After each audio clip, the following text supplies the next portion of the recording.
How are you, Mr. Tesses? Did you have a nice break? Are you feeling rested, relaxed? Oh, his face is saying not much of a break. I was just about to say what break. We already had a tournament, but yeah, break. First time I've seen you. You know, you were on my television. That doesn't count. Yeah, okay, fair enough. Break was good. Yeah, pretty chill. But then obviously straight back into things. It must fly by, like straight into the back into regular scheduled programming. I always forget you play black bars. Have you always been black bars? Not always, but in the recent 4 years, I definitely only played black bars. I tried to change to stretch, but I just cannot follow the game anymore. Doesn't feel right. No. Do you feel like you're too close? Yeah, exactly. I feel the same. I see. Same wavelength. But yeah, I mean, how far have your conversations gone about goal setting? Is that something you do when you start a new season, new year?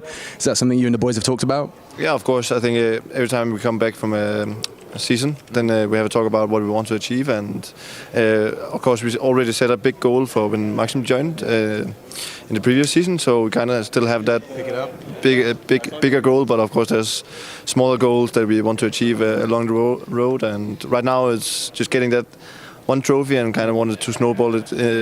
So we'll see how that goes. Yeah. Well, I mean, if the first tournament's anything to go by, you guys are already looking pretty warm, pretty threatening. How is Bounty in review? What's your takeaways from that first tournament? It's hard to say because we had stand-in, and but it was exciting and some things were working. Yeah, some things were working. Individuals popping off and this. So this is a very good sign, of course. But good to have him back. Very good to have him back. Now we can finally play like a real team, but we've been very limited in terms of practice.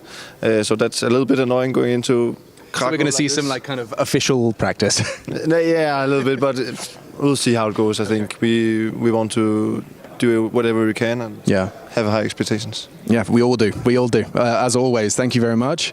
Hey mate, you're back. We missed you. A whole tournament without you. What on earth were we supposed to do? Did you watch the games? Were you watching Bounty at home? Yes. Is it tough to be watching your team playing without you? Is that tough? It was unusual. It was unusual. That's a good word for it. It is unusual. But does it make you a little even more excited to be back? It is. Yeah. It is. I'm getting more excited. Have you been staying warm? You've been playing a lot of CS? Yeah, I was playing a lot of CS, just face it and grinding deathmatch. Yeah. Do you feel like there's can you play too much CS? Is it in your mind? Because I mean, you know, most of the young guys, the answer is no. Do you think it's possible you can play too much and it affects your play? I think you can. It's possible? Yeah, it's possible. Okay, you heard it here. You know, maybe 6 facets is enough. You know, we don't need to do 10. No, 6 facets, it depends how many practice you play or how many hours theory you had. I'm actually curious, how long is a practice? What is it, 4 hours, 5? What a prac block in a pro team? Usually we have 2 hours theory and 4 pracs. 4 pracs. And then how many facets? This is already 6 hours of Counter-Strike. No, and then if you want to feel good, you just play 4 or 5 facets. 4 or 5. Rene, is this crazy? No, I'm doing the same. I'm playing even more than him sometimes. I think even playing more than me sometimes. It's 100% sure. So 2 hours that, 6, and then 6 facets. No, 4 or 5. 4 or 5. This is already more than enough. 6 is a line. Yes. Okay, I understand. I appreciate that. You rocking the QCK heavy? Yeah. That's an old school mouse pad, man. And I see a thick pad. Yeah. No, it's good mouse, but it's not old. It's not. No, as in it's old school. Yeah, old school. Yeah. Yeah, as in the boys that were playing way before you were using this mouse pad. So yeah, respect. You got to respect the OG. Yeah, I like this mouse pad because of the thickness. Yeah, right. Feels good. Some people put 2 mouse pads on top, but I hate that they slide. Yeah. I've seen pros. They put they'll have a QCK and then a smaller mouse pad on, thinner mouse pad on top like this. What the fuck? Yeah, madness, huh? Good to see you, man. Good to see you. Ooh, there's a nice aesthetic with your peripherals here. Yeah. Like this usually is just now. Just new? Yeah. Okay, starting new year, new keyboard? Yeah, new keyboard, new mouse, everything new. Yeah, I was going to say this looks brand new. I don't want to go anywhere near it. I'll keep my hands away. But just wanted to talk a little bit about Bounty in review with a stand-in. Are you taking anything away from that tournament, or is it this kind of going to feel like your first tournament of the year with the full 5? No, I think we should definitely take some things from the tournament, because even though it was a stand-in, we still played a lot of games. I mean, the online stage we played with Maxim, so it was not completely with stand-in. But I think we did some good things until the final, and we can definitely take some things with us. Yeah. coming into this one with the 4-5, I'm curious as to how much is your, with your time off, could you turn your brain off? Or are you sitting there going, new strategy number, we could do that, we could try this, Anubis added to the map pool, could you turn your brain off, or were you just cooking? During the player break, we took some break. Proper time off? Yes, but after we started with the bootcamp and then Blast online, then Blast LAN, then we had like 2 days at home, and now we are here. So after we started the bootcamp, we haven't had too much time off. So it's been a lot of work, and as you mentioned, Anubis being in the middle of the tournament, it's another thing to fix. So yeah. Are you happy to see Anubis? It's okay. Okay. What's wrong with my config? I cannot shoot, what the fuck? Okay. Oh, you actually can't shoot. Press harder. Yeah, click harder, man. Yeah, okay, that wasn't a bit much. That was a bit much. Okay, you actually bind mouse 1 plus attack. I think it is. I don't even know. Thank you, Kixon. I'm going to go annoy this guy now. Salam alaikum, alaikum salam. How on earth are you doing, sir? I'm doing amazing, and you? You're amazing. Yeah. You're happy to be back in the tournaments, grinding it out. It must be hard for someone like you who kind of lives and breathes the game to take that 4 weeks or whatever you took off after Budapest. Yeah, you need to sacrifice time, so it's I it's normal for CS players. Yeah, is it hard for you to? Is it hard for you to actually take a couple of weeks off the game, or did you, or are you still playing your daily facets, whatever? Like before Bounty, on the break. Yeah, I had 1 week in Shanghai with my mother. Love. For vacation, like small vacation, yes. Just to see the city, to see the nature. We were in the hotel where you have nature, Oh, cool. And had she been to China before? She has been. She was in Shanghai Major when we lost. Yeah. Cool. Where we lost, yeah. Specifically remind you where we lost, but maybe no losing today. Tomorrow. Maybe not losing tomorrow. Maybe not tomorrow. Maybe not today. Maybe not in a week. Maybe not in a week. Yeah. Okay. So expectations and motivation high. Yes. Everything is good. Yes. That's what I like to hear. Is your left click working? Because Kiyosuke's isn't. Mine, everything is working. Everything is fine. Everything is working smooth. It's looking smooth. Yes. And what would be the one tip to people that want to get better at warming up for Counter-Strike? Do you shoot bots for hours, or is it not about the warm-up, it's about something else? I think warm-up is fine. I think the most important is to have fresh mind before the game, so you don't warm up like 3,000 bots, and after you come to the game and you feel maybe a bit tired or like. I see you. You know what I mean? You can play too much. Yeah, you don't need to warm up too much. I think you need to have like a balance, and after you come with the fresh mind, go outside, breathe a bit, and. But if you're playing Faces, bratan, just queue every time. Don't go for break. Just play. I mean, it sounds like. I mean, are you on the same wavelength as Kiyosuke and Tessus, playing whatever it is like after Theory and Scrims? Are you playing 4 Faces, 5 Faces as well? I do play sometimes a lot, yes. Sometimes I... Sounds like a lot. No, if you open my Faces, you can see. I play quite a lot, yes. Yeah. Like 4, 5. I don't play like 7 or like more, but if we have like off days, sometimes I can queue more if I start from the morning, Who's got the highest elo on this team? Highest elo? I don't know. I don't know how much Maxim has now. I have... Pretty sure it's Maxim or me. Yeah. I have like 4.6 or 4.7. I lost recently like 3 games in a row, minus 30. Minus 30, bratan, 100 elo minus. It's like I'm sitting next to Chad. Every time I'm coming into work with Sponge, he's just like, I lost 4 Facets, man. I lost but it. You can't imagine, like you lose 3 in a row, it's 30 elo minus. It's like 3, 6, 9, 12. Whoa. Oh, you have good math. You see that? Yeah. There, I went to school and everything. You can do it with fingers as well. Yeah. I can do the 9 times table. Did you know that? You can do like 36. 6, 7. I've heard this number too much today. To be honest, I have no idea what it means. I swear to God, I don't know what it means. So it's like the evolution of comedy for the next generation is it's funny because it doesn't mean anything. Very smart, very smart. It's absurdism. Like those paintings where it's just like a splat of paint and they go, whoa.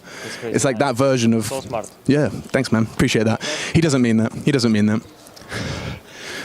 What are we watching? Hello, Alex. Oh, Djokovic. Yes. Yeah, I heard he's quite good at that. He's kind of like the Nico of tennis, if you think about it. I wish, bro. I wish I was as good as him. Oh shit! What's? I have no idea about tennis. What's happening right now? What tournament is this? It's Australian Open semi-final. Semis. They're playing in the Rod Laver Arena where we played. Yeah. He's copying you and everything. I would always say that we are copying them, you know. Yeah, but okay. How you doing, bro? Hang on, I'm gonna come this side just so it's easier for me. I don't want to. Oh, dude, that is a flex. I need to. Would you mind moving that? I don't want to touch it. It's an expensive. That's an expensive bag, sir. Hello. Hello. Hi, man. Hello. Yeah. Good to see you. 2026. New year. New Nico. I mean, I didn't set any new resolutions. You know. What, like 12, 18, 9, 60? You see that? No, I'm the same one from the last year. Hopefully better. Have you got the hunger? Of course. Yeah. Always. It's always in there. It's always there. Going, you know. Yeah, and it must be nice to have Maxim for the start of the tournament as well. Yes, definitely. It was. Shout out to Nucleons though, right? He played amazing. He really did amazing, and we had fun. It was nice, but. And a lot of people think that we, maybe wouldn't play as good with Maxim, but I'm pretty sure if we had Maxim at that event, we would have won. We felt in a good shape before that, so yeah. But shout out to Nucleons, he did very well, and sucks we couldn't close it out in the end. Yeah, it would have been cool to start your year with the dub. Paravision, though, they're in the next stage, and that was a tough team. I mean, looks like it's going to be a team we talk about a lot this year. What do you reckon? They are definitely a very strong team right now. I think their confidence is really high. I think everyone is, praising them. So I think for them it's probably very enjoyable to play, and they should enjoy it. But I think they deserve the credit they're getting. They started from scratch, especially the James. He had a rough path for the past a year and a half or something. So a lot of respect for him and the kids around him. Yeah. I mean, James has always been a tough opponent. Even when he was in VP, it was really annoying to play against. And I think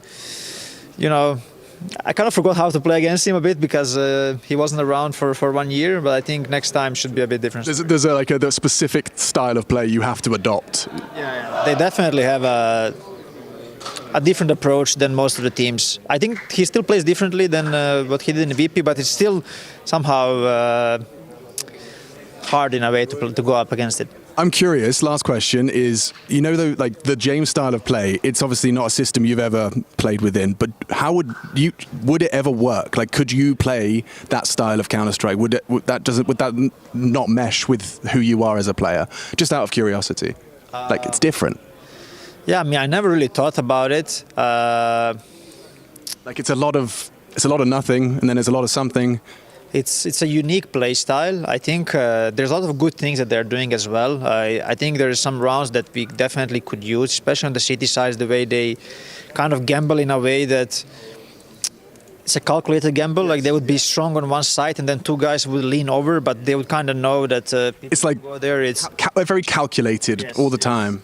I'm not sure if it would work for every team. Probably not. I think if it would, we would have probably seen it a bit more. But I guess James found a way how it suits him and his teams and his way of calling. And I think when it comes to these that kind of play style, I think it requires a lot of trust in that system. And I think they all trust and believe in James and Dustin. So I think that helps. I think that's a really good answer, yeah. I mean, you have to have 4 players that will just say, yes, sir, how high, sir, exactly. Flashing, sir. Yeah, no, I understand. Looking forward to seeing you boys. Thank you. Thanks. And how's Djokovic doing? Is he winning? He's winning in 4 sets, but he's losing 2-1 in sets right now. And he's playing against who? Sinner. Sinner? That's his last name? Fucker, yes. What a gangster. He is good. He is good. Yeah, okay. Yeah. All right. Well, I'm cheering for Djokovic, cheering for Falcons. Thank you, boys. Appreciate it. I'm Ime, and I'm going to interview Drin, Makazi, Shakiri. Hello. How are you? Good, you? Good. Nice. Good to you. You want me to ask something good? Yes. What you ate in the morning? In breakfast? Yes. No, nothing. Why you lie to me? Okay, for lunch. Lunch? I eat good food. Can you tell us what good food means? No. Are you sure? Yes. Are you getting in trouble if you say? No, what did I eat? Tell me. I don't know, I didn't see. So yeah, I eat good food. Healthy. Are you usually lying to us or not? No. You sure? I'm full honest, I swear. Like 10 minutes, KZ? Yes. Okay, yeah, he's lying, guys. Fuck. I'm alone. Okay. So, how was Navi bootcamp? It was tough, you know. I mean, we had some good practice, but just really looking forward to getting back into the officials. You know? Why did you lose against Monte? Great question. Actually, it's a question you should ask my captain. Alexi B is just over there. Should we go? Yeah, let's go. Let's go. You think you can? Okay, Alex. there, yeah. Alex. I have a good question from your teammate. Yeah. Why did you lose against Monte? Question for From him, exactly from him. I came up with that myself. why? Yes. They were better. Good answer. Bro, why is it wonderful? He's got the Navi yellow phone. How are you? Fine, you? I can do better. I'm doing side job, as you can see. Yeah. So, how was your morning? Morning? Tough morning. Why? Because it's tough. What you had for breakfast? Starbucks. Very good. We've been 3 weeks boot camp in Barcelona, no Starbucks. Oof, I can tell you it was rough. So, how you felt after that Starbucks? Amazing. Wonderful, I can say. Oh. Okay, that's it. We have to go. I'm sorry. They actually do have to go because this is the most efficient team during the entire setup process. I was looking for them. They arrived like second last and are leaving first. So that's maximum efficiency from Navi. That's what we grow to expect. Thank you for your time, boys, and looking forward to seeing you in the server. Also, like the hair. Looks good. Thank you. Yeah. Peace.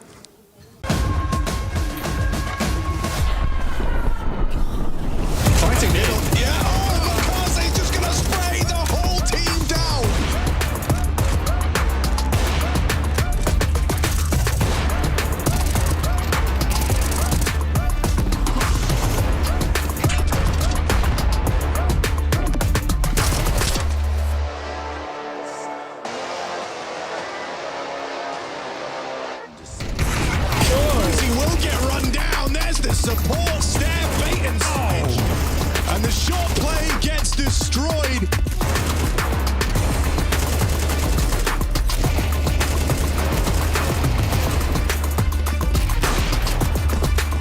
James asking for backup. Oh, how about 2 for 1 then? Smoke stops this corner fight. Magic moving in, back still turned. They are not considering this as Magic's lines up 3. A little bit of luck and then some skill because Magic finds 4 with the pistol as well.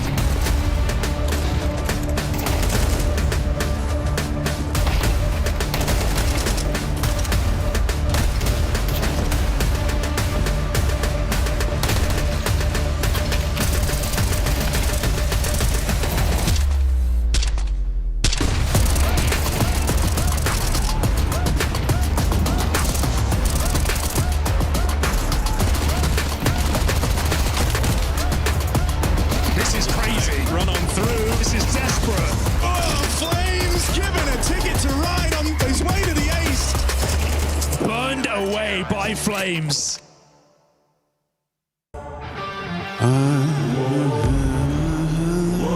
Talk about Counter-Strike. I hope so. Okay, just making sure everyone's on the same page. That's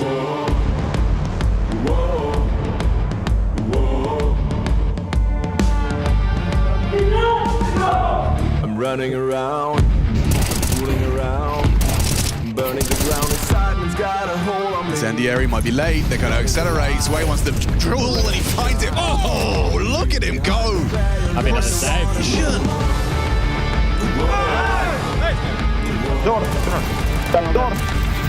Nice. Fighting middle. Yeah, MongolZ's just going to spray the whole team down. 3 massacred in middle. In this corner first, looking like Shiro on the AWP. He will get run down. There's the support snare, bait and switch. And the short play gets destroyed. This is a taste of victory. You want to drop the mic or do you want to do it? No, you can drop it. Let's go to the desk. Guys, can you please listen to my voice? Why are we throwing nades? We have to walk in short and then we go on nades, on contact, okay? Please listen to what I'm saying. Our energy shine, we're leaving behind the play. Up the door to this retake, missed shot, crazy with a shot! And clutching up versus Zywoo, no small feat, that's a 1v2 to tie up this game! Further damage, or misses, Flames does not It takes a wallbang to stop him. Simple. Holy God! Wait! Oh, shy of it, Rob's there!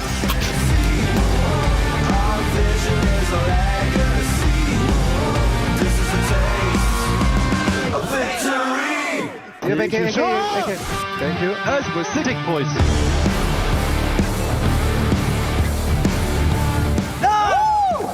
I learned from the best, Vincere.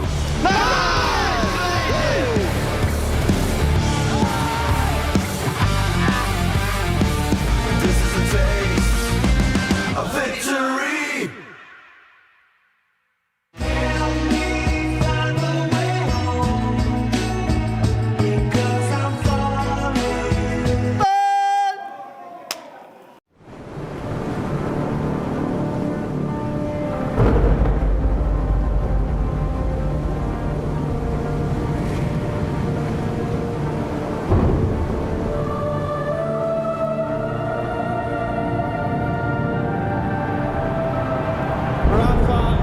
Making history. Absolutely phenomenal. And Ace is the champion of the Intel Extreme Masters World Finals.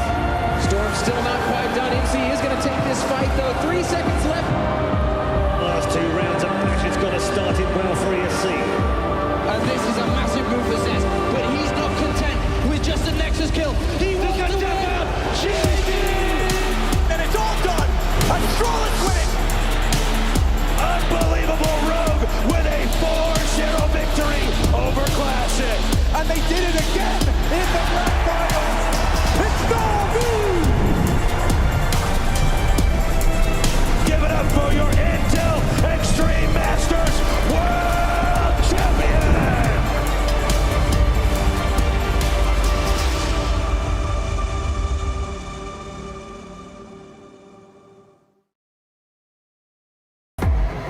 The Intel Extreme Masters Krakow 2026, brought to you by ESL in partnership with Intel, Acer Predator, DHL, Zowie, Checks, and the City of Krakow.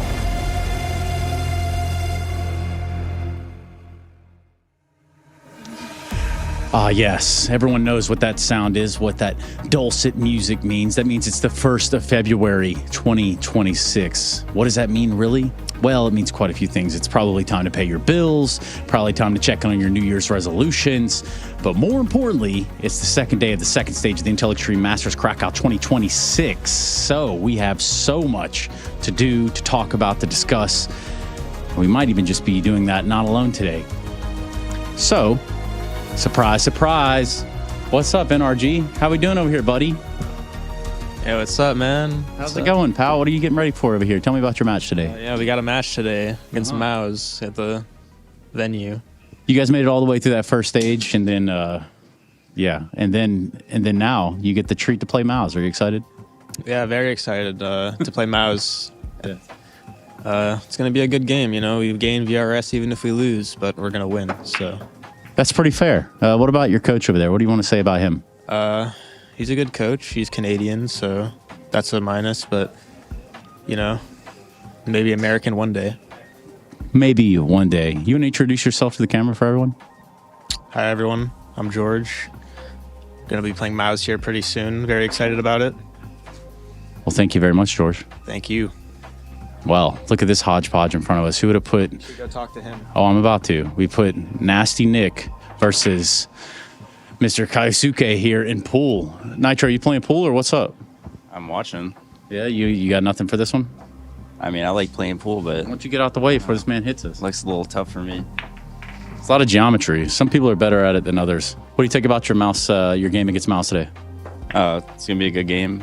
We had a few pracs versus them, so kind of know how they play. They haven't played since the last major, so it's been a while, but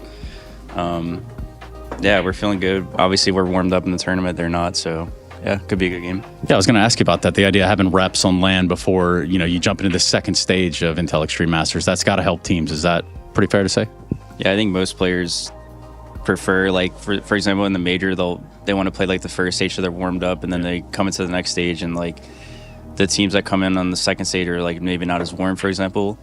You know, every player has like different philosophies, but I think it's I think it's better to play earlier and then, you know, be like warm and stuff. So yeah. Well, I'll let you get back to it. It looks like he could probably teach you a thing or two here, Nitro. You have a good time. Hold on. Hold for the shot. Let's all hold for the shot. Please. Oh, look at the precision. No, not quite. Yo, man, how do you feel about that shot? Tell me about that shot. It was a close one, but I didn't aim with that one. Well, which one are you going for? Now, let me think. Gonna go red?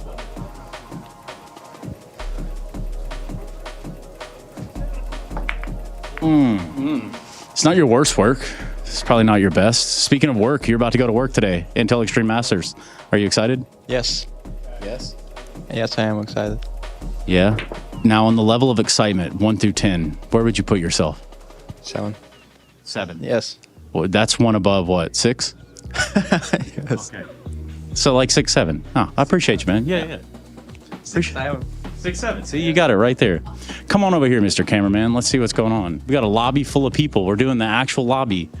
In the actual lobby. Who would have known? Look at all the happy faces, man. Yeah, we just rode an elevator. I'm glad you made it. Yeah, you too. I ain't gonna lie, I got off at the wrong floor, took a wrong exit. It got real awkward real fast. You having a good morning though so far? Yeah, good morning. A bit cold outside, but so not going out so much, but yeah, it's good.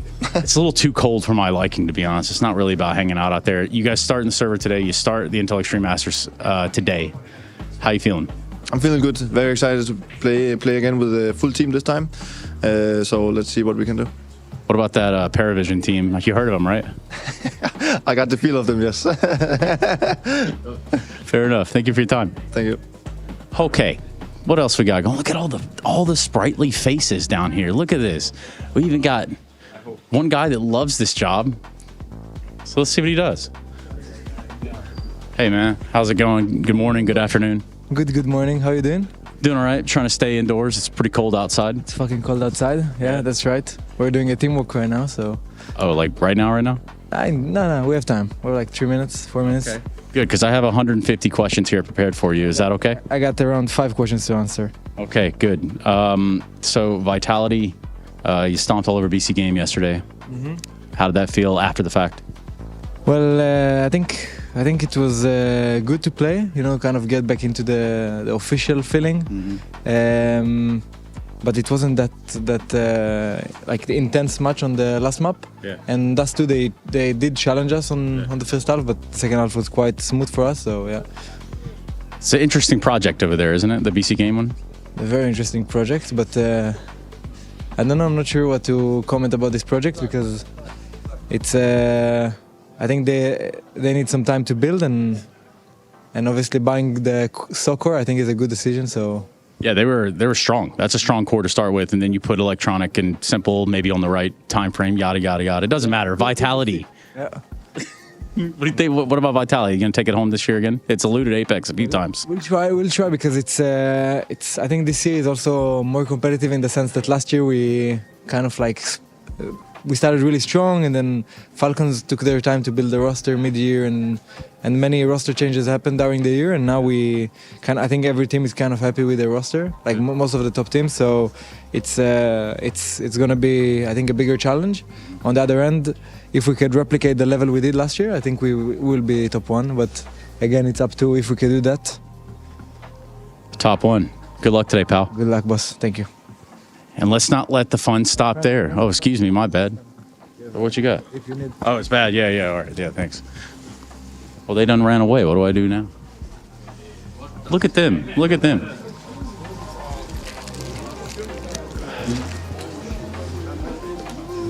All right, let's go for it. Come on. Come with me. Here's what we're going to do. Change it up a little bit. Because it's so cold out here, we had to freshen it up. Everyone needs to feel nice and fresh and relaxed. Hey, how's everybody doing here? Y'all okay? How long have y'all been out here today?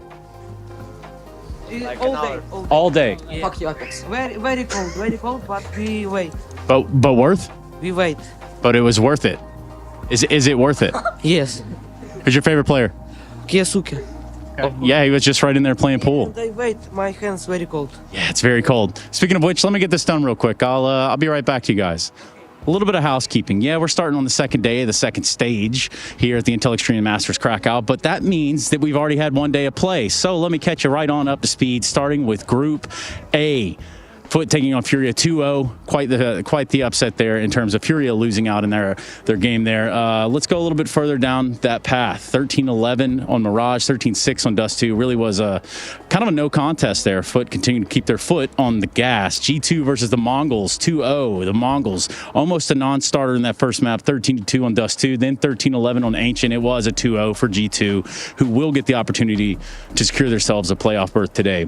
Navi stopped Paravision's little Cinderella story, added 2-1 in a best of 3, and Spirit step over Astralis 2-0 after a little bit of overtime was necessary. Now that's just Group A, so we'll move it right swiftly along into Group B. Now everyone was looking forward to the most anticipated one, which would be that of Simple versus Zywoo, but the result was very much definitive. Vitality over BC Game 2-0. FaZe lost out big to 3D Max 2-0, but mostly this is where I tell you the new faces take the server today for the first time in Krakow, with MongolZ and Falcons getting set in for that opening matchup here. It is just so freaking cold. I can't even begin to lie to you all. It's so cold, it's hard to think out here. But that's why it's time to get in the server and turn this one up. It's the Intel Extreme Masters Krakow 2026.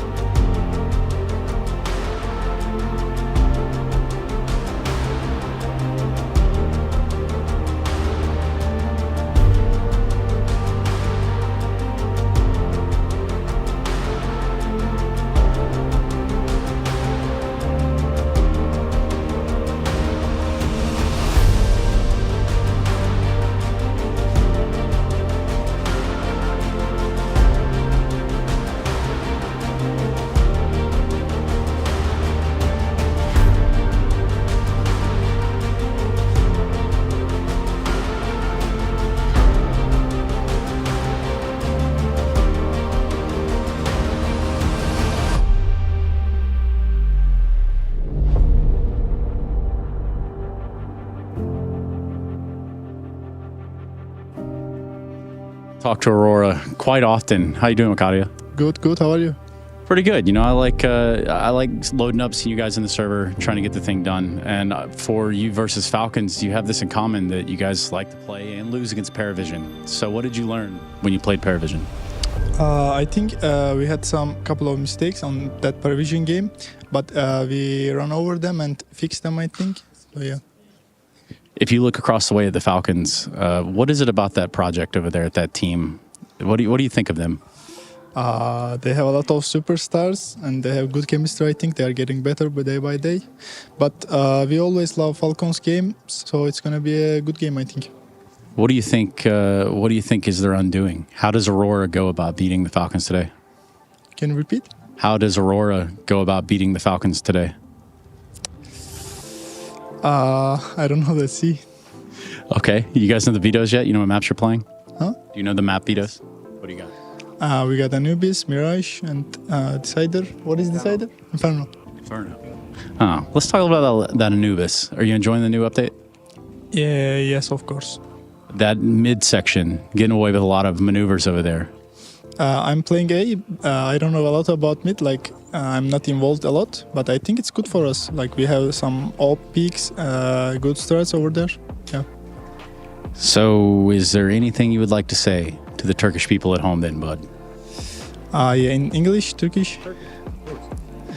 Beyler ve bayanlar, destekleriniz için teşekkürler. Bizi desteklemeye devam edin. İnşallah başarılı olacağız.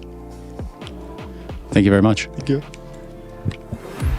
Good afternoon, Counter-Strike fans. I hope you're enjoying your Sunday. I hope you're hydrated and excited for this one. We're going to have a real banger set of games, haven't we? I mean, starting off with Falcons Aurora, very exciting, and throughout the day, they just keep on delivering. The fact that the second one, FURIA versus MongolZ, is for elimination. Last time those two teams went toe-to-toe was in the quarter-final. Now it's for last place in Stage 2. Stay tuned for that one. But everybody wants to see Kiyosuke on the server in a LAN environment. back with his team. Bounty couldn't make it, but he is here and present and just had his 18th birthday the other day. Is it not a good sign that without him they're making finals? It's a pretty good sign. Pretty damn good sign of life. I think Nucleons did a very upstanding job, but one of the problems they have right now is this map pool against Aurora. Last time these two teams faced, Anubis wasn't even in the pool, and Aurora got the better of them back at EWC. Right now, Anubis will be the pick of Aurora, making a whole lot of sense.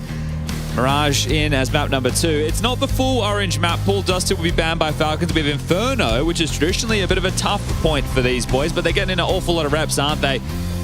So let's get things underway on Anubis. Anubis, yeah. I mean, got to hear a little bit from Wakadia saying he doesn't necessarily feel the map doesn't feel any different as an A anchor. That makes sense. That tracks, but certainly gives us a little hint to keep an eye on Woxic and some of the moves he's maybe established. Obviously, eyes on Soulfly as well. This is going to be my opportunity to see what he brings to the Aurora roster firsthand from the casting desk. So intrigued and excited.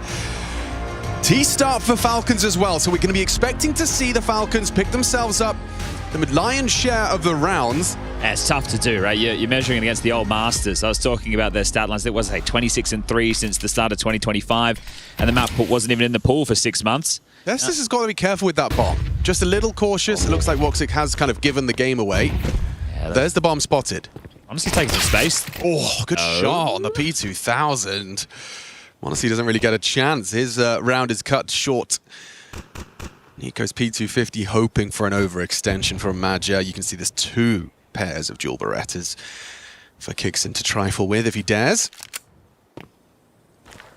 Well, mid-space is nice, but you need to finish on one of these sites, so you need a breakthrough as the P250. Big nade.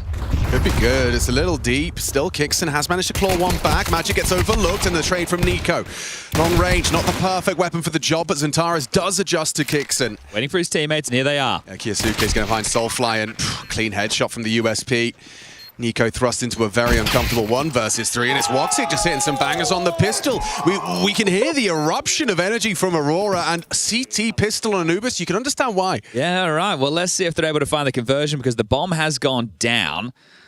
So what type of a force bite do the Falcons follow through with? Now, Falcons played this against Vitality. Oh, second bullet. Beautiful, crispy shooting. And that was at Bounty, but that was before the update. Well, not before the update. They were using the old patch. Right. So this is the first time we're seeing Falcons play on this iteration of Anubis. And it will be the force. So 3 Galils, 2 Deegs. T-stairs smoke. Have to be aware of the aggression. Nico's just going to run straight through that.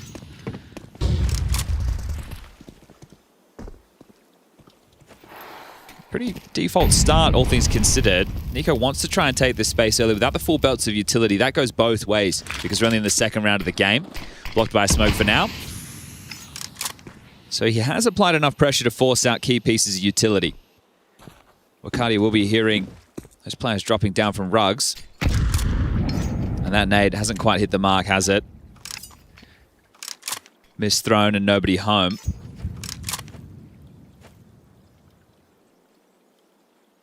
We're going to go for late mid-control now. And that's with the bomb, so donating his util. Kixon will go first, hoping to be traded by Monacy if anybody is close, but there's a tail to this. Plenty of members silently creep through middle, 55 seconds. Are they aiming for the A split again? 3 players here once more for Aurora. You can see the angle that Woxic's on. He's just jiggling intermittently behind that new toolbox. Temple smoke lined up by Nico, so it does imply it's going to be a camera-centric A finish. They smoke Temple for him, and here they come.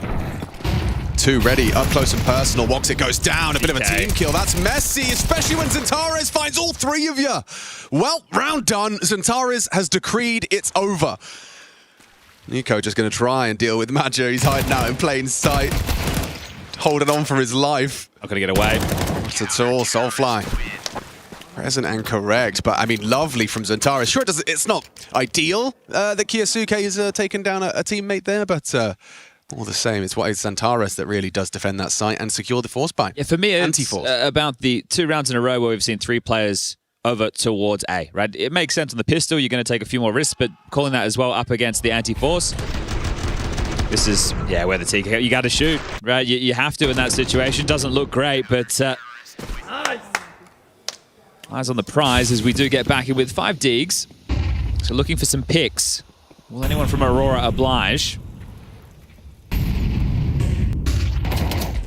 T-Stairs smoke has been a consistent feature so far for Aurora in this one, so we'll see how long that continues.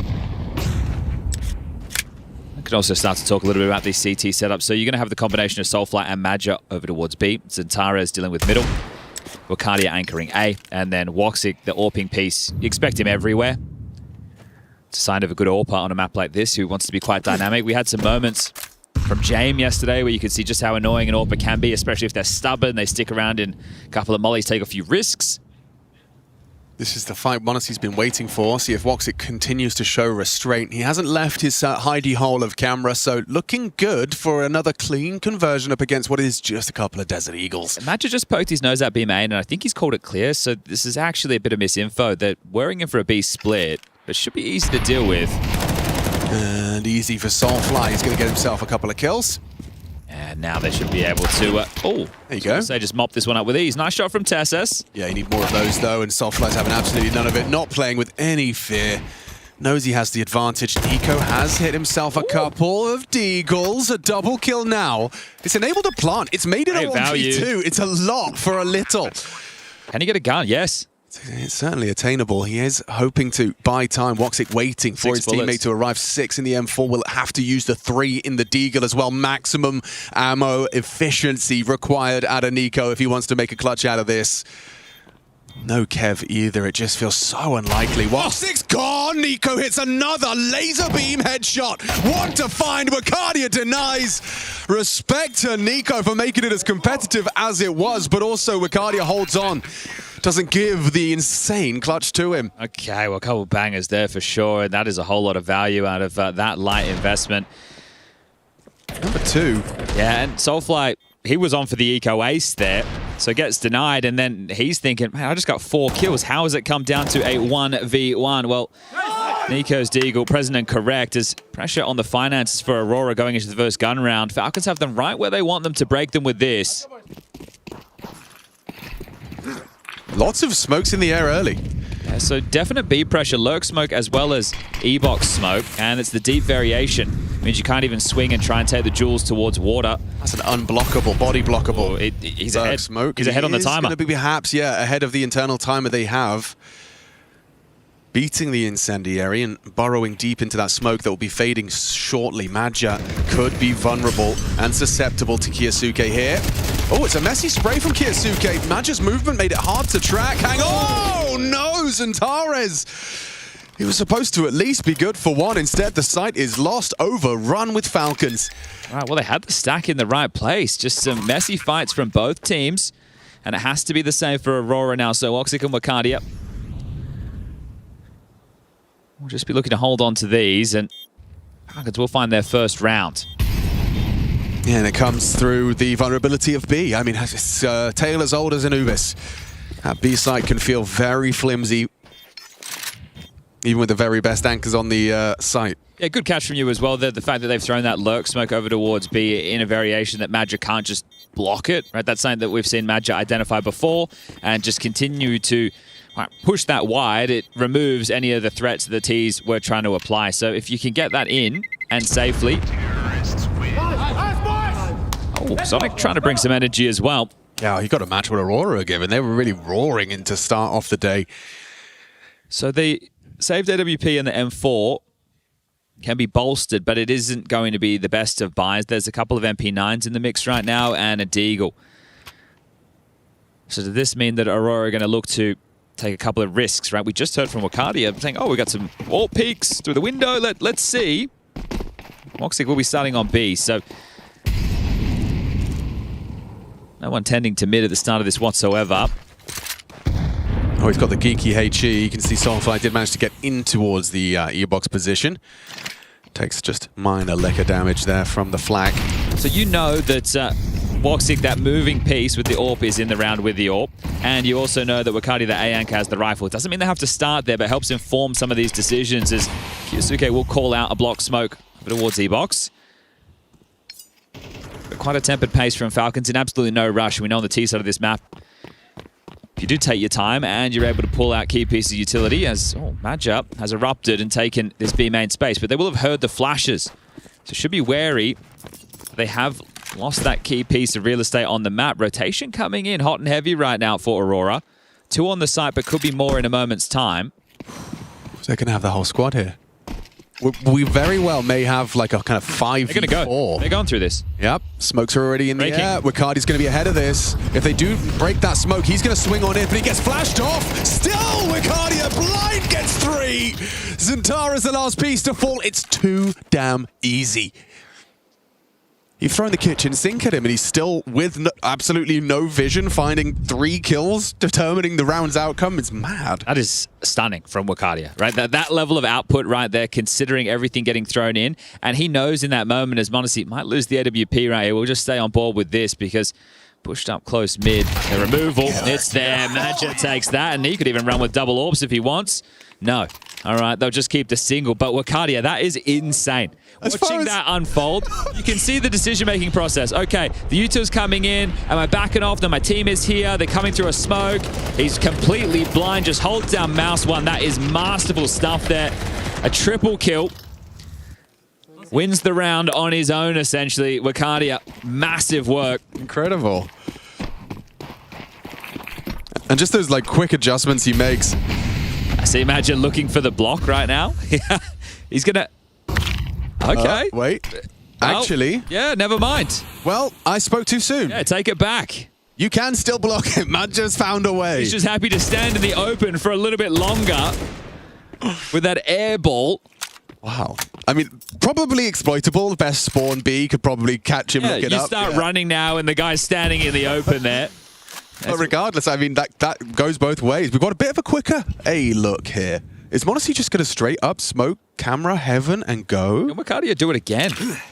I think they don't think he can. Yeah, Woxic's going to be right next to him as well. Doesn't seem like the best position for an AWPer to be in. He starts to spam ahead of it. This time, nothing for Wicardia, but Woxic there. Eats the flash, trade provided. Kiyasuke has gotten the site. Tessus will be planting. Might just call this one off. Should be the save. Yeah, at this point, right, you've already got 4 rounds on the CT side. Keep these guns, go again into the next.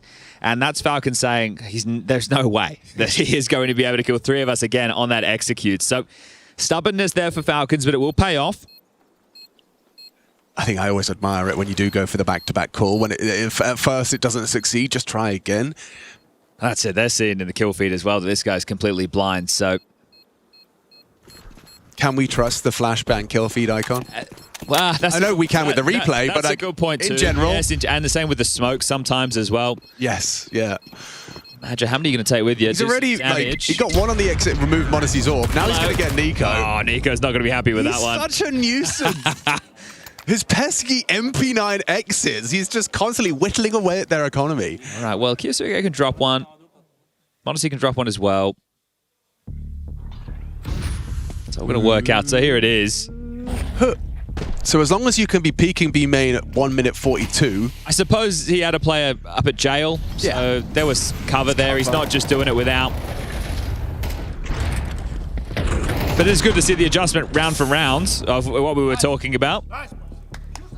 Like, does that in itself, is that enough to condition Aurora to play heavier A? After the round, imagine looking over at Nico. You know, you mad? You mad? Well, that's the other thing. They didn't see that it was blocked, right? Falcons don't know. Right. Yes. Yeah. Yeah. I mean, I was thinking about this A site, as in, like, you know, does it force Aurora to be playing even more? Well, this is the thing. So far, it's just been a lot of 2-3 splits, right? So I guess they're reading the play and hoping that their stack pays off. What variation do they go for this time? And will there be some form of aggression? T-Stairs smoke out. Yeah, Woxic starts B this time. Going to be looking for a little peek down that E-box water line. Ask for a break. Yeah, but it's the timing. No one home. All right, so good patience from Falcons. They won't get caught in the open. Working on some mid presence.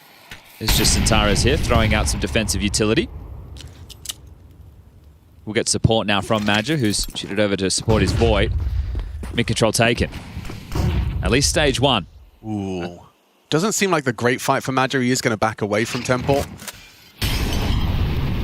They're going to be feeling a lot of pressure. an awkward smoke there, isn't it, as well, popping out of camera.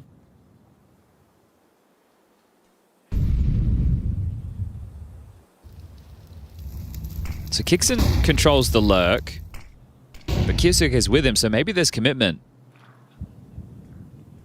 Zentaris has got nothing to report. Oh, not this again, guys! The Temple is cursed! Not this again! It's the Temple of team kill.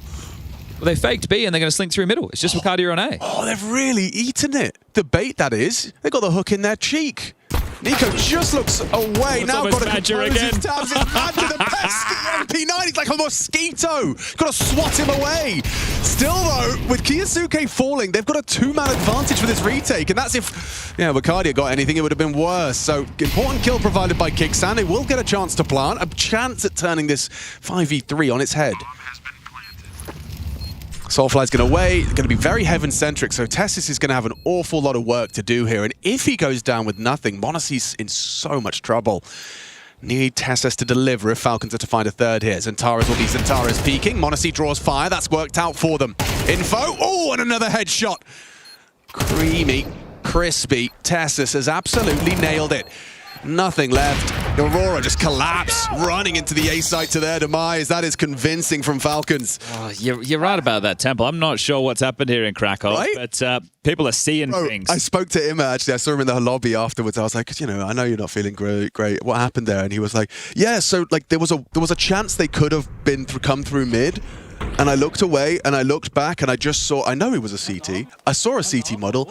But I don't know, man. I just started shooting. He was possessed.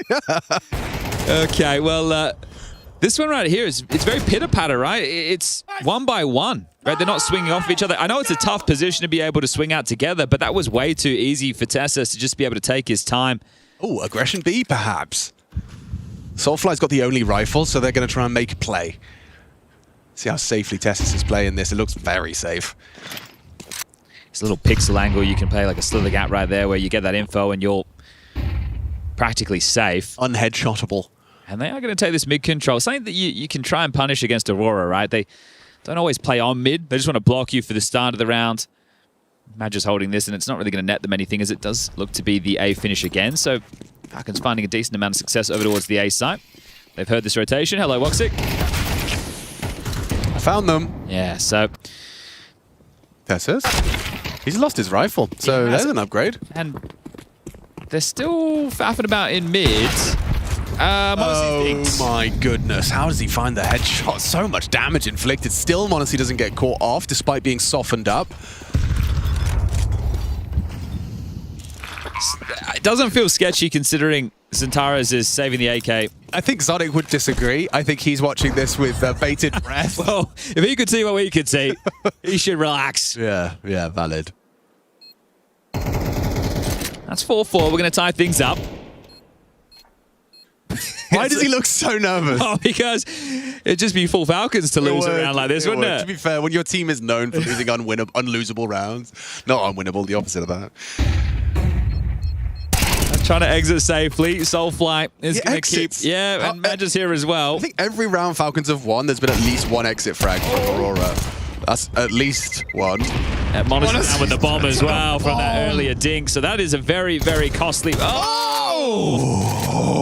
Okay. All right. So, just to clarify, that was 1 M4 and 4 USPs. Yeah, but Alex, there was a flash. So you're right. Sorry, excuse me. Excuse me. Please bring that into the conversation. Put some respect on that grenade. Much appreciated. All right, well, they still have, or had, residual cash, so it's not the worst in the world. It's not like they have to buy Galils because of all these exits, but that damage could have flow-on effects. There's going to be over-the-shoulder cam, just see how it is for m0NESY. Actually, watching it from the over-the-shoulder that Zonic is, that was already pretty tense. Yeah. Oh, he's 7 HP. There's someone on A. Oh, God. And Kixon's gone. Missed shot just between the jumping Madge's legs. Where there's a lot of flames. How's Madge won that? Dunk will finish off and trade what Kyosuke couldn't. He's been doing a lot of spray and pray in these connector fights. He has. Nico's doing the hard version. And he's peeked into Woxic. That's not ideal. It's down to 7 HP. Woxic still managed to adjust to Tessis in the flames, though. Okay, m0NESY clutch. Yeah, let's see what he's got for 2026. He leaves the bomb behind. He wants to try and catch this window of opportunity. Hoping to catch Jail or anyone playing close towards the platform, but they're actually backing away. They're letting him play. Yeah, let him make that the logically next move. driven, right? Well, if you give this kid too much, right? We've seen him in clutches before. He's insane. These are the moments where he could just pop off, especially if he gets to play at his tempo. So they're icing him out right now. They're not giving him... And ensuring trade potential by partnering up. Or a double for MongolZ. And backstab, it all works out for them. That was nice. Restrain, CT maneuver to close. That's all on Woxic for me. The fact that he gets that second kill is insane. I didn't even notice. He's under so much pressure. Molly's burning. He's in the open. Imagine having a good old time. This is their home turf. I think when Aurora saw that Anubis was back in the map pool, right? Yeah. I was looking at his health, like just melting away. Didn't realize he'd actually adjusted onto Tessus B main. So admirable. Here is the ramifications of all of those exit kills. It's going to be a tactical timeout called by Zonic. Hi guys, we are on the favored T side of this map. Understandably, it is Aurora's home turf, and so their CT side will be strong. You'd even be like, you'd be really laughing if you could close out 7-5. Of course, that it does require 3 consecutive. I think Faceit tweeted something out saying that with the matches on their platform, that the map was more 50-50 than the previous iteration. Interesting. However, I'm not using pugs as a measurement for professional Counter-Strike. No. So it is something to keep in mind, but I want to see how it continues to trend throughout. I think like by the end of the tournament, we'll have a little bit of a better sample There's already size. a decent amount of reps that we've seen, right? So we'll keep tabs on it. Bang. Just like that, Woxic draws first blood, takes MongolZ out of the round. And they force bot into this round. Yeah, well, now you're operating with a very heavy disadvantage, and it could get worse for you. Wakadia good for 1. Centaurus already burrowed on the site. If you want to take this fight, Kyosuke, no spray allowed. Centaurus is there for you. Receives you comfortably. Job is done. Now it has to be the eco into the next. Yeah, so we're looking at 7 for the CT side hall minimum. That's if Tessus and Kixon can't find some sort of angle into this. This would be insane 2v4. I mean, the only slight glimmer of hope I have is that if Kixon could take a overzealous Centaurus headshot, that might open up an opportunity for that flank through mid for Tessus. I don't think Tessus can move first. It has to be this fight here from Kixon. He has a molly, so yeah, there we go. He can flush it out. And Centaurus plays it safe, as he should. And then the gap opens up because Woxic takes the line. And then if you peek into the orb, you die. Just like that. Flawless, really. I mean, very strong. It's impressive to see, and it's a nice reminder of what CT side Anubis can look like. Structured well. And also, it also is a big kind of balm to the soul to remind me, oh yeah, that's right. This is the map where CT aggression is the answer often. Yeah, and the thing is, there hasn't been a lot of that for Aurora. It's just been about having the 3-man stack on the right side with the right hit, and Wakadia getting a 3-man spray down completely blind as they're executing into his... But they have shown signs of these opening moves, right? Woxic well, this one right opening. here, yep. Obviously it's pushing on. It's not to the same degree of running out Connector or running out the window. A main, yeah, right. They used the B main push in 2 rounds. One was with an MP9, one was with a Hero M4. Hickson's lining up a barrage of a single smoke and 2 flashes. I just looked at the buy. Rush B, no stop. A classic call. It's worked out for the headshot. Soulfly goes down. You'd love a plant. A plant, I thought, would be the maximum. 2 kills in a plant already feels like they've done very well with what they had. The B site showing its vulnerabilities once more. Nico's got the gun. They can't get their hands on the other one. Okay. You've got Wakadia, Woxic, and Centaurus all coming in from 3 different angles of approach. Nico surely dead. Okay, converted by the Glock of MongolZ.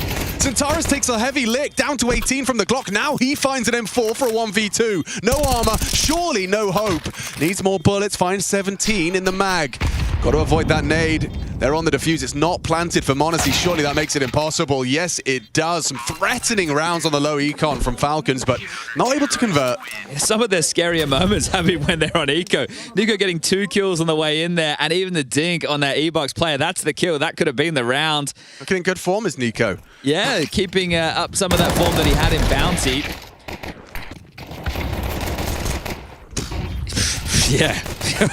Even MongolZ gets the burst fire. I don't know if it was a dink, but it was definitely damage on Centaurus there at range.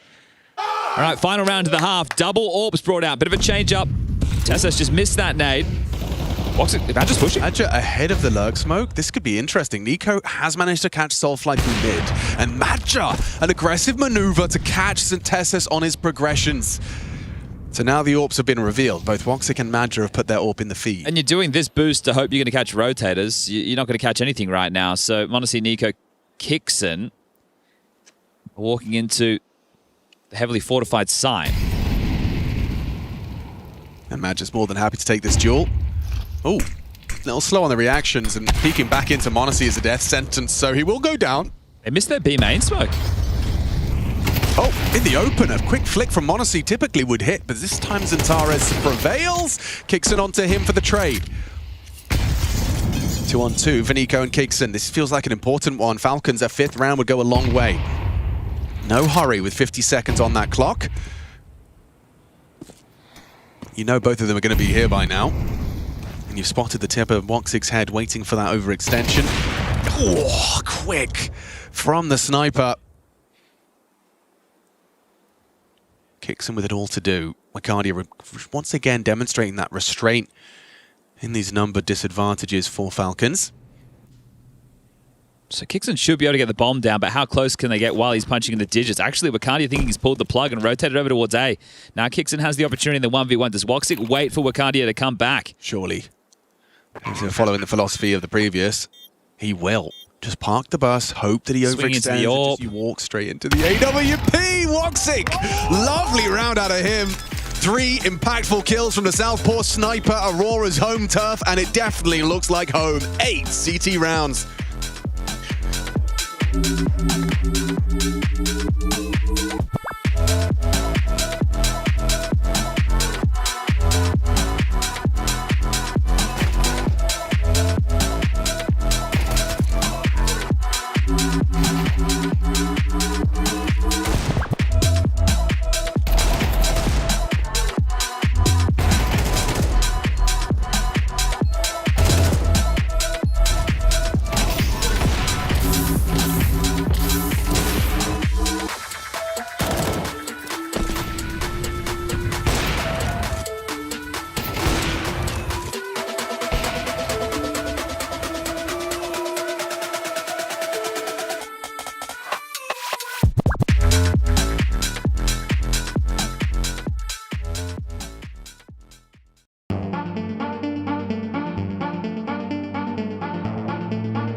Turkey known for? This fascinating country is known for its striking mixture of history, culture, natural splendor, and being goddamn good at the map Anubis. This is their home turf, and they are rumbling the Falcons right now. This head-to-head to kick off stage 2 for the Falcons campaign is being met with resistance. Yeah, no, absolutely. This is Aurora looking incredibly comfortable, opening duels for the Falcons on the T side of Anubis. Amiga 2 as far as opening duels 1. 10 for Aurora. We have swapped sides. Oh, and MongolZ's already eaten that HE grenade. Badger, a pixel too far, says MongolZ as he taps his head off. An important pistol as far as Falcon's competitive nature on this map is concerned. And an opener. Yeah, that's true. There's number 3. Centaur's quick clawback. Oh, he's done better. Yep, double up. Kiyosuke's had a bit of a tough one so far. Need to see some precision. How's that from Centaur's? No worries. The Turkish Terminator's here, and he's taken down 3 of you. He's taken the A site with the squad. And you are so disconnected. Nico going to be coming in from A main. You've got... Save your Kevlar. MongolZ coming in from heaven. He wants to have a look. Save your Kevlar. He fancies his chances, mate. If he taps, if he takes what's your Kevlar, he's going for it. If he one-taps him, which he hasn't. You go for it now. You give it a little go. Centaur's already got 3. How many more can he possibly get? In fact, he's dead. One-on-one. Soulfly versus Nico. They actually pulled it off. This dream duo, MongolZ and Nico, have denied what was a certainty for Aurora. That is a fumble right there. A 2v4 retake of the A bomb site in a scenario they should never win. Stereo frags for both of them, and then you see the final 2, Centaur's and Soulfly just scampering. This is the opener. Sits Major on his ass with the one tap after the nade. Oh, bang. He's deleted. Centaur's, you think he wins the round right here? This is a massive stall out of any rotations through middle, and then they're able to break into that round. That is phenomenal from Falcons. Yeah, that's actually good. That reignites the whole conversation, and that's why Centaur's is reacting the way he has. They know that's supposed to be theirs. He's not meant to lose a round like that. Okay, well, that's supposed to keep Kixon and Kiyosuke planted on B. An early smoke to have them dumping util. A block smoke still thrown on A. And a second to try and keep them in the dark. Kixon has an angle over this. So the fake actually has Nico rotating over. A main smoke fading now. As an A anchor myself, I want to see how Tessus handles this because he hasn't got much help. Playing retake now. Yeah, that makes a lot of sense. If you can get the info, delay them. He has an incendiary as well. So what's the execute here? Likely Heaven Smoke, Molly. Another smoke for Wakadia as well. Wakadia is part of the pack, so that might just get trickled out into camera if they get the space. Just going to do a flash and go. Yeah, Centaur's will swing off the first flash. It does catch him, and good position. Good pathing from Wakadia, makes it difficult. MongolZ gets nothing, and yeah, just like that, Soulfly and Wakadia have managed to open up the A defense. Another retake all through Heaven.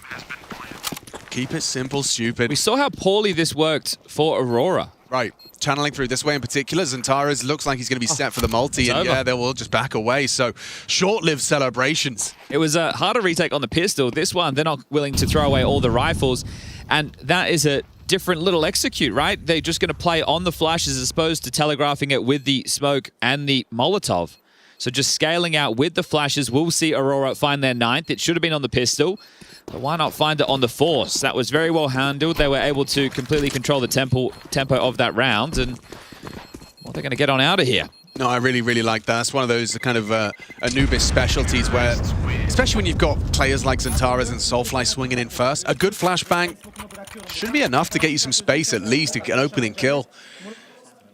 Doesn't give that additional hang time of the smokes being spotted in the sky to get a third body over there. Second tactical timeout called. Zonic back on the microphone.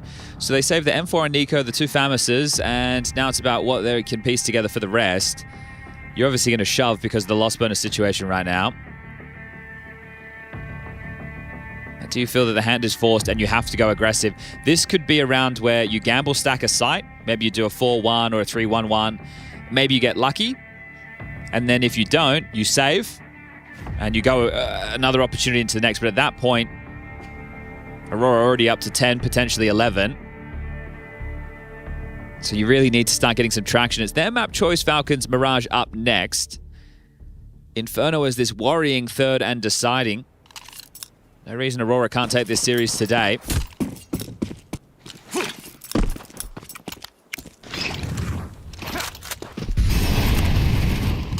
So trying to ward away any of the early aggressions through the new hole.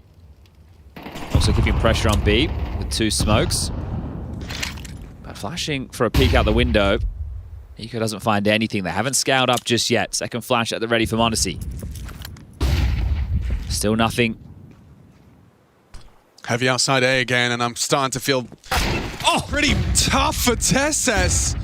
He's done well. Zantara's dead to the solo A defense. He's got to have a reaction. He's in so much trouble. Nades and flames at his front door. It doesn't spread. He goes wide into Arcadia. Oh, it's not going to be easy, especially with the loss of Nico. Just wasn't clear and didn't anticipate Woxic to still be waiting. And wait, they're pivoting. And that's where the majority of Falcons find themselves. MongolZ's hearing this. Soulfly, you've got the bomb. Magic should have him dead. MongolZ's worried about too much. Yeah. All right. That's the round. Well, I think because they got stalled out by the Deagle for a moment, they didn't just run in case the rotation was swift. It's one of those things where if you get stalled out for a couple of extra seconds and still try and brute force in, they can be spilling out Heaven, Brokey, Camera. It's almost like when you get a player into the A bomb site on Ancient, and everybody else is over towards B lane, and it's like, no, let's just rotate the bomb back. Never a good idea. Yeah, right. You give the CTs time to clear out and then also rotate, and that'll be round number 10. They're looking just to hold on to the Famis's again. Nice shot from Tesses. Yeah, fair play. I mean, solo A, just a Desert Eagle and an Incendiary. And Nico is spewing. The type of deaths that he's had in this game, I'm surprised he's keeping his cool. Yeah.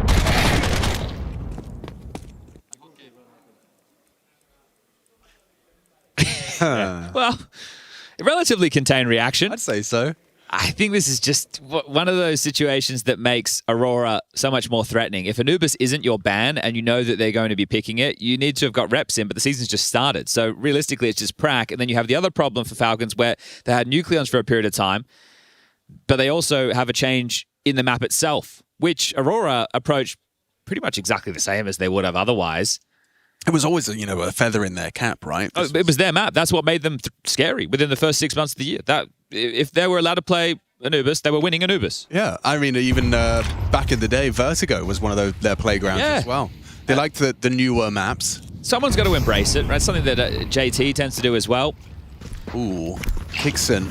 He's going to be Molotov'd out here. Maybe he can edge on the edge of the smoke, though. And peeks up with the uncrouch. He's managed to burst away. Good combination of bullets and flashbangs. Kisuke and Kixon have defended their site more convincingly than previously. This is an eco with 2 safe Famises. So if you win this one... That's a big if. I still feel like you're favored. Ooh, especially when your rifles take heavy nade damage. Kisuke hanging on by a thread. Imagine to slow his roll right now. He cannot go down. Not only is he on his own, he also has the bomb. Oh, yeah. Oof, made a sound cue. Daisy. And that's going to start to fade in a moment. 2 players in through connector now. Good use of the window. Ooh, didn't quite finish off Kisuke. He has passed his FAMAS off to Nico, hoping he'll be able to get output on that low HP. And no armor. Madja and Woxic are just pulling this one across the line. It's certainly more competitive, certainly more threatening, as is this walk from Tessus. A little bit of a gap. Big gap. Oh. 4 bullets left in that Famis. And look, it was sketchy aim, but Madge is still happy with that one. They lose the 2 openings, and they're still able to convert the round. I agree with your sentiment. Even though they were down in the number disadvantage, still felt like they were favored throughout. And the way they handled it, they didn't lose those kills and just go, oh, well, let's just run in, right? Yeah. They took their time. They knew that they could control the tempo. And they get the job done. 11-5, 6-round gap. Running away with things. The only round on the CT side so far was a 2v4 retake of the A-bomb site. Oh, Nico's just run straight down middle. Yes, sir. Yes, indeed. He's down. Soulfly receives him. He got flashed, I think. Where was that flash from? Great question. I think Soulfly threw it himself. Otherwise, there'd be a flash assist from someone else. Which is a crazy... Yeah, that's very interesting. Yeah, maybe just a little bit of serendipity. I don't think we can catch that in the replay, but no. All right, well, they do have the man advantage right now, Falcons. Ooh.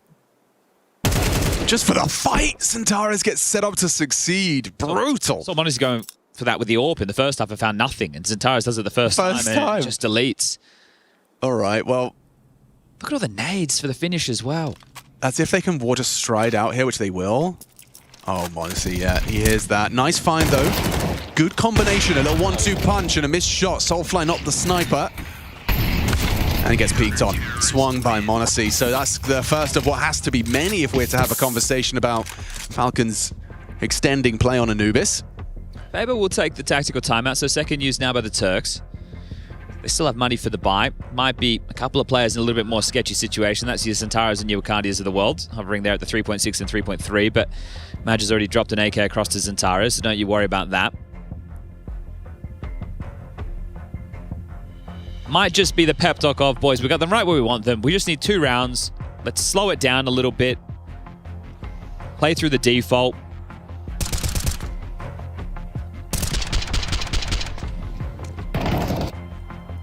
Cardio and Madge with Mac 10s could be telling a different story to the one I was just painting, though.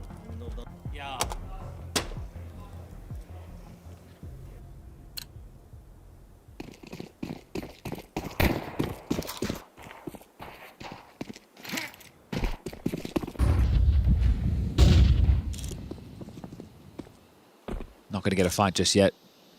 Obviously looking for the angle through the hole.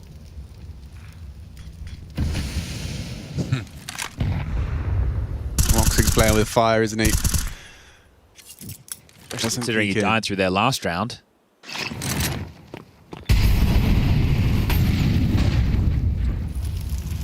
Parting behind the flames.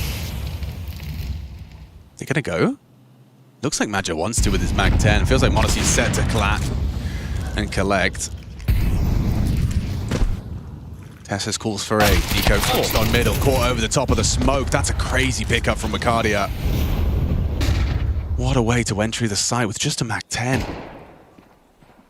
See, ooh, baits the shot with the shoulder peak. Really feeling quite hard done by now. A Falcons, the side feels lost. Kiyasuke to change that. Poor plant position punished. Yep, that's awkward. Just weren't ready for the camera push. Not enough covering fire provided. You've got Nico's flank that should completely thwart Woxic on his departure. If he tries, that's if Centaurus doesn't make the first move. Woxic's waiting for this, or at least he was. He is. Anticipates this flank, 29. Let's go, really. He's going for it. Oh! Just crouch walks into him. Not quick enough of a reaction, and Centaurus' position very well known. Okay. Not even going to give this one a go. So that means that another round for the Falcons. They'll get themselves up to 7. Money would have gone 1,900 as loss bonus either way at the end of this one. So with that cash injection for Aurora, Centaurus thinks holding on to this, using it as the hero gun into the next round. Yeah, I mean, best that case push, scenario. That push from camera really made all the difference, didn't it? Denying the plant. Ah, okay.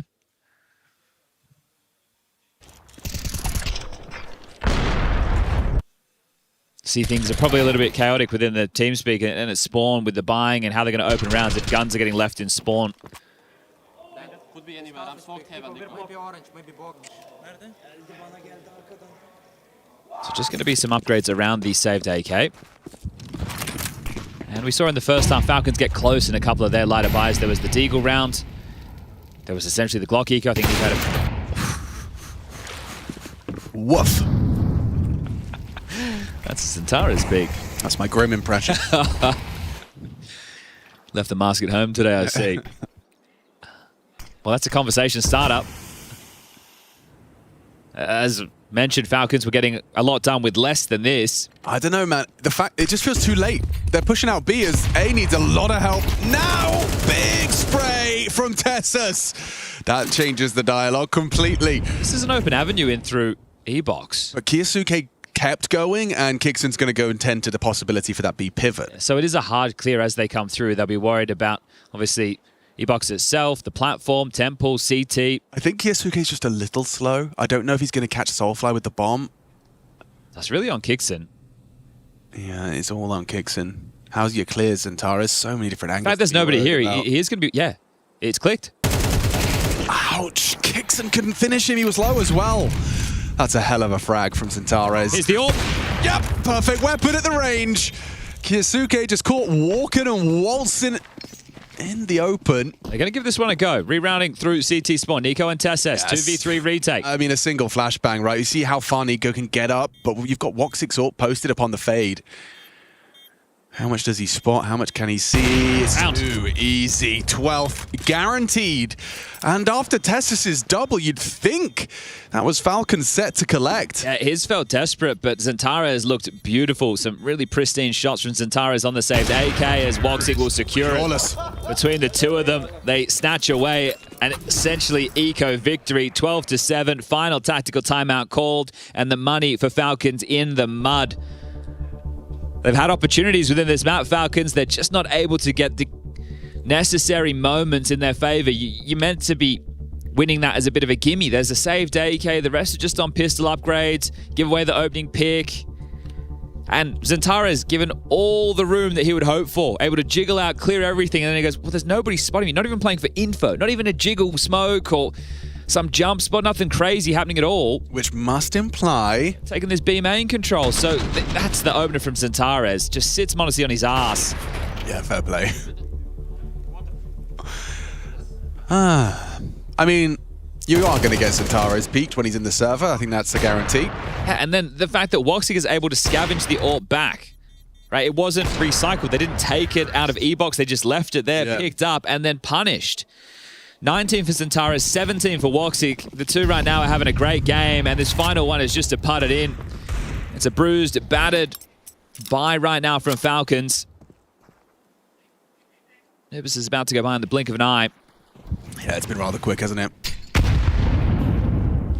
Chunky HE. Oh, and the headshot comes straight with it, forcing the fight of Tesses. As the 20 bomb. Yeah, round 20. Kill per round, pretty damn good average. Yeah, you were talking about the opening kills in that first half. Falcons unable to get anything going, 10 for Aurora. And in rounds like this and the previous, where you really need those openers, you're not getting them, and now in for the B finish. Yeah, Woxic's going to linger. Hoping to catch anyone that wants to try and get this access point through the new hole. That's great for the AWP, doesn't it? It does actually look really comfortable. Right, I'll step into that tiny little window. Could get Soulfly. Oh, there's that shot. It's all falling into place. Just those last two frags to be checked off the naughty list. One and done. It was exciting for a moment. Nico's eyes wide, but that's Aurora taking their map pick fierce. No one is happier than Aurora to have Anubis back in the map pool. Starting off at stage 2 with map number 1 over Falcons. Mirage up next. Will there be another upset brewing?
having to find himself a multi. Does deliver on the first. Got to be careful of this flank here. They haven't made their strides through. Finally making noise here, bro. The HE goes a little bit missing, but Brolin will still find the frag. A chance in the 2v2 to close this one out and put this map to rest here for Mouse. That is power position, though, from Torji. Back at the site, no Molly to force him out. A single flashbang, and George has got to do it all, though. He'll be sent into the site. That flashbang expired. Now Torji locked into the angle, but he misses critically. Torji will live, though. Brolan now can end the game. It's a 1v1. Op duel, shot baited. He nails it, and NRG stay in Dust 2.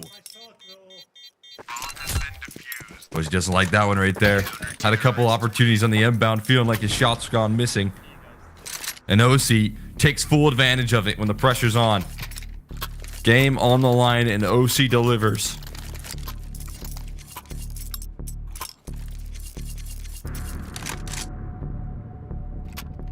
Playing very well in high pressure moments.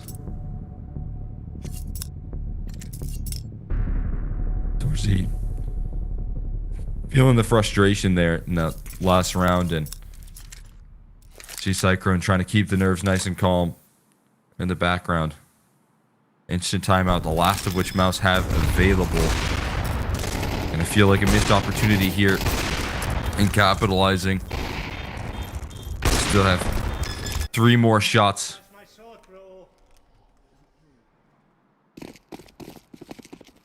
Energy have much more here. Again, crossing has been their big vulnerability here, and this time able to escape it.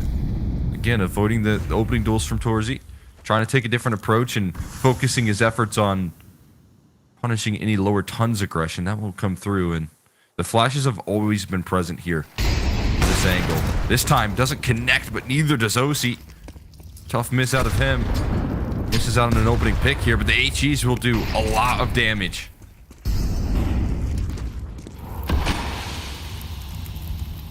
NRG with a good setup. Very mid-centric off the opener. Doesn't quite pay off.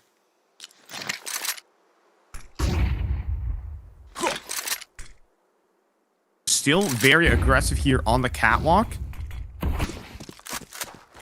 And George with a flashbang to all 3 players here grouping up for the catwalk defense. But the Molly does root out Sonic, does break the setup.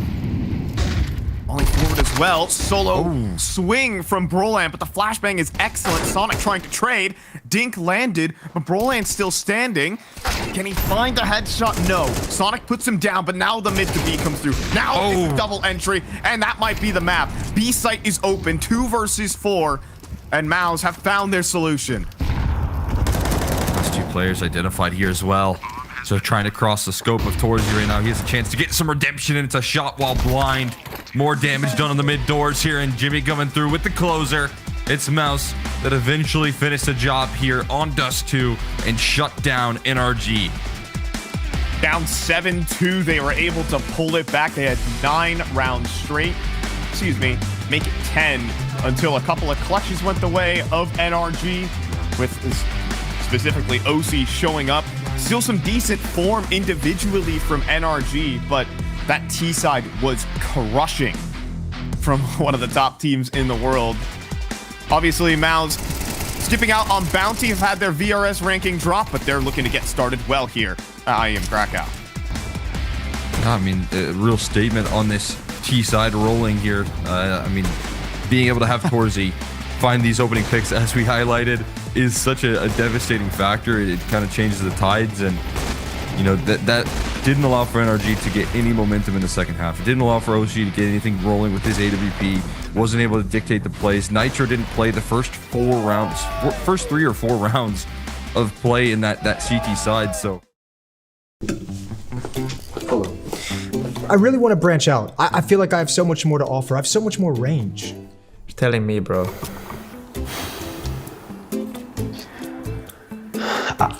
I look at you and I just see Frodo. Return of the King. You seen FaZe? maybe retirement of the king. I mean, I've done Joe Rogan, I've done Baron Harkonnen, they had me play Ben Kingsley in Shitter Island, another bald guy, of course. And then in season 19, they had me do this cuck skit with Chad. They put Johnny Sins as the fucking thumbnail. Solid piece. The content, or? I feel like if you have Alexi Alkaib, you can also have Lisa Nimaib. Like a duo chosen one. Kind of looking to stay semi-close to the source material.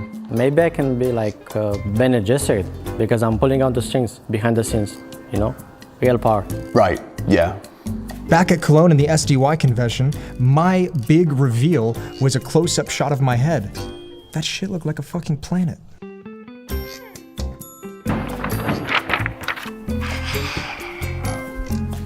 So, what makes you think you'd be a good fit for the role of Harkonnen officer? I have no eyebrows. No makeup required. I mean, the only time I've ever even been able to play a non-bald character was the Boros skit. And they had the camera guy stand up in a chair and make me look smaller. Don't change an accent before the cast. Look, you've got potential. But I don't know if you're ready to take the leap. The fuck? I don't know. I don't want to be typecast like Moses. Typecast is better than no cast. I'm 21, man. Turkey it is.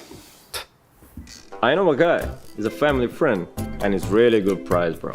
Man, this is disrespectful. They're farming us. Yeah, they really are. And you know what? I'm sick of it. I'm sick of this whole thing. I'm gonna go tell them exactly what we think. Jason, don't even start, man. We don't have the budget for the special effects and makeup. You, my friend, are bold. You know, and that's where you really... It's where you shine.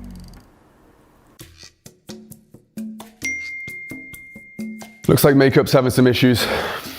We might have to shave your eyebrows. How do you feel about that?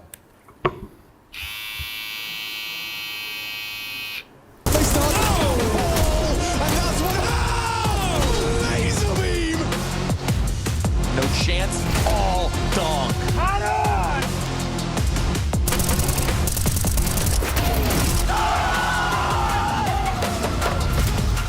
Opening fight here and no utility to do it. Brokey going for more. Brokey wants it all.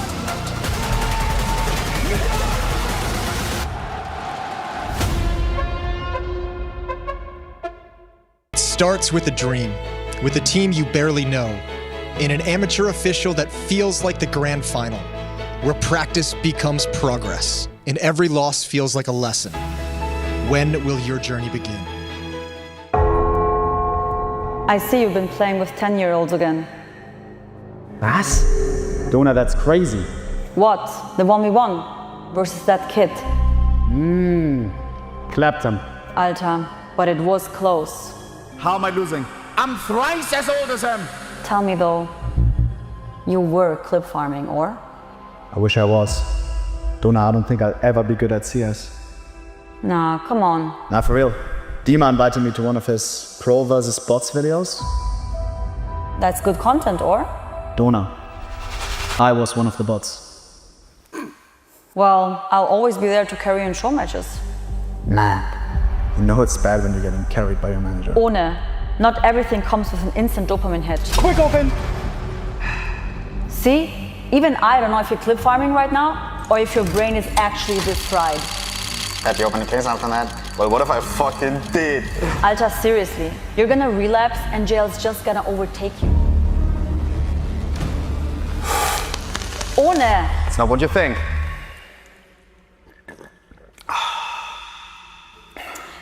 One last thing though. There have been rumors that you're selling fentanyl on Cathedral grounds. You too? NIP paper, Mectin heat, ohne hold me fan. I'm fucking done. Any more of this? We're doing co-streams, Minecraft, and that's it.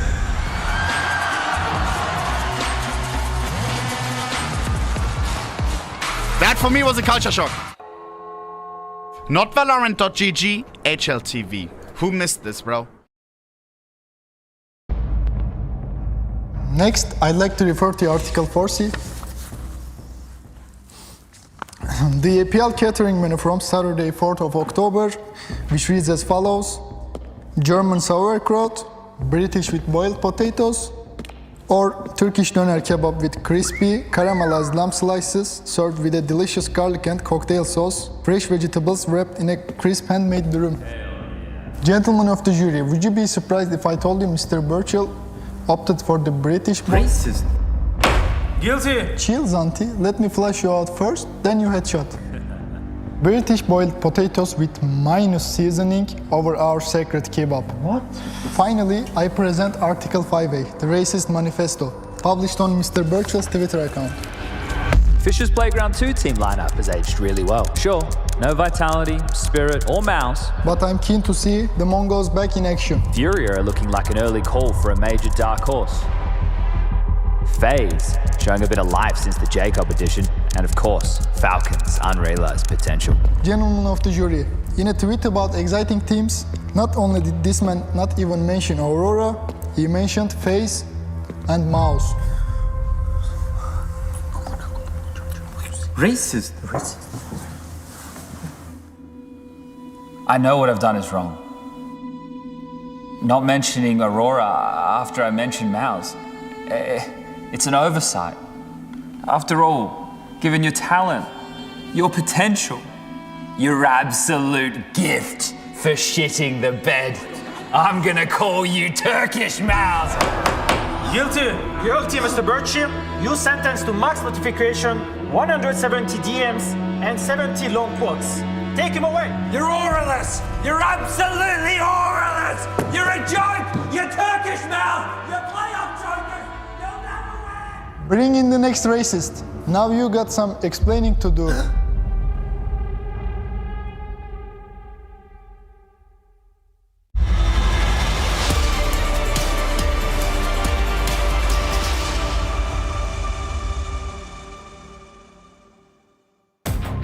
IEM Krakow 2026, headed into the second map, and one hell of a Sunday we have in store for you. Aurora hoping to get their job done quite quick so they can get to resting. They picked themselves up Anubis quite convincingly, a 13-7, as we got Aurora versus the Falcons. And I told you, he is Counter-Strike's Djokovic. Okay. Doing his warm-ups, I think jogging. He's playing right now, isn't he? I think so. Someone about Sinner yesterday, so he must be in the finals today. And it's in Australia, and it's open. It's open, and there are Australians. Okay, well, right now, if you want to know where you are, Alex hit the nail on the head. It's Krakow, but this is Group B. We have on the B stream NRG versus MongolZ, and right here for you, Aurora versus Falcons. Turkish MongolZ plays winner of that, and then the winner of that qualifies for the Toron, which is where we find ourselves right here, right now. About 40 minutes away from Katowice in an arena twice as big. Also looks like a spaceship, just a different type of alien. And I don't know if there's any tickets left, but if you're in the area, why don't you go ahead and have a look? Because I think it's packing up quick.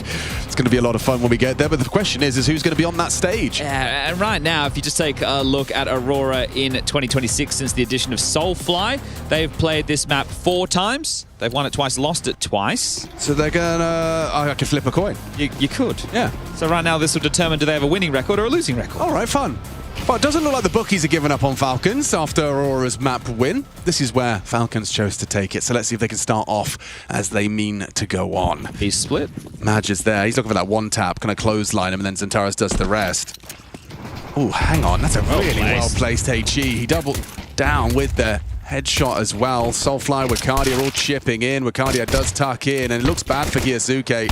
Kicks, and very quick double kill. Can't quite find Soulfly. Love the move now then. Soulfly puts his aim on display. That looked good. Yeah, before the boots hit the ground there, poor Kixon. I thought he had like a nice bit of airtime there. I thought it was going to catch Soulfly off guard. You know, a couple of missed shots. We could have a third. No. People who have missed the dialogue around the Joda change with Soulfly coming in.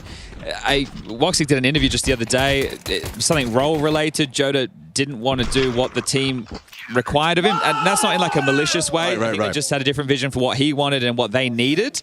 So Soulfly's come in to be able to fill that void. MP5 enjoyer? Come on, I didn't think Woxic could get cooler. I didn't think it was possible. It is a cool-looking gun. And didn't they change it as well as the MP7? Yeah, I believe they both got a look change. Yeah, they both got a buff, and they got a price reduction. So Woxic's been doing his research, and he knows what we don't know. Which is a trendsetter. Which is oh, he's a trendsetter. Okay, the MP5, right. we're going to see a lot more. All right, okay, all right. Yeah. I guess Sounds against this good. eco right now, he should be able to shred them. No bomb going down. Falcons will take the Eek. Soulfly will be the A anchor, everybody playing at home. Zentara's will be the com player. Woxic, obviously, the AWPer. Over towards short, it's going to be Wakadio and Madja anchoring B. I mean, Falcons actually did have some threatening ecos, didn't they? That's true. On map 1, even if it was a convincing Aurora win. And Nico's got the Deagle right now. Shredded. The cannon fodder didn't get anything done. Nico unable to capitalize on their deaths as farmed up. All 5 staying alive. That was a very we'll get 4. effective helmet the Madja invested into there. So 3 SMGs. Are they going to upgrade away? They are, actually. They're going to be able to facilitate Woxic with the AWP going to the first gun round as something gives us a 1,000-yard stare, but should be playing by the script right now, Falcons. You should know what your first rifle round entails. Insta window from Nico. 10 points. Just swinging out mid. Yeah, okay. Woxic's been spotted. You know Zentaris is dropped. Throws out a HE to try and catch the punishment. No one's there to spam him right now. The smoke. Zentaris is okay. No one's underpass at the moment. Yeah, but he's burning. He's burning. The smoke didn't quite work out for him. He's actually only got 12 points of health. That's why Woxic's being so stubborn in that window. There's the spam. Dead. He should be. He should be, and is brought down by MongolZ eventually. They want to reaggress. Woxic's flash suggests he does. Soulfly will profit. Really nice. Great way to pull yourselves back into an even keel. Sailing towards a swing. Soulfly, however, overextends on the stairs and meets Nico. Well, Tessus knows there's an aggressive B smoke in. Does Madja want to push the issue right now? Because if he does, he'll just walk into this. He's got the space, and they had that A stack, but right now, number disadvantage and good map territory right now for Kiyosuke. This is a map where you see Kiyosuke at his best. This is no good. At range. Not the weapon for the job at all. Well, I think now if you're Woxic, you really want to make sure you can maintain this AWP. It's going to be tough because the bomb hasn't even been planted just yet, so in the early stages, Falcons likely wanting to get their economy going as well. Yeah, I think that's the only thing going for the chances of their save is the fact that it is round 3. So that's tough, right? That's your opening gambit. You want to play aggressive. Zentara is jumping out, getting caught. And he was fortunate to stay alive for as long as he did because Tessus, he was flashing middle for the pack to swing out, and then he was late to B-Apps, worrying about the B-Apps potential push. And then as he comes in through underpass, they're able to combo and take this away. Oh, Madja. Nice shot as he will deny Kiyosuke. The old guy taking down the young buck.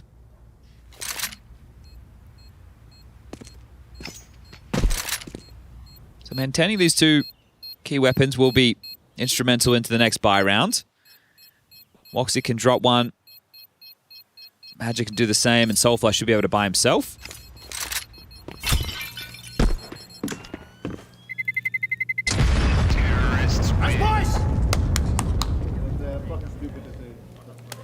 The intensity does need to get turned up a notch in the sense that one of the key things people need to keep in mind with the way that the brackets in Stage 2 works, if you lose your opening game and you drop down to the lower bracket, only one team from the lower bracket can progress. So Falcons would be in the den. Now, looking at things, I would say Group B is on paper easier than Group A, and especially with the Group A upsets we had on day number 1, FURIA, MongolZ, Paravision down in the lower bracket already. That sounds pretty damn tough to me. And then we'll have one of Spirit or Na'Vi and one of G2 or Foot. Oof, all of them sound quite threatening, to be honest. And it's good to see Foot putting in a strong performance yesterday after a close game against FURIA Online during Bounty. I am very curious to see how that G2 affair goes down. All right, well, they've established top mid control. Want to see out towards the island box. Kiyosuke getting through underpass, and they're going for this 3-man A setup again with Wakadio as that loose piece. So really hoping that it is some variation of an A play, whether that's a split or a straight up execute. Yeah, I'm going to put my captain's hat on for a second. That's Captain Obvious, but Kiyosuke can't afford to be absent for much longer if Falcons are to return the favor and take us the distance. Nico's heard this. And Toes, yeah, he should have the advantage. Very minimal, though. I mean, yeah, 10 HP. With Wakadio gone, have you taken down the Joker already? Is there still 2 on the side? The answer, yes. Woxic tries to catch something on connector with the smoke break. Not going to reveal the forward position of Kiyosuke. Tessus, keeping the presence and the boots planted of these two B defenders. I don't think they know where they want to finish just yet. I don't know. MongolZ is going to be my indicator. Yeah, coming up con, so it has to be A now. Kiyosuke, though, he's about to get caught by Soulfly. This is really cheeky around the edge of the smoke. Hello. Hello. Goodbye. Brilliant play. Trade required and provided.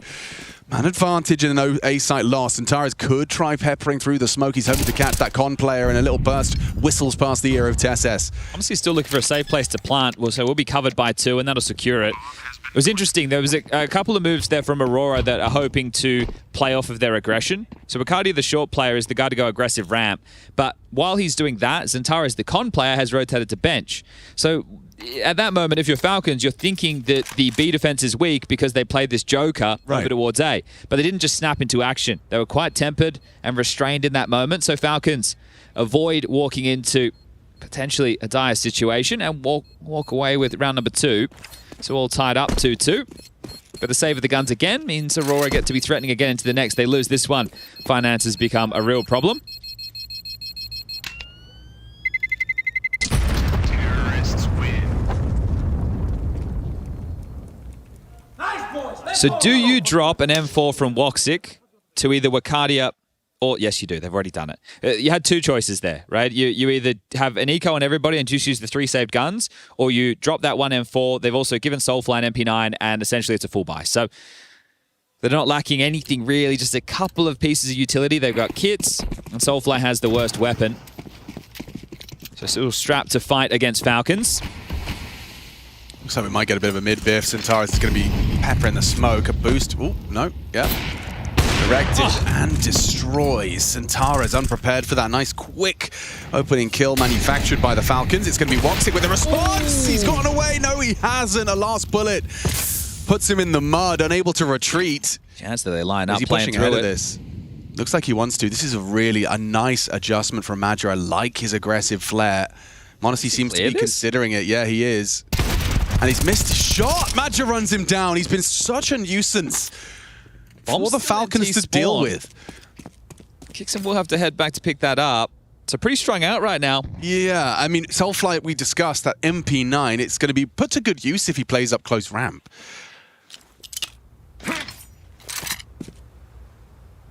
Kixon with the connector smoke, trying to imply that it is could be mid. Stops any answers from being gained easily. You would hope Tessus plays through underpass, comes through the smoke on the timing that they start to take A space. If Kixon dies, bombs loose on ramp, and at that point there's probably about 35 seconds left. It would be one hell of a clear.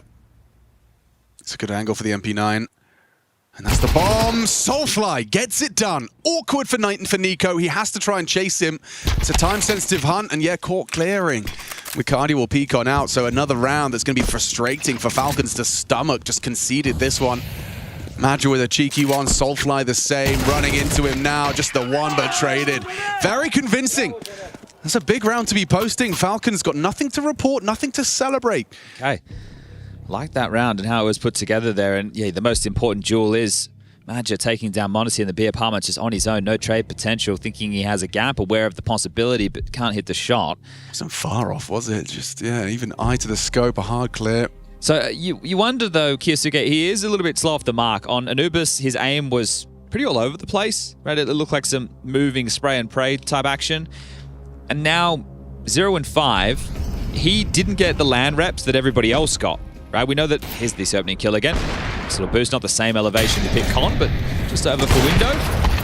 Now, this is a hard fight. I'm not saying it was his Can't argue with that, right? But it is something that you need to get activated. And again, he hasn't got any land reps in this year just yet because he was unable to attend Bounty due to some visa issues. So one of their key pieces yet to get going, but they can buy back in. Boosting up MongolZ for a chance on the cross. But nobody will be darting across. They're starting like too short. Yeah, now here come the flashes. They're going to fight. Okay, here comes the biff. Xantares ready to brawl if you fancy it. Kixon going to be crossing out. The flashes are there, but the headshot provided by Wakadia. Job done. First blood drawn. Tessus has done well. Oh, he nearly had 2 there. Soulfly on notice. Xantares adjusts to Kiyosuke effortlessly. And it's already looking uncomfortable. Maybe Nico borrowing into CT with Wakadia's HP low. Even a body shot would be sufficient.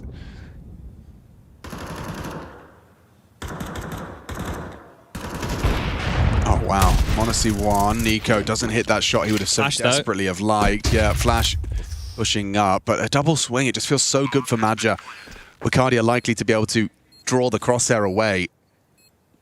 And Madja likely to trade. Soulfly is low though. Nico, if he can hit that one tap, if he can get away with his life, it's a different story. Just like that, it opens up the avenue, now held by MongolZ. Falcons piece it together. Again, Nico and MongolZ. That's what it's all about. This duo, they picked up a 2v5 on Anubis. Now they've pulled off an impactful round to get the wins going. Okay, this is the skill expression of those two on display, and you highlighted the round on Anubis where it felt like an absolutely dire retake. Some opening kill going against them, and they're still able to pick this one up. You go back to Anubis, it was 14-6 in terms of opening duels in Aurora's favor. Right now we're tied up at 3 apiece, but that one is a bit of a shattering round there. Getting fired up with that one, and why the hell not? Okay, it's first like little shake for Aurora's economy. This one's pretty direct. Straight up Con is kicks in.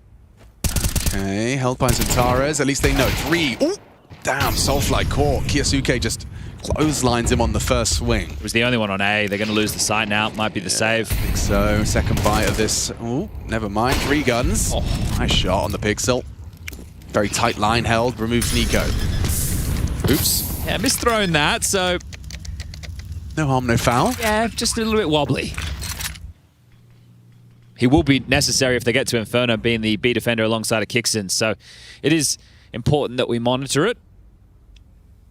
We'll be, again, if we get there, getting heads-up duels against the likes of Zantares and Banana. But Tesses... He's just kind of... It's like a half-hearted hunt, right? Like he just doesn't... keeping him contained. Right. Make sure that they're not sniffing about, trying to get themselves any other upgrades. It will make life a whole lot easier if they do take away these rifles, but you're still trying to establish your finances on the T side too, so there is a line and a limit to be drawn. If you had a Mac 10, go nuts, mate. Sure. But don't give Zantares an AK-47. Terrorists win. Well, it has been quite a back and forth affair in these last few, but it was the pistol and then the eco victory. That's been 4 of the last 5 for Falcons, so they have broken through.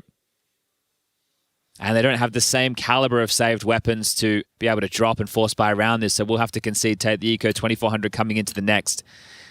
Seen both of these teams win rounds they probably shouldn't in this series so far, so is there another one in store? The Falcons waltz their way up to 5.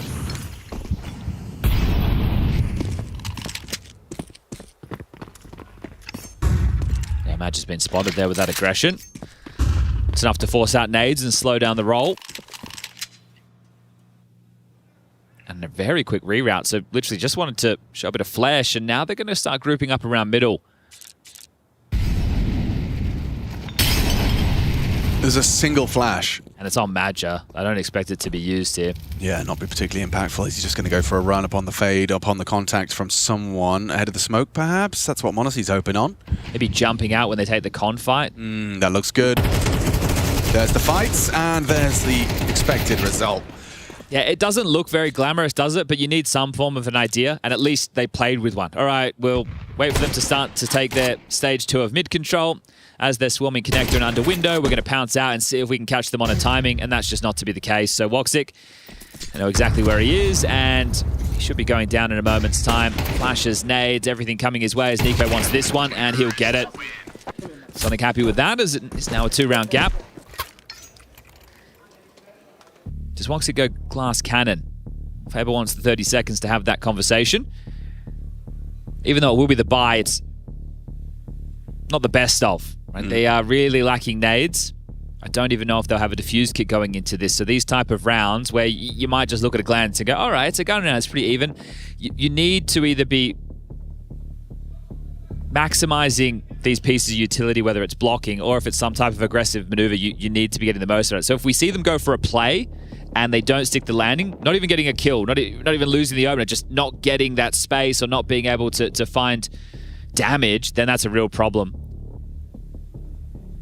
Nico lining up the insta window, Kiyasuke as well. Maybe it's top cap for Kiyasuke, window for Nico.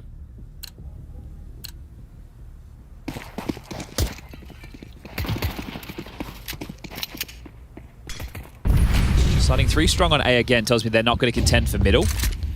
Right, the AWP will float, play around ticket, looks very strong to deal with ramp palace, or also like this, posting towards middle.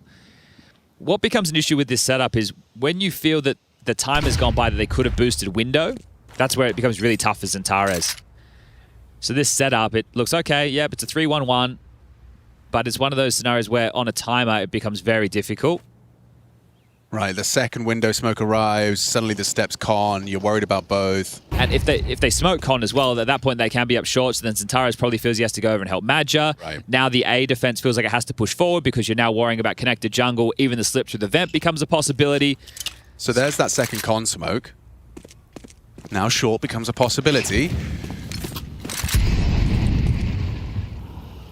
Xantares, does he have a little something over the top? Not anymore, it's filled in. So this is a gamble. If it's the B finish and Madja gets nothing, it's a save. But right now, 2 towards ramp, 3 towards middle is telling it will be the A split. Stacks in the right place. Yeah, they're in the right place indeed. It's going to be Xantares with a... Oh! What? Just a premonition on the fade of the smoke. It's Tessa's got caught. Nico creeping on out. Here's that orb shot. Will it lead to an overlook of Soulfly's position? No, it won't. In unison, Nico and m0NESY remove 2 of the 3 defenders. Xantares last seen con. Unknown. Does nail it. That's a big kill provided. Wakadi the Joker doesn't finish off m0NESY. They know where he is, but they're so susceptible. A bullet would do it. Just like that, he connects. Catches the Nico hunt. m0NESY's in the clutch. Not comfortable. The opposite. Wakadi, that extra man. I think he's probably saying something about that flash right there, because they've flashed over towards Connector and jungle as he started to initiate on that first fight. He gets partially blind and can't connect the kill immediately. And still able to be the man to make the difference in this. What was this from Xantares? This is just understanding of the way that Counter-Strike at the top level is played, right? On the fade of these smokes, right? You're playing in it hoping that, yeah, if there is someone on the other side, we have 2 guys, he can't be ready for both of us, but just peppering in with a few bullets, right? He's just making sure if that is the move, he'll do some damage and maybe freak them out. They start spamming. You take the fight to them. It was awfully quiet as well, right? Yeah, so you're starting to think there has to be something up in this situation. All right then, 4-2-5. Aurora. A roll. Yeah. See if they can see consecutive rounds from the CT side. Haven't seen that since that pistol in the eco. Orb starting on B. This window boost, Wakadia, can you catch a glimpse?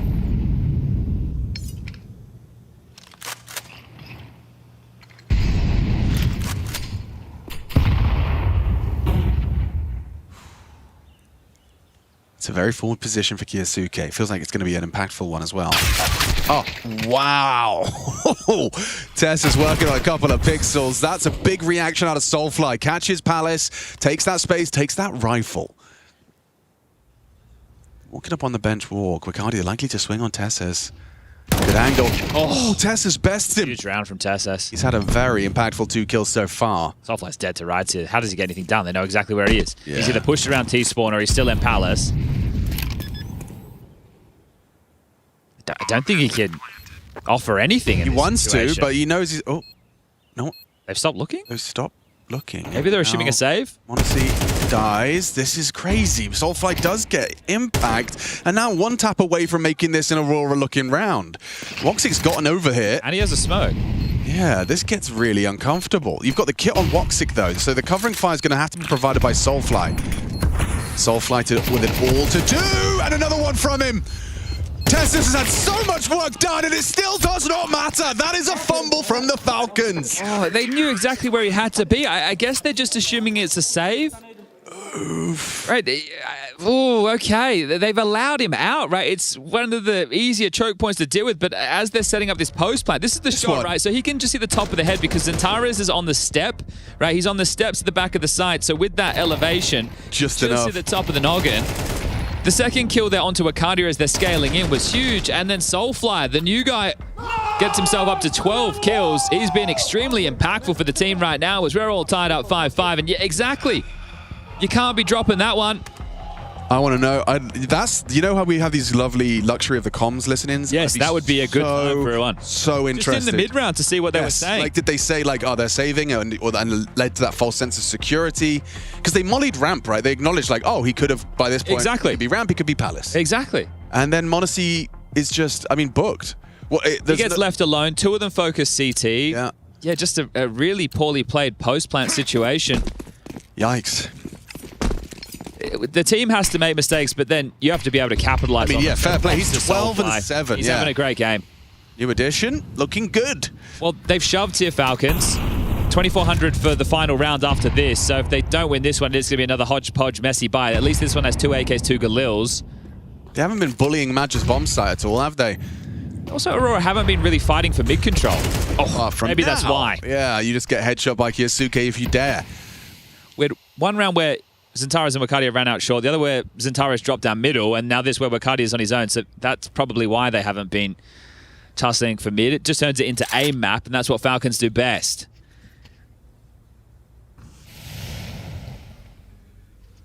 So how much will the opener matter? Madge on an island over towards B. Soulfly tending to A. Oxic and Zentaris grouped up in connector. The ult for the low ground. Zentaris to be the surprise. But Madja, he's the man who has to do an awful lot of work here, Alex. He needs a multi-kill. Yeah, tucked on bench. It's going to be a question of the pathing. Trying to sell an A fake, and Madja is buying it. Just completely departing the bomb site. Pretty light fake. Removing Kixon. Madja comes back just in time. And he's going to have at least one here. No, never mind. Never mind. The low HP Kiyasuke lives on. No one's looking. He can actually get something on this cheeky backstab here. No one is looking. Oh, Kiyasuke! How has he gotten away with 2? Swinging on out on just 20 points of health. He gets 4 in the round. Kiyasuke, he's had a quiet start to Mirage, but that is allowed. 4 kills for the 6th. Woo-wee. That one right there is the... Just mad, isn't he? Yeah, and that's where Anchor X in-game leader becomes a problem, because a normal Anchor is going to rotate much later, right? He's going to go, well, no, my job is to hold this side, right? And have they seen the bomb? Yes. No, it's just 2 smokes and a flash. There was a pretty weak fake. So Matt just misplayed that.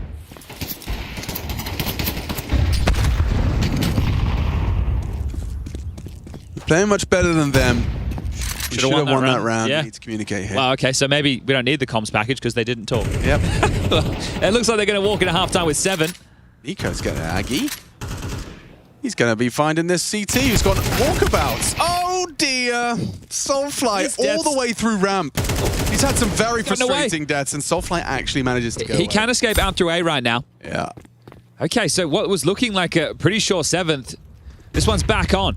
Aurora need this if they want to try and get it done in 2. 6-6 at the half. Manageable. It certainly is. Match is on his own.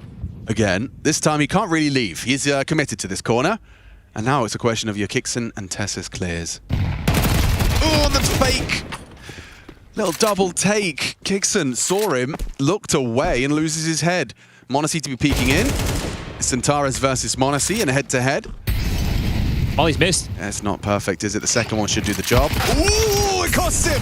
Wakadia, what a perfect punish! Trade comes in from Kiyasuke. It's still all to play for. Just to have a little bit of a lead on their must-win map pick. Now a warning shot connects. That's from the short side. Soulfly lets him know. Zentari's walking through the smoke. That's crazy. Hoping to catch a timing. Soulfly's rerouted. Zentaris has to wait unless he wants to just do this on his own. Just like that, he will. Walks on out, collects Kiyasuke and m0NESY. Haven't seen a m0NESY clutch yet.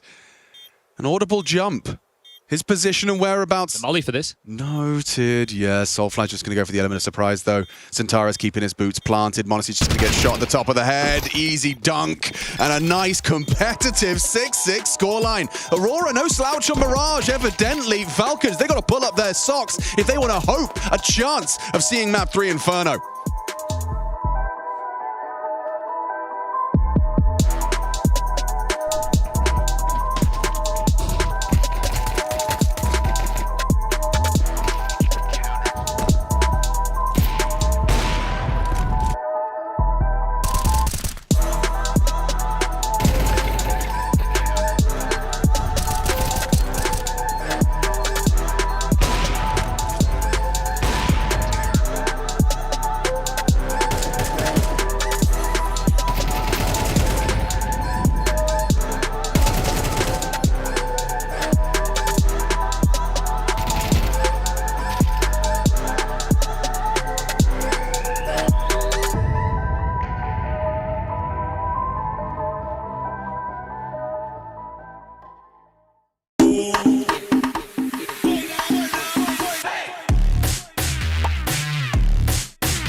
city. I'm going to go ups. One city, one stairs. Sure. Maybe you can stay like I'm rushing ups. There's a weapon ticket. Yeah, I know. He's holding me. They hurt me. One con, one city. City one. Stay like. I'm flashing city once. No bullet city. Boom. Flash city bomb. Nick is fighting city, Ilya. Yes, yes, yes. Maybe to city, no. Ilya doesn't see jungle, her to city. I'm picking con. Do it. Fuck. Go down. Let's fight him, Ilya. Ilya watching city. Let's go. I'm picking con. Stay alive. Two city. One more city, guys. I'm playing safe. Nice! Some highs and some lows for Falcons on our second map of this series. Aurora taking Anubis, but Mirage is Falcons' pick, and with 6-6, I don't know if they're particularly satisfied. It's still anyone's game. I think they could have had more rounds, but that was the T half. It's now the CT side. This is where you get to see their individuals light the scoreboard up with multis. But it's been hard fought to this point for both squads. And a fake. Okay.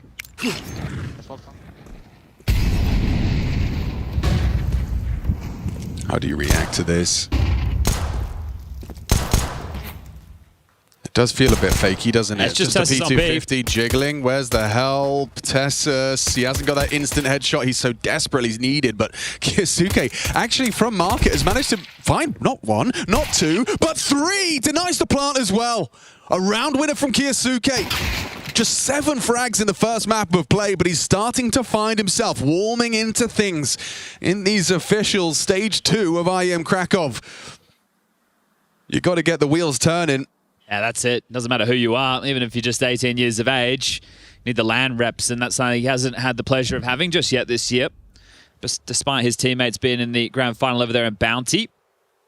Now, I think that's a really frustrating situation for Aurora, because you do the fake and then you don't actually find anything, and then you're thinking, okay, well, let's stick to the call. You're hoping that that A play forces the rotation, which it somewhat did, but they were too late, and now Magic is looking for damage. So we're going to split the pistols unless Magic can win a 1v5 with 23 seconds on the clock. He's already done the first. It will not be the second. Nico denies. And Maxim gets a nice from the boss man. Sonic happy with that. That's absolutely, you want to see a whole lot more of that. I mean, as you highlighted, it was Tessus alone. Kyosuke's only just got to market, and the first bullet out of his USP, I want to see it from his POV. So yeah, just swings on out, perfect. Catches Bacardia, Tessus calls for aid in time, and then quick adjustment into Xantares, which enables a round-winning tap onto that bomb plant. And with how Xantares has been shooting, right, you remember his play on Anubis, you think he was hitting everything. Now he's going to get the AK out on this T side, but they will be stomaching what is going to be an 8-6 scoreline because they've taken the fullest of ecos. Everyone is invested upon a rifle right now for Falcons. This is one of those decision tree things, right? So if you are certain, and this is where you look at teams' tendencies, that if they don't get the plant, they are very likely going to go for the full eco. You go for the rifles now, which might seem crazy because people go, but if I have the SMGs, I can farm the kills easier. But when you go into the first rifle round, you'll be under-equipped weapon-wise. It's not 3 MP9s versus AKs. Exactly. So you go for the rifles, which sure means a FAMAS for kicks in. But then next round, you're going to have full rifles plus full utility, assuming you don't give away too many casualties to the Glocks. And so far, so good with the first. And they should just, especially at this range, right? Look at the anti-eco setup that they've gone for. Can plow for each other, spam them down. There was just no chance for those Glocks to get anything done. So perfect. Now they get to roll into round number 15 with everything they desire to be able to lock horns. Because normally we would say, oh, it's a bonus round. Well, it's not a bonus round in the same way anymore. Yeah. Right? They don't have MP9s to be jumping out window and charging or pushing into pass. They can still make those moves, but they've got the guns they want to do so. One of the very few remaining representatives of the Black Bars gang. It used to be very commonplace in competitive Counter-Strike. I think Vincere was still rocking it as well. Yeah, a couple of the older boys. That was about that stretch lifestyle. I think Shiro did for a while. Double window smoke? I think you're right. Only got 3 left. Already we're seeing Falcons more willing to fight mid than we did from Aurora's CT. Yeah, and that's more their DNA, their style of play. You want to set your individuals up to take those fights. They're going to back their aim every day of the week in this team. So will Xantares. So once he can get the space he's looking for, as he's being cheeky with the steps, trying to feign some presence under pass. As they're congregating over towards B right now, they're looking to pressure Tessus. Jump spotting. Likely drop that defensive smoke to segregate the back side. Oh, okay, he's blocked. So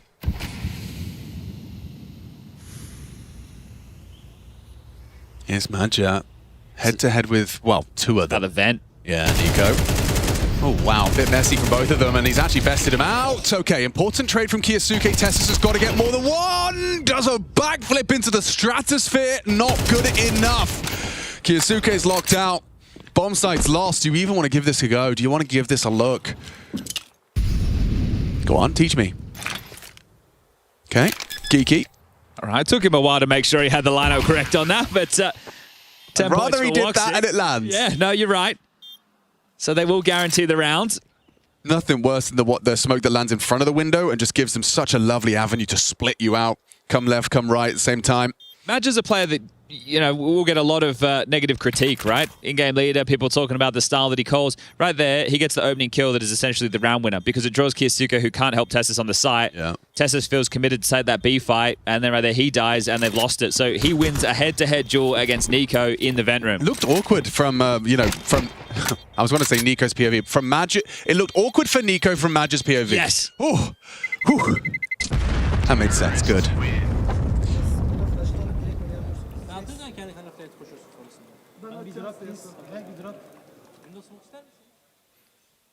Madge asking for a drop. They should be able to hook him up, no dramas. And the same to be said for the CT side. So 3 saved guns, so he can be equipped. There's that fight right there. During all of that, Kyosuke disconnected. Tessus just playing around everything. Flames, flashes, and yeah, he's been sent to the moon. So from B to A, it looks like Falcons are going to fight mid. Yeah, they're jumping out for full mid control, so they're going to get info that it's not middle early. How quick can they reroute and fortify this A site alongside a Kixon? That incendiary's done. They're coming. Kixon confirms he's going to need some serious backup. Soulfly, do you catch that HE? He does. Square on the nose. Down to 64. Oof, double, triple Molotov towards the CT ticket position. Is that an overinvestment? Bodies are dropping. 3 down in favor of Falcons. Soulfly in the smoke. Hoping to be overlooked. Woxic hoping for a fight onto CT. So much smoke up, so things will fall quiet, but still looks great for Falcons. Everything's faded now. This one, you'd have to misplay this, something crazy. Oh, wait, yeah. It is a 2-on-5. Should be unlosable. Even by their standards. Even by their standards, Chad. I'm still saying it. I'm sticking to it. No, me too. I'm just going to start wrapping this one up. Okay. Falcons 9, heading on into round 17. It's a big round. It's an important round for Falcons to win. The plan's nice.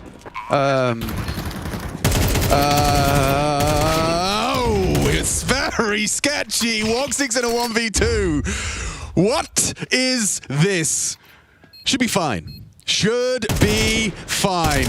Doesn't matter that he has to reload, that it's a 1v1, that Nico has to save Falcons! They've let it slip! Falcons, how does this keep happening? It's Groundhog Day, but every day's a nightmare. How does a team with 5 alive lose in that way? You got 3, a 5-on-2. You had 3. They hadn't even planted the bomb, and all of their opening utility had faded.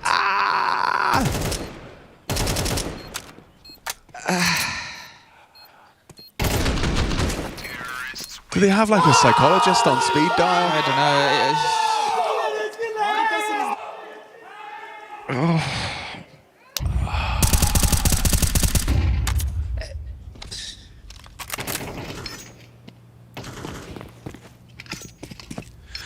See that there, grab that, put that on the telly. Let's get Yanko, Dupree, and JL to sit there and break that round down. Yes, please. Yes, please. Like, what should they have done? What could they have done better? What did they do wrong? What did Aurora do right? Even, yeah, so many questions. Like if they just let them plant and then just run at the same time, it's almost better.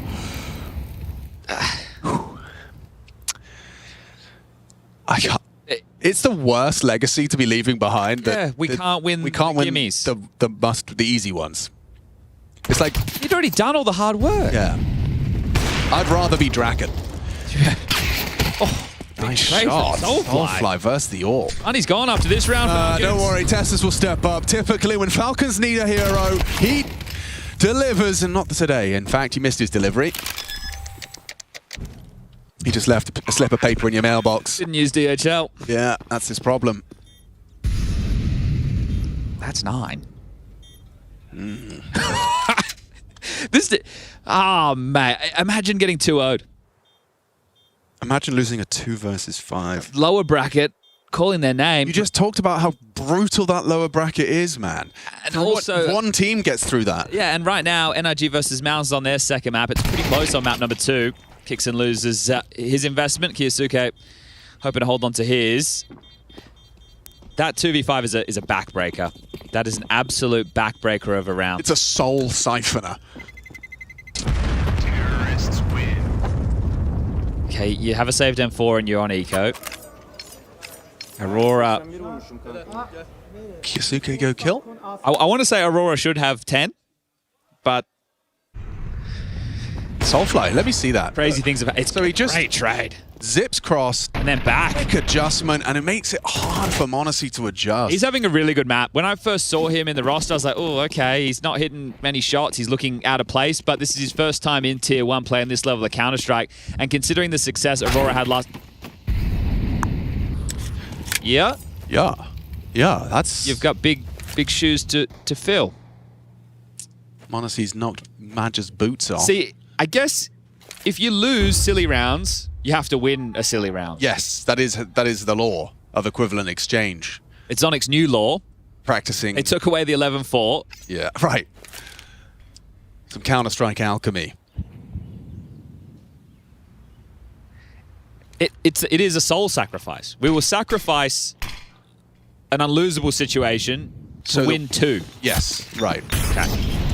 Because like Kixon's gonna hit a deagle, Nico gets one. All right, plays. Oh, Soulfly's looking very good. Look at that. Yeah, makes life difficult for them. Good angle from Kiyosuke, works out. Still MongolZ's not able to double up, and Santara's trying to catch that timing around the palace smoke. Not the best HE, no one's saying that. Santara's might overlook this. I think you're right. He's got to focus forward, and yeah, the perfect timing. Kixon rewarded. Here we go. Falcons going to be able to redeem themselves a little. That's if they don't go down, Tessus. Run. Running for the hills. All right, Woxy going to 1v3. Yeah, don't want to die. You'd really like to avoid death. I think he heard the step of Kixon there. Kiyosuke's going to try and cut him off the pass. Check the time, Chad. Yeah, that's the problem. If Woxy wants to win the round, he has to go away, but... Still. Okay, he's going to run into this site. Essentially knife out. Nope, save. Okay. Okay, there it is. There's right, one. There's one. They're back. They're back, everyone.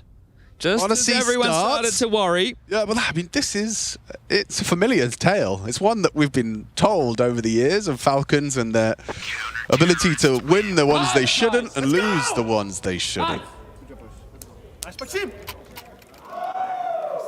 It's an important reset as well, because you saw Aurora. That was a huge injection of momentum to turn that on its head. And then this freebie through the smoke. Free aim. Yeah, you'll take that one every day of the week, way out. And this right here comes down to timing as well. All right, Falcons, you tie it back up at 9-9, and we know that Aurora, they're susceptible to the tilt as well. It's just a question of who can tilt less.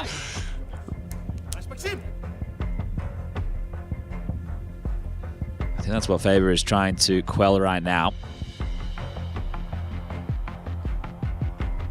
So when you have to work so hard and dig so deep to win the round you did, these gimmies are the ones that you feel like you cannot be letting slip, especially if you're Aurora. You're underdogs in this situation. And if it goes to Inferno and you end up losing the series there, you feel like you could have put them away in 2.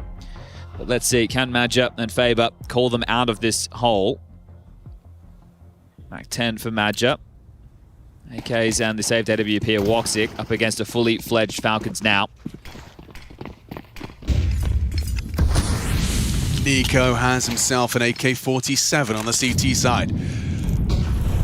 Gonna want to see output from that. Wicardi's already taken a heavy amount of damage. That HE was well placed by Tessus.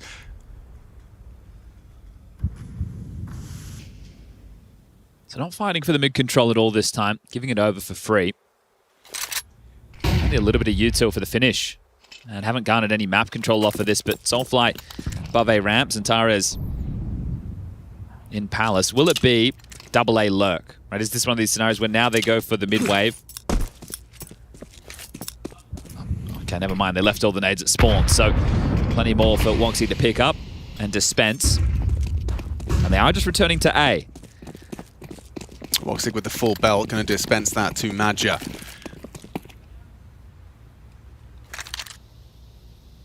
Kixon in the same position. Yeah, eyes on Kixon here. Yeah, I mean, Zantares got caught off once by the Palace position. Whether or not it's going to be 2 for 2 for Kixon is a different story. I heard that. Hit him short. Yeah, wait, how's he not dead? It's actually exposed his position from the sound cube, but it's actually worked out for Kixon. He's going to get swung on. Damage onto Soulfly, not enough. That's Kiyosuke, needs the multi. And in combination with Nico, looks like they've done enough to repel. Zantares very low. Woxic on the Tetris boxes would need to go on a bit of a killing spree. Zantares has done well on that low HP to remove Kiyosuke, but the Tessa's flank does seem like it's going to be doing what is required of him. Both of them behind that default box. He'll tap the head, pull Zantares off the bomb, and confirm that this round is the Falcons. All right. Something that they're doing very well is on the executes, the breaking of the smokes. We saw them do it on, it was the 2v5 that they lost, but they did the same thing there where they broke the smokes or took the fights from connected through the smokes. So as they're pathing in, they're assuming that the smokes are safety, and you need to some degree. I know we always say smokes aren't walls, but when you're doing an execute, you can't account for every single one of them getting popped open, right? And you can see there, as it starts to fade back in, how much havoc Nico was able to cause. They're down to the eco now, Aurora. And losing to that saved M4 of Kiyosuke a couple of rounds ago has really cost them. Just 3 digs, 2 blocks.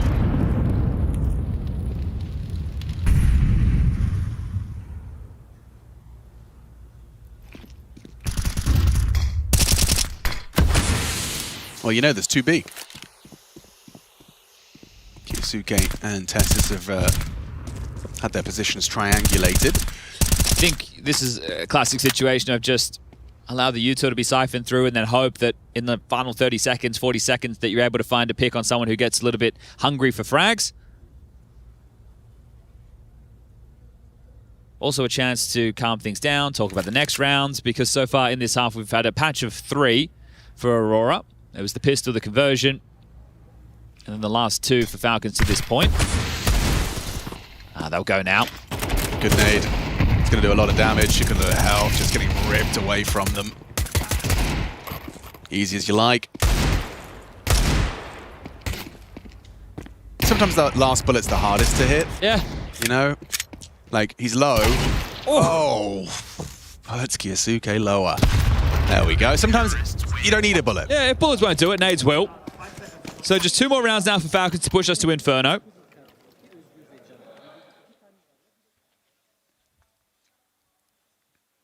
At least they'll get their guns out, see what their plan is for Madja, the master plan to make this just a 1-round game and to keep that dream alive of staying in the upper bracket, a 2-0 to start your campaign in Group B.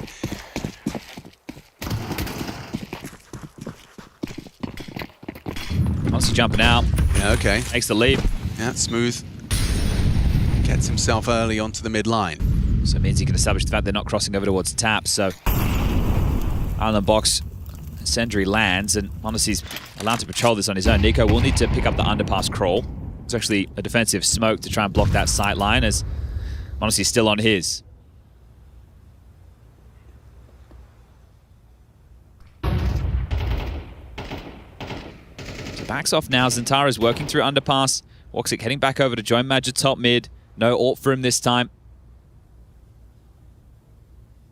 Window smoke in. And the nade, he's ahead of it. He's already crept under.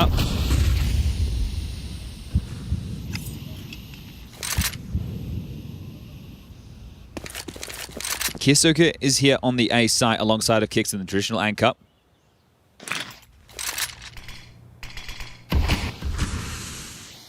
Another window smoke, but also another palace smoke. We're down to 45 seconds. After a pin drop right now. It's about to be a whole lot louder. You can hear the stampeding as Zantares takes that first and opening duel, removing Kixon. Oh. Soulfly wins out on the head-to-head with Kiyosuke. It's just falling apart. Collapsing does the A-side defense. All too easy. Okay, from nothing to everything all at once right there. Just like that, yeah. Very good work there on the entries. That was something that we were monitoring a lot within that first map. I'm in awe of Soulfly's output on this Mirage. He is the reason that it is competitive as it is. 21 frags and counting, wins the opening fight with Kyosuke, who's also having a great time on Mirage.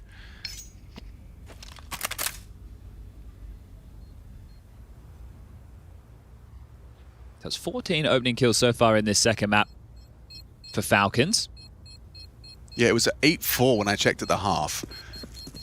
Yeah, and Zantaro's just got his 4th within this round, so they're sitting on a total of 7 on the T side. 7 for Aurora, excuse me. So this one's still got a few more ebbs and flows in it. What becomes important now is looking at where the loss bonus is at, right? For either team, it's only 1,900 going into the next, and I believe that's why Zonic's taking the timeout now. Don't let this get out of control, because if you lose the site in the same way, you will be going for the save again, but your follow-through, your buy behind save guns will not be as strong. And if the board gets wiped, you lose the round and lose everything, you're in hot water. Aurora, take back the lead. And I'm not talking in terms of the scoreboard, I'm talking in terms of the finances, which is what is going to get them the rounds at the tippy top of the screen. So knowing now that as they re-equip, the only players with a little bit extra cash are your likes of your MongolZs, your Nikos, and your Tesses. Both Kixen and Kyosuke are going to be operating with very little. Fortunately for Aurora in that round, they were able to keep so many bodies up. So it does mean even if they concede 12, they can still contend.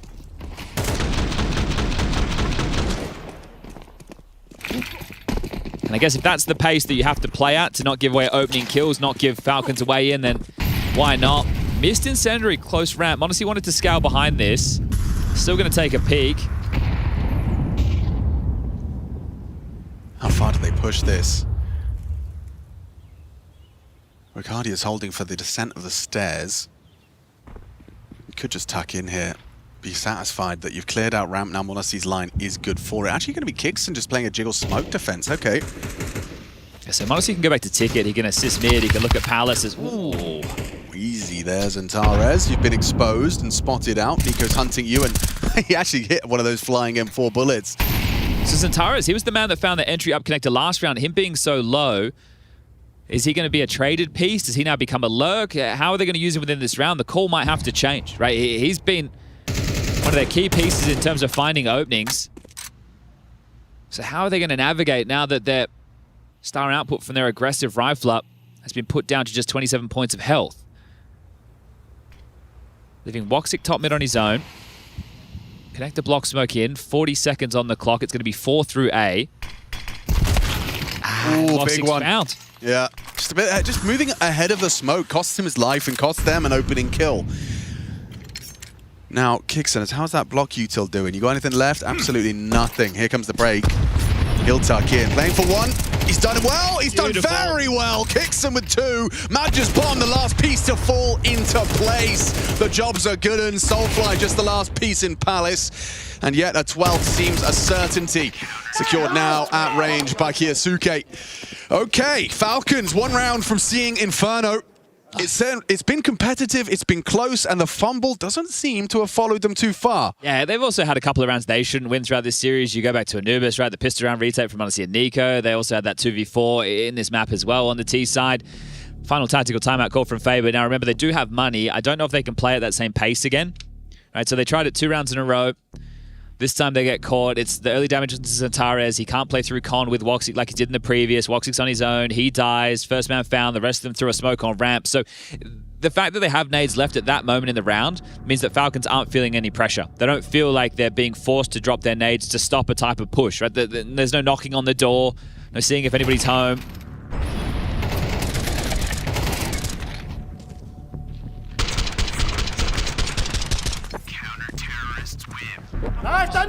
So is this the final round? Round number 23 about to get underway off the back of that timeout. Has the conversation netted a pace change, or at least an approach change, in terms of site or map control early? Well, certainly a little unusual and orthodox to see 3 players starting towards the B apartments. It's going to be 2 in through underpass, so maybe a window boost lies ahead. That's one way to make it a little safer for Zantares. You might need to replenish the window smoke if you're going to boost. That's made a sound cue as well. Would have been heard from Kiyasuke on short. Wog6 throwing it now.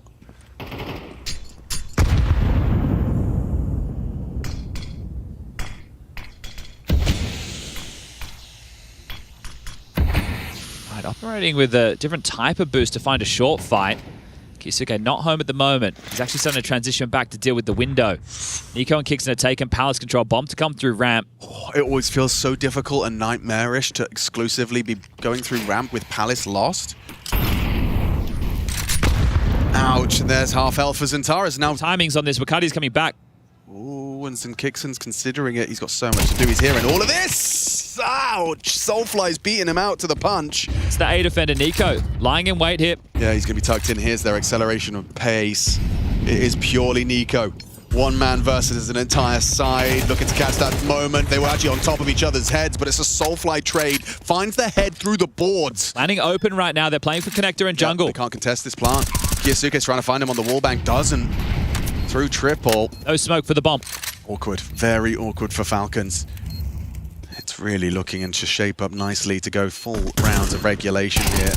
Never mind, onto Madja, that's a good start. Kiyasuke removes one of the con pieces. Palace still occupied. Not anymore, Connector removed. Soulfly last seen Palace. 1v2, and they do convert. Kiyasuke and Monacy not letting him have a chance in the spotlight. 24 frags in his hands, but it's Falcons map. And they're bouncing back for the loss on Anubis. This one's going the distance. Inferno lies in way. And after a pretty slow start to things, Mr. Maxim, the birthday boy, 24 frags, powering them through to Inferno. That'll be coming up next. Don't go anywhere.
I'll take coffee. Can the window One go, ramp. guys? I'm rushing All city. ramp. Rushing city. Do it. There's H here. I flash balcony, balcony. I have break. I'm breaking. Guys, I'm playing Fight, guys. sandwich. Stay alive in here. Pop ramp. What did he kill? I'm Did he playing kill us? I'm playing St. Paulus. Stay alive. Joker. I'm calling Tetris, guys. Tetris up. Guys, Stay out alive. stay. Powers and Typex try to stay alive. Calling Tetris. Coming up. Who default? One side. Balcony one. Yes, sir. And Default don't see lost. balcony. Not planting. I'm holding him. Playing time. Nice! Nice!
Sig needs to save them here, and Jewel Beretta's running out of ammo. Icy gets another. Taurus has got this safe pair of hands. Flicks up! Oh, he's just an animal!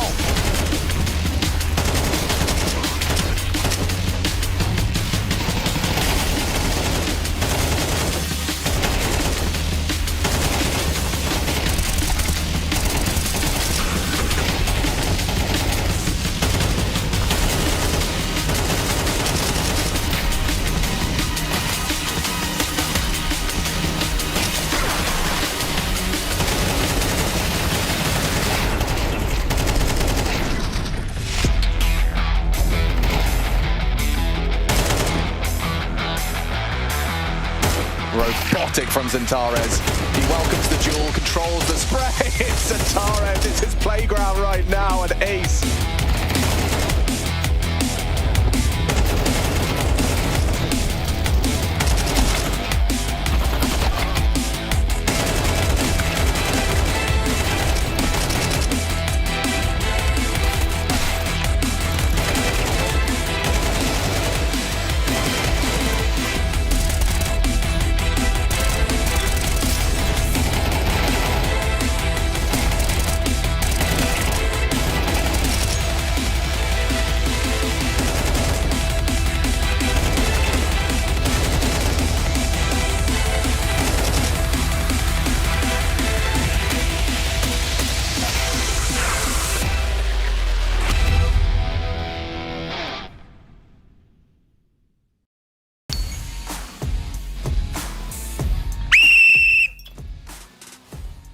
Counter-Strike Combine 2025, Dallas, Texas, coming direct, hot, and into your living rooms around the globe. We're going to have the best Counter-Strike players in the world put through a bunch of tests, trials, and tribulations. Do you have what it takes to win in Texas? We've had our best man on the job, Rushley A. Rushlison, defining and coming up with a couple of new techniques on what Counter-Strike players should be bringing to the server. Let's find out if they've got what it takes.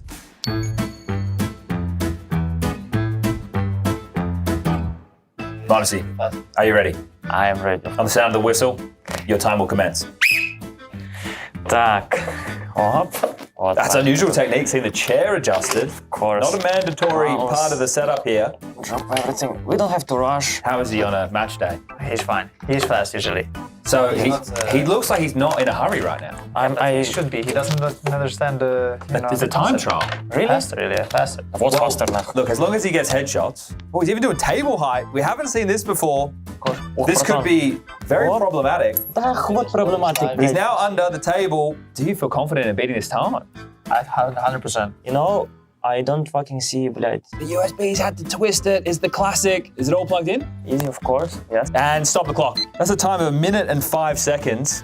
To plug in a mouse and a keyboard. And straighten the monitor. Oh, wait. It's also chair. It's also table. Look, we will give extra points. He did, take some, but you didn't. That's not part of the test. Those guys are not professional. Nico, are you ready? Yes. On the sound of the whistle, begin. Oh, look at that. He's not doing chair. Who cares? No, he's going for the W. Yeah, but he's not doing it perfect, His setup should be perfect.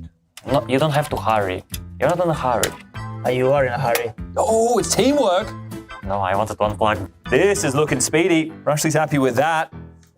Stop the clock. Oh, 33 seconds. Absolutely trounced your time. Flash, блядь.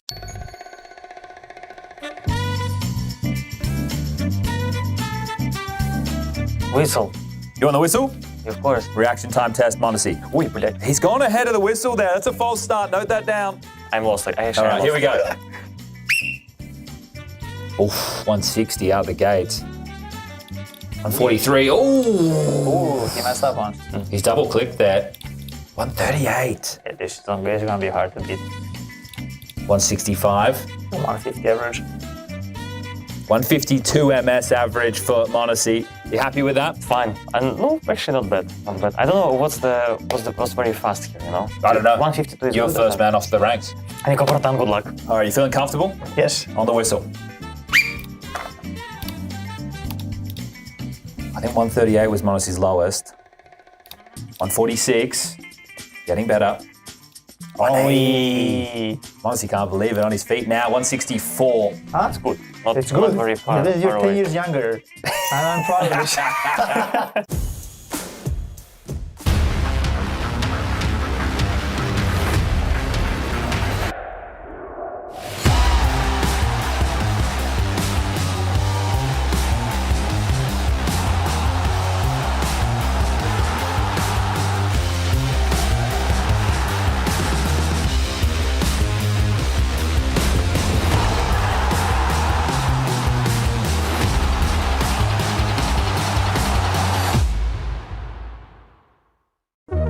Hi, this is Basement Dweller's first advertisement. And our second drop is, it's up, actually. If you're seeing this, it's up. It's available on the ESL shop. We had our first go at a jacket, and I'm really proud of it. I've always had an interest in clothes, but, you know, seeing behind the scenes how the sausage is made has been a lot of fun. And if you like the clothes, tell me. If you hate the clothes, tell me, but try them before you slag them off. I think they're really comfy. So yeah, that's my advert. I'm gonna try again. I'm gonna record another one. I did a lot of skits for G2 and also for ESL quite a bit. So like some are fun to do. Obviously it requires time and it takes time. This is not fun, but like when you watch it in the end, I think you see like why it's just fun. Like when you watch it.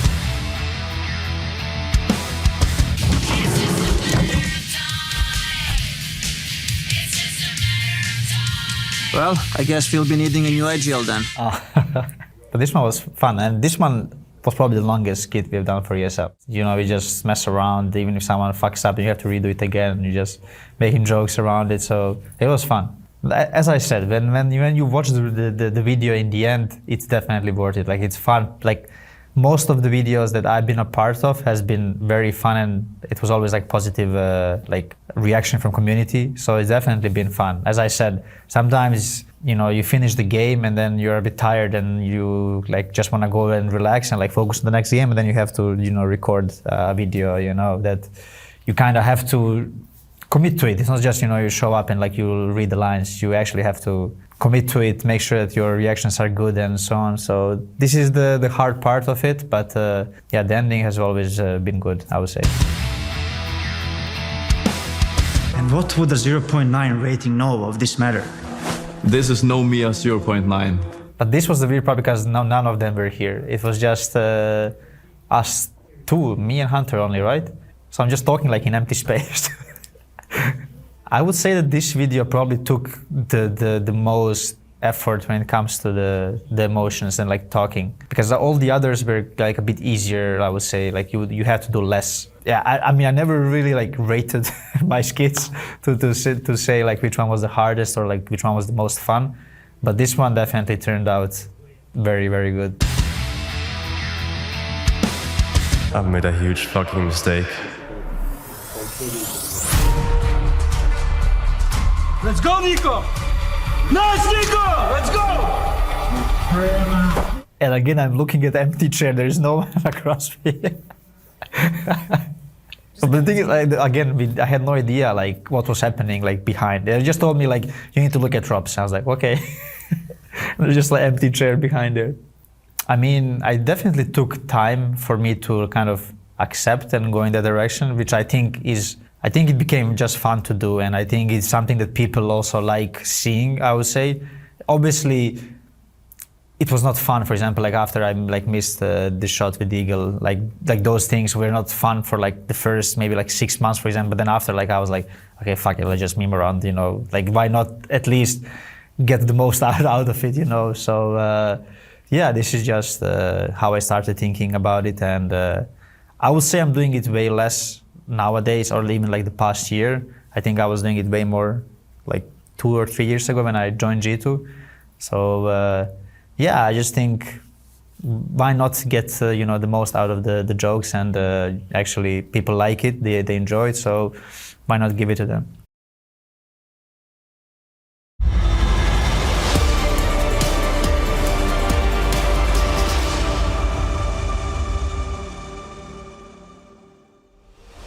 It's a deciding third map coming up. Inferno to separate Aurora and Falcons. Opening game, Group B, Stage 2 of IEM Krakow 2026. It is a stacked tournament, top 24 in the world in attendance. We've already cut that down to size into the second stage. 16 remain. And, well, some teams are even going home today. That's not the case here, though, Chatty B. This is just to be locking themselves on in. Yeah, this is the establishing round of Group B. MongolZ versus NRG came to its conclusion. Winner of that, which was MongolZ, will play winner of this. That'll be for a spot in the Toron Arena. This one has gone the distance. Anubis, even with a 13-7 scoreline, I think it was quite a dominant 13-7. Mirage, damn close. A couple of key rounds that teams are going to be wishing to forget quite quickly. And a knife round to decide on Inferno. Poor Madja. A door, a knife. Tessus and MongolZ staring at ya. Come here. And that'll be the knife round for Falcons, who have opted to start on the CT side. Now, this has been seen, Inferno, as a bit of a weakness for Falcons, but they have had to have so many reps on this map, because it's constantly being picked against them, that there is a point where it turns from being a weakness to, well, maybe even a strength. In an environment like this, they've been put through their paces. Kyosuke woke up. Soulfly looks good. That was, of course, our biggest individual takeaways from Mirage, other than Falcons can still lose rounds they shouldn't. And Aurora too, apparently. Yeah. So both teams conceding some gimmies. But let's get this one underway. Aurora on the attack. Falcons on the defense. And it is going to be a 2-3 split of the defense as Nico across mid, jump spot, trying to garner some info early. A slow roll. Centaurez will be taking a fight up Banana.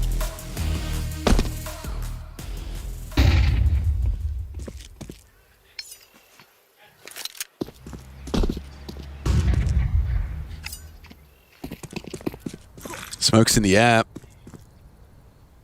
Two of which will be applying pressure towards Nico on long side. They hit the bullet necessary. Tessus needs this duel. Wow, removing Soulfly's big. Hard to track the wiggling and jiggling T.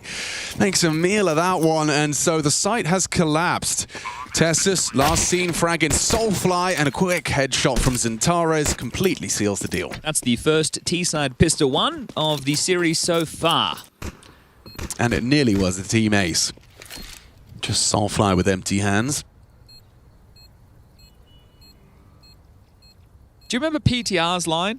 I know I'm taking you back in the time machine. PTR, Peter Gurney. The AWPer. That's his name. Oh, I think a Trace would remember it. He'd have this in, be like a little bit of heart, a little bit of soul, or something like that. That does sound, I can imagine it in his voice. Yeah, the glasses. Yeah. I think he was playing poker for a while, but yeah, there was something there. A little bit of heart, a little bit of soul. Yeah, something like exactly. You've really nailed it there. But Falcons lose everything. I want to see that Centaurez one tap. Lovely shooting. Boop. Yeah, well done. Centaurez has been looking good. It's going to be the force bite for Falcons. I'll tell you this much. I've spoken with Falcon staff about this before. If they get 4 rounds on the CT side, they know the map's winnable. Yeah. Right, so the CT side, their Banana, it's been a bit of a pressure point. And that's why I was touching on it during map number 2. If it goes to map number 3, it's still going to be quite tough. We know that Kyosuke is going to have to tussle with Centaurez. Oh, nade.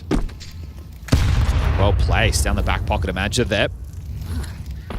Straight into a B execute, 3 players. Okay, lost a handle. They milked out that smoke, so are they going to hit the brakes, or do they want to break through it? Well, they could go through it, right? Because Madja can break this and they can go. Looks like that's the plan. Vixen has a flash. Smokes, mollies, flashes. Kyosuke, nothing. Nico at least one, something. Kixon's not able to find much. Nico 2 and silenced by that MP5. So Tessus and MongolZ want to throw away everything here. MongolZ canters on in. Tessus not too far behind. Yeah, he's probably going to make a play. He heard Woxic. He's hoping if he finds something, maybe him and Tessus can find a way in. Lingers for a moment. Hoping for that overextension. Woxic far too well trained. He's got the leash on. I think even if you do damage, now they know. Yeah, no. I feel like I would want to have the armor and the 5-7 into the next round. So, yeah, they're evacuating now with another kill. MongolZ's looking for more damage. You have to eco next round, unless they go for a crazy CT side force buy. He's going to go down with the bomb. $50 short of being able to go M4 Kevlar, and Tessus doesn't get to the gun in time. So instead of having 2 upgrades, they just have 1. Honestly, he's got a Deagle. Could be some P250s if they'd really like. But even though that was threatening in terms of the casualties taken, Aurora should still have a pretty easy round ahead of them. Couple of smokes, juggling an extra one over is Kixon towards B, so hoping to delay them and force them into what is shaping up to be an A stack. MongolZ, saw what his Deagle did on Mirage. 2 through smokes, just on a timing. Nico's got one as well, so putting their aim on display. So Kixon just has to hope that these block smokes are enough to push them elsewhere. Just hearing some noise coming from the other end of the LAN hole. We've got G2 and Foot setting up and getting ready to play. Winner of that will lock themselves in as the first team for the Tauron. I think for a lot of people, maybe they see that Foot now. Oh, everyone's here, hold up. Yes, sir. He's going to have a bit of a brawl, pushing on in, but that MAC-10 gives him some mobility. Soulfly and Madja just break through with the supporting cast. So guns will be coming out. You've already said that 4 is kind of the bare minimum Falcons will be looking for. I honestly went for a Deagle in that round. He's not going to bring out the AWP into the first gun round. I guess he thought he could get his boys across the line. And that was even with the extra kills that he picked up on round number 2. Yeah, MongolZ is one of the very few where I'm kind of keen to see the AWP as much as possible. Yeah, he makes maps where it's hard to find CT picks. I don't want to say easy, but he makes it look that way. Yeah, he certainly does. That's a very well-placed HE. Woxic has to stomach it. Fast flash. Tessus caught out. Quick cover. He adjusts in time. It's important. They're accelerating into Nico's crosshair. He receives the first and the second with a composed spray. Zentares matches the output, but costs him a great deal of health. Easy third for Nico. Zentares with 4. A single bullet would do it. Extra safe is Kixon, and he doesn't want this 1v3 to slip out, but it's going to be that mid-fight. Good angle, further forward progress than he anticipated. Kyosuke finishes it off, but Nico doubling his kill total with a solid defense of a very pacey A test. Yeah, really trying to use those MAC-10s, right, and catch them off guard. Go back to some of the bounty games, right? MongolZ short side AWP on his own. He's been caught off guard by plays like this. I think just trying to be able to cascade towards this site. Close but no cigar, as Aurora will expend the rest of their funds for rifle round number 2. Might just see this one go back to regular scheduled programming. Faffing around in spawn with nades, 2 of the players from Aurora were, so late out of this. If they had any early plans, that will be cancelled. They've thrown out half-wall block smoke of their own. And Soulfly smoked off. He's going to walk through it with Wakania's help, so they're going to be in boiler quite quickly.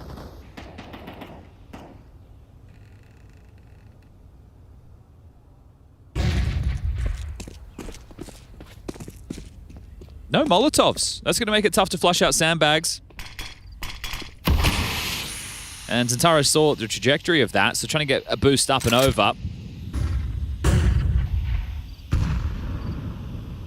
There's a real chance he can find Kixon here on the crossback. Just the tip of his head needs to be spotted, and it's not lethal. That is from Kyosuke. Might want to put a couple more through the smoke, but want to hold on to your numbers, don't you? Wakardi's going to do his best to change that. Nico on the back foot, backing away. Wakardi, a procedural. Clears through the long side, has Tessus on high alert, has to adopt this mini-pit position, playing for the headshot. MongolZ trying to draw attention. Trajectory of the nade indicates sight. No smoke to creep in. Yeah, and they will do just that. MongolZ, quick reaction, finds it a favorable angle. Good cover from Tessus. They finish off the job onto 1. They are wrapping in. Short, heavily occupied, and there they go. Kyosuke and Kixon arrive just in time. Catches the escaping Woxic. So a 2-on-2 established. Flash pop. Just swings. 1-on-1. Kixon with it all to do. Soulfly as well. Holding his nerve on the side, on the line, and another for Aurora. That's a big one, and a roar in the Aurora camp. Yeah, fired up with that one. That was a real brawl. That's after losing their opening exchange. Zentares in the top of the boost goes down. That little gap pipped on long. This timing from Wakardia. Nico's trying to backpedal, already low on HP. They misthrow the Moto smoke. It causes some real chaos. But Woxic entries in, then they turned attention to the pit player. Soulfly takes down Tessus. This is such a quick pipe up short, though. They were under so much pressure, Aurora. but they'll grab their fourth.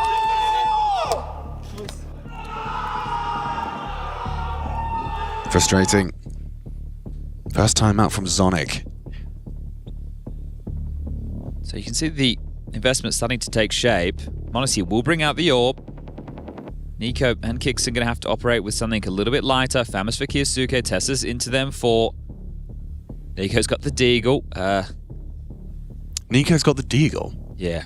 Damn. Only had $2,400. So with MongolZ on the orb, you want him to be relatively active. Not desperate, right? But active, at least searching and trying to initiate a fight early. But it's 2 MAC-10s in again. Might just be another one of these B executes like we saw them do in the anti-ecos.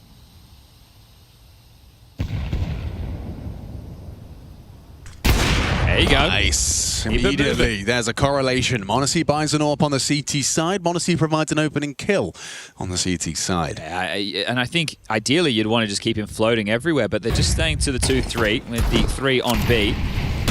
Oh, nice from Kyosuke. He's just dipping back in and out. Nope, plays forward. He wants more. Tucks on the half for some significant damage dealt by the HG and burning. Yeah, Kixon's been burnt down to a crisp. He's actually very vulnerable and susceptible to a spam through the smoke. Really doesn't want to give up his life here, so gets away. You want to hold on to your man advantage, albeit by a very slim margin. Okay, he spotted him on the strafe there. Zantares confirms Tessus in mid. He's going to try and peek him from the stairs angle. All right, well, they've conceded that top mid information they just had. They'll even block themselves 45 seconds. B still's quite worrisome. Alex. I agree. Kixon's low, and Nico only has the Deagle, and both playing CT side. Yeah, so the expectation is Nico's good for one here. I feel you going through that smoke. So does Nico. Plays side. This has to be explosive. Nico beats the flashbang and he loses Kixon. This is the shot he had to hit. Does nail that. The trade from Zantares is guaranteed. This is a tough 2v2. Yeah, it's so uncomfortable, isn't it? MongolZ's hoping that someone sticks around on the elevated angle. He did catch a flash of him. Zantares lucky to be alive. Another smoke for CT. That's going to really channel them in through coffins here. That's the only way in if they want to give this one a go. And if you do want to give it a go, you risk giving Woxic your AWP for free. And your loss bonus. 2,900 into the next. He's thinking about it. Edging through the smokes, and Tara should surely have this one. He lets MongolZ sweep through. They're playing the angles well. Oh, he just taps the head. Nice shot from MongolZ. Knows where the last is, but time he has to run at him. Zantares just playing the clock. It's on his side. MongolZ, you got to get out of there. And he will nail Zantares, but the round is theirs. They'll be happy. 5 already on the T side. We're only 6 rounds deep. Flying away with it short. MongolZ's AWP does find 3 kills across the round. It's good to see him in form with his signature weapon, but Aurora already boasting a comfortable cushion of rounds. I love the way that they use their block smoke against them. They path into it and then they explode through it. And look at this pathing. They just literally hard clear the boost. Madja has so much faith in the util that's being thrown that the site player will be blind, so he can hard clear boost. That's beautiful. Right, that's entry pathing. That's what you like to see. They saved the AWP and they're able to piece something together. 2 Famouses, an M4, and Fast Banana. They're just running at him. Yeah, okay. Kyosuke and MongolZ are here to receive. They're going. Kyosuke, lots to do! Double spray! MongolZ and Kyosuke have repelled the initial 2. Zantares wants to keep going. Into the AWP. He's whistled one past the ear. It's a bit of a miss. Look, the flank's already here. They've already locked him in Banana. Yeah, this is a full commitment from Aurora. You just can't lose another man. The molly spreads. Which burst. Still, it's not necessarily comfortable. Nico and Tessus with FAMAS. They're just so quick on this. So quick up Banana. Zantares is spotted over the top. Brilliant find. Kicks, and this is a high-impact round from him. The clutch from Woxic. Is it asking too much? The first is found. A double swing available. Tessus converts. He's going to get a firm pat on the back from Zonic, I'm sure. Kicks him with high-impact double kill. I think they've gone with the keep it simple, stupid method there in the sense we know that AWP's carried through. Let's not give MongolZ a chance to find another opening pick. Let's just surge up Banana and see if we can really get on top of them. And it does turn into full chaos. Top Banana will catch it again. AWP on the line, grabs the first. Kyosuke is able to flick. That one is a wild little burst, isn't it? Just coming out the edge of that smoke. And Woxic gives it a good go, gets the bomb down. But it looks like they are going to take an eco. Everyone has just over the 2K mark. Yeah, it came down to that 1v1 in their last success, so understandably broken. Yeah, so with the 1900 into the next, they will be bringing out the buy. But I think conventional wisdom would have Falcons thinking they're expecting like a force buy with Tech 9s. It's actually just a Deagle waltzing up middle. He's heard a sound cue, might try and take this gap. It's held by MongolZ. There's no gap here. Well, past the line. Now there is. He's noted though, and the pit player might very well take a little glance. Tessus takes a warning shot from the Desert Eagle. Forces out the smoke. Good amount of room already. This is the Ace feeling a lot of pressure, even though it is just unarmored pistols, mainly Glocks. The thing that has me less excited is that Madge's got the Bounty steps. Even if you did hit a couple of nice Deagle headshots, it wouldn't necessarily facilitate the plant. Oh, he just started to move. He hasn't touched his keyboard in 30 seconds. Touches W, eats a nade. And he spots MongolZ on the library side. Okay, so we have to stay vigilant in any round when Falcons is in the server, but there's another one that I would... I can't keep doing that. I just need to shut up. Good, it's fine. Everything's fine. Tessus did just get pwned, but it's done. Okay.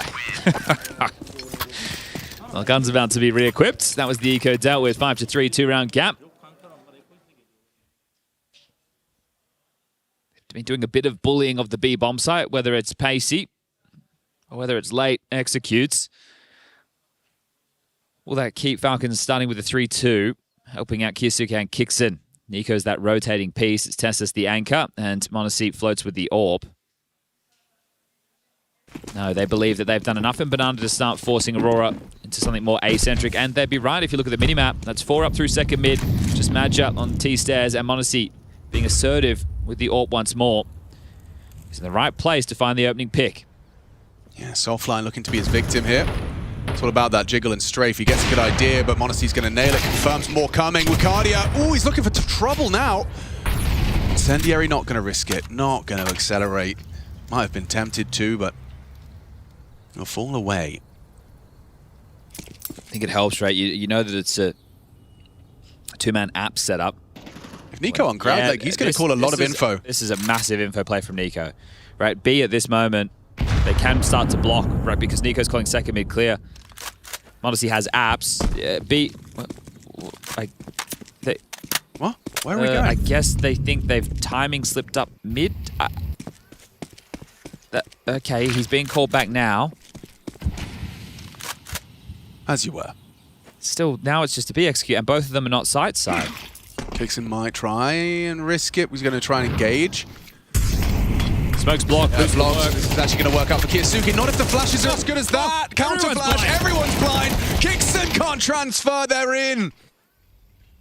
Centaurez. Ooh, he's ready for Nico. Quick adjustment. Again, another MongolZ opener, but it doesn't seem to matter. It doesn't seem to matter at all. Translate, do they? Are you getting a 4v5 off of your AWP so early in the round? Well, actually, no, it was traded, right? It became a 4v4. Tessus went down. I'm baffled they try the boost again when it's the same flash that books them again. Yeah, it makes it, you're going to keep throwing that smoke if you're Aurora, right? Because if there's nobody up there, then perfect. If there is, you're going to see the smoke hasn't landed properly, and you're going to be hard clearing it anyway as MongolZ trying to hold on for this. And he can't. 6 rounds now for Aurora. So you have the Karrigan Siren, and then you have like the Centaur's alarm. What would you call the Dumao? The Dumao? The Dumao is a mating call. Okay. Yeah. Dumao mating call. Yeah, it's like a Brazilian bird. The Dumalus. It'd be good if I knew his last name. Yeah. It could really work something in there. Dumalus Iticus. Legagalis. Nice. Yeah, that sounds great. Yeah. Okay. Oh, we see the MP7. Tessus equips that MP9 for Nico. You never love those words coming out of your mouth, do you? But MongolZ has the AWP. Can he find another? Nah. So it's an MP7 believer. Tucks him close. This should be good for the second. Yes, that's that 1-2 punch they were hoping for in the previous. Seems a strong case is being made by the Falcons for 4.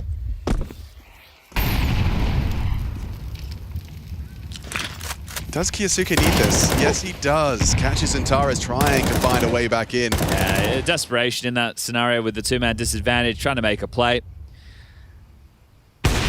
Oof, and tagged through the wall there. Matchup will go down to Nico's MP9. There's just Woxic stranded over towards Logs.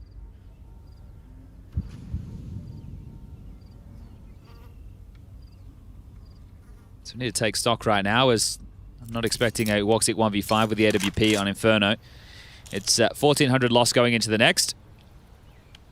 So a lot of this conversation has been about the limited finances. And they are starting to clamp down on Woxic's position. He's back at the fruit basket.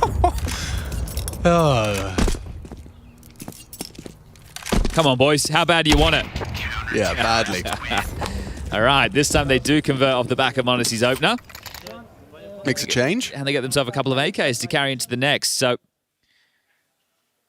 they are going to force this time Aurora. Dream start for the app setup. Those are those real, you know, satisfying rounds. I guess they're thinking it's not happening 2 consecutive rounds, right? That there will be some type of staunch setup in the apartment. So 1 AK for Zentarez, Tech9's for the rest. Easy to mess these ones up if you're Falcons. Getting some info is valuable. Natus gonna have a tempered start. Tri-naps 3 times in a row. There's no way MongolZ's here again, they say. Oh, I think the smoke pretty much confirms the AWP's elsewhere.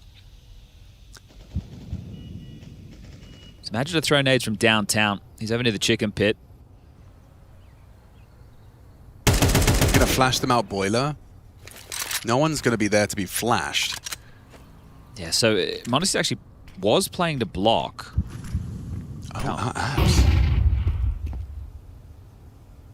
Oof, okay. Lots for Natus on the receiving end of this. Nico's still got his nades out. We'll try and thwart the short aggress from Zentarez. Block smoke, and they're coming out. Backs are turned, and Tech9's full. Natus rips 2 down, and it's going to be a very confident round from Falcons. Triple from your pit player. Everyone's happy with that, and for Aurora, you know, there's no real bonus to being forced to force buy out the last 2 rounds of the half. Yeah, they will take their first tactical timeout, though, of the half. So there was MongolZ playing to block as Nico side. So a good setup there from Falcons to convert their 5th. And they're happy with this, right? I think that getting 5 rounds on the CT side of Inferno, map that back in the day, obviously quite CT-sided, the way that teams have gotten so good at how they use each piece of utility to vie for that banana control. Shifted it now into being a T-sided map ever slightly. So for Aurora, probably feeling like they do need to snatch this final round away. But it will be mainly Tech9's again. 1 MAC-10 in the mix in the hands of Zentarez. They did have success over towards B in the earlier stages of this half, but again, look at it, so many numbers on the radar, channeling straight through second mid. Top mid question smoke. Down a half wall. Oh, on the clear. Nice. Got another opener. They could be running at him though. Softlight doesn't start to release the warp key. So we'll have to respect the util. Be blocked. Another opening. Honestly, it's just an opening kill factory right now. And it's good they've started to be able to convert on the back of them. He's 5-0 in that department. Natus is 4-0. Wow. And they've only got 5 rounds. Kiyasuke makes it 6 though in quick work. Quad kill spray, 6 all. Don't you go anywhere.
Come flex, smoke, maybe fast, be fast, be. Flashing. Carry rush.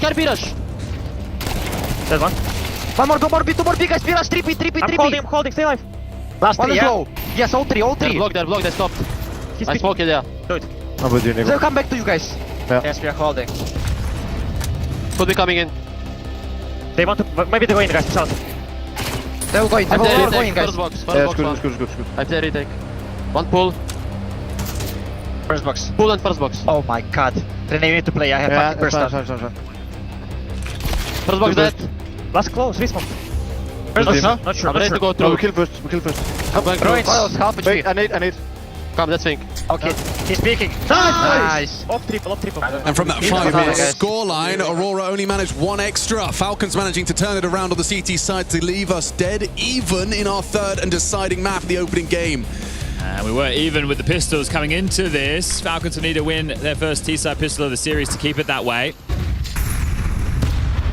Oof, Monesi's not going to have all the health he needs, but he's still managing to do damage. Great headshot onto Arcadia. Opening number 6 for Monesi. And a response from Zentares. Soulflight, how do you handle this? Very well. That was a tough fight. It was, but he made it look easy onto Kiyosuke. Nico does the same. Zentares gone.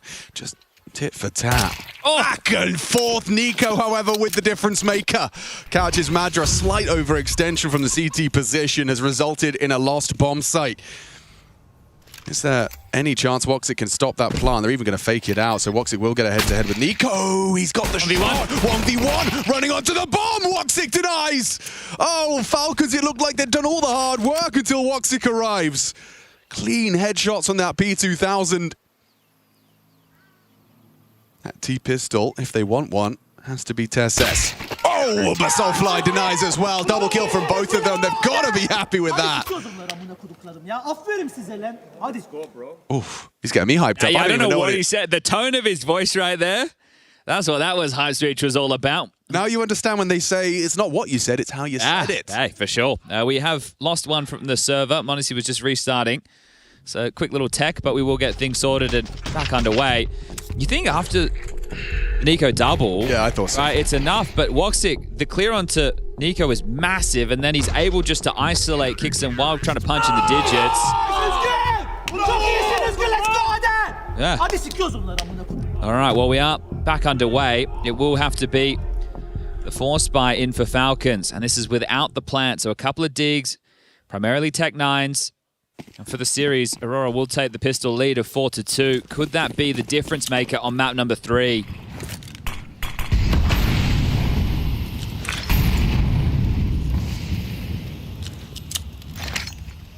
Nico self-flash. Isn't going to par through.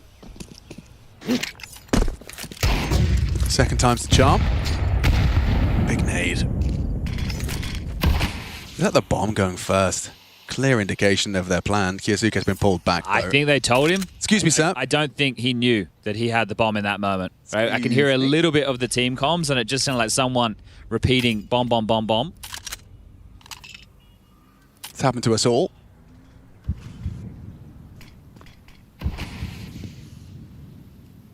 So is Monesi going to throw the CT smoke from downtown, and then they just try and quickly cascade in and catch them off guard? But Wakata playing forward means that it's less likely to catch them off, right? They're strangling them in Banana at the moment by playing... Oh, he's ahead. Yeah, okay. Fading. Nico's Deagle, Kiyosuke's Tech 9. They swing and find both of them. Okay. Deary me. That's not gone well. Woxic saved them on the pistol, but this feels like they're asking too much of him. How many can an MP5 get? 2, and a little bit of damage onto Kixon would have actually been 3. Even the spam of Zentares nearly had him. Okay, neither of these guys have a kit. Like, you're going to have a look, right? You'll put the rod in the water, as a wise man you'd once lose said. everything here. Both M4s, remember, 1,400 lost bonus into the next, and it's just been a smoke over towards Coffins. I don't think there was a kit in the round at all. Yeah, but if you can get a quick one here, if Soulflight finds Monesi, there could be a conversation. It's a huge risk. Yeah, it is a huge risk, and so they will concede. Well, after a pistol success, there's a whole lot better way than winning the T-pistol. You win the second round force buy. Kixon's dead. Oh, yeah. Yeah, that's not going to cost them anything really, though, is it? The fact that you're able to snatch that one away. And Aurora bought you the fight. I thought that right there, the way that they were playing it, just hanging around half-wall, but they actually wanted to keep on surging down, and they found trouble. They just weren't ready for it, as Sonic has a massive smile on his face. Well, the half just got a whole lot easier. Yeah. Yeah, it just looks a little bit odd, right? If they were staying half wall and then that execute comes in, right? Their scaling is not going to catch you off guard in the same way. It's an important shot that MongolZ hit there. You saw on the replay. Like we said, they were low HP. So both teams have had some really big fumbles. Yeah, they're kind of trading it. I'd say it's probably equal. Yeah. As far as fumbles I think the go. 2v5 was the most egregious? Yeah, the piss around retake, though, by MongolZ and Nico was pretty nice. Yeah. Let's go all the way back to Anubis. If you haven't joined us, both these in picking up their map choices. Inferno, the third and deciding battleground. And we're going to lock horns again. 2 saved M4s. One's been able to get dropped across. And 2 MP9. So it's not the worst looking buy for Aurora, but it could definitely be better. They know that if they'd won that, it would have been Falcons on an eco, and they could have been sailing towards double digits. But right here, right now, we'll have to do it the hard way.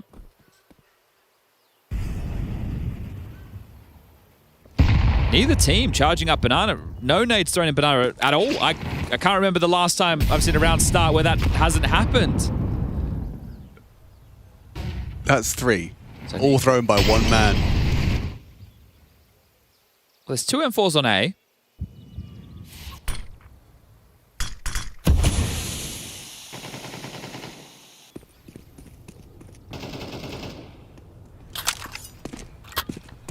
One picked up now.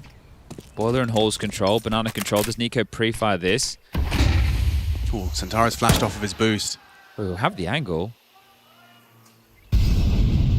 So they will stay 3 strong at A. Woxic's just been smoked off on the long side. There's no molly for pit, but no one's even playing bike. That's not going to matter.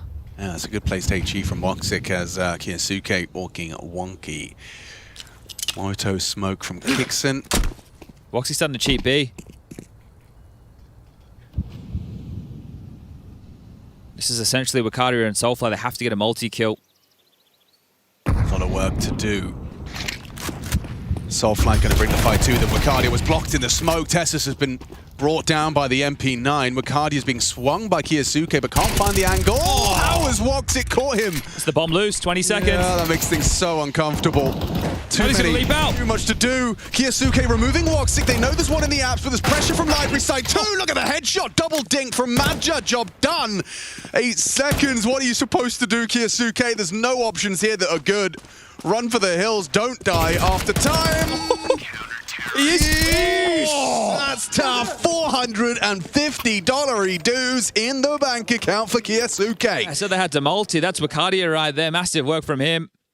Soulfly also does his job getting one, stunting that. That's also the kill through the smoke, this blind spam. So here they are blocking each other. Smoke fades. Tessa starts to shoot. Wakadia deletes, and then Madja hits a nice one as well. Yeah, he does. Just the last frame of his spine. All right, we're going back and forth. What now? So what, back to 4CB? Yeah, well, it's back to... Oh, you missed it. You'll see it. I promise. Nico's just absolutely put Wakadia in his pocket. Booked by a Desert Eagle headshot going for a swing on car. Here we go. Bye. Okay. Reminiscent. Mirage. MongolZ window. Yeah, Zentares now. You just got to not give up. Ooh, too much. He's actually, in a way, got a kill. Honestly, just helped him out. Well, wrapping. Is it mid to B or is it A crunch? Looks crunchy. Oh, to slip through, kicks in and MongolZ through the arch side. It looks rappy. So mid's about to be... It's a crunchy wrap. It's a crunchy wrap. They've heard the steps, top mid. Okay, so they know they're re-clearing. And Tesses, oh, it's not the weapon he'd liked for the job, and you can't show the bomb. So I don't think Nico was spotted. MongolZ is really backwards now. Whoa, knife out. Takes his time. Doesn't rush it. Doesn't go for the stunning mid-air headshot. Soulfly, they could be anywhere. Yeah, it's actually really backwards right now. Soulfly in apartments. The bomb needs to get to A. But Soulfly might find him. Hello? Now that's loose. Oh, they've lost the bomb. Holy, this is a bad one. Okay. How do we recover this? Just bench. Going for the clear on mid, there's no way you're clearing him. Clear on bench. Thinks he might have gone underpass. You're not clearing bench. Not clearing bench. And you have a free frag for Madja. Then you walk through the smoke and Soulfly collects. Super awkward round for Falcons and a fantastic close for Aurora. We've gotten there eventually. Now Falcons will have to eco. The bomb disconnected from the pack. They've got the space. That re-clear on top mid. It all started with that Nico Deagle. This is MongolZ's frag, but TK. Soulfly, he is surrounded. He has to make a move. He made a good one. Yeah, the best move possible. Bomb couldn't have been dropped in more of an awkward position. Just 4 rounds now. He's pushed abs. Yes, he has. Yeah. Whoa, mate, where else is he meant to go? The map was so scary.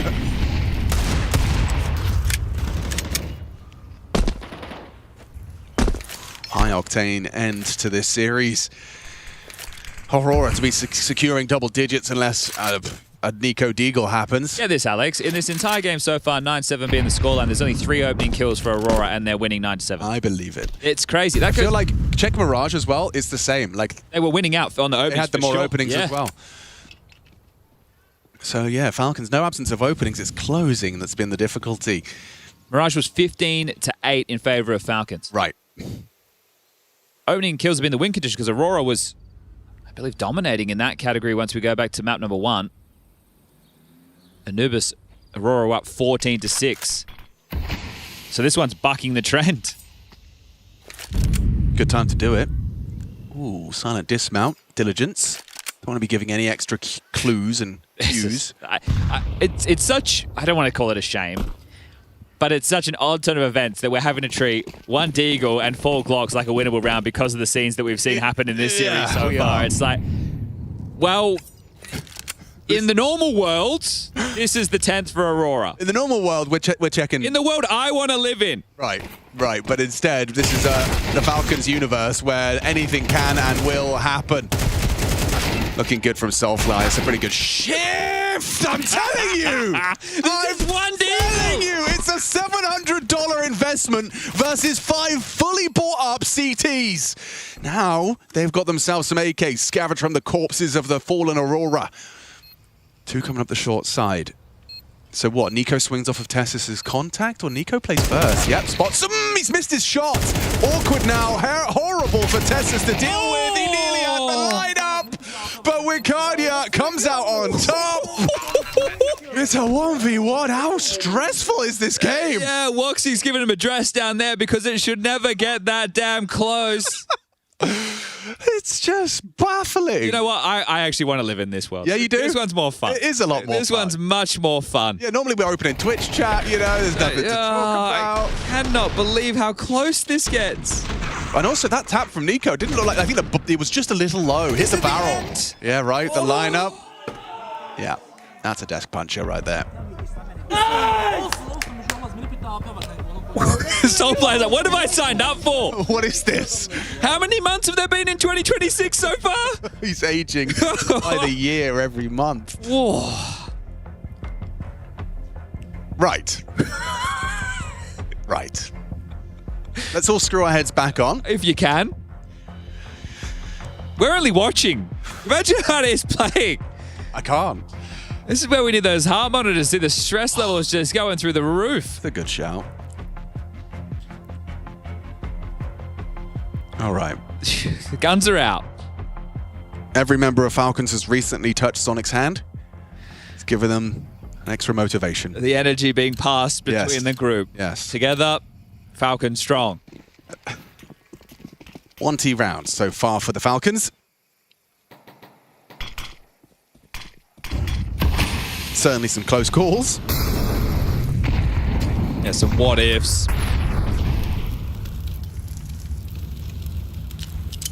Can that be applying some early brackets pressure to Zentares? Yeah, they've started 3A and with this double app setup as well. So they are wary of a gap with a walk through that top mid smoke, but I think their belief is that Falcons would not be braving that. Congregating for late banana control.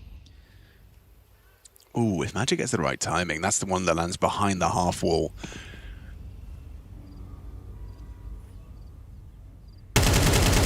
I suppose his indicator is going to be a couple of seconds after this half wall smoke fades, a util Q and nade still in his hands.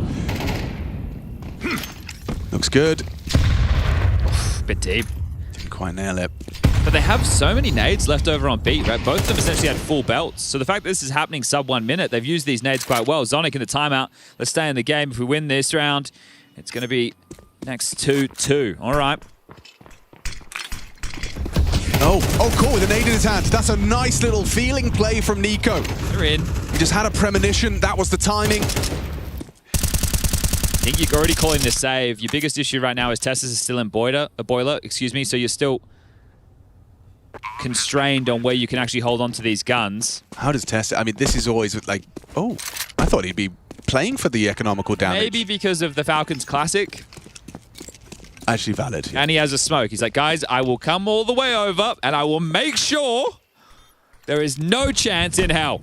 And now I'll go hard, maybe? Can I go? Now you just hold on to your goodies. But Sonic told us, he promised us, if you win this one, you get the next 2. It's going to be harder to get the follow-up if you are going up against a fully bought-up Aurora. That's true. Now it does become just a 2-round game, though. Woxic, he's got 1.8, so plus the 1400 will be able to drop the M4. He's got 3.2, so he even can get a nade or 2 of his choice. And that's Nico just with a nice entry there. Catches Wacardia. The greed after you throw one nade, you're like, why not one more? And it looked really good, right? Because they'd held on to so much util towards B and they had them sub 1 minute. I thought there were going to be enough nades to block and just hold them in banana. Make it very difficult, but still caught off by the timing, and Faber will take the final tactical timeout. So yeah, scuttles that in, goes to drop the nade, gets caught, spammed down, round over. That's your highlight.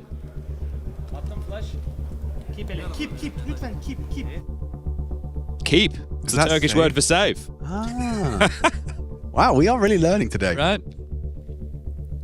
I don't know if it is actually the Turkish word for save. I mean, that was my assumption too. Yeah, let's just be confidently wrong on the internet. Let's present it as fact. Yeah.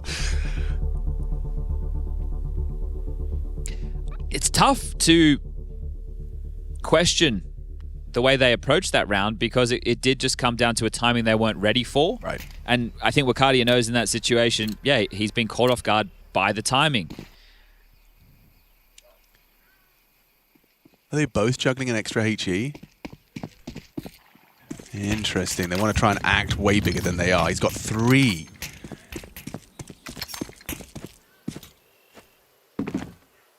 So hoping for the... Oh, wow. He is really doing his job here. Nade number 1, please. That was so well done. Look at the smile on Nico's face. Right, he's sat, he's waited, there's nothing. Just as he starts to progress, the nade comes and lands. All you can do is laugh. Oh, Woxic, gotta get out of there. Okay, impressive from Soulfly to have caught Kyosuke. It was Tessus that pulls them back, gets that necessary trade.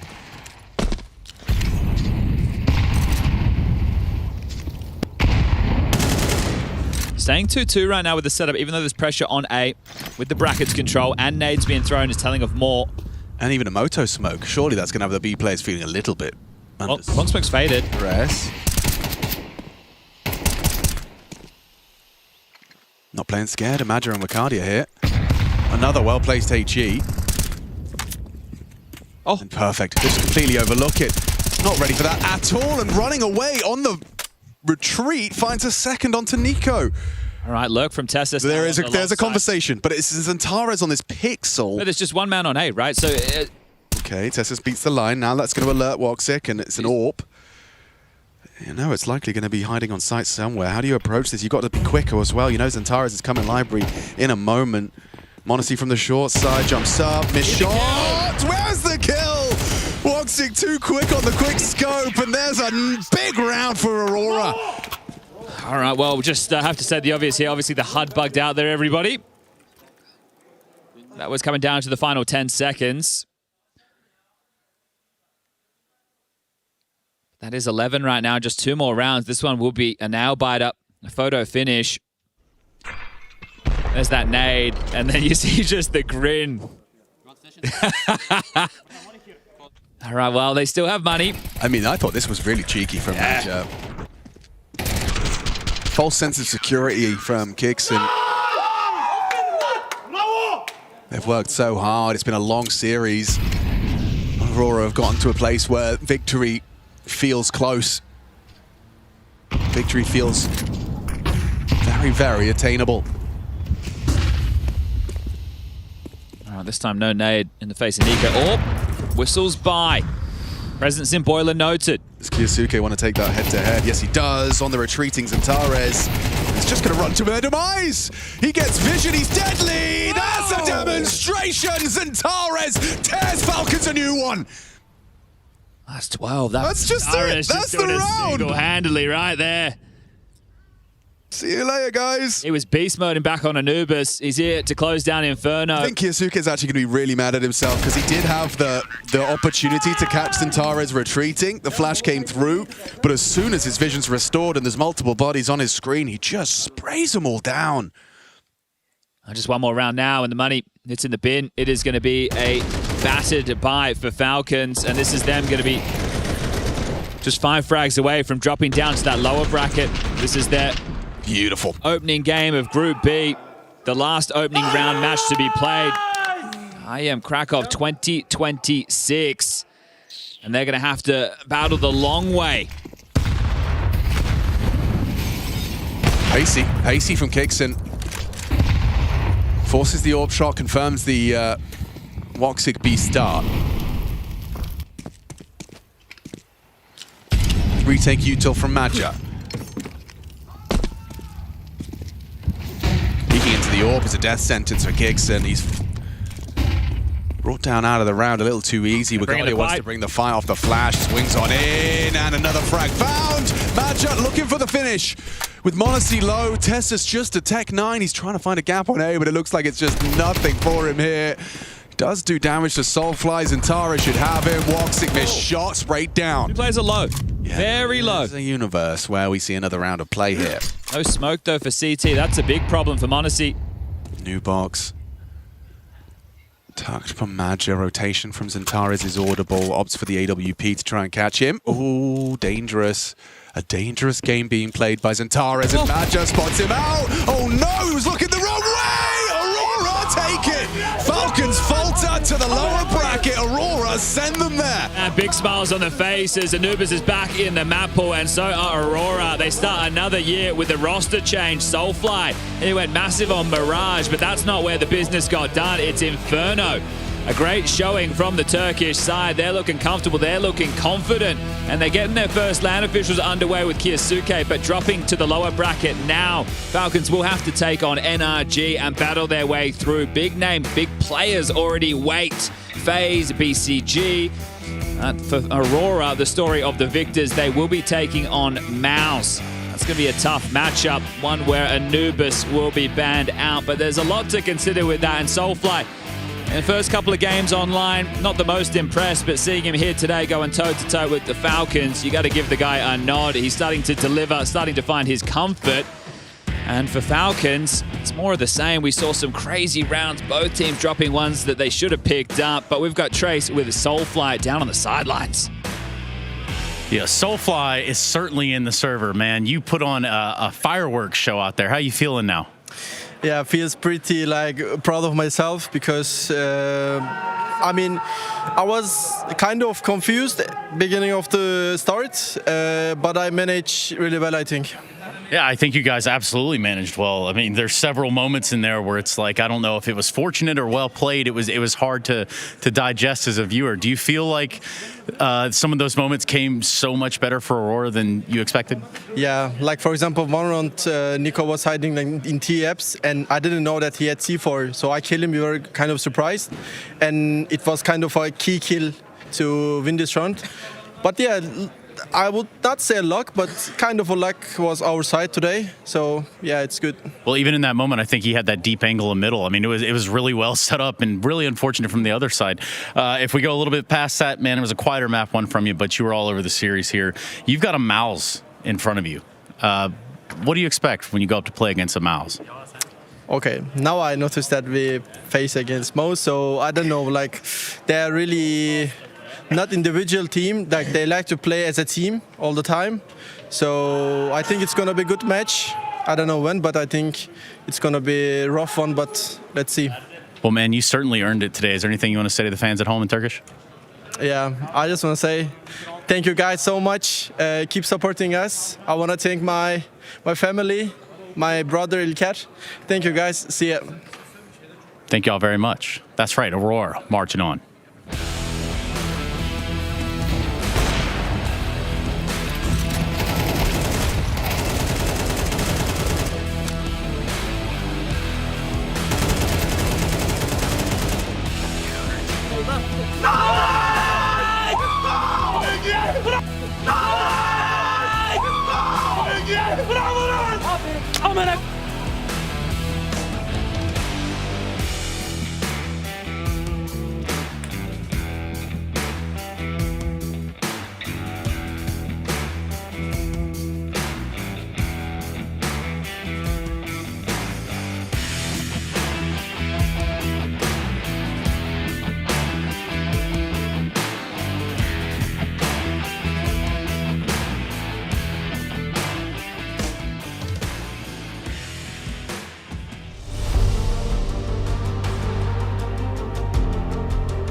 Opening fight here, and no utility to do it. Brokey going for more. Brokey wants it all.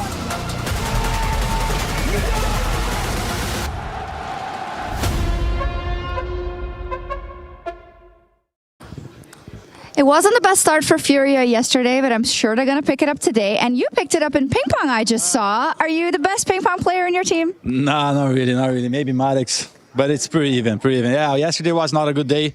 We played a strong opponent. I think Foot's going to be one of the good surprises this year. They're a very good team, but we didn't play to the standards we wanted, and we got to make sure we play better today. What do you think it's down to? First, like big LAN environment situation after Blast, of course. Then you had the fact that Foot is a bit unpredictable with all the fire that they're coming. What do you narrow it down to? It's very difficult to just come to one specific answer, but overall, I think individually we're not really playing at our best that we can play. And also, there's many situations where I feel like strategically we should be winning rounds, but there are some micro mistakes, some trades that are not going our way, or some pathing during the executions that we're not doing, and then it's becoming a super different round, and then we're not really capitalizing on those. So yeah, there's a couple of different variables, but in the end, we just gotta keep working, believe in each other, and make it happen. Yeah, that's a good read. That's a lot, of course, but of course you're always thinking about a lot to improve for the team. Was 2025 for you? It must have been a lot, right? Because all of a sudden you're making it to all these amazing playoffs. You have so much stress, so much travel. Like, is there also a bit of burnout and trying to really make sure that you can, have the right approach? I mean, we had like almost a month of vacation, so I can't really say that burnout is really happening. We came off a little bit slow, but in the end, we finished still top 4 in the first tournament we played, and right now we're still not even out of the tournament. But you know, the expectations I think are just so high right now for us at the moment, so that's why maybe it's a little bit extra pressure on us. So just got to be able to deal with it and keep believing on the things that makes us play good, and eventually it's going to click again together. Lovely. Thank you very much. Yeah, expectations are sky high, but it comes with the territory, as you know. Back to you. The Intel Extreme Masters Krakow 2026, brought to you by ESL in partnership with Intel. Acer Predator, DHL, Zowie, Checks, and the City of Krakow.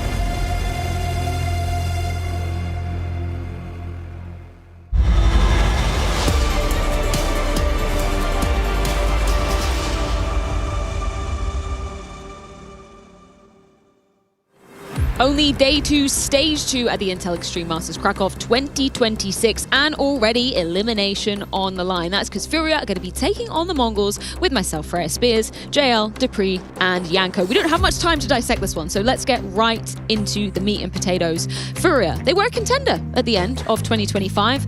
Maybe a couple of bumps in the road since then, right? Yeah, hottest team, you know, going into the Budapest Major, because they beat all the big names leading up to that. One Rivals, one Chengdu.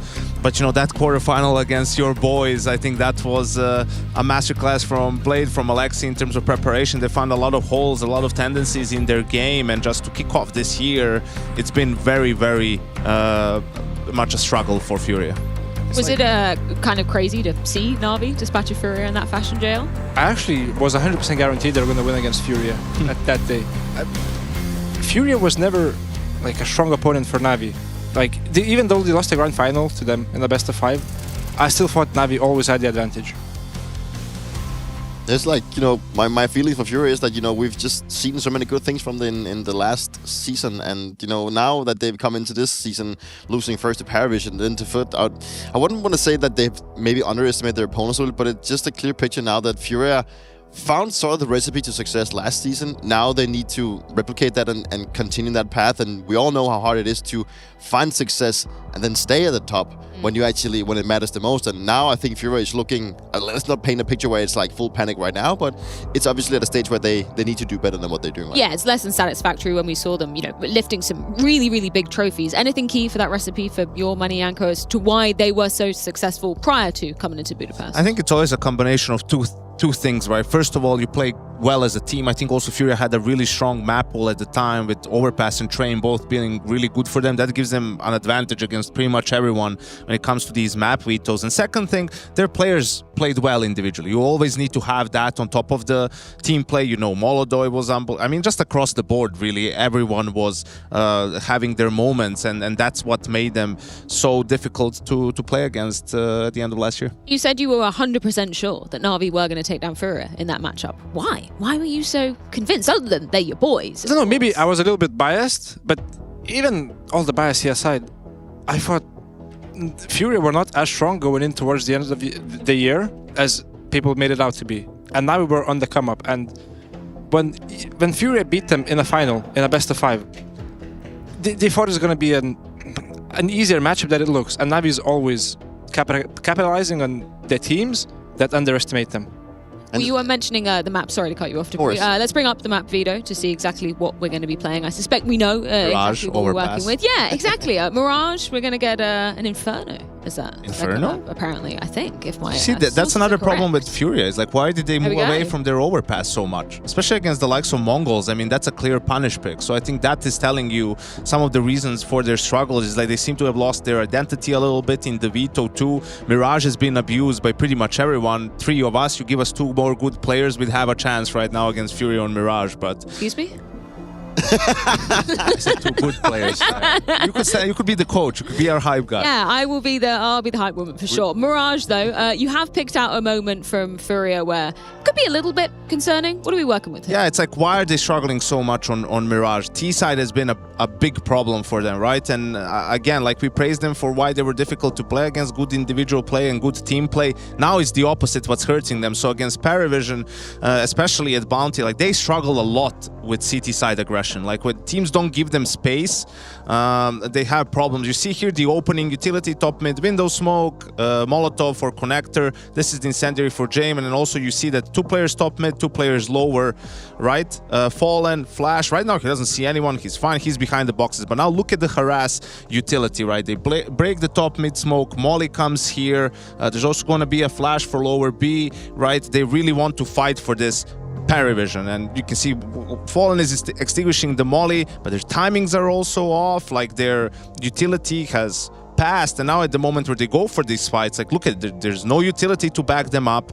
They didn't gain any ground from Fallen getting behind boxes, and Paravision is fighting for this together, and they just get completely obliterated on mid. In the 2v4, Kinder and Keiserato can't really do all that much. They're just going to be, you know, taken care of here by the remaining Paravision players, and this happens sort of time and time again in different situations. You know, they can't break through, their coordination isn't on point, and then no one is stepping up to get them like a multi-kill. You know, even if you're getting outplayed a little bit in terms of the read, no one is there trying to sort of evening the odds by getting, you know, a crazy shot or anything along those lines. And that's really also where the individual firepower might be lacking, that we heard Fallen also say that maybe they're not feeling on top of themselves right now. And if you do get put into a lot of positions where the CTs are coming for aggression, then you're actually not ready for that, you're not ready to punish it, you will just end up losing all the space, and then it's going to be really hard to puzzle things together.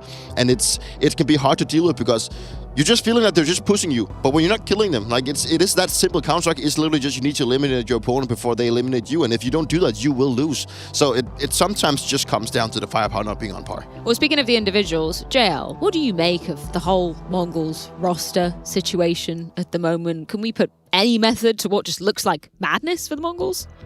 It is madness. I'm very surprised they didn't keep controllers in the roster and went for CobraZera. I'm not sure of the situation behind the scenes, but I feel like controllers was a really good stand, like a replacement for Senzu. It looked very close to what they used to be in the start of 2025. Looked like they didn't lose a step when he joined the team. It was kind of crazy. It's like, did Mara just do it again? And sure, he had a really bad game in the quarterfinals of the major, but I mean, can you really blame him? It's his first time. In that sense, right? I think they went up against Vitality too, so how much would it have made a difference? But CobraZera they couldn't get at the time because he already played with the Huns and the roster locks for the major and everything like that. So I don't know if they just really wanted him and really have a lot of faith in him. He's a younger player as well. I'm not doubting Mara, man. He's got a lot of leeway when it comes to roster changes. Around for too long. He's got 2 more years of roster changes before I'll criticize him for anything. Quickly just looking at the head-to-head between FURIA and MongolZ as well, not really painting too pretty of a picture for the MongolZ as of basically the past year whenever they've had to go up against FURIA.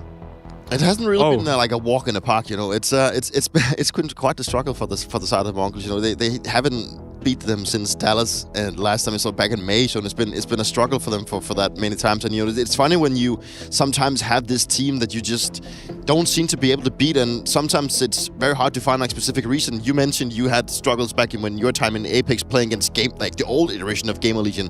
We had that with Navi back then. It's like just like this one team that you will have struggles, whether it's the map pool or the playstyle, but sometimes it's just like the whole mental barricade, and this could be a case for them having a mental blockade towards FURIA. This graphic is misleading. You see, Go on. It's ambiguous. Well, no, it's just misleading.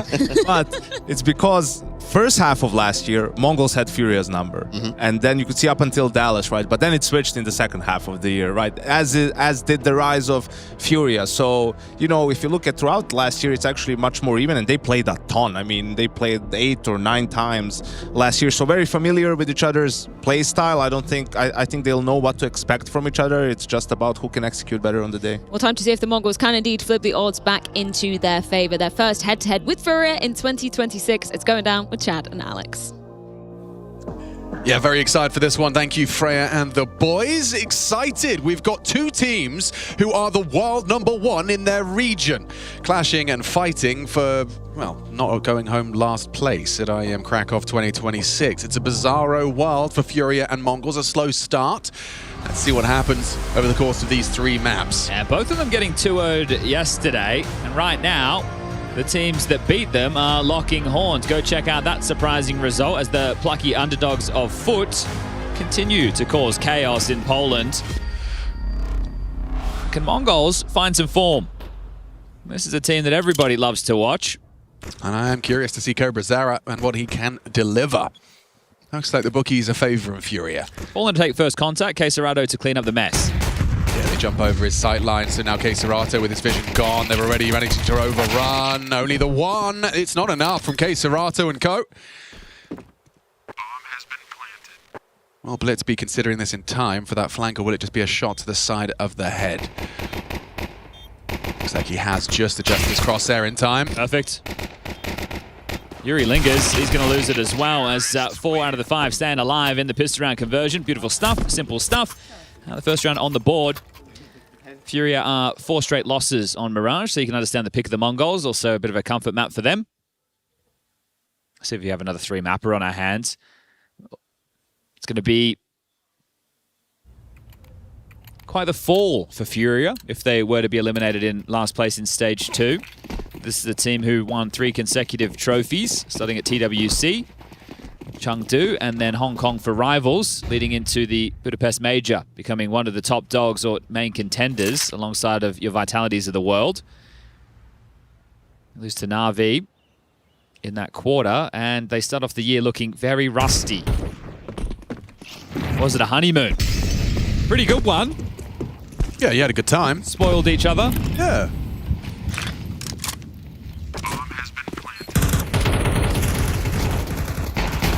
How many for Techno here? Ooh, made a strong case for the third there onto Yuri, but he hasn't got the bullets. His teammates will finish the job.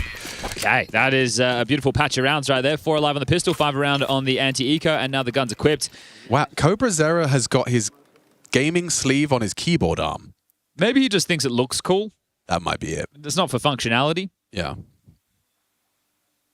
Two Wilds looks cool. Fallen's mouse pad. Red doesn't even have his sleeve on. Maybe he's just repping the Mongols. Sleeve is on the desk. Just in case he needs it. So it depends on how map 1 goes. Okay. Well, we'll see if it is required. Because of the buying pattern, no MongolZ AWP. Takes an early joust window with the M4, and he's been pressed away. Quick mid-control taken. MongolZ down by Con.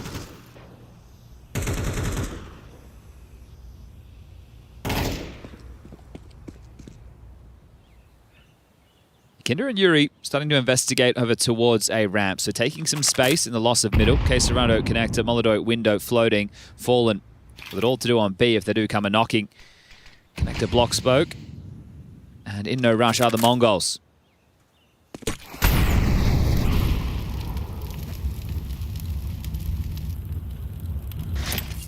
Redeploy of window smoke on the way.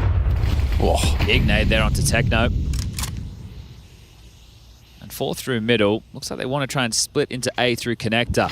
This is going to be brute force. Kinder and Yuri on their own.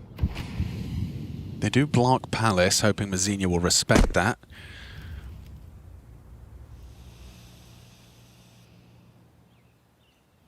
Time-sensitive mission, boys. We are going to have to make our move. I have so many nades for this type of a play as well. They're all in the same choke point with all this utility. It is still just Kinder and Yuri, though. Looks good for the Mongols, unless one of these two does bits. Oh! Ah! It's the opposite of bits, isn't it? That's Bob's. Diddly squat for Kinder, and his position now noted. I thought that would have been communicated. MongolZ did not expect a repeat after damage was done to Kinder, but now do you overlook Yuri? That's the double up. That's what they're looking for, but no, now Yuri reveals his position without lethality. Distraction at least for the CT fight. Blitz should be going down. Good pre-fire from Yuri. Gives them the man advantage on the retake. Fallen quick with the kit. Another fight available for Yuri. Fallen and K-Serrano flood into the site from CT. FURIA, strong case for the retake already. The bomb being defused. No wallbang available. It's FURIA on the board early. And you bang on there, right? Kinder's the guy who goes down first. He's the con player, so you should have had the short player. You should have had a pretty good idea that there was Yuri lingering around. I like the approach, though, because you get the Molotov thrown out from Mazinha towards Tetris, so they clearly identified what the setup was quickly. Yeah. Yeah, okay. So a bit of a misplay there from the rookie. First gun round goes to FURIA. Still no AWP on the server for round number 4. But they got that mid-control with a lot of ease. Janko breaking down some of the problems that FURIA have been having on this map. Oof, and a team flash there, so slightly off on their timing and comms right now. Oh, what a shot. 9-10 just completely owns Kinder. K-Serrano finds it though, and ooh, he's lucky to be alive. He gets away on 4 HP. Zinho's lurk is activating now. He was find him. Considering taking a peek. It's Yuri on site he has to deal with. Techno coming back to grab that bomb. He's going to play ahead of this. All right, good info. That tells you A defenders over towards Ticket. So that can help inform this execute that has a heap of Molotov short. One smoke on Blitz, who's actually in middle, so he won't be able to deploy that over towards A with any ease. They're pushing B app, so they're getting info. Fallen can start rotating over. They are essentially playing retake A right now, but this info should inform the Brazilian core of what's a-coming. Yeah, MongolZ is going to have his work cut out for him. Yuri will be one reporting. They really are taking it slow. 30 seconds, dead silence, here it comes. MongolZ's ahead of this. MongolZ trying to pick his moment. He can actually deny. Yeah, perfectly. No cover provided whatsoever. He gets away with his life, and now 18 seconds. That clock comes back to haunt you. You've got to get across his sight line. Mazinho is in two minds. I need to take fights, but I need to plant. Serato can take him down and round. Nothing for Blitz, and some moments where it does look a little too easy for the FURIA defense. These rounds onto the A finish haven't quite been working out for them. Two rounds back to back. Because of the clock, they have to make assumptions, right? So they've double mollied jungle. They're not assuming that MongolZ is actually already ahead of this. They're just thinking that's clear, right? There's no way, and they have to, right? This is what I'm saying. Yeah. Because of the time, you can't be diligent clearing everything out. And then the flank comes in from that B info play, and that's a beautiful round. You force them down to Eco. FURIA wanting to snap this loss streak on Mirage. We'll be able to take their third right now. And I think Yanko's correct in the sense that Mara and the MongolZ have bought themselves good faith with their roster changes based off of the players we've seen them bring in and what they've grown into, especially within 2025, making a major final back in Austin. Nade could be good. Doesn't pull it out just yet. Well, juggling you two.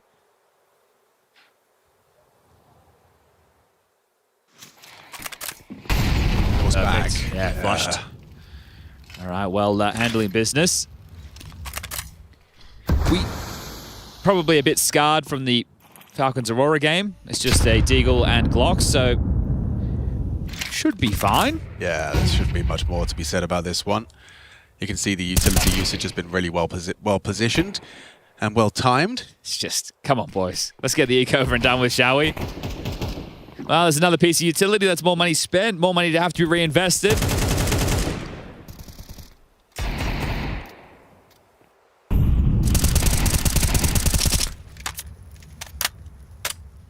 Really making the most of every round, and that's what you love to see.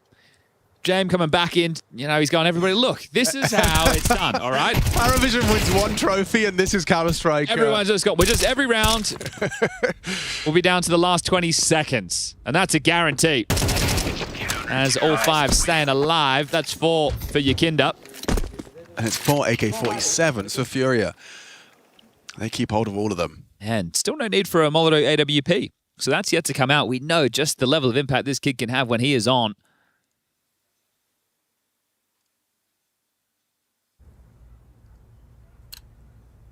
Will it be more of the same from the MongolZ with this slow crawl?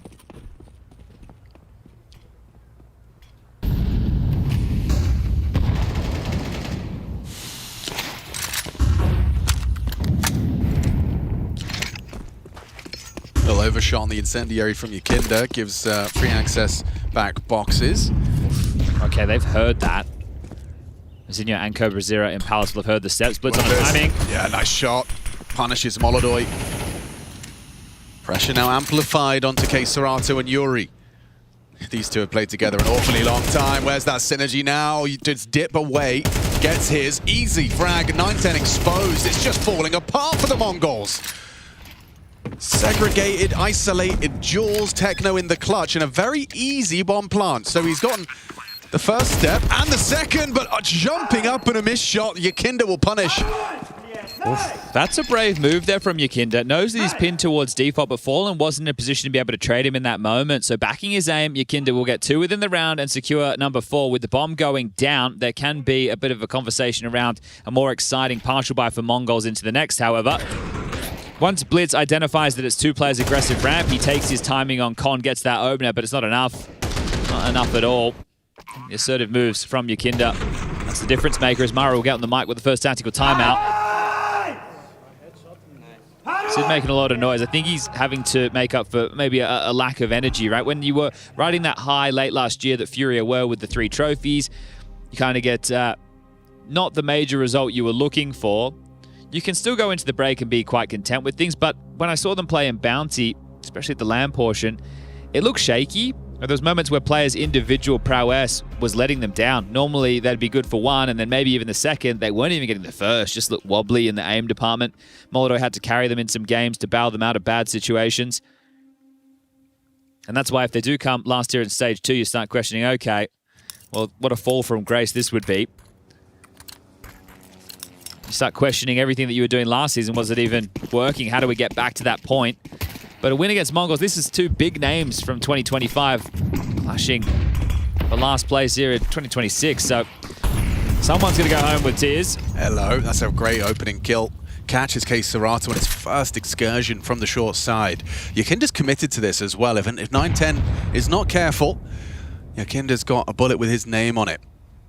Oh, back turn, poor CobraZera. He assumed 910 was still on the line. As he progressed short, Yakinda catches the time. Oh, he backs himself for another. 910 will catch. Nice frags across the board. Either side of the map. MongolZ have the advantage. Blitz extends it. Wins it out, removes the threat. Techno an easy pickup and denial of MongolZ's AWP save. Caught through the murder hole. Okay. They get into that one quite easy, don't they? Yeah, I mean, these rounds, they go one way or the other, but neither of them, you know, it's not like it's come down to the wire. Either convincing one way or the other.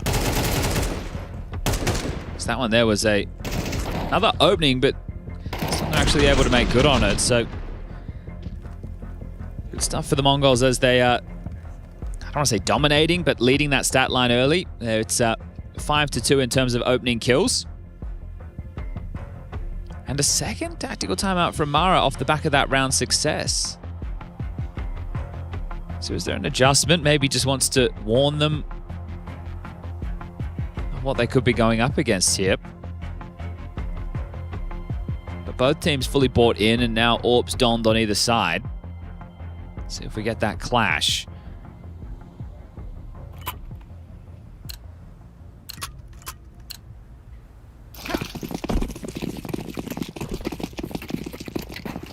Straight into an A execute, essentially.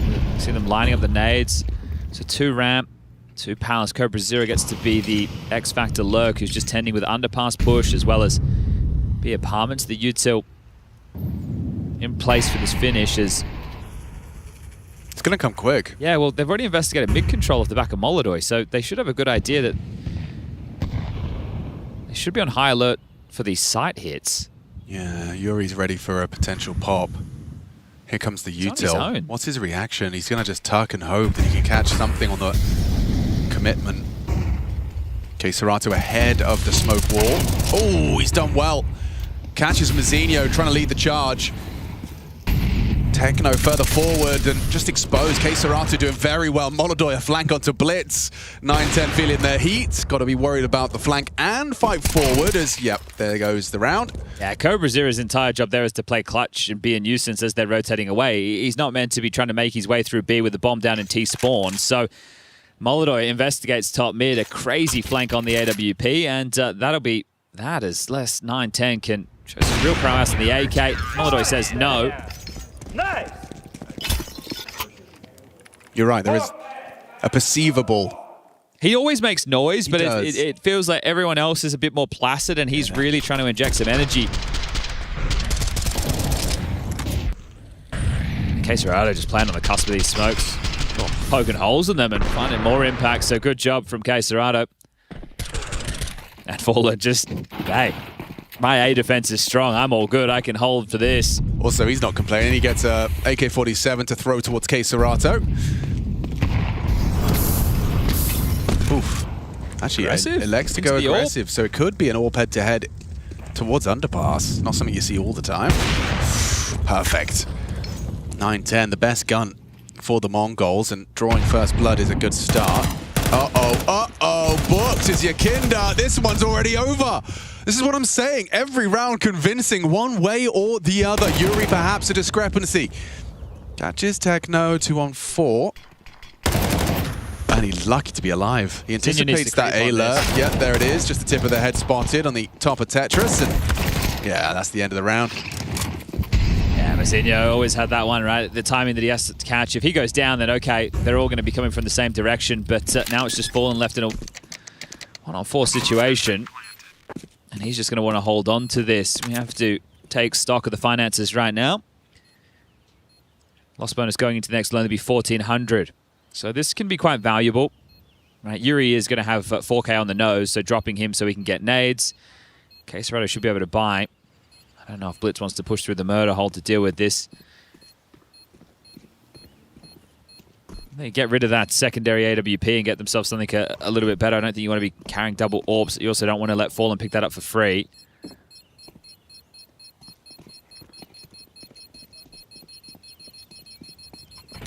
Okay, and there you go. Cobra is actually going to take the Galil over. That's how badly they don't want to have double ops on the T side. I found an M4 in the last second. So Okay. Even better. Nice. And Sid is going to take this opportunity. So yeah, cool reaction. You draw blood towards underpass. You anticipate there may be a reaction from the short player, and you swing out mid for some impactful frags from CobraZera's Galil. They're off. One close, yes. Already close. Yakinda reacts to that info, and they find him top mid. Okay, so they had no issues in the buy department, as discussed. Sid's just going to take this time out before they do, because we're at the tail end of the half right now. There's 3 rounds left. Both teams fully invested, but it's the CT's finances that would put you in a miserable spot, right? So you lose this, you lose everything, you get 1,900, you're in a position to eco, and it's going to be 6 to MongolZ. You buy into the last with still a pretty rough buy, and you could even lose the half, 7 to 5. So wanted to make sure they give this one the best chance. This is a great opportunity to take those 30 seconds and starting nobody A. 2 through window. 3B, short boost.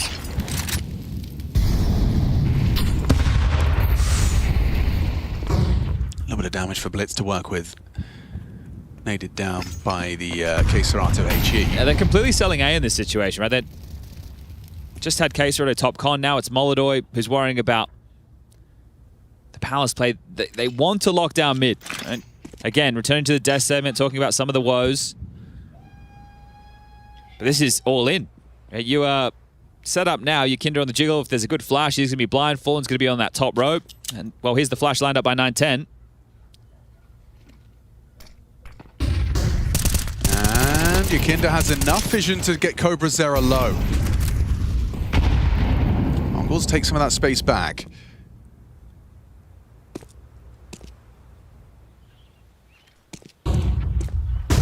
Block smoke con thrown out by Yakinda. What's out of nades now? Fallen with... They're just going to juggle those last key pieces. So B blocked as well, and that's it. No nades left for the CTs. Okay, you just have to be able to find this finish cleanly. You've got 32 to do that. Vom's going B. Yuri's going to try and bait for Fallen here. Oh, MongolZ tags up 9. They know it's the split now. They must have. That's going to be a clear indicator that short's going to be the finish because the bomb is on its way. Fallen going to have to just stand in the flames for one. Yuri chips in onto Blitz. There's another from Yuri. It's his bomb site. Yakinda's there, but he's not doing anything. Cobra? You know Yuri was there. No, you don't, I guess. He just had to plant hope 9-10 could provide the cover because the round is done. A 6 for FURIA and no AWP for 9-10. Oh, did he go down after time? Yeah, he did. $1,600 there. Okay. Oof, that was a tough round, wasn't it, right? They even lose the opening kill there. MongolZ goes down in the exchange with the 9-10 AWP. They have no nades. They're just going to have to do this the hard way. But yeah, for CobraZera, he's like, well, I mean, I guess...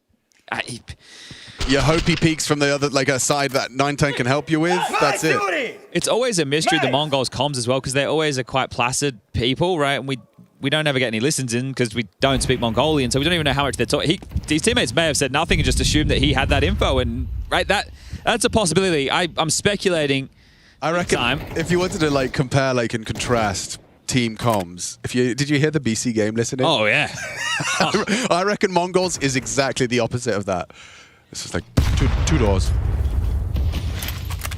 Nade, not going to find its mark too bad, just on the front of Blitz. All right, well, they've taken this pass control early. So this space, you're going to see Yakinda just stay parked, or maybe even keep on pushing. He might be able to catch a timing right now. The bomb is back towards T-Spawn. The whole team. Yeah, and this is going to be weird. He's hearing steps. Yeah, but that's so much info. Does he want to let them know that he knows? They're going to find out, though. Yeah, Techno. Well, now the jig's up. Your whole plan. Do you want to execute it anyway? There's already a rotation from K-Serato. Yuri's burrowed in on site. It's the clock again. Again, we find ourselves at 35 seconds. This time a man disadvantage for the Mongols. Mizinho's looking out A, doesn't see anything. They're taking the bomb B. They're actually going to try and pivot. Running for the fight. But they just have to jump out. Yeah, and MongolZ just has to hit this. And then Fallen will be in market. He hears it. Oh. And he just has to hit this one shot. Hard one. Not the bomb. Bomb's hunting him and covered. Just like that. Little too easy. Oh, this is... It's got a funky feel. It's ugly in moments. Yeah. It's just... Oof.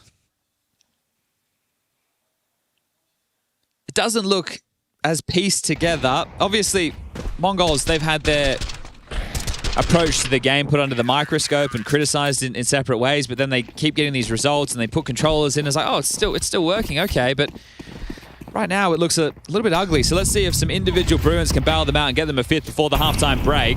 That would be true Mongol style. Finding that competitive 7-5 scoreline with a couple of pistols. They're never really in any brawly positions, though, it feels. And the ones that we have seen, then they've been able to get themselves an entry or a nice trade, get some space.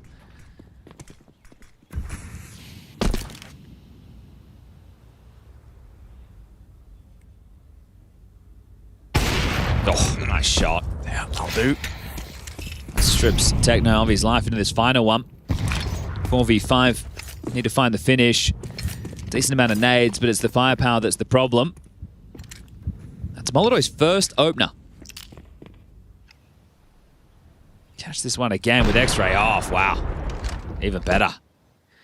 All right, well, they're parked up, ready to explode onto B. K-Serato's here. Fallen is starting to cheat over, and here they come. K-Serato lies in wait. It should be MongolZ that draws attention. Nails his first shot, and CobraZera's gone. Spots and confirms more bodies on the way. Mzinho, ooh, only the one. MongolZ makes sure of it, and that'll be that. 8-4 on the half. This is MongolZ map, but it doesn't feel that way. At least not in that first half. Just 4 rounds, all the Mongolians have to boast.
picking short from bench.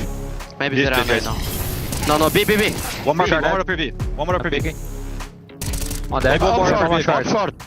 I'm watching short. Out upper B. Default already. One down. Short. No time, right? Up, ticket. Close to default. Default up. Nice, Yuri. Good. Sick, bro. Nice. Nice.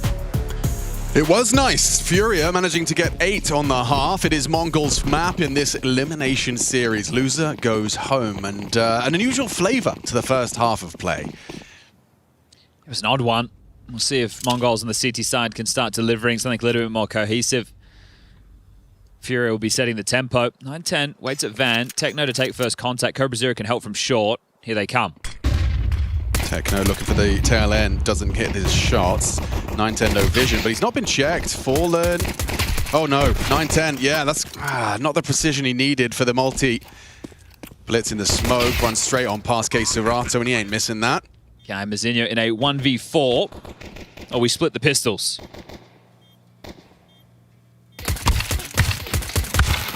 It's split. It's indeed, okay. Oh, maybe FURIA found their fangs. I love that Hirosh has found his way into Sid's vocabulary. Yeah, and Bora and nice. Yeah, so, you know, he's made sure he's covered everything. Trilingual celebration. Well, this is about to get away from MongolZ extremely quickly if they do not win this next round. They have decided to force buy in on the CT side. So losing this, it's worth 2 for FURIA. Scout for 9-10, pistols for the rest, and a tough one there for 9-10. The flashes, they really suppressed him in that moment. Can they create a trap that FURIA walk into? He did fire off a USP. Oh, the head would have just been spotted for Yakinda. Yeah. Oh, CobraZero sounds off the Desert Eagle. They do have smokes to block, 4 of which still in play. So FURIA now need to make sure that they're a threat across the map to draw these out.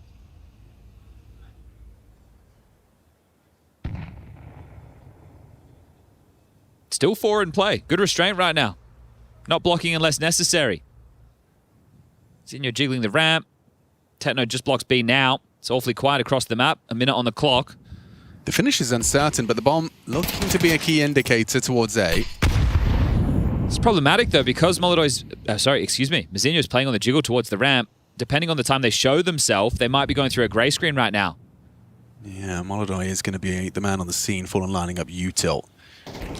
And there's the block smoke. Ooh, 9-10 focus for the connector split. Just has to nail this, and he spots one slipping on up.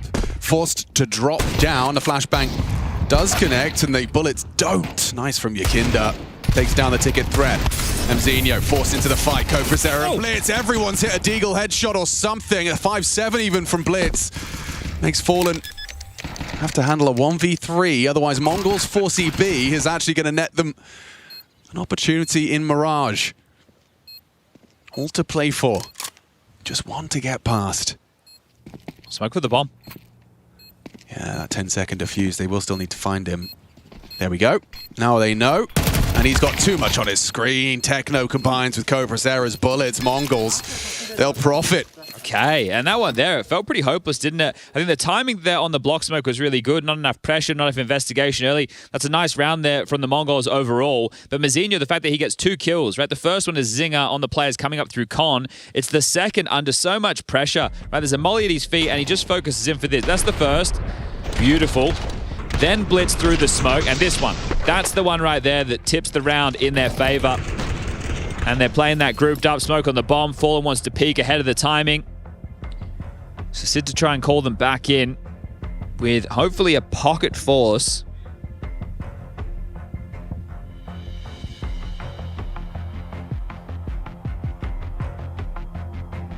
This FURIA team surprised everybody back in Austin. Then the second half of 2025, they really started to pick up steam. And some woes to kick off this season. High expectations. People want to see it deliver now. There is the force.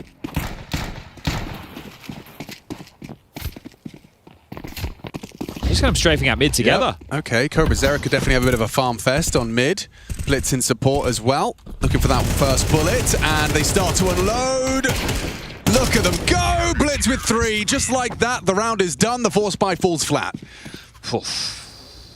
Whatever that call was in the attack timeout looks very silly after that. That looked like they were on Eco. Yeah, it did. Right? That looked like 5 Glocks swinging out mid against rifles. That's what that looked like. Now you are Eco. Yeah, you've kind of let them back in here. Or they've taken it by force. Yeah, it's, again, the individual... Mazinho's only got 6 kills, but you think about the impact of those double digs, right? Yeah. And then now the flow-on effect. Yeah, this is why not all kills are the same in Counter-Strike.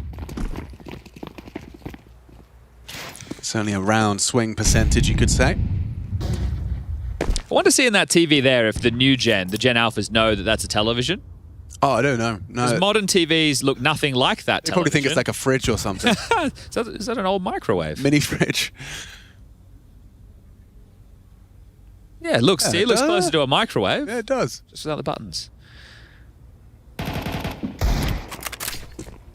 Kaboom. Yeah, Bishop Bosh and a bash. Just got to dispel the singular deagle. Techno. Laboured spray, but gets the job done and just keeps on farming. Another one for him. He's even down to the sidearm. Just 2 to find, and this has been a very well handled patch of rounds for the Mongols. The first half, the flavor, the pace, it felt quite disconnected. At the times that even the comms weren't flowing, but working their way back into things, it becomes a 2-round game pretty swiftly. MR12 can get away from you quick. And also draw everyone's attention to the qualification game for the arena that is going on the B stream. Go check out G2 versus Foot. That's into its 2nd map of play.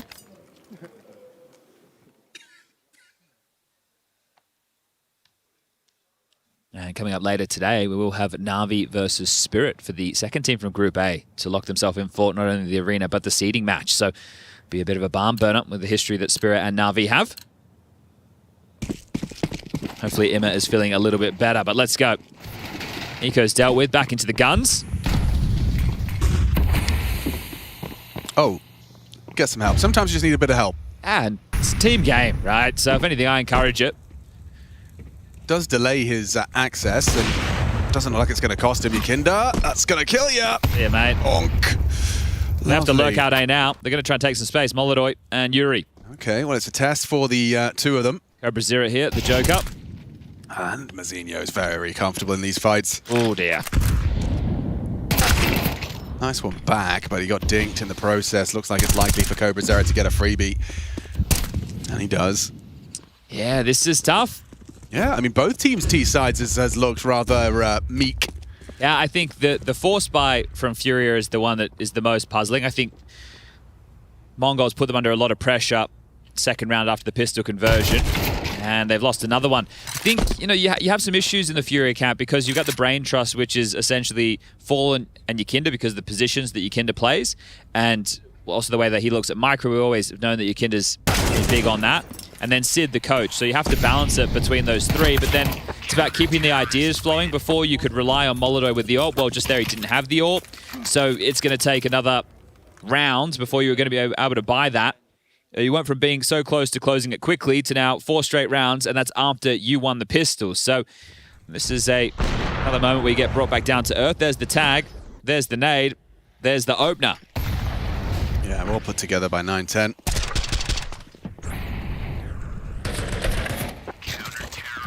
Three smokes in middle, 1 con, 1 cat, 1 window, but they're going to go into an A execute. Blitz is out mid. Audible for Yakinda. Dipping back into con. Might have a good timing on this. Yeah, there very well could be a chance as he slinks on out. See you later. And see ya, Blitz! Good cover from Mazinho. No trade available, but there's someone onto the site. The Tech-9s have broken through the first line of defense. Mazinho on the back foot, backs away. They're going for the plant, but overlooked. No covering fire. Mazinho holds it down. Tech-9's doing their best, but already you're running out of time to get that bomb planted without that smoke cover. And they just push on in. They ain't playing scared at all, running at him. Yuri finds himself one of the 3 required, somehow still alive as another AK bullet finds him.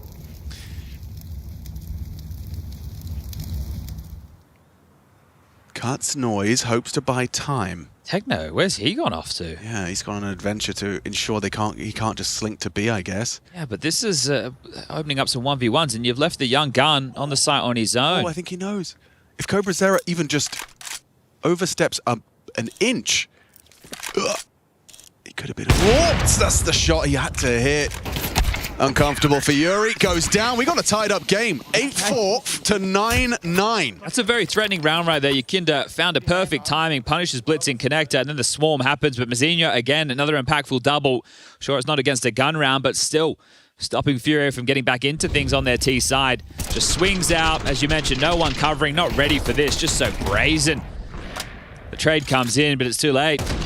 Now MongolZ will get the AWP. Had a tough time with opening deaths in the first half. Had 4 openings go against him, only 1 to his name. Now they need to set him up. They need the Kazakh to find the opener. Rookie of the year takes down CobraZera. As soon as that AWP's in his hands, his name's in the feed. Smoke break cost them an opening. CobraZera watching from the sidelines. 9-10 for the response. Unable to connect the bullet.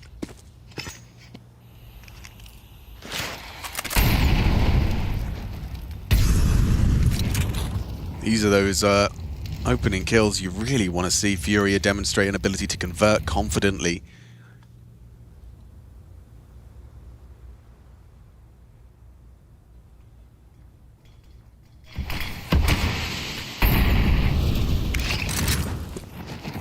MongolZ moved their AWP over towards B, which if it is a B split is great. 9-10 gets to take some long-range duels if Fallen can't break through the B apartments. He's actually sticking around for this fight. Kinder head-to-head with Techno. Techno and 9-10 strike in unison. Blitz gets an exposed MongolZ. No cover from K-Serato. It's just falling through FURIA's fingers.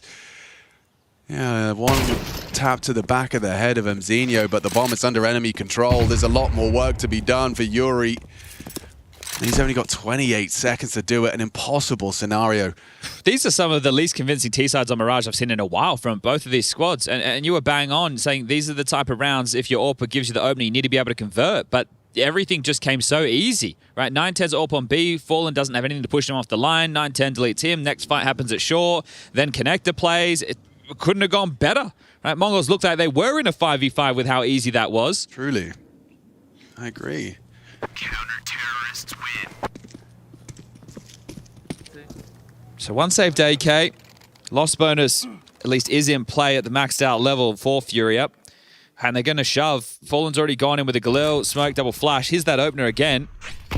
It's great. Just angles down, takes down CobraZera. Tough position for him, and he's going to have a lot to learn when playing top-tier Counter-Strike, but his team make good on the promise. You see the kills just coming in. Damn quick. Everything works out perfectly. Consmoke fades. MongolZ has to worry about shore. How quick the faith falls apart. Already out ramp on A. Looks bleak. Yuri's trying to be a difference maker. A pace setter. Maneuvers forward. Fallen actually catches through the smoke. A headshot. With Mzinho gone, Yukinda wins his duel, and now it's their turn to have a convincing one without if any, resistance. That's a bit of attitude there, right? Instead of like playing slow and just trying to work over the map, they go, all right, hold up, what are we doing, right? We can shoot. Well, let's do that. Let's just get out a couple of key pieces of opening utility and take some fights. That's what you want to see. I think that should make you feel pretty happy if you're Fallen, right? Let's just get out there and win these duels. I understand it's not that simple. There's more layers to it. But trying to move so meticulously across the map, you can see in a couple of these scenarios, it has cost them. Bomb will go down on A. Techno position now noted, and now it's about, do they really want to try and take this away? There's so much cash to work with for the MongolZ because of that spree of 6 straight rounds.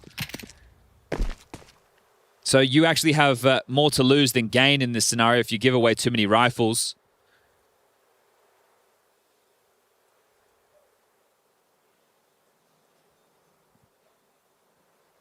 Yeah, I think Techno's going to be given the good graces to bring that through when their bank account is swollen. But what's that, number 2? Yeah, wow. Since the pistol, FURIA, that is the first gun round we've seen from the T side, and it is, as you said, just...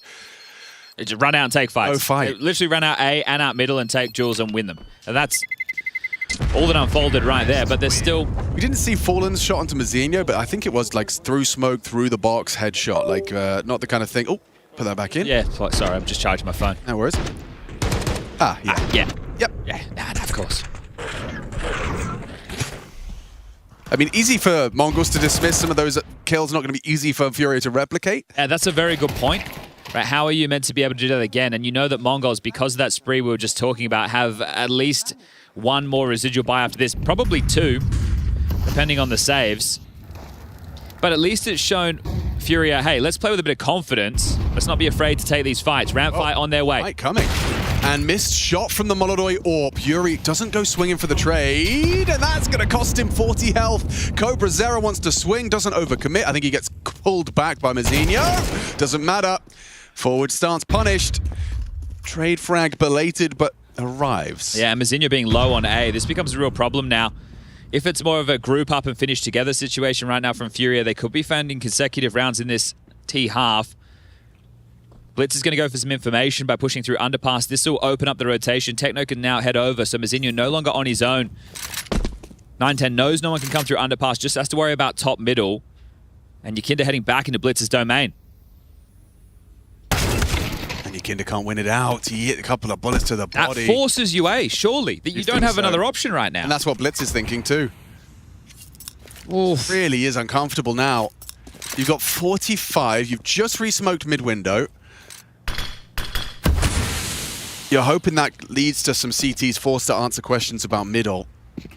But I think a passing glance from Khan and they're fine, they're set. Okay, so Fallen's going to be able to do double smoke from here. Bro, it's 29. I know, but it's the best crack. All right. Zinho, 15 HP. He's going to be able to probably get one with this position, and then it's all just going to fall into place for an 11th. But for who? Yep. Easy back turn, double kill. Mazinho's done it. No issues whatsoever. FURIA back to the drawing board. No replication, no success. Let's see if they do go back to just running out and taking the fight to the next with a real pace change. Fallen sounds off the AWP, but they're going to run at him. They're going to swarm him. They're going to try and take him after time. Fallen, can he defend his honor? No! Chance, he just about does. I thought the Palace flanker would have had him. Didn't hit that first bullet headshot. He's saved by the belt. Give us that Mazinho reaction again. He was not happy that he didn't convert that kill. That would have been the removal of the AWP. That would have been Fallen with absolutely no money. The fact they hold on to that means MongolZ is equipped again.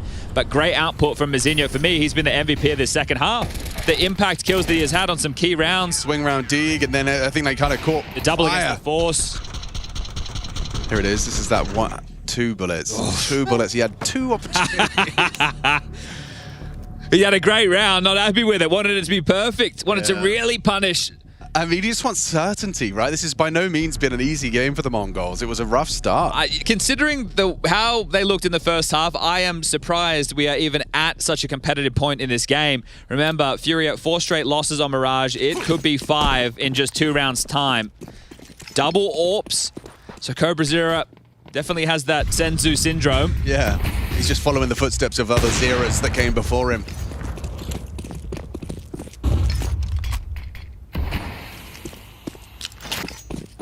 Rerouting straight back to an A plate. Mazinho here has the support of 910's AWP. All the util. You can see Blitz questioning the window boost right now. Util being juggled.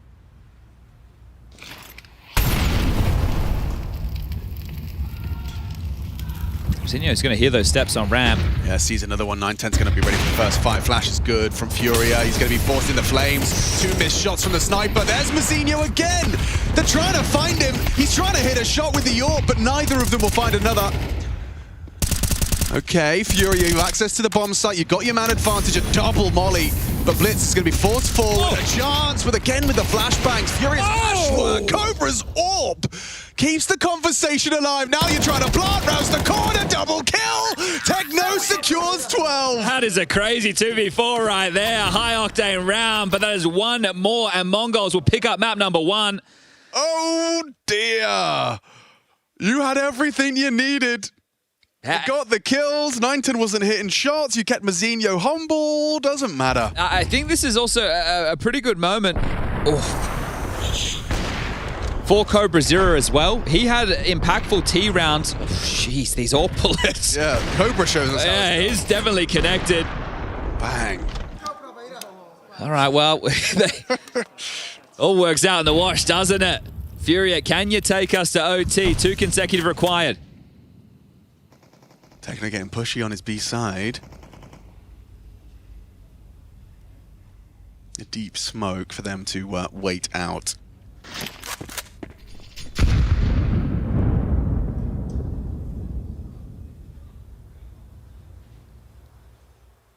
Just wanted that chip damage, and it did connect. Yuri put down low. One shot headshot for the M4.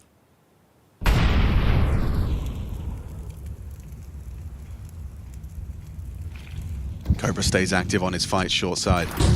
Caught with a nade out. Flash did connect, but Cobra manages to tuck and turn tail, looking for the jump out. K Serato brings him down. Important frags provided by the two of them. It's Techno trying to find some access point. Yakinda's managed to find a wide enough fight. And falling even through the smoke takes everything away.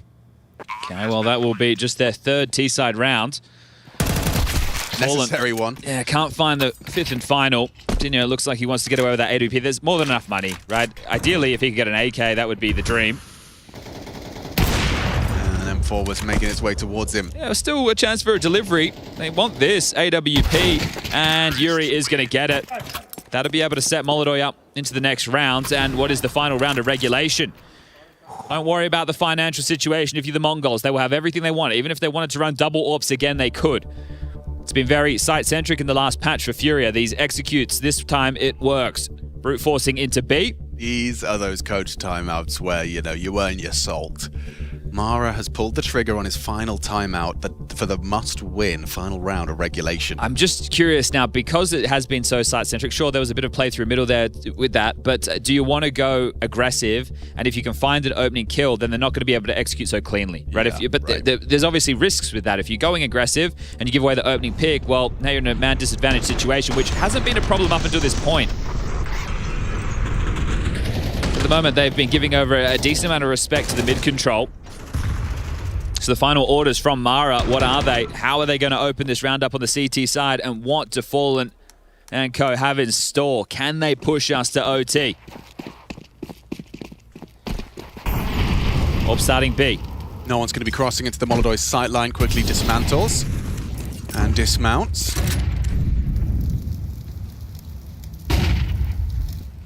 So this is the difference. Techno, the B anchor, playing A.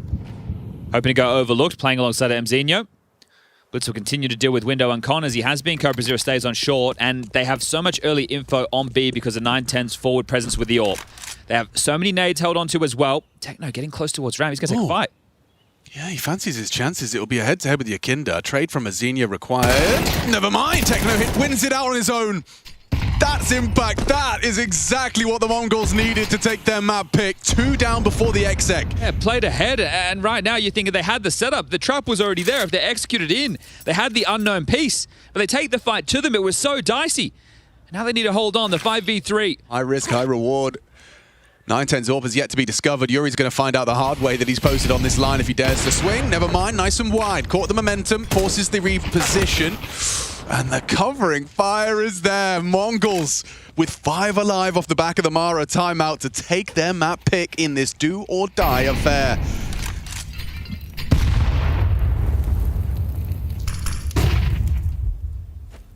MongolZ in a 1 versus 5. They won't even get a look in. Very happy with that one. Mongols take the first step to surviving the day of play. Stage 2, it's brutal out here. First map in the bag for Mongols. Yeah, some big moments in that second half from MZinho, but Cobra0 as well on this level of play. He had some impact, helping with that 2v4. The Galil running out mid, finding a couple of kills.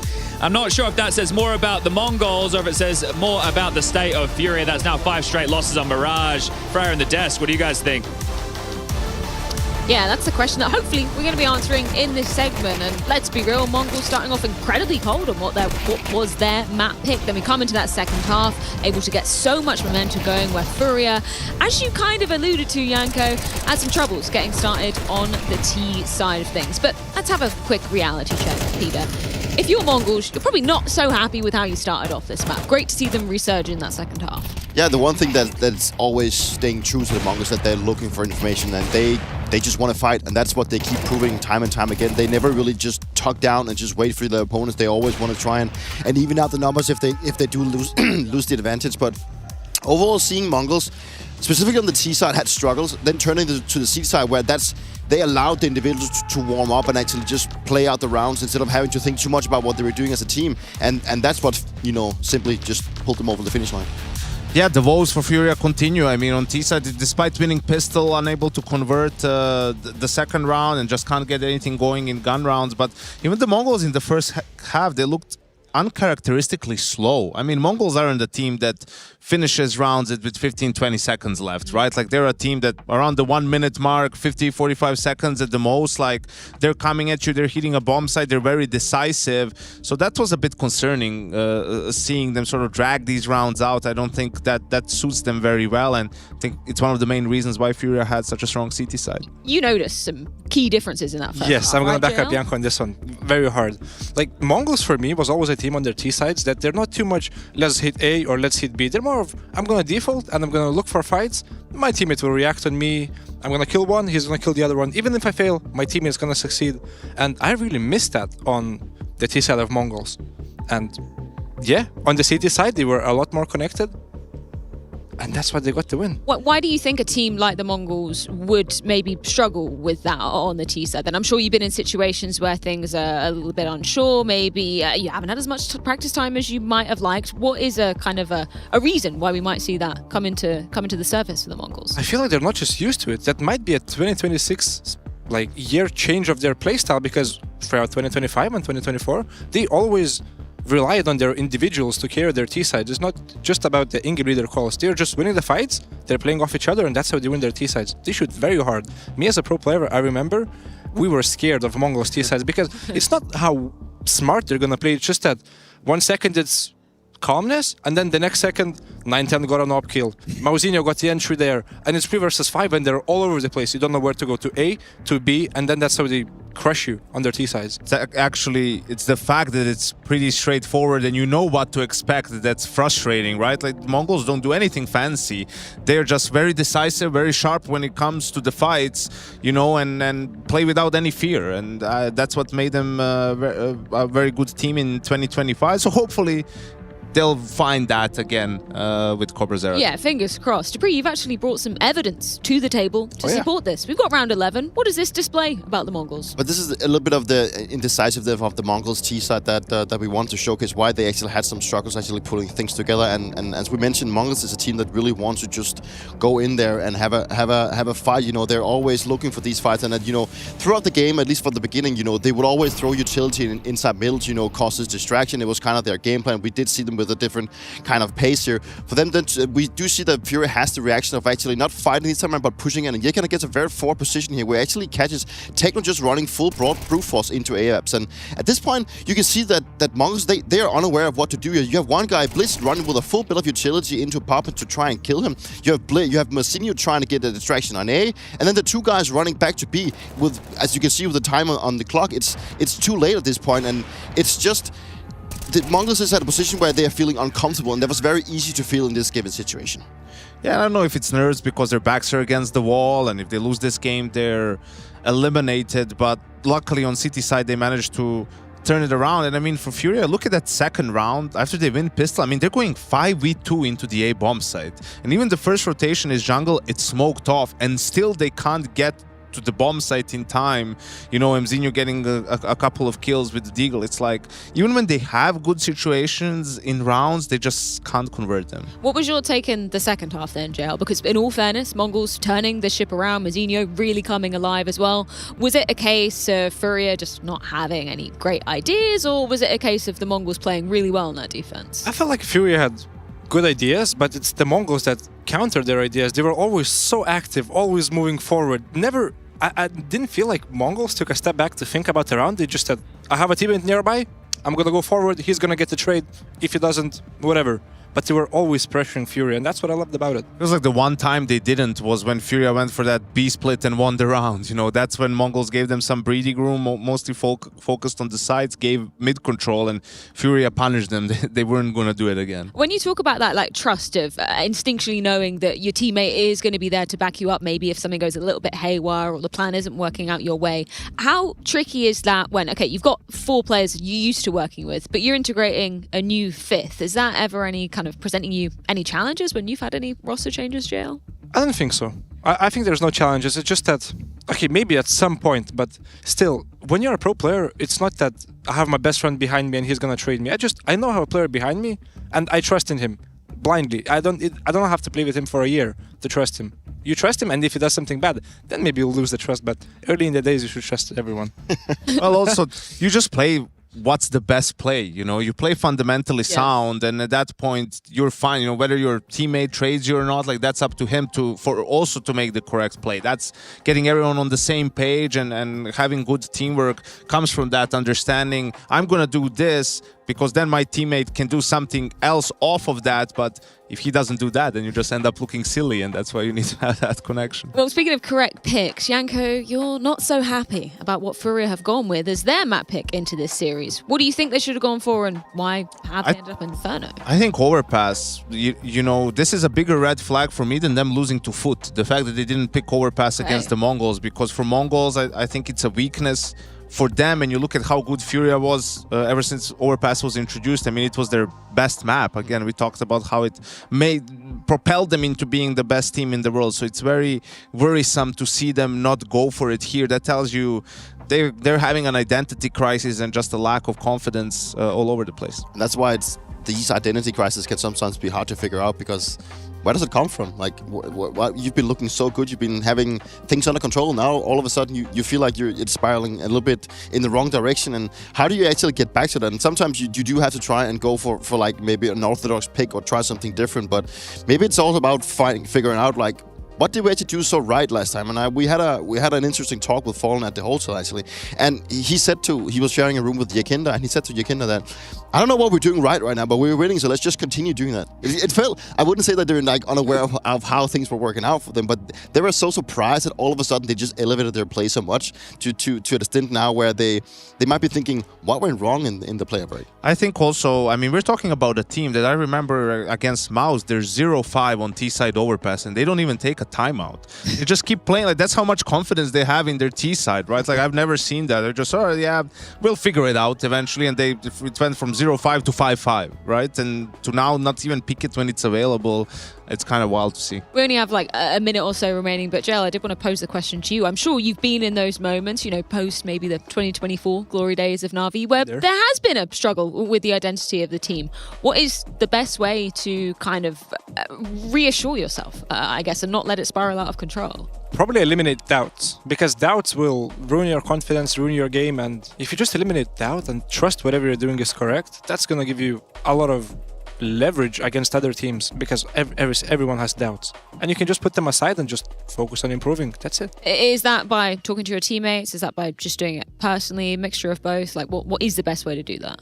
Both, for sure. I feel like for a team to work properly, you need to have this level of trust where you can say your doubt and people be like, don't worry, it's gonna be fine, just work on this and we're gonna fix stuff. Are you doubting FURIA then coming into Inferno? This would mean elimination for them if they lose out here. I'm at a point where I'm doubting FURIA all the time, you know, until they string a couple of good results together, until you see some of the old FURIA back. I'm definitely down in front, and even the third map, right? I think is where MongolZ also have a good opportunity if it comes to that.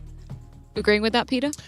Yeah, I mean, I think I'm at a point where, like, I really agree with Justina saying that, you know, they should try and eliminate doubt, because there's definitely a case of doubt, but also maybe a little bit uncertainty in the squad as of right now, and they're looking at themselves with some doubts in what have actually changed for us, and for them to also just believe that this is a process that they've actually been so good, but they need to go back into that kind of order. It will take some time probably, and I'm not sure it's going to be at this event. It might be in a couple of months, but I still believe that FURIA will have what it takes to go back inside the game. Well, we're going to find out very shortly indeed. Inferno, a bit of a curveball map choice from FURIA coming into what is an elimination series here in Krakow. Do or die time going down after the break.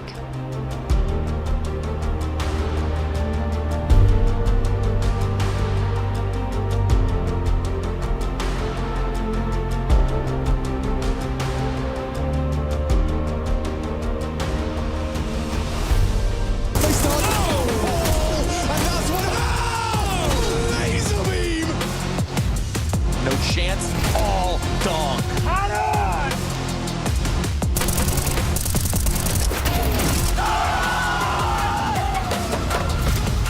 An opening fight here and no utility to do it. Brokey going for more. Brokey wants it all.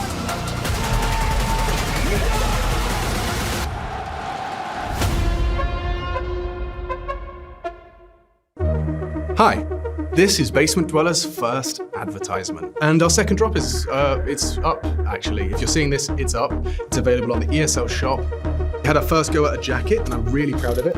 I've always had an interest in clothes, but, you know, seeing behind the scenes how the sausage is made has been a lot of fun. And if you like the clothes, tell me. If you hate the clothes, tell me, but try them before you slag them off. I think they're really comfy. So yeah, that's my advert. I'm gonna try again. I'm gonna record another one. Pius will be just a few bucks away from the AWP, but M4's out across the board. No kits, a little bit light on utility for a few players, but this is G2's final hurrah before they have to sit back with pistols.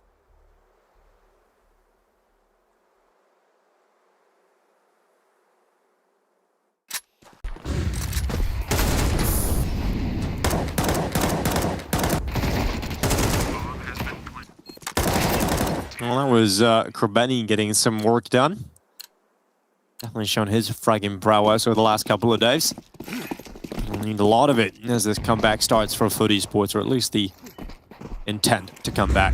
We have G2 11-4 up, and still a decent buy here. We highlighted how the last round was a bit of a bonus. They had SMG still in play.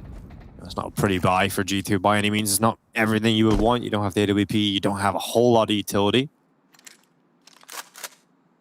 Certainly still potent. G2 search for map point. Well, FUT has yet to string 2 rounds together in this map. G2's always been able to respond. This time they've got to do it with a little bit of a lighter arsenal. Flashbang out in middle. Hunter's got to give up the angle. Sound cue heard? So Laux chucks out the CT smoke. Hunter steps in front of it to make sure there's no scaling. Can call that information out to his teammate. Short is the part of the map under attack at the moment. 3 defenders towards the B bomb site for G2, so a lot of faith in Sampaius even without the AWP playing at the railing.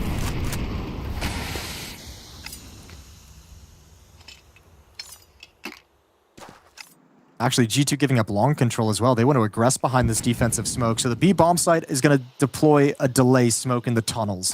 That's going to give time for Sampaius to investigate short and figure out exactly how he wants to play this. Going to start flanking now.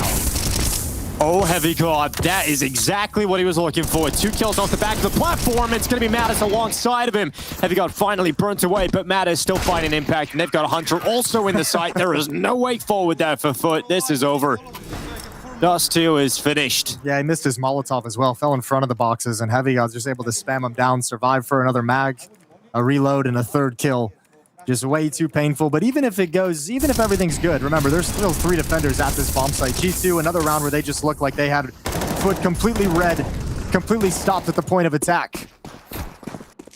12-4. That trend of not being able to win 2 in a row continues, and it looks like the map is just going to end with that in place. Not a single player from FUT Esports has broken double figures in the kill department. It has been pure domination from G2.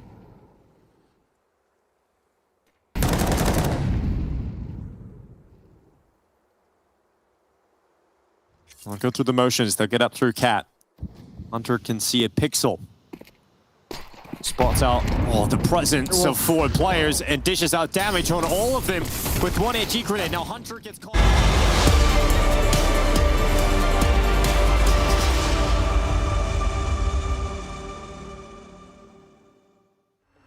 Your evening of entertaining Counter-Strike continues. You can keep watching that one over on the secondary stream with Adam Dinko Hawthorne and Jason Moses O'Toole. But you're stuck with us, Alex Machine Richardson and Chatty B, otherwise known as Spoonge.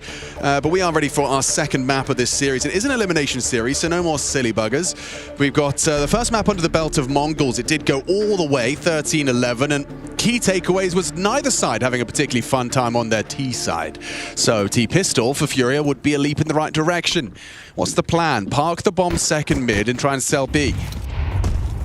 Mirage, a util to garner this control. Sid, I need everyone to be fresh. Good calls, good reads, all that jazz. And all that jazz. Start the car. Not all of our audience are into the musicals like you and I, Alex, but let's give him the jazz hands right now. So Yakinda parked all the way at the top of Banana and he's lonesome. Vincere. That's a nice start, isn't it? He's got the dongle on the end of the gun. Extra aim. And he's found the opener onto MongolZ.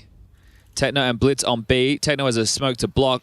Blitz is starting to park deeper. Here the U2 coming. Yeah, if you run through that, Jewel Berettas are on the other side. Oh, but he was just caught mantling, and so really nothing from the Jewel Berettas. Blitz going to make up for it. Little shot hits the shoulder of Fallen. Running out of ammo. That's going to swing on out anyway. He knew he had to take a fight. 9-10 wins his. FURIA need to force a fight. Holding the plant will do that. Nice tap from Fallen, but not ready for a second. Tell a lie, they were. Serato got off the bomb and they hit every shot. Just the two of them digging themselves out of trouble. Okay, stressful pistol round right there, but very well done from Fallen and Serato. Woo! That one, MongolZ are going to feel like they could have snatched away. Especially Cobra's opening. It was just like no trade option. Disadvantage handed to you. I think, as you pointed out there, for Techno, caught in transition, right? He drops the smoke. He's not expecting them to start pathing through immediately. So as he's trying to find a position to deal damage, he gets caught, and that's the way in. You just lose that stability. You lose that first bullet. That's Counter-Strike timing, right? Yeah. That's the 101 right there. All right, well, there's a little bit of the jazz. That Sid's been looking for.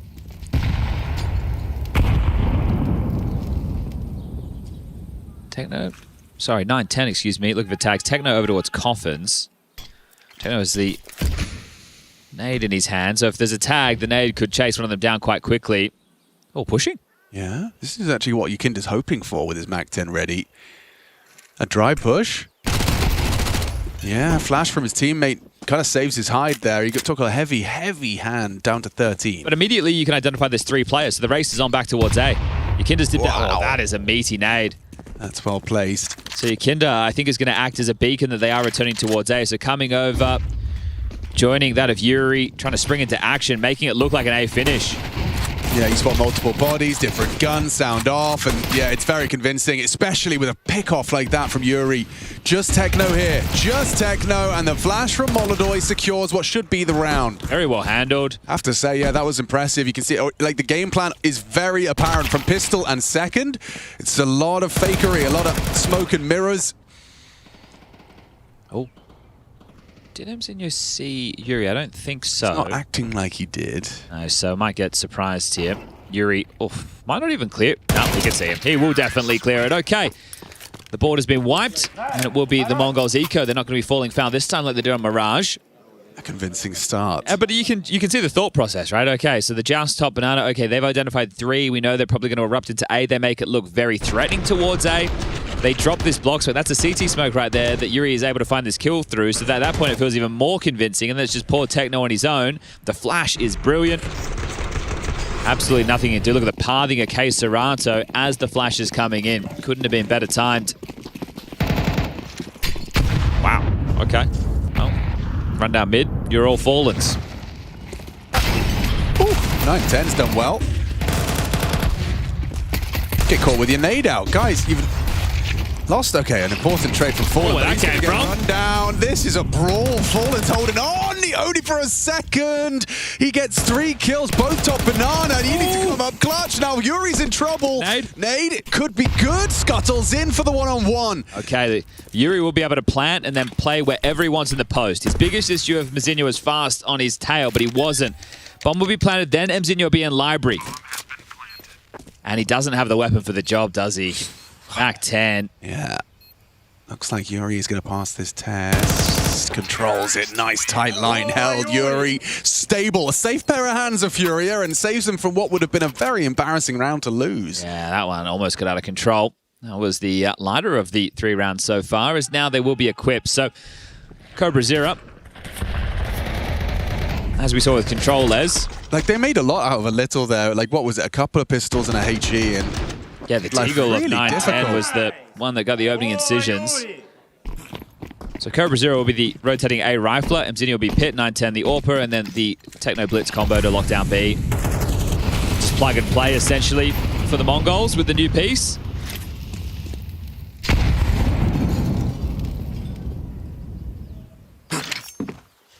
Flash throws through, but actually Techno catches one of FURIA's at the same time, so no moves. Bit premature on their incendiary as well, that's been wasted, landed in their own smoke.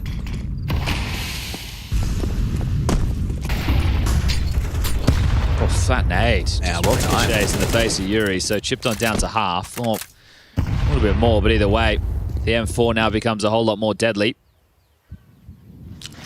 Okay, Serrano walking funny as well. We'll be able to clear out top brackets. They've evacuated B again. They are playing for mid control. They have it. Techno, maybe he was going over. He needed to actually see them to say, hi, I need some help. But they will be back in time, maybe.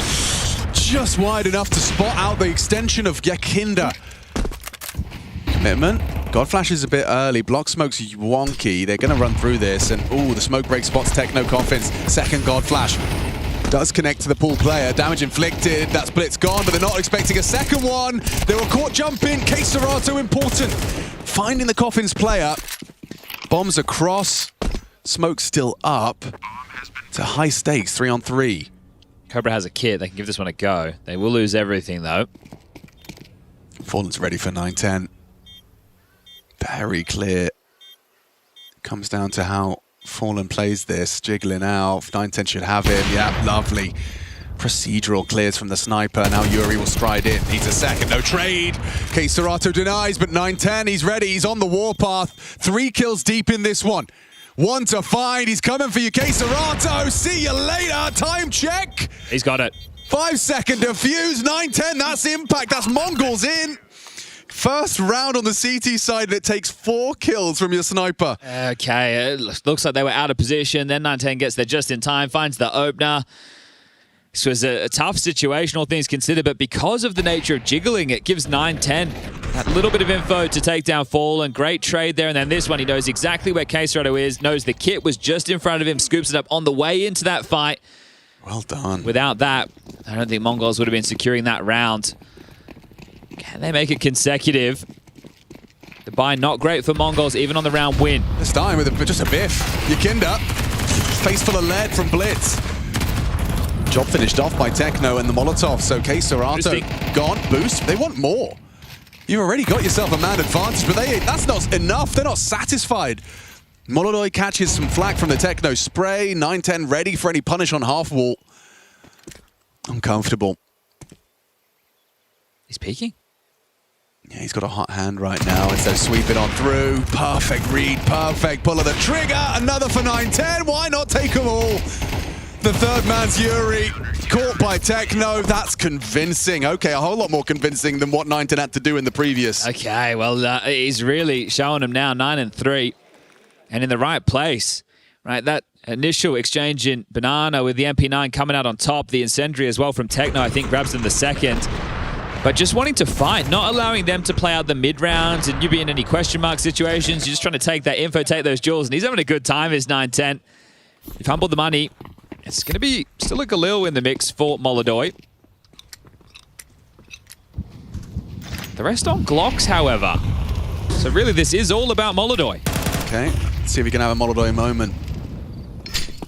You hear that, Galil? You'd assume there's a bit more, so it's going to keep everyone else a little bit wary right now. There is a potential fight for him, this forward position of Blitz. He's gone away from the sight line. Techno drops that nade now. Ooh. Just a little bit as they start hard back, but still significant damage done. And he's got the big molly. CobraZero heading over to assist. Just should be Shred City right now. Yeah, Blitz is not scared of your pistols.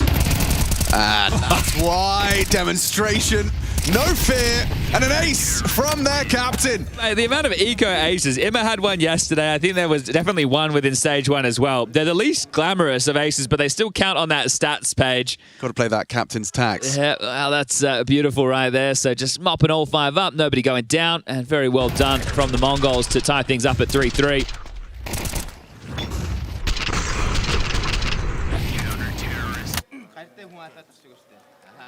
That's ace number 4 of stage 2. And there was very few in stage 1. I think it was only 2 in total, so...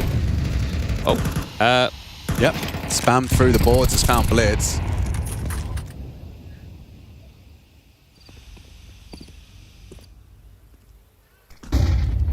Well, this round has just become very difficult for the Mongols.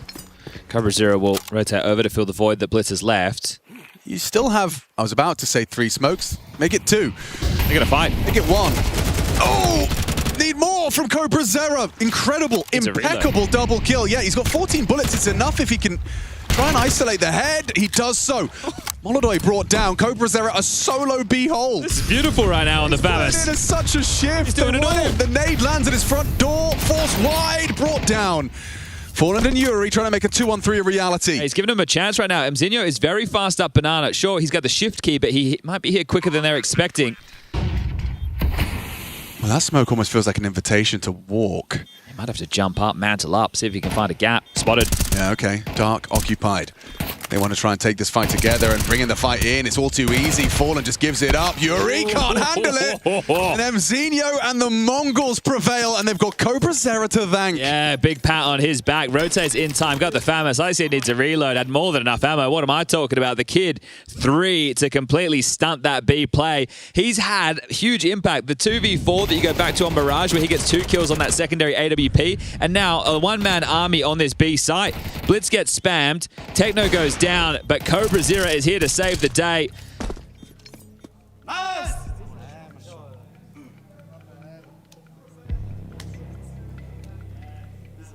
Another one, huh? Having fun. Just keep plucking them out of the Mongolian land cafes. This one, obviously, as Janko touched upon on the desk, right, may have been on their radar, but unable to grab him because of major qualifications. Yeah, if you've attempted, you can't just suddenly snub in and get in that way.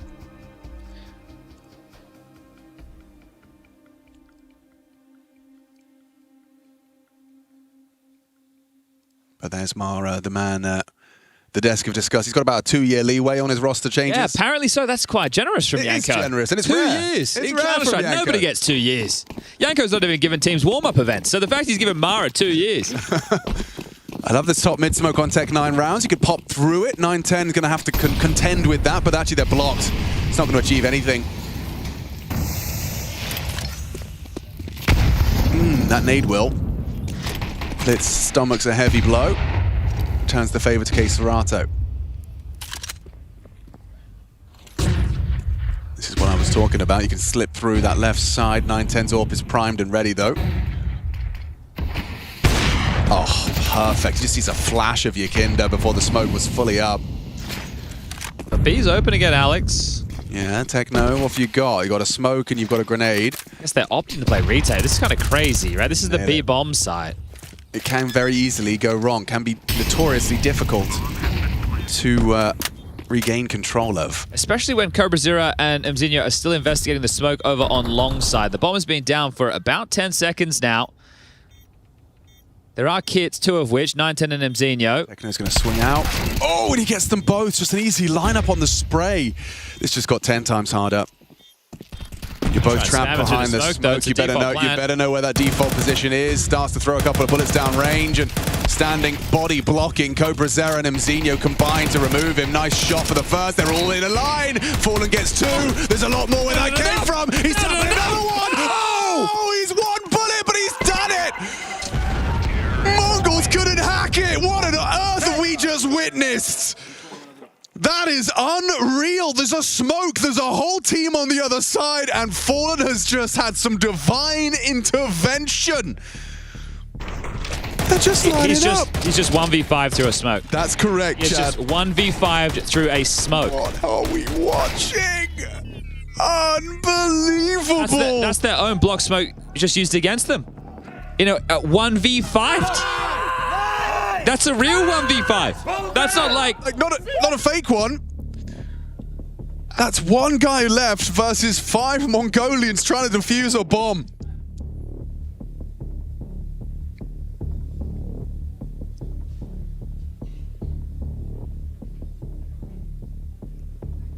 That's tough to stomach if you're the Mongols.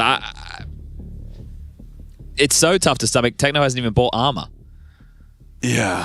What? Yeah, Nope, he hasn't. He hasn't. He had 850. He could have bought armor. He's okay. Yeah, definitely. They've been rocked by that. They have indeed. That's it. That is mental.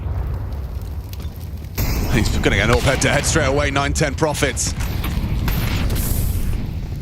Mongols looking to quickly shake that off and chasing him through. 9-10's confidence is just glowing. That's oozing out of him right now, feeling like he has to do everything on his own.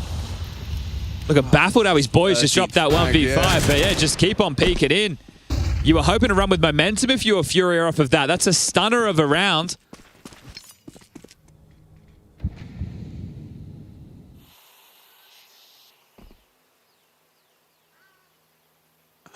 I'm in disbelief. Oh, well, that's hurt. I know exactly what you were going for there. Oh, you still profit. Blitz doesn't quite catch it, but through the smoke, Cobra does. K-Serato's low, can't brave the flame. Up and over. Jump up over, though. The USP, moving accuracy. Can't hack it. What? This is back on. This is a 2v2 again. They're dropping the ball again. 9-10 gave them a 3v5. He still can't convert, at least not cleanly. That smoke, 9-10, you're going to have to run through that. Not what he wants to be doing. He's audible. Fallen dips away. Audio. Ooh, audio. Peeks in anyway. Doesn't matter. The AWP shot's been tagged. Fallen lives on. K-Serato's got no health to trifle with Mazinho. They need Fallen and Mazinho to have this clash clean. He's just going for the sit. He's just going to hold it. We need someone to start spamming. He's going for the ninja. Mazinho returns the favor. Daylight robbery! 2 insane rounds back-to-back. A Fallen 1v5, and now Mzinho between the two of them drops the smoke, sits the defuse, and gets them the round. Unreal. This is a 3v5 that they shouldn't have been. They should never have been in this situation. The hesitancy. I understand low HP on K-Serato. He missed the knife. You can see, couldn't quite find it. A second too late. How did they even get in that situation? I don't know. 3 players walk into B. They even gave away the boost behind the smoke. He was watching that transpire. Bated breath.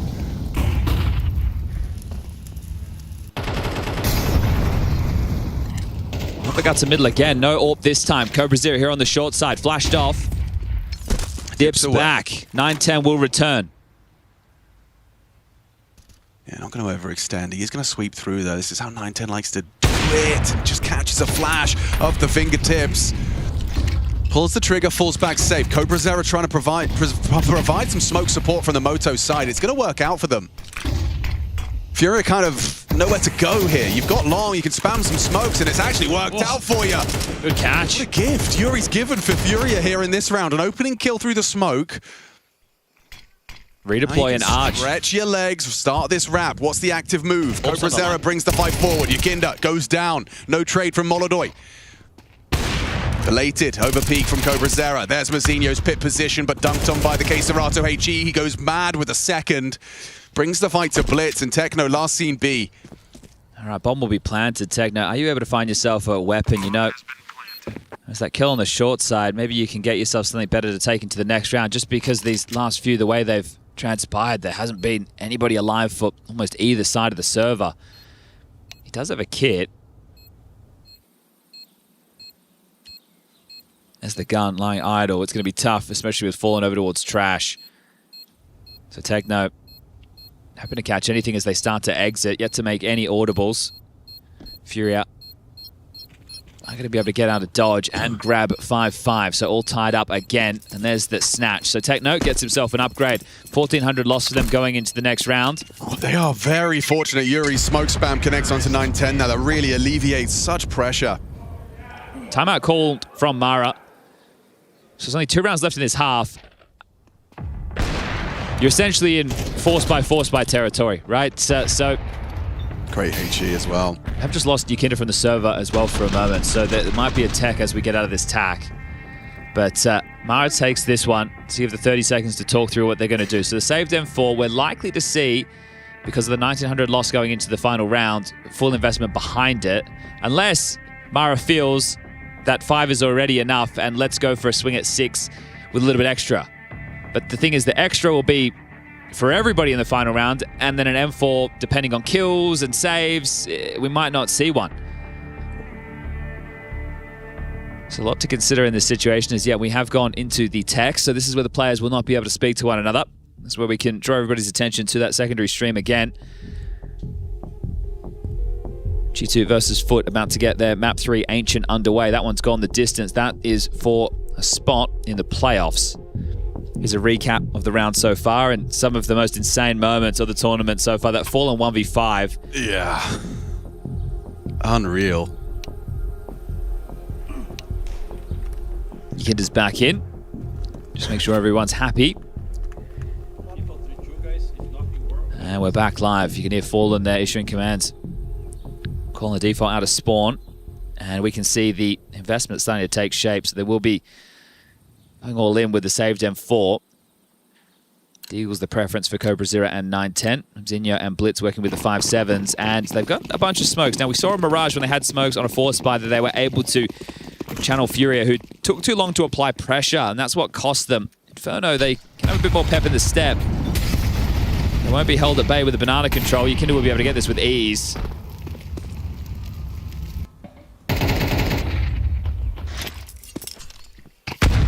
Wow, well placed. All right, that just makes the pistols a whole lot more deadly. Just a casual 100 damage from a HE grenade. Searching B, Yukinda. He's going to continue to look. It's 3 players stacking here at the moment. 2 on arch side for MongolZ. So they are essentially giving up halls and mid. But right now they're in the right place. 4 players now in banana and continuing to search. Can go wrong, Chad. They're ahead of this. Do they want to keep pushing? They do. Might, but that's where Techno's M4 should be able to profit. He sees an easy one, does line him up, takes down Yukinda, force them back. No extra casualties, a bit of chip damage, and a nice chase from Fallen again through the smoke, same position. Yeah, savior. They're not playing side, remember. Cobra Zero and 910 still both on that long side. Yeah, but they're going to be throwing out the 2 smokes. Yuri's ahead of them, though. And that's a deagle headshot the 910 had to hit. Trade from K-Serato. Do you expect a second? You do now as the warning shot connects to K-Serato's Kevlar.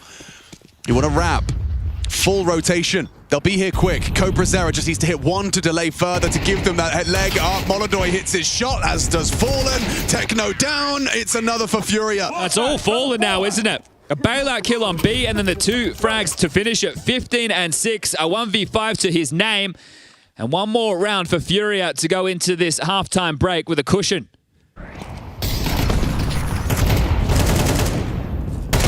That's the first on the clawback to a 4-on-4, and then you can see MongolZ quite quick on that swing. Impactful 3 kills out of Fallen. Rifle still working pretty damn well. Top of the tables. Yeah, I think 910 was expecting Cobra to swing there and fight with him. A little boost, actually. Not going to be able to get the sightline they would have hoped for.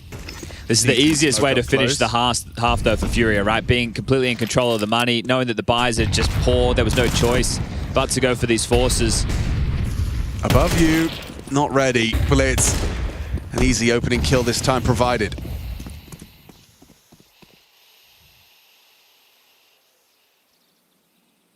Feels quite hopeless for Techno if they were to commit to his site, right? He's got the HE grenade with some damage. That's nice, certainly. Especially with elimination on the line, the stress a whole lot higher. 100%. And that's why it feels like Fallen. He's, I wouldn't say putting the team on his back right now, but he's making these heroic moments happen.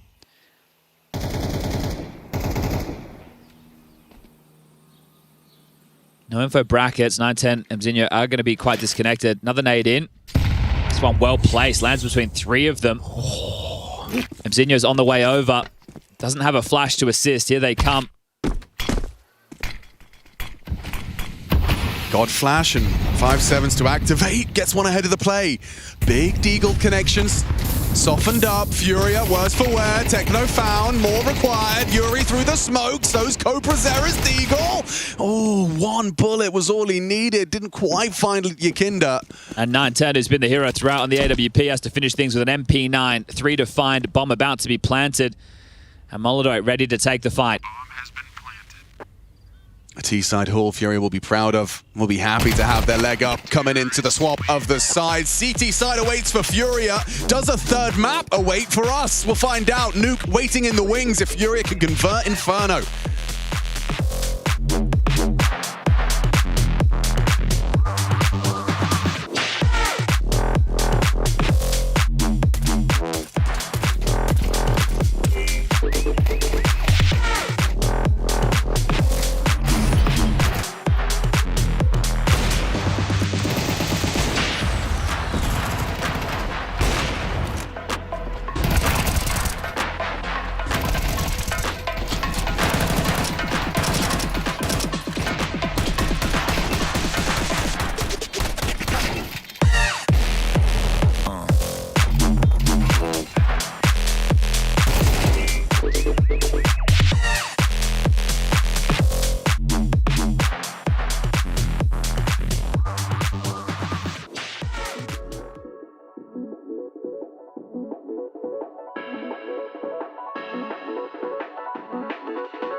Didn't tap you.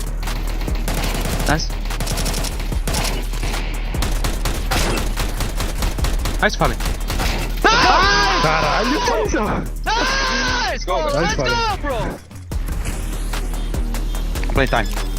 Side. Diffusing, bro. Can be defused, right? Oh, like 97, bro. Nice try. We've definitely had some crazy rounds in this series. It's been an adventure. It really has. Fallen with one of the most ridiculous 1v5s that we're going to see. Yeah. Stop. That could be highlight of the tournament. Yep. That's all through a smoke, which makes it even more crazy. But is it enough to power them forward and power them to the third map of Nuke? MongolZ have put up some resistance. Now they're on the T side. Right now, FURIA are stacking B. MongolZ congregated over towards middle with a loose piece of Mzinho in through apartments. Yuri. So with the kit, I guess you're agreeing we're going to play retake, and Yuri is just going to play for some info, and he's looking to block with this smoke. But they've rotated in time. Oh, they're about to get a face full of lead. Hello, goodbye. Techno and 910 catch two of them round in the corner. Yuri got to hit that. He can't. Nice shots from Mzinho. Quick strafe headshot and not looking good in the 2-on-4. Keserato needs a whole lot more. Yukinda does tap the head of Mzinho. An audible from 910. They've still got this crossfire. They've got this crossfire. Pit and sight is so hard to break, especially the number disadvantage. Yukinda won, good trade. 910 securing this one. It's so hard for Keserato to get going. And yeah, how often have we been saying 910 saves the Mongols? Yeah, he's been having some big moments, but that felt like it could have been another clutch, right? You think about the pistol round in the first half, that had to be clutched out by Fallen and Keserato. And this here, they just come running out of library looking a little bit foolish. The fact that that long side is already completely controlled, they're just sitting and waiting for exactly that. And two players swinging couldn't have been easier. So we do end up splitting the pistols. And there is a lot on the line. Is this back to reality for FURIA? Are they going to be eliminated by the MongolZ? This is the first officials for the MongolZ with CobraZero in the roster. Their opening game against G2 was relatively flat, blown out on Dust2 13-2. They did put up a fight on Ancient 13-11, but still a 2-0 loss. Same for FURIA, though, falling to foot. That's why we have one of these two big names on the line for elimination already. Last round was the B stat. This time, it's heavy over towards A for the defense on the Force. Buller and Hall's control already taken. Now they want brackets.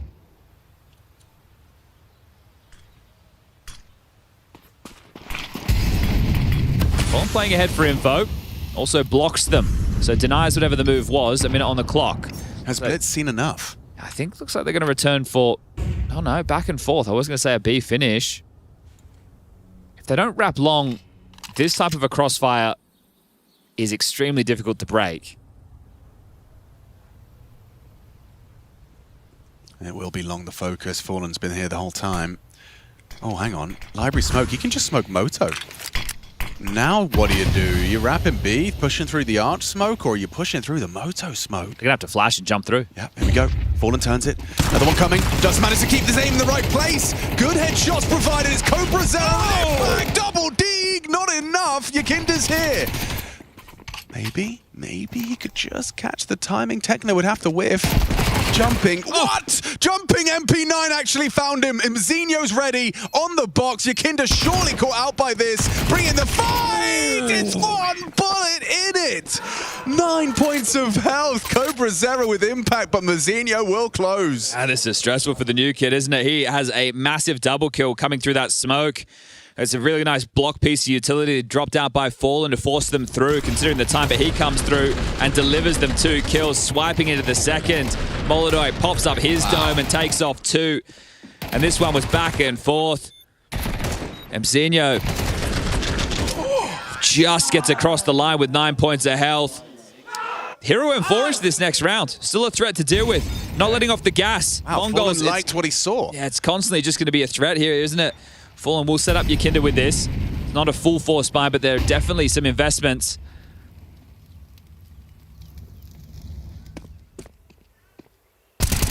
Oh, Blitz gets the info safely. Fair play.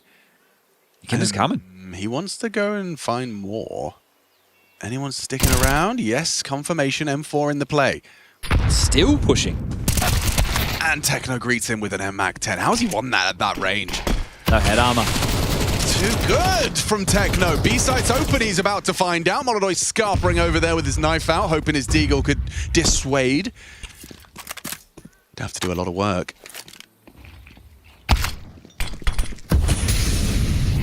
Oh, it's so brutal. MongolZ, yeah, you get one chance, one click of the mouse. Yeah, it caused some chaos there by pretty blocking that smoke, but as we can see, nobody else home. It's Vincere and Yuri, both on short side right now. Mzinho is playing outside of halls to contain this. And with them both venturing in his direction, looks like it might... Oh.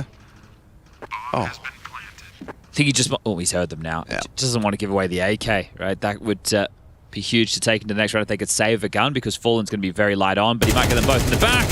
Lines them up and knocks them down. It's not pretty. Places them down, you know. Still MongolZ round, so 8-7, 1 round gap. Now Fallen will have to operate with an MP9. MongolZ gets his AWP. And again, we have to remind ourselves and everybody at home that FURIA may be heading home at the conclusion of this map. So the team who won 3 trophies, the tail end of 2025. Yeah, start to be a real true contender. And we said it as well on the way into this series, but both teams, the top of their region. And look at the aggression. Blitz cut down quick from MP9, headshots from Fallen. CobraZero and Mzinho need to work pretty quickly right now and trying to isolate a fight on A if they can. Well, that might spread. Is Fallen safe? Yes, he is. He's the only one in Banana. Yakinda and Vincere have left him as MongolZ will take down CobraZero, and that should be that. These two teams are so interesting as a matchup. Oh, that's a little too easy. Yeah, just not even looking out the doorway.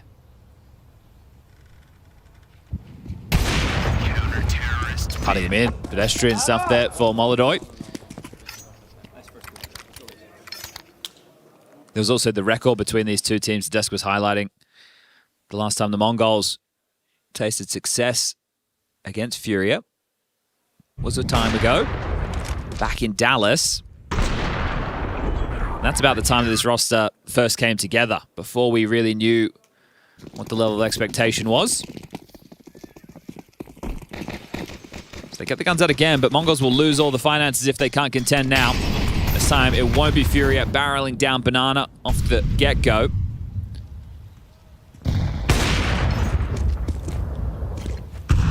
They're going to start slinking up middle, especially now that that AWP is fired off. You wouldn't expect him to retake that line. At most, he's holding long or short on the angle. Flash has them scared that there's a snap in play, but they're going to be able to erupt into this pretty quickly, the Mongols. Yeah, I think they want to go. Brackets, wrapping, CobraZero, bomb responsibility, the block smoke moto. Seen this part before. It's about this lurk on apps. Yuri's got to be cognizant of it, but now spotted his drop. Start to activate. Kill. Good pick from CobraZero. Again, good on these entries. Setting up the Mongols for success. What is that? A transfer up, just the head visible. Now Yakinda from the short side. Can he get another? Yes, he can. What a shutdown from FURIA. Yuri with some absolutely nasty techers. Let's go indeed. Well, that has bankrupted the Mongols now. Will have to be the eco. You get the entry. You think you've got a lot of space. You've only got 2 players on the site, but Yuri, look at this. Filthy covering fire. Bang.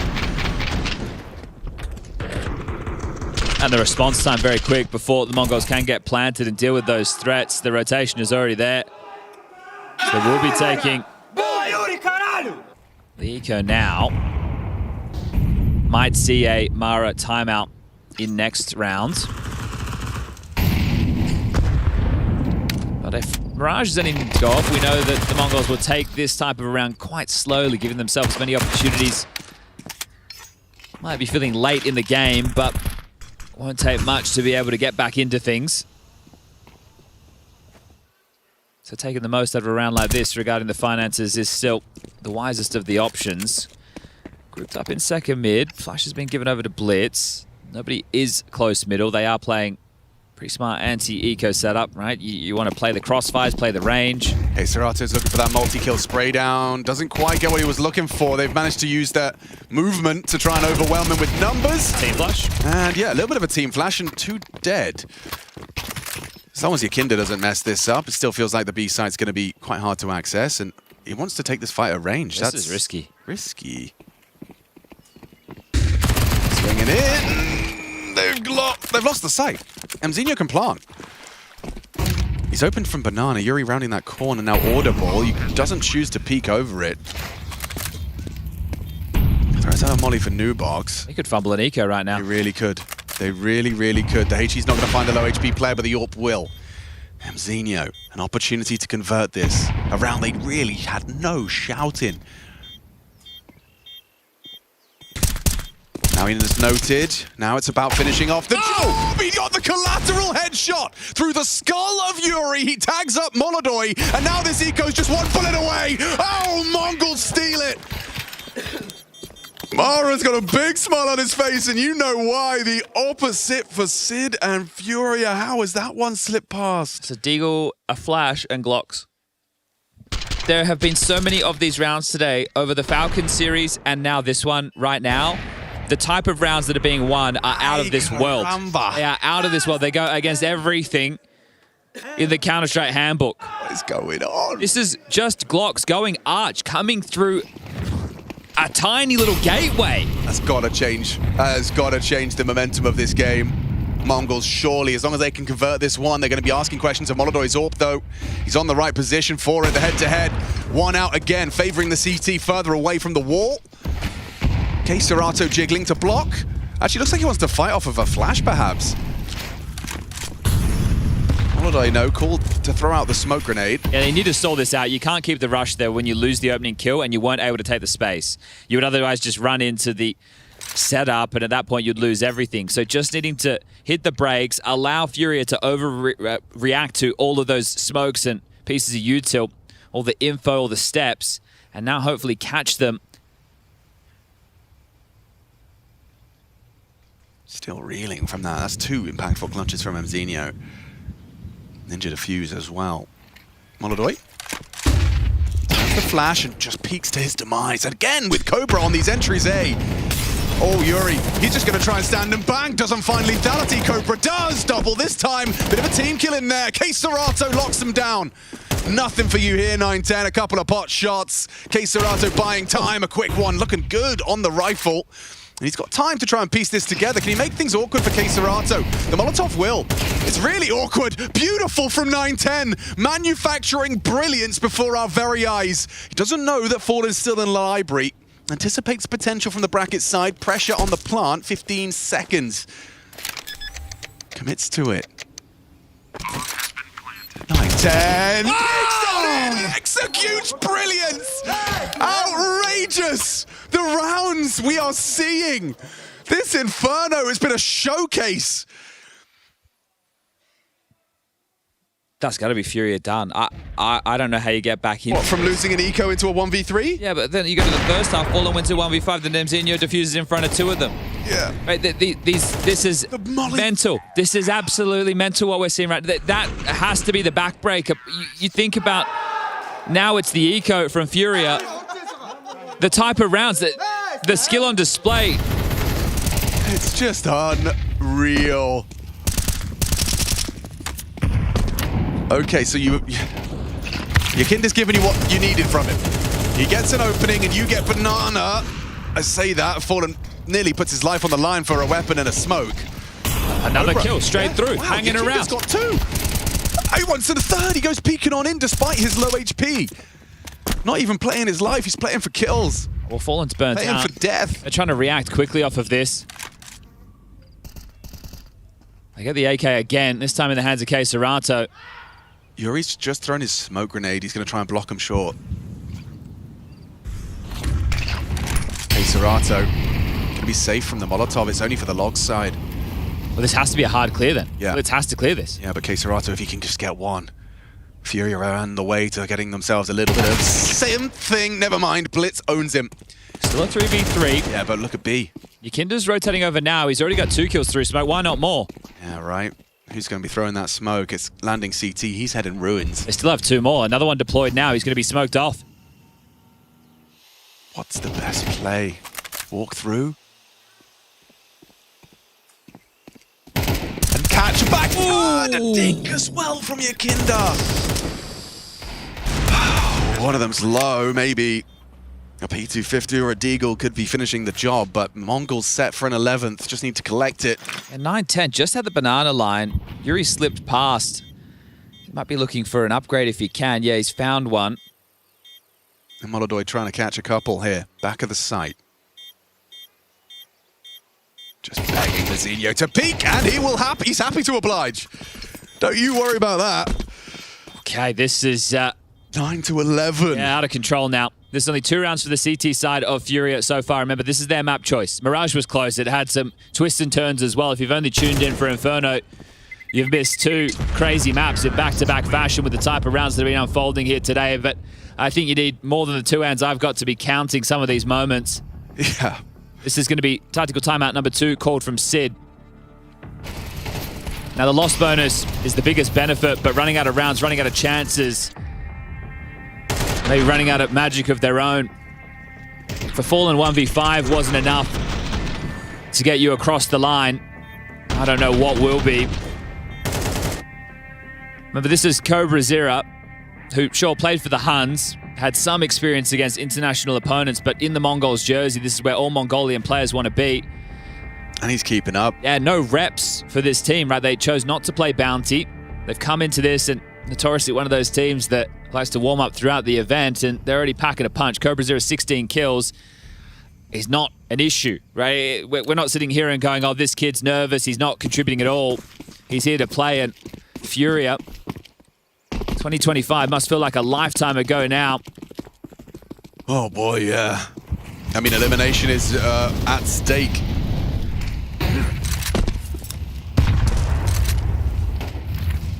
Yukinda not willing to bow out.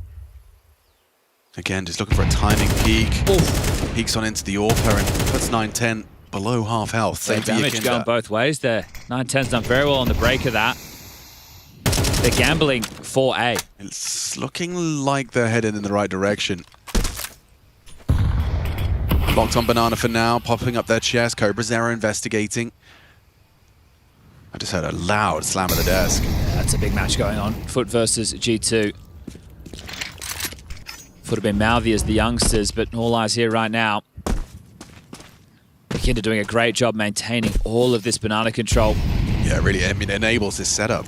Yeah, because all it takes is a misstep, though. You know, 9-10 hits you on a jump peak, and suddenly this round feels impossible. Yeah, FURIA are playing no info on brackets. They're playing a very passive setup on A. They really are counting on Yukinda to hold on to his smoke until the last second. He's in a position to throw it, holding it as close to 30 as he can. Now you're blocked. But this makes you more susceptible to a rotation. They throw out the exec. It's not a commitment. Cerato's not a commitment. Yeah, he's not rotating. They're sticking the guns. Yeah. 4A still. Yukinda with the confidence to just say, it's not here. It's 20 seconds and they're going to wrap. Yep. Okay, Cerato. He knows time's on their side. They're going to have to swing. The fights will come to you. Nice from the 2. Fallen and MongolZ defending their site. More required. Yuri's gone. Oh dear. Techno's got 2. MongolZ's in trouble. They're getting the bomb down. Cover's not there. MongolZ, so much pressure. He can't hack it. CobraZera's contributed. Techno with 3 into the site and 12 for the Mongols. That's coming in at the final 20 seconds of the round. You have the stack in the right place and you can't hold on. That's crazy. You cannot hold on to the site. You couldn't ask for any more. More is Yukinda there as well. Literally 5 players on that bomb site. FURIA falling apart at the seams in front of our very eyes right now. Just one more round and the Mongols will send them packing. Yeah, this is going to be somewhat of a wake-up call for FURIA. And this was never going to be an easy lower bracket run. Winner of this takes on loser of Navi's Spirit. This is just getting started for the Mongols. But can they close it cleanly? Can they get it done in 2? Or is there more to be said in this matchup? Techno delivers a massive triple kill. Everybody having their moment in the spotlight for the Mongols throughout this series. 3 consecutive rounds required for FURIA to just have a moment's respite. You are cornered, your back is against the wall, bruised, exhausted, and margin for error brought to 0. Yeah, 3 Famises. This is going to be so tough. Big shout out to 9-10, who's been putting in absolute shift. He was huge in that first half of play. And then 1v3 in this second half. Yeah, on the AK, looking so good with it.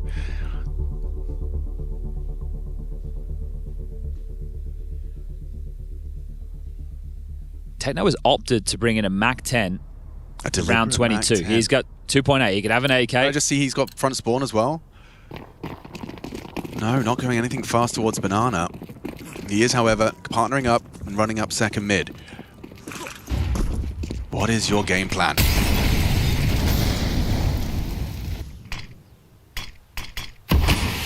Every move you make, you've got to do it with conviction, but if you make it and it doesn't work out, that could be the last move you make here in Krakow. They're going for an app spot, a 3-player app spot. That's why the Mac 10's in play. They get the Banana control. This is going to force their hand. They might accelerate towards A now. There's already a smoke in the sky. 2, in fact, are about to land. Yuri's going to have so much work to do. He has to handle this first one cleanly. He does so, but caught dismantling. It's a great trade from MongolZ. Not him. Cobra. Variety.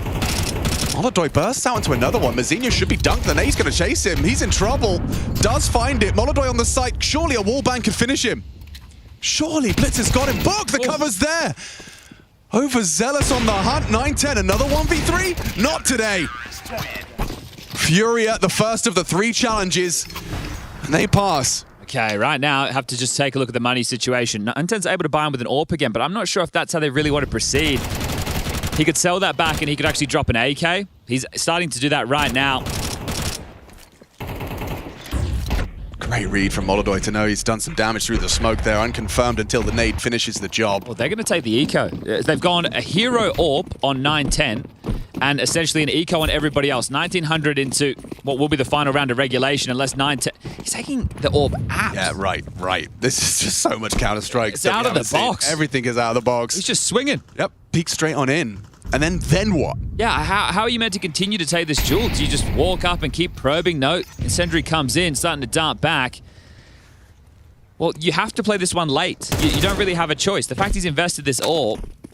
Like, is he going to move it all the way back and kind of work his way up Banana? But then I have questions about him having one for the final round. Maybe he doesn't want it. T-side Inferno, it's not necessary. Sheesh. You've got 2 flashbangs, a Peak 250, yeah, and a sniper. Well, considering the rounds we've seen, yeah, right. Anything's possible. Anything can happen. But this is what I'm concerned about, because Yakinda's not going to be playing like there's an AWP in play. He peeks on in. He's so lucky to be alive. Now they know. Oh. There's an AWP. 40 seconds. He's searching B on his own with the investment, and everyone else is ready to pounce on A. Yeah. So he needs to keep searching for the fight here. He needs to get a kill. There's no chance. Okay, Serato's still on his jiggles. He's not falling for this. Blocks. Got to be cool, man. Got to make this look easy, FURIA. This is the easiest of the bunch. And with 2 kills deep, the AWP now lost. It seems to have fallen into place.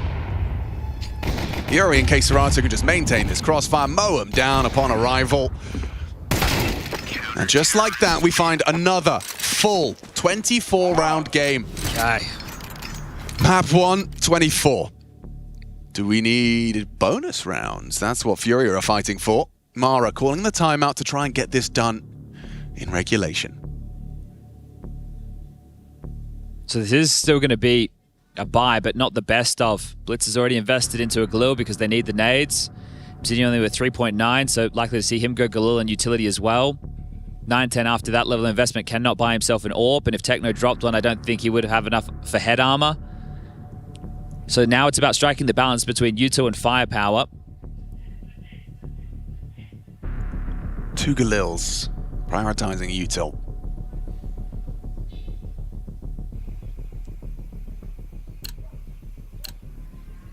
They've passed 2 of the 3 tests. FURIA, 3 match points from MongolZ, now 1. FURIA fighting off elimination. Yeah, MongolZ aggressive again. Seeing if he can catch anybody. Look at this. This is the call from Mara. 4 players through second mid. And all heading through apps. Now that doesn't have to be the finish. They could say boiler. They could just be seeing if they find a jewel here.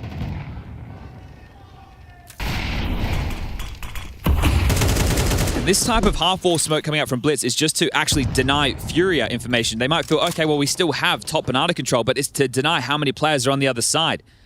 Yeah, so the setup as it stands is very site-centric. No one in pit. Yuri's actually doubled up on the site. Fallen's rotating over. Well, he was. Maybe just picking up util, heading back over to Yakinda now. Delayed by the incendiary, they're wrapping short. I think this is going to come as a surprise. It's such a good call from Mara. Just Yuri and KScerato in a position to really voice concerns. MongolZ can lend a hand from library. They're throwing nades. They're not ready for this. An explosion, but MongolZ and KScerato connecting. Lethal from KScerato. The triple kill sprays him down. MongolZ, this one collapses. A convincing overtime secured. 3 match points from MongolZ, and they cannot break through. Okay. Well, they've worked hard to get themselves here. It's been a game with a lot of twists and turns. I thought they were caught off. It felt like it was just 0 to 100, but KScerato, he's so comfortable. See it from his POV. They almost lined up for him. He nearly got 2. The fact he's able to pick out in that position we know is heavily spammable. That is a great round there from KScerato. So MongolZ have had their chances, but squandered now. So we're looking for first to 16. 12.5K. Money will no longer be a problem or a conversation.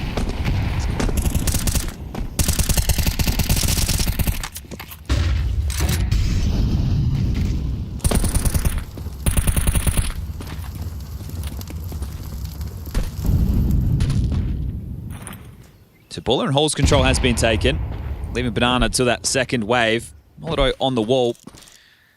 We'll need to be able to flash him off. You also have Yakinda on the jump spot, so setting up a bit of a trap here. MongolZ putting faith in Yakinda to get the information, then he can swing in. Oh, neither orb connecting their opening bullet. It's a very quick pivot up mid.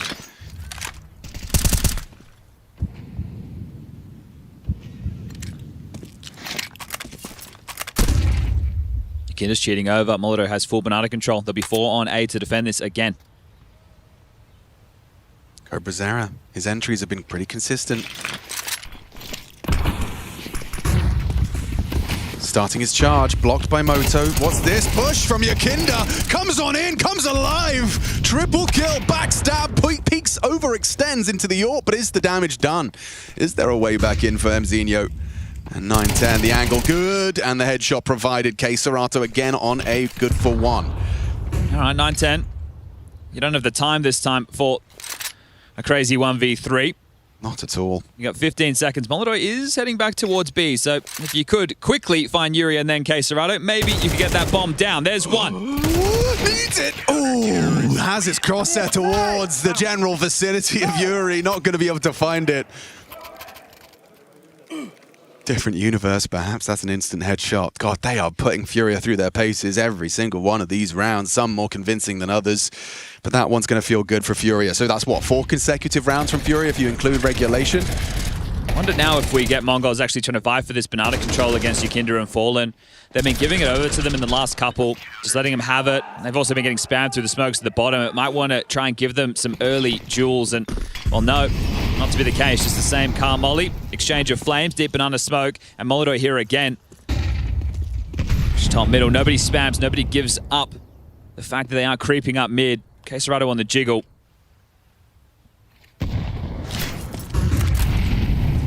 Ahead of this, they've got the control. Yeah, he's got himself a perfect angle for it. No flash connects. The bomb delivered to him, and a multi-kill again from KScerato. Just multis on multis, and all too easy to track. It's Mzinho who somehow adjusted into both. How's he got 2? How is this still a conversation? Bomb's in no man's land, and how do you get past MongolZ's AWP? Well, 9-10's on the rifle, that makes sense. Puts Mzinho with that low HP. But retrieving the bomb, the hard part. Perfect setup from MongolZ. Just 2 rounds in a row. Well, make it 3 rounds in a row where an individual has essentially won their round on their lonesome. KScerato wants him to keep coming, eh? Yeah. Please. Well, this is... The individual is really making a statement now, and that was one of the concerns, one of the conversation points about FURIA. Their players not getting the necessary output. Well, they're awake now. I think they've seen what the MongolZ have been doing throughout this series and gone, well, we can do that too. So many crazy moments.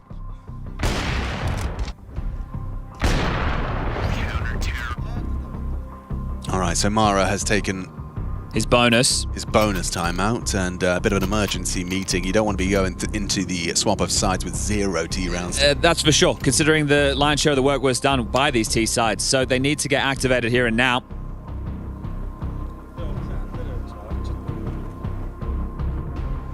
they don't really have an answer for Banana, or at least they haven't been able to present one. And that is making the game seem pretty one-dimensional. If you're FURIA trying to read the Mongols, it's just been a lot of these A plays. Even then you saw a missed smoke. Just keep lining up, not able to trade their way out of this. Surely now they have to try and contest for some Banana control.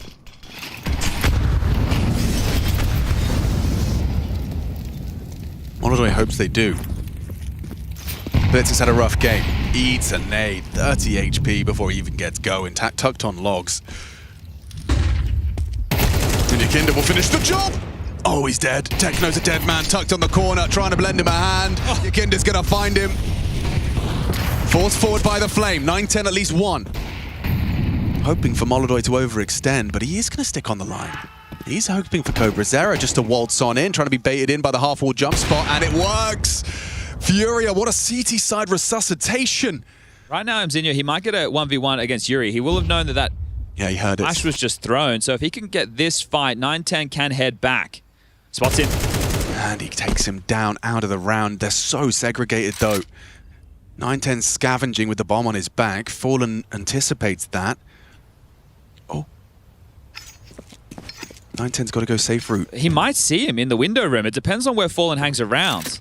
No, not going to catch him now. He's past the line of sight. Oh, it's a good read of the game here from Gabriel Toledo. Looks like 9-10 is about to deliver the package to Fallen's front door. Yeah, this will do it. For a flawless CT haul. To extend the series.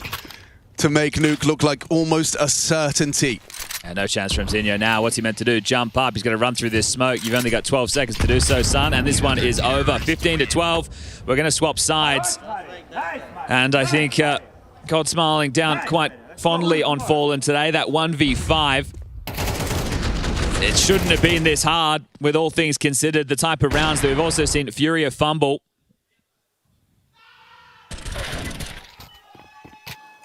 But they are in full control right now. Just one of the next 3 T-sided rounds, and that'll be that. So MongolZ had 3 match points. FURIA now with 3 map points.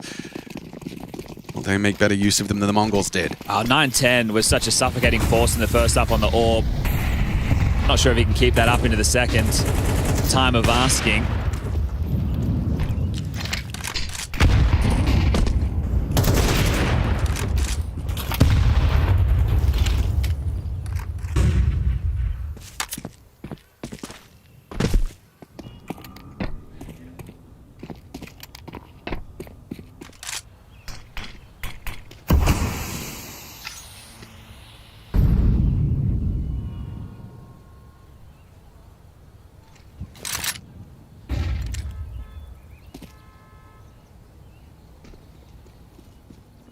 Upon that smoke fade, it looks like MongolZ is going to be flashed in for a peek.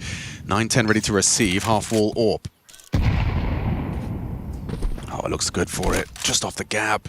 Yakinda will be close. Yakinda will try and swing for the trade, though. It's all about the sequence. Okay, 9-10 onto MongolZ, immediate trade.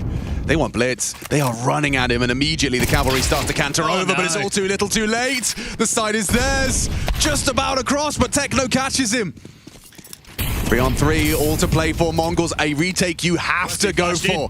He's calling for it. HE first to break the smoke, maybe catch Serato. Oh, in trouble. 3 HP for Techno. Now he'll go for the plant. The nade from Yuri actually does finish what Serato started. Just the two of them. Fallen's hit his. Nuke is calling. FURIA their first opportunity to close, and they'll seize the opportunity. This series is not done. Yeah, not done yet, and what a map that was. Inferno delivered in buckets and spades. The types of rounds of Counter-Strike that we saw in that, a Fallen 1v5, a 9-10 1v3, some eco victories. I haven't seen a game like that in a long time, guys down there on their desk. What an absolute barn burner. If you were not entertained, I don't know what the hell is wrong with you. Such a tight affair. A bit of a question mark as to why FURIA brought Inferno into this series, but it delivered in so many factors. That question was not answered on this one. No. Even with the highlights, even with Fallen popping off? even more so because of that. It took a vintage performance from Fall. I mean, I can't even say vintage. He had what majority of his kills first half T side. Not sure if that was ever his strong suit, but yeah, it's one of those games that really makes Dupree want to unretire. Well, it more makes me want to think that you want to try and figure out what's up and down in this game, but it's just the more you think about it, the more crazy it just gets because the players just decide to go for these type of plays and make it even more questionable. But it's high octane Counter-Strike. That's what we enjoy, and it's been one hell of a match so far. I'm sure you've been in those situations where things just get crazy, right? There is a map that is just pure chaos. It's pure individual heroics.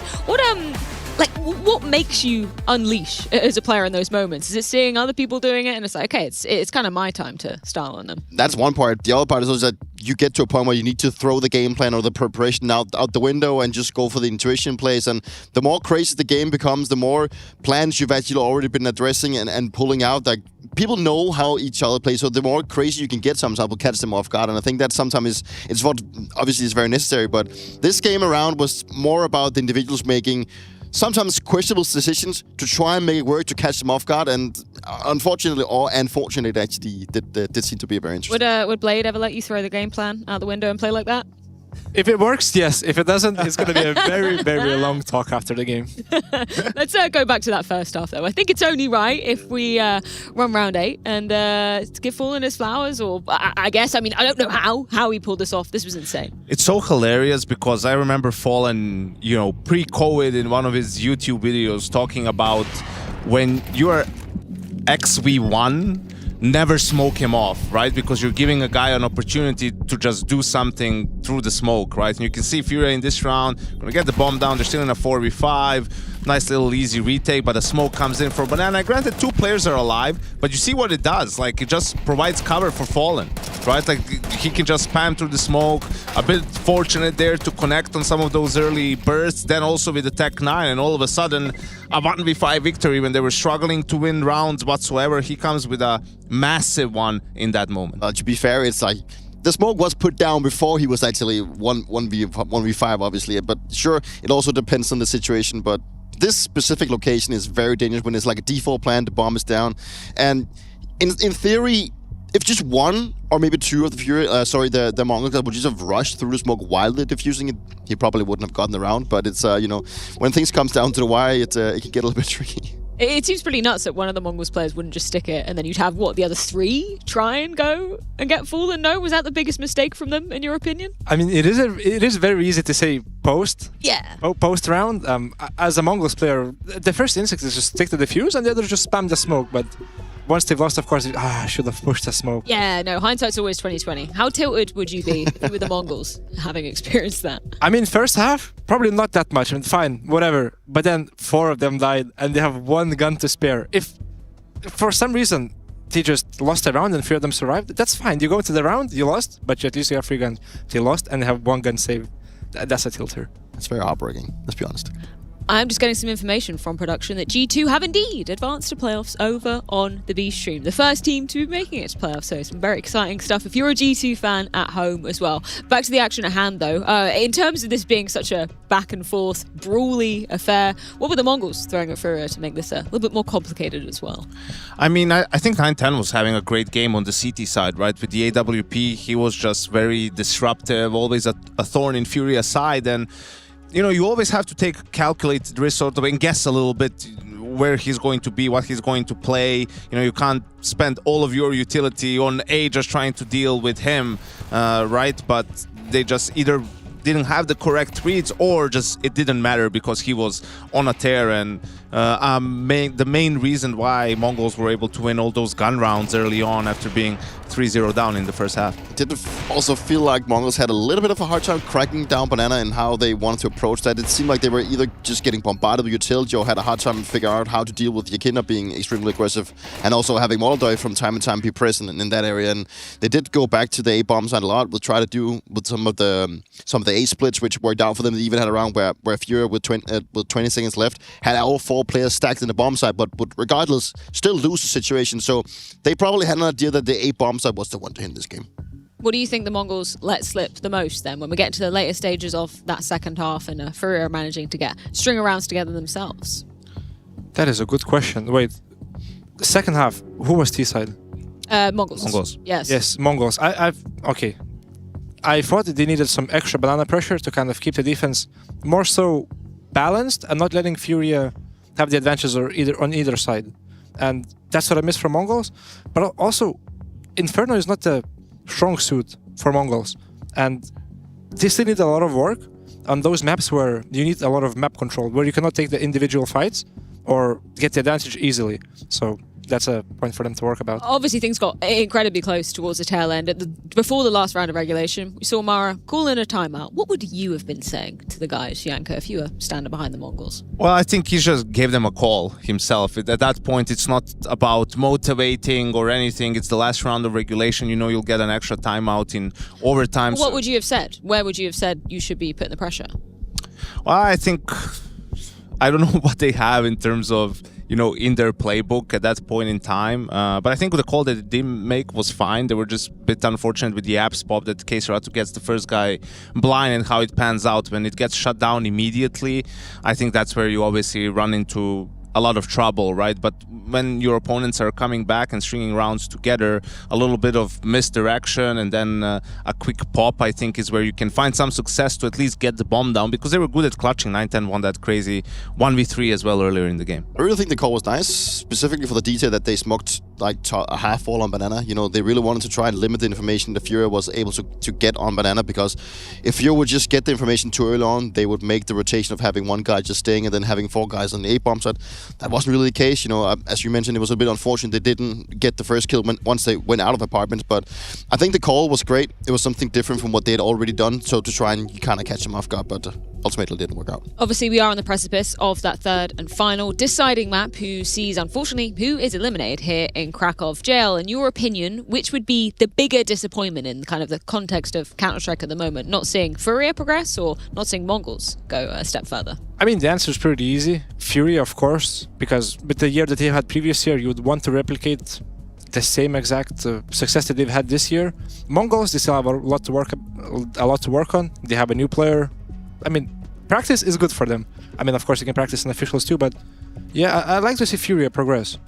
Yeah, I'm totally in it with as well. I think FURIA, as with the current state of how both teams are playing, also looking back a couple of months, FURIA is the better team for sure. I also think that they are the one that could challenge the other top teams the most. So not having FURIA advancing, let's say, all the way to playoffs would be sort of disappointing for us, but definitely also for them. Maybe not in this state, though, FURIA. I don't feel like this version of FURIA is going to challenge your vitality. You're hoping they can regain the form, find the form again, find the confidence. But yeah, Brazilian teams just a little bit slow out of the gate in 2026, perhaps, right? But we'll see if it's an identity crisis, if it's just getting back into the swing of things. On Nuke, they've had a decent run towards the end of last year, had some good wins. The one at the major against Navi, where it was like a crazy T side as well. So they should be feeling comfortable going into the decider. I'm sure you've had many an affair versus Fallen on the particular map of Nuke, obviously throughout different iterations of Counter-Strike. Peter, what do you want to see come out of him if you're hoping that FURIA is going to progress on further? I mean, obviously he's not the Arbor anymore, so he's also playing a different role, right? But I just want to see a FURIA that's being proactive and don't fall into the trap of just playing too default. Like, I feel like whenever they went for their openings on Inferno, that seems to be working out for them, trying to puzzle it together a little bit early on. I don't want them to have MongolZ to have much space, because if you give too much space to the MongolZ, they will literally just like rotate you around, and that we still know that FURIA could potentially still have some issues in terms of communication. If you don't really have things going for you on Nuke, that's going to be tough. So try and limit the space that they will give MongolZ to not allow them to create too many openings. Who do you think is most likely to close this one out, Janko? I think at this point, FURIA, right? Especially when they were so close to getting eliminated, they managed to grind it out in overtime. I think psychologically they have the momentum on their side. Just in terms of some of the individuals, right, we brought up a stat that just didn't really lie, and it did show that the 3 Brazilians were having a bit of a tougher time getting started. JL, just from your experience, how tough is it sometimes to come out of a player break and be as hot as maybe some of the previous tournaments when you exited it? I actually have no idea how it's that hard. I feel like the break would never affect me as much, because even throughout the break, I would play Face It, I would play CS. It's always you are keeping active. You don't want a break that you don't play CS at all. I think that's not good at all for you. And of course, it's good to rest from the team side of things. But individual form, you always have to keep grinding. I think it's funny, like, because I actually think that's more towards like the old guard. They will be maybe putting less hour into Counter-Strike. They will actually be off when they're off, whereas the new players, they will probably be grinding a little bit more. Well, sadly, we do have one short break before the action can resume. That third and final decider of Nuke coming your way between the MongolZ and FURIA, one of which will be exiting the Intel Extreme Masters Krakow 2026.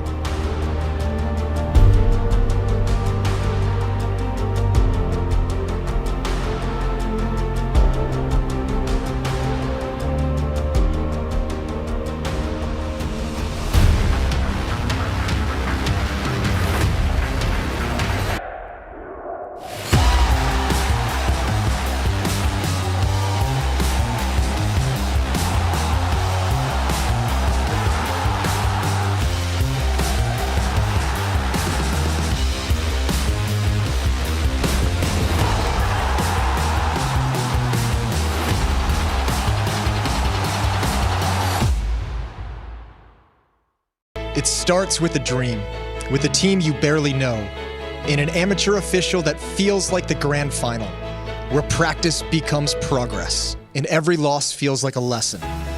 When will your journey begin?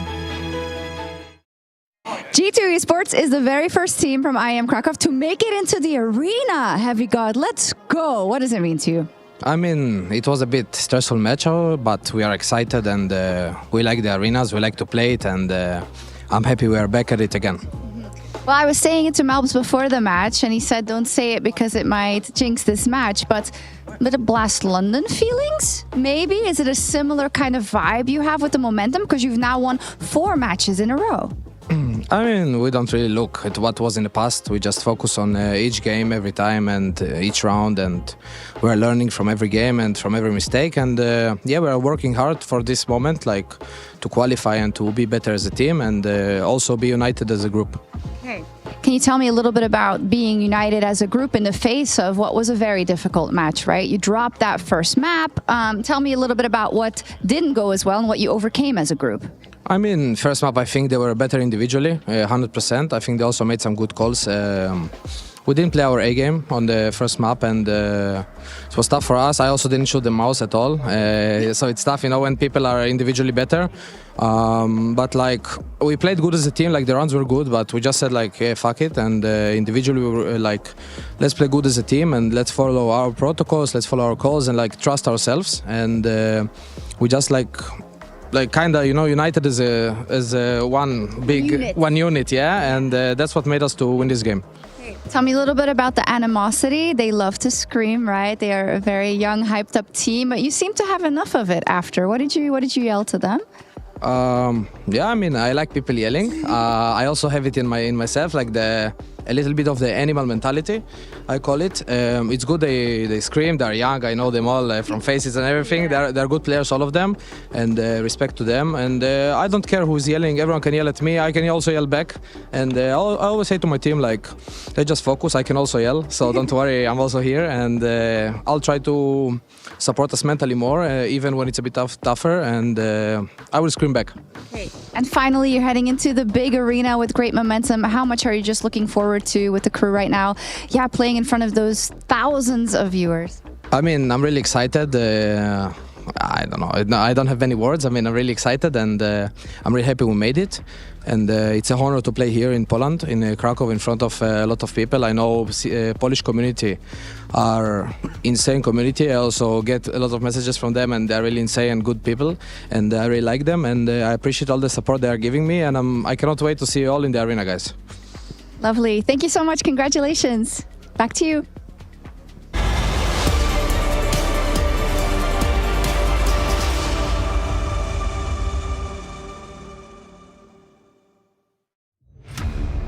I'm still coming down from the high of Inferno. One crazy map that's worth reviewing. If you have just joined us, yeah, one to watch at a later date, because right now we've got to find out who's going home. Big names, MongolZ and FURIA have featured in many a conversation about contenders, about deep runs, about playoffs that Heavy God's just secured himself a ticket to. neither of which are in the conversation. FURIA and MongolZ just fighting to not be the first team eliminated. Yeah, to contrast this, last time these two teams went toe-to-toe was in Chengdu in the quarterfinals. Right. So a lot has changed in a short amount of time with those upset losses. Knife round was won by FURIA. They've elected to start on the CT side of the third and deciding map. And Yakinda taking some liberties. He came in massive down the stretch. Blitz won't be ready for this. Oh, doesn't get the profit from his surprise. Coming Fallen's way. Yeah, but Yuri's here as well. Fallen trying to distract, but they've got the crosshairs in the right place. They still do collapse. It's worked out wonderfully for FURIA. MongolZ, see you later. Sent back to spawn is 9-10. Yakinda's got yard pivot covered. He's going to just try and actually punch in the code. He's kind of the GOAT, isn't he, 9-10? Yeah, he actually has managed to get everyone extra cash. Fair play. Fair play. Makes a lot out of what was supposed to just be a very quick FURIA round. Oh. He gets that kill. I'm thinking he wins it. Yeah, mate. After the 1v3, if anything's possible. After the 1v5. Yeah. Jesus. Yeah, they're just stacking up in my mind. And that was even after the Falcons game. If people weren't tuned in for that one also had We've had some kooky counter today, me and you. It's been fun stuff. It has been a lot of fun. Look at this. Everybody swarming ramp to deal with this. But you're banging about this plant. It's going to facilitate a much juicier looking second round force. What variation of the smoke walls will we get to see in a round like this? Onto the top of your screen, heavily favoring FURIA. See if the MongolZ can keep their mental in it.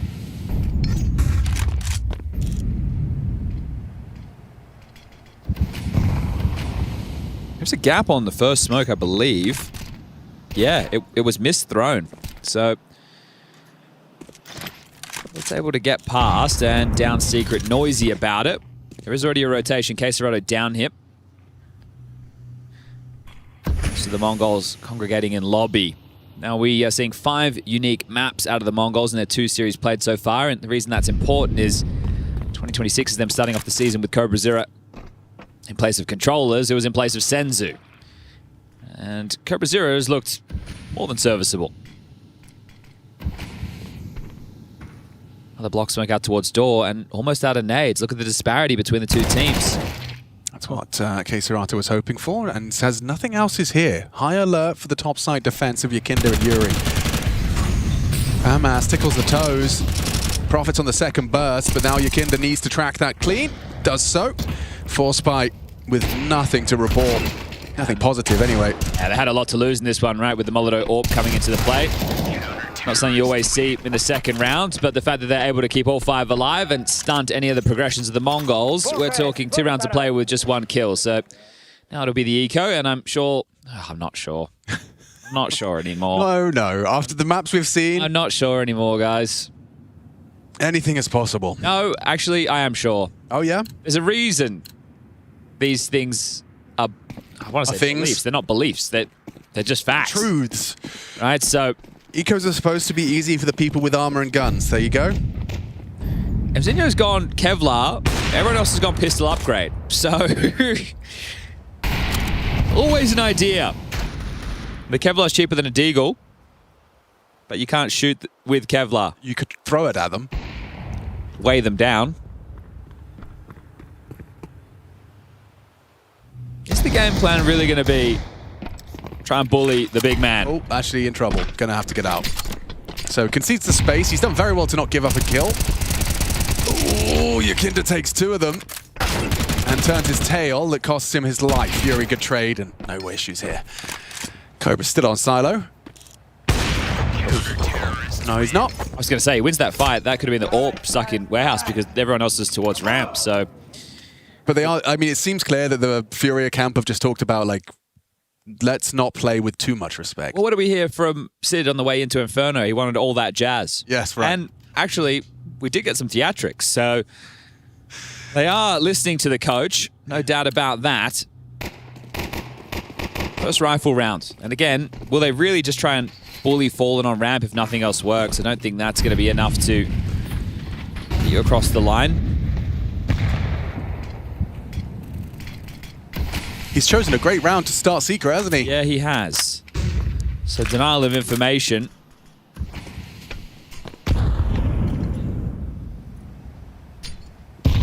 Smoke's going to fade very shortly. So, boys, you're going to be in the open taking fights.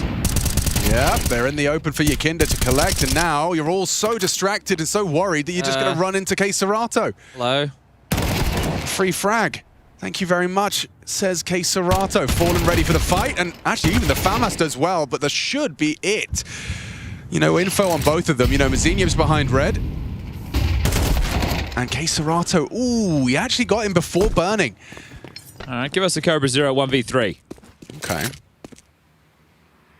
He's heading for that head-on collision. And needs to get that bomb out behind T-Red. But as in, if his clear's good, he does get to isolate these fights. Jump up, maybe? Gonna swing it. Yakinda. Oh, he pre-aimed if he was on top. Yakinda did not elect to jump up. And so first gun round passed as well as pistol and conversions. That's a lovely start for the FURIA CT side. They're sleeping under a blanket of cash right now, so even with the 3 casualties, this did seem a little more. Yeah, it felt late as well, right? The smokes were not far from starting to fade as they started the progression. So wind out of the sails right now, but we saw them have a poor half on Mirage and then still bring the map back and win it 13-11. So good point. 3 to 4 rounds is going to be more than enough for the Mongols to work with if that's anything to go off. Same smoke wall again.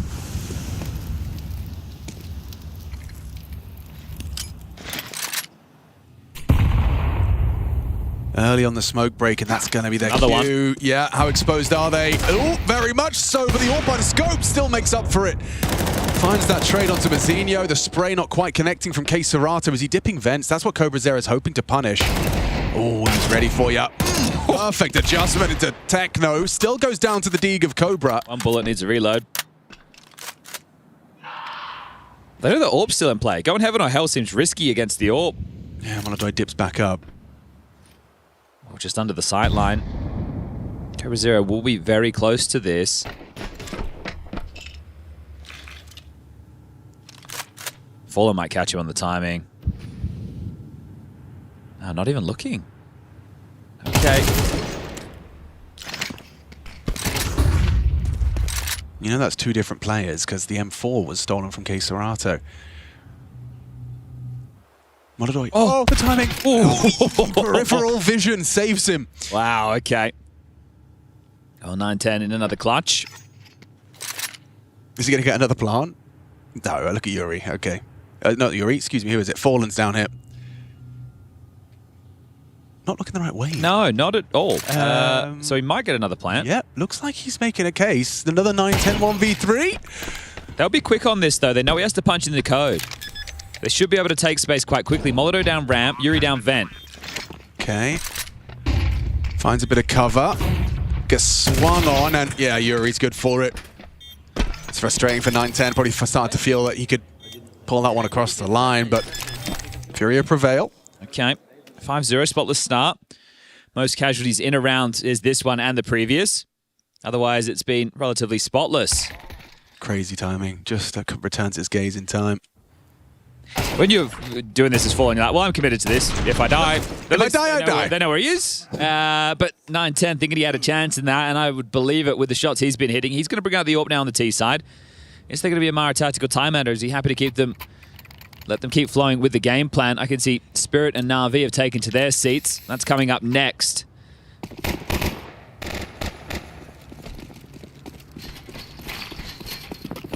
Sometimes the hardest round to win is that you're first. Blitz ahead of the internal timing Yakinda may be working with. He hears it. Heard that. Is he going to track him? Yeah, but he's got the whole team as well. Hello! Oh, they assume it's clear. That's so naughty. This master of mischief, Yakinda, gets away with murder. He's even hit a little drive-by dink onto CobraZero there, and hello! Blitz has been spotted out by Fallen and brought to his knees. 5 alive for FURIA. How frustrating. When's Mara going to hit that emergency meeting? There it is. This is rapid, isn't it? And Yakinda is getting away with everything. This might be the resuscitator or the start to 2026 for FURIA. Truly. You take a look at Bounty. They were a little bit ropey, sloppy, and then even to kick things off here with the loss against Foot, who sure put G2 through their paces and are still alive in that lower bracket, but FURIA haven't looked like the same team we saw who were closing 2025. If having the Mongols come and slap you around a bit and make you lose a couple of really bad rounds is the key point to get you awake, then so be it. But remember, the winner of this will play the loser of that other game I just prefaced, so it's going to be a tough run. Like, the brilliance of Yakinda's play is that he heard Blitz cross secret and used that not to chase Blitz, but to know that they're going to be expecting it clear. Their teammate literally just walked past those smokes. So knives are out, attention's elsewhere, and he profits.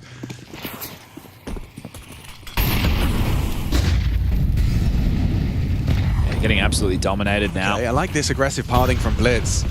Yakinda's had their number, but maybe on the reload, if he's a bit careful, not careful with his ammo. Blitz versus Yakinda. Again, Yakinda's name in the feed. Blitz is 0 and 7. He's feasting on them right now. They're flowing now, right? It looks to me like FURIA are playing off of each other. The comms are there. This is more like the team we know and love. Yeah, the one we saw make deep playoff runs and lift trophies. So 7-0 on the plate, 2v3. Goes 2v2. Big shot from Mzinho. This push from Queserado could be the unraveling because they have so much time. Maybe they try and use that, not realizing that Queserado has continued to push the issue. It does look like the bomb's just walking into the top site. Yeah, so he is in, but Yuri up in the heavens. This is the Fangs of FURIA to close this one down. And Queserato's timing does look like it's going to be rewarded as he continues his crawl. Mzinho's not going to be able to spot him. Molly heaven, now they can plant. Yuri won't reveal his position. Queserato elects to go squeak. Techno has to stay on the side because of the plant. He's got the flank. It's brilliant. Oh, he doesn't know. Queserato considers it not quite deep enough. Big headshot provided. MongolZ, their first round's just one click of the mouse away. Just Yuri to find. Info flows. You know where he is. And it's Mzinho with impact. That's 4 kills in the round. That's what we've grown to expect from Mzinho. He finally fills the feed. The MongolZ get something going. Mzinho was actually very impactful on the CT half of Mirage for those who missed it. So this right here is Blitz trying to take the chance, but then it's the Cobra Zero trade. Mzinho hits this bang up, and that's what starts the conversation. Now, it's tough for Techno, right? He mollies heaven, plants back sight, which means he doesn't have to worry about anything because we know that Mzinho has the hut control. But what would become difficult is if Mzinho goes down and then Techno's stuck back a sight. But plenty of money, don't you worry about that. FURIA with a buy, and Molotov a couple of shots whistle by. Same smoke wall. They are persistent with the approach. Not seeing any diagonals. No top main waterfall.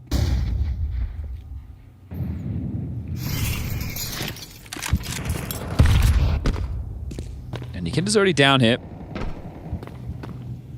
Somewhat concerned about a vent drop. You can see he was just acknowledging that possibility.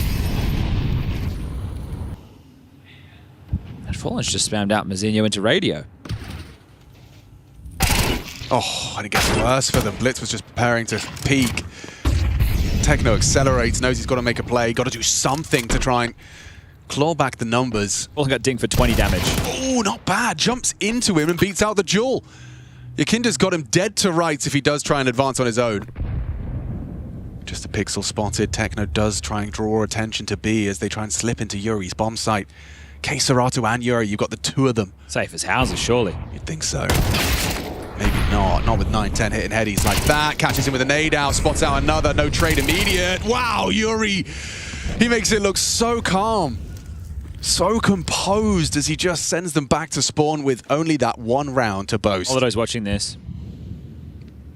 Yeah, he'd have to miss the orb shot. And he won't. All right.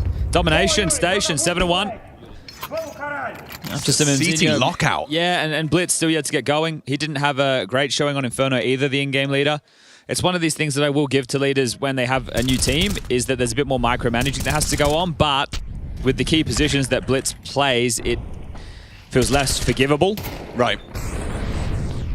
Yeah, he's calling himself into impactful positions and just not finding the impact. All right, well, they can buy 3 AKs, Mac 10, and a Tech 9. Same smoke wall again. Ramp push. Yeah, and Yakinda's going to have a Tech 9 and 4. Oh, both on the floor. That's a difference. That's a difference maker. The CTs bring the fight and MongolZ feast. Okay, so MongolZ, you'd expect him to be playing a rotator position, right? Heaven, hell, maybe over towards elbow and ramp, but currently looks like he wants to slip it down the vent. So he's actually going to try and contend for this one. Hard to see. Smoke. Yeah, hard to see. Anyway, in. I can't really fathom a way, unless he just hides and they go hunting thinking he's saving in spawn or something, but he's completely cut off. Now he's actually looking for a way out. Yeah, Blitz will find him. Find that, all right. So not only do they get themselves round 2, they'll get the AWP for free for 9-10. So Yuri can drop 2 guns here. He's got 11k. So Fallen and K-Serrato can be hooked up.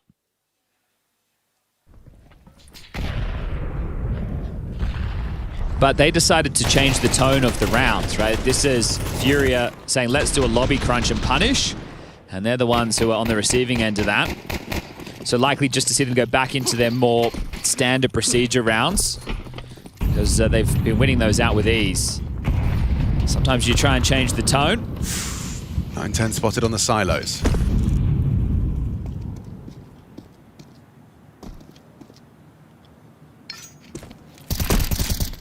MongolZ narrowly missing out on the info from CobraZera up on silo. K-Serrato, however, did start down secret. He's got good timing. Oh, really good timing. Oh, does well, does very well. Yakinda and K-Serrato combined to shut down the secret walk. Zinio and Blitz are gone. Now quick molly towards the vent. Nothing to force and flush out. Yeah, they can't even really quickly surge anywhere because use the that bomb smoke. is down. That's great, you got space, but you need to pick this up, right? You need to group up. I know that MongolZ seem to like to string things out, but oh wait, yeah, fall into the lobby control, right? Yeah. So you have to bring the... Oh, hold up. His back's turned. Fallen's back's turned. 9-10 nails it. Still costs him everything. Important trade provided by Yakinda. Cobra running that bomb in.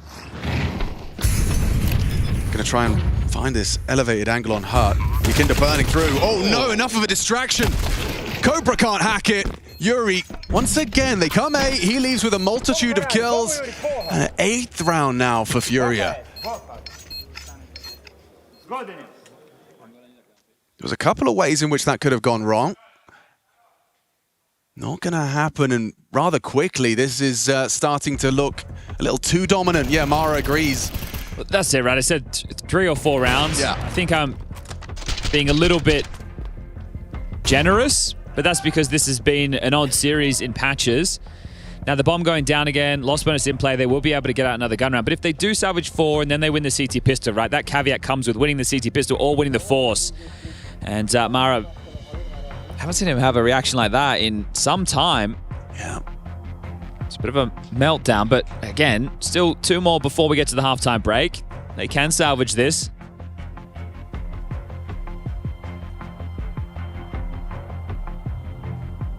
They haven't really had too much success with their secret smokes at all. At all, right? Even when Blitz has gotten across, it feels like it's cost them more than they've gained. And if it's the same variation again, I'm gonna...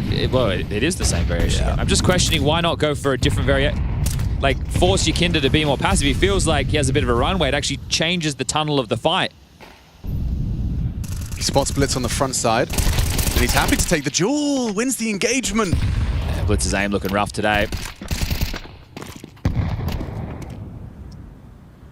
9-10 nearly had an opportunity on the retreating Yakinda. They are going to punish K-Serrato. Where's the support? Oh, good from 9-10. K-Serrato overwhelmed. Looking good. Oh my god, back and forth. It falls quickly into a one-on-one. Mazinho last seen Hut. He knows it's the ramp player, right? Fallen last alive, so immediately you're going to calculate that. He's worried about a potential ramp push. Fallen's down towards B. They did all that with the bomb outside lobby. So he's got to go back and pick that up. He was impactful in an earlier round. One of the 2 that the MongolZ have so far. If Zinio can pick up another one, it's getting them ever closer to feeling a little bit of relief with this T half. There's 45 seconds. Is he going ramp to B or ramp to heaven? Let's find out, because that is going to determine if Fallen's in the right place or not. His biggest problem right now for Zinio is he doesn't have a smoke or a molly, so he can't block a choke point or plant in the smoke. So maybe fake and hope Fallen gives him a sound cue. If he fakes, then Fallen will be able to get closer and deny it on the replant. I feel he has to stick it. All right, risk required. 18 seconds. Mazzinho hasn't got time to do dilly-dally. That's about the last corner he has to clear, and so goes for the commit. Fallen's in the right place. Mazzinho has no idea. So many different angles of approach. Swings for the doors open. So does Fallen. Clutches up, not for the first time this series. Captain of FURIA continues to deliver, and now MongolZ a maximum of 3 available. Okay, that was great trade work by both teams there, but Fallen sitting in the vent, waiting for Mazzinho to make the play. And if he doesn't give away a sound cue, right, if you're Mazzinho, you have no idea. You have absolutely no idea where he could be. The only information you have is it's the ramp player. So just trying to solve that puzzle in real time. Will this be the most dominant half yet? Yes, it will. But just 2 rounds, all that the MongolZ is going to be able to take into the next. This is cheeky from MongolZ, starting off with an Agril on ramp. That's a nice difference maker. Yakinda this time not able to best blitz. MongolZ, he's going to have to hit quite a flick. Oh. Yep, no worries for MongolZ. That's Blitz's first opening kill. Was 0 and 6 before this round. Surely they have to. 0 and 6. He's given you something he hasn't before. And Techno, I was worried you're exposed to the tiny pixel. Yuri on Mustang, dropping onto Hut with a nice kill advantage now. Numbers dictate that 10 looms. MongolZ, you've got to try and find a way out of this.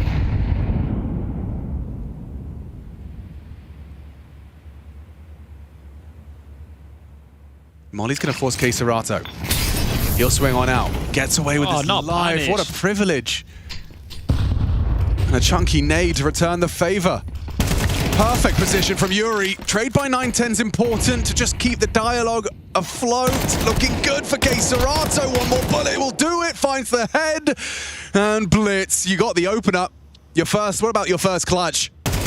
What about a 1 versus 3 when your team need 3? And he's caught from the backstabber, MongolZ. That is brutal. The outlook's bleak. MongolZ, they are in jeopardy. Elimination beckons. They've got to turn it around in this final half.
I have flash here if I only.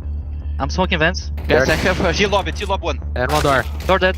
Nice. I smoked vents. One was T-lob. Here I have a flash you. Okay, okay. I'm not going it. Wait, hut. When he plant you flash then hold. Okay. I flash it vents, careful. They molly me. Flash. I go out guys. Boom. Default, default. Default. Nice.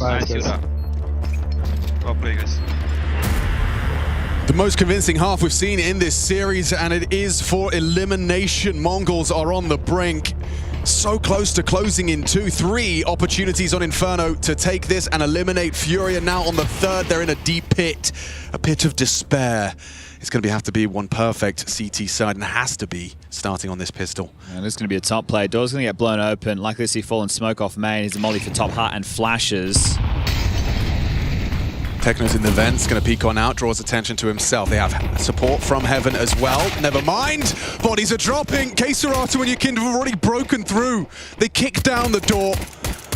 And the bomb's already being planted. It's falling into place a little too easy. The Mongolians lacking any firepower in this one. MongolZ is even hunting. He might catch Blitz with his knife out. Oh, a bleak death for Blitz and a rough series, a rough half at least. Concedes his 12th death and an 11th for FURIA. Surely that is it. Yeah, we may as well spend this time reflecting on that first half. Yakinda was phenomenal outside. He was 7-2 in terms of opening exchanges. He was just an absolute beast. He put a leash on Blitz and his movements outside. And that comm package we had on the way in from the break there, I think that's more like it. It was calm, right? Obviously, when you're winning in the way that they were, it's much easier to be in that mindset. But after the way Mirage went and the rounds we saw in Inferno, all of that for this is probably what FURIA are asking themselves right now.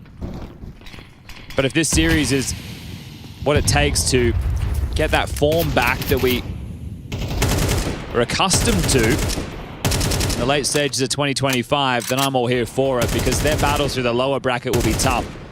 Spirit versus Na'Vi up next. Loser that will take on FURIA, and that actually puts more hype on that matchup, right? Knowing, okay, you win that game, you're in the playoffs, but also, if you lose, you have to take on a FURIA who have been put through their paces, and the individuals all now starting to show some form. Yakinda is 21-7. Yeah, you had an incredible half. And Zinho's hit a nice headshot. Got a feel for the kid, don't you? He's had some really impactful moments throughout this series. 9-10 also was a monster on Inferno. Feels like that performance was wasted. 27 frags from 9-10 on Inferno. Well, in the absence of a pistol, you would take a second round conversion. You're exposed. What an adjustment from Fallen. He's playing this like a young man's game. Yakinda will trade. Cobra Zero, what have you got? Ooh, a fraction of a second too quick on the trigger. Doesn't quite find the precision. There's Blitz though. Swings open the doors and profits. Yuri, he's managed to keep them with the advantage. And yeah, Techno just couldn't quite find the head. Couldn't track Kayserato on the elevation. And that's that. Force buy dealt with, has to be the force buy again. More of the same. And I think the MongolZ have resigned themselves to the outcome. This is one of those where during that 2-minute break, with a scoreline of such a bleak scoreline, 2 rounds to your name, you start replaying Inferno, don't you? You know, you're just running through your head how those 3 opportunities you had to close it out, you couldn't hack it. It's also the nonsense that you pulled off as well, right? Yeah. You're not going to be able to do that every time. So it's definitely not... Feels wasted. Yeah, it's not replicable gameplay, and when those moments happen, that's when you have to capitalize. Cool to see Kayserato's approach. It does feel exploitable if his barrel pokes out, but he's tasked with holding on to lobby alone. Not going to overcook it. As Yakinda striding around in yard, he's got so much room to stretch his legs. Smolodoi onto Mazinho. MongolZ, just 4 of them left, or this is going to be time to pack the suitcases. This is the option, right? You lose outside, you go for lobby control. It's very obvious. You've SMGs and 1 M4. 9-10. Looks like he's close enough to do something, but not really, right? This elevation. He could even get cleared by Yakinda from heaven. they're in no hurry. Oh, reboosting, so that can at least remove the threat without 9-10 getting blindsided. But 9-10 starting to work. He might get caught after all. Yeah. Oh, he does. Blitz should be able to find Yakinda, though. And Techno's going to have his work cut out for him from the main side. No! Yakinda's just having such a good game. 24 frags deep. MongolZ eliminated, and it is cutthroat out here. Nuke, a quick trip. 15 rounds, all it takes. FURIA survive here in Krakow. Yeah, the MongolZ, they will be sent packing. They've come to Krakow. They've played 5 maps, 2 of them 13-2 blowout losses. Vincere steps into the roster for 2026. This is their first event, their first officials, but a lot to be desired and a tough path with G2 and FURIA being the teams that you faced. But for FURIA, you hope this is what's to come. More of this needed in Krakow if they want to see the Toron Arena, if they want to be playing in front of that crowd. This lower bracket gauntlet is going to be damn tough. Some miracles were needed, a 1v5. Clutches throughout, but the individuals started to show up and the output was huge. That's what you love to see. Is FURIA back where they need to be? Let's find out. Shox is down there with Fallen. Oh, okay. Yeah, at the end. Okay, cool. But we'll start with what Chad just asked. He asked, is FURIA back? Are you back on the rails after that insane best of 3? Jesus Christ, you guys. We lose a map, they're done. We win a series, they're back. There's so much being said about us right now, and I respect that. I have been doing great last year. We're just trying to find our groove. I think we are improving on Mirage. We have been losing some maps recently, but we're slowly fixing it. And eventually we're going to punish those guys who have been trying to punish us on this map. Yeah, I see that indeed. But Inferno, let's talk a little bit about Inferno. You were a little bit of a smoke criminal. You killed 4 there in a 1v5 round. Then I'm starting to think this magic is back. Yeah, it was a great round. It's the only way I could win it. Gave me some Zipex flashbacks, you know. Yeah. They're always playing behind the smokes. It was a great round. Felt good. I think the team played well in Inferno. They actually played super well as well. They were able to win 2 situations that made the game closer. I think 910 got on V3, and there's a guy on triple who double headshot with the Deagle 1 shot on the 2v1 retake. You know, so there was many close moments. The match was fun. Yeah, it was fun to watch indeed. It's nice to see you getting your groove back, and it is a very special day apparently. Yeah, today is my wife's birthday. So Leticia, I love you so much. Thanks for having my back all those years. And a lot of sacrifices to be still here competing today. And you make my life so much easier. And it's great to have you around. And I hope you have a successful year. And a lot of things you love still keeps happening in your life. Thank you so much. Amazing. Thank you so much. Congratulations. A happy birthday, Leticia, from all of us as well, of course. And we're going to take a quick break and we'll be right back.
For MongolZ, it is the end of the road here at IEM Krakow. Zinho, what happened today, you think? Why weren't you able to play your best game?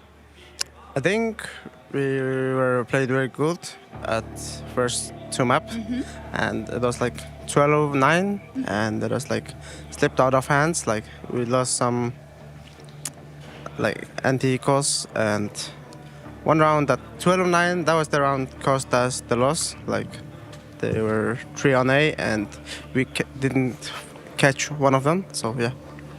So that's when things get turned. Yes, they did, but you're right. You did have really good moments as well. So what are your takeaways, knowing that it is, of course, one of the first games that you're starting to play with Cobra Zera, and that there's a lot to learn? Yeah, there's a lot to learn, and yeah, we will do some practice, and yeah, maybe. Not maybe, we will do practice, and we will come back stronger, and yeah, I think Pijal Cluj-Napoca will be there, and we'll try our best to get improved as soon as possible. So yeah. Yeah, we'll be looking forward to it. Thank you very much.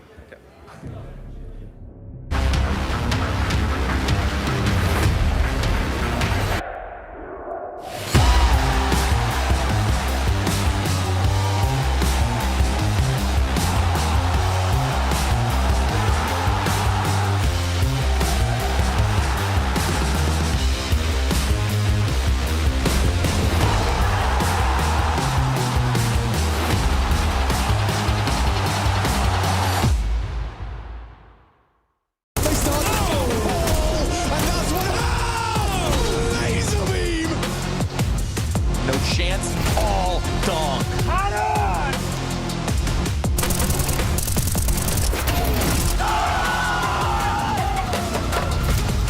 An opening fight here and no utility to do it. Brokey going for more. Brokey wants it all.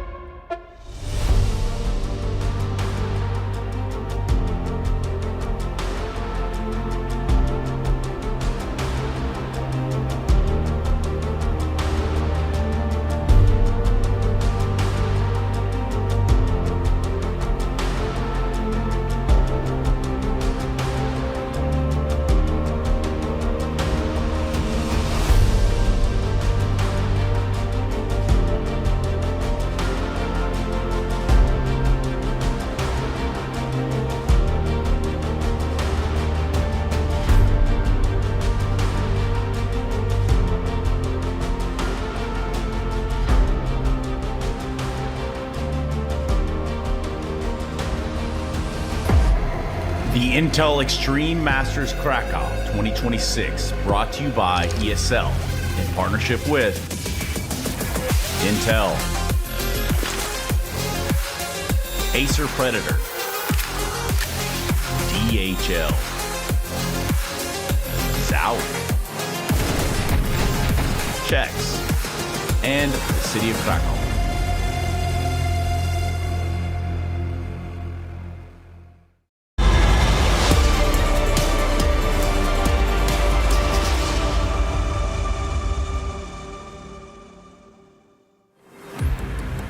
Runs deep here in our final game of the day here in Krakow. Team Spirit in one corner as the more recent name to be engraved on this very cup, but Na'Vi also know a thing or two about lifting this very trophy, not only hoisting it for the very first time back in 2010, 4 out of the original 5 players would return 1 year later to lift it once more, and fast forward 9 more years, it was Simple's time to shine and claim Na'Vi's third.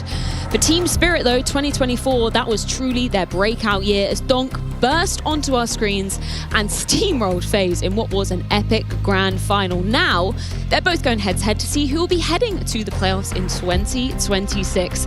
The only thing that's going to make this game more exciting is the fact that we have JL up here on the desk, and I hope we're allowed to pick your brains pretty deep in this one. You know Na'Vi like the back of your hand, and you probably also know Spirit have been a bit of a nemesis for you in the past, right?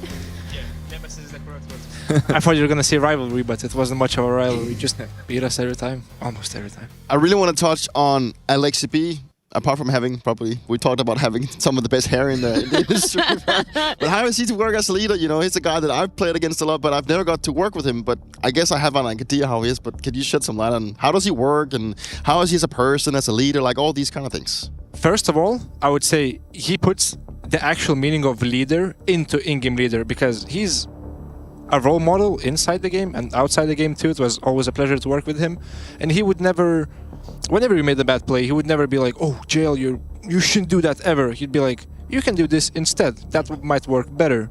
And that's one of the key points for him being as leader, because people trust him just because he knows how to talk to you, he knows how to approach you, and he understands you as a person. Is he very strict, or is he like loose, and is it like a good mix? And how does he work with Blade? Like, I also think that Blade is also getting so much credit for the success that Na'Vi has had. And how is the relationship between them? Is it easy for you as a player to slot into that kind of system, or how is that not working out?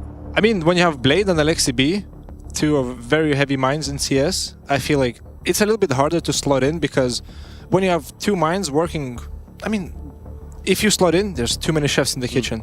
And I feel like you have room to slot in, but to a certain degree, you gotta leave it to them and make the game plan, and you just kind of play the game. Yeah. I do really want to ask just on that topic, JL. Sometimes, you know, I've had a little stand behind you when you're in the booths here. Obviously, Alexi's primarily calling a lot, but Ime's chiming in quite a bit as well, right? How did you guys kind of strike that balance of who's calling what and who's listening to which ideas? I mean, Alexi can call the start of the round.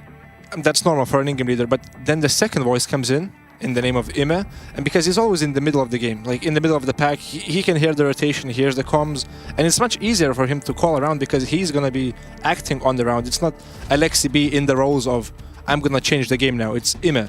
And that's why Ime is the second voice, and yeah, he does it best in the team. There's no other voice than him. Okay, so not like super micromanaging coming out from Alexi. He's got an idea of a game plan. Ime's giving his kind of 2 cents here and there. We always praise Blade as a coach. Why would you say he is up there with one of the best coaches of all time? I mean, first of all, the amount of work he puts in, like outside of the game, is I've never seen that before. He's always on top of all the demos that's happening in the game. He knows what happened in that game, Might not even be a map that we're focusing on. He knows the meta, and he's gonna keep hold of it until we actually practice the map and tell you about it. And with this Navi lineup, do you feel like, obviously been a while since you've played in it, but do you feel like, is it the same kind of team, or do you think there's a lot of things that's changed since you were actually part of this team, or how does that one feel? I feel like it's pretty much the same, but Makaze is not a one-to-one change of me, because Ime and Makaze took some of my spots and they shared it together, and they've changed it a little bit. Now Makaze is more of the Ime role in 2024 and 2025. I think also what's interesting is in 2024 there was this triangle between you, Spirit, and G2, right? Like you would beat G2 all the time, G2 would beat Spirit, and Spirit would beat you guys. So what is it that made Spirit so difficult to play against outside the obvious, right? Because even with Donk on the server, Navi is generally really good at finding ways to play against every team, so you don't necessarily feel mega uncomfortable against anyone. It's funny to think about, to be honest, but I'm sorry, because also I remember at the start Blade was talking about Spirit almost, they're not hard to prepare against, right? Yes. Like he was kind of dismissive of their style. Yes, and even when they were doing rounds, we're like, they're gonna do this round, they do it, and we still fail to counter. We could be 3 or 4 on the side. Someone comes in, kills you, Donk swings, kills you. And then if it's like a 1v2 and then Shiro magically wins the round, then what else can you do?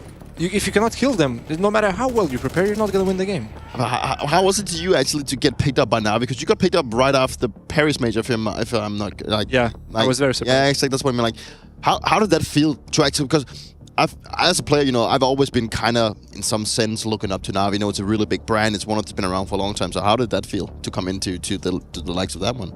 I was very surprised. First of all, because I didn't have the best of majors. I mean, the playoff stage, I really fell off.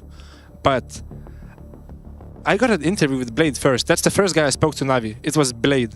And first of all, we spoke in Russian, the language that Navi was communicating on. I'm like, what is he cooking? And then after like 25 minutes of the interview, he said, let's switch to English. And then it popped in my head. Oh, that is smart.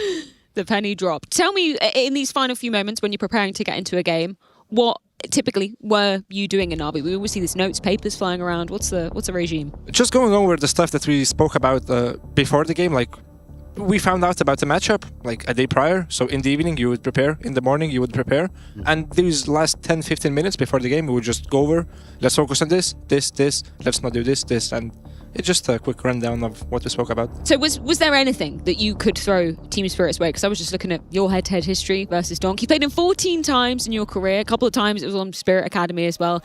You've only managed to take him down 3 times. Was there anything that you felt you could throw his way that would make life more tricky?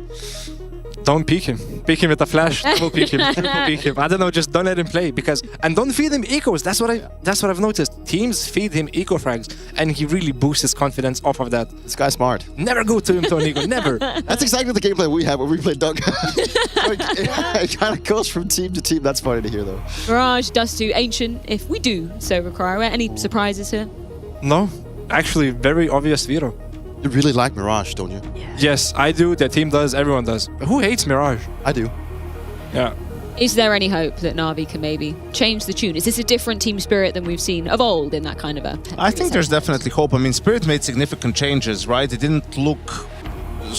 incredibly strong yesterday against Astralis. Astralis definitely had opportunities even on Dust 2 where you feel like Spirit is heavily favored, right? I'm curious to see, you know, Na'Vi had a bad season, bad year last year up until the major, right? Where they made the semi-final at the end. And I don't know if they were a team that was trying to make a change, but there wasn't a market for it like many of the other teams, or they wanted to stick with the same roster. You know, coming into tournament this big, like, are they going to be able to improve what was going on during the player break, or is it going to be a little bit more of the same as in 2025? Let's see if Na'Vi is going to be a little bit more like what we saw in 2024. Always been a tough task versus Spirit. It's time to dive into it with Harry and Hugo. Yeah, Na'Vi taking on Team Spirit, a matchup that always delivers. And right now, pretty interesting one. I think Na'Vi looking in great form in that game versus Paravision. And I like what Yanko was saying. Spirit did struggle versus Astralis. Sure, you know, they still end up closing it out, but there were opportunities for Astralis in that head-to-head. I wonder if that big one-sided record could change here in Krakow. Well, that's the goal. It's been a while since Na'Vi have taken down Spirit, but you know the last time they did, Harry? It was Katowice 2025 in this exact match to make it to the playoffs. They defeated Spirit 2-1. Of course, since that point, 4 in a row for Team Spirit, but a new Spirit looking at us today. Na'Vi on the T side of Mirage. Classic map. Who doesn't like Mirage? We're going to get handed a B-pop here to open things up, and Magic's just ran through straight away. Na'Vi make it in, rotates start to arrive, and it's Zontic's first to fall. Oh dear, here he is. Donk plays it forward, can't tap him off the bomb in time. Bit's got the cover, it's down to Shiro on these dualies, and he's quelled. Bit with the ace. Unreal start to this series, about to be a banger, I'm sure. Na'Vi come through swinging. And Bit steals all the glory. Bomb plant denied, no problem for Bit. He's got every single entry, every single trade.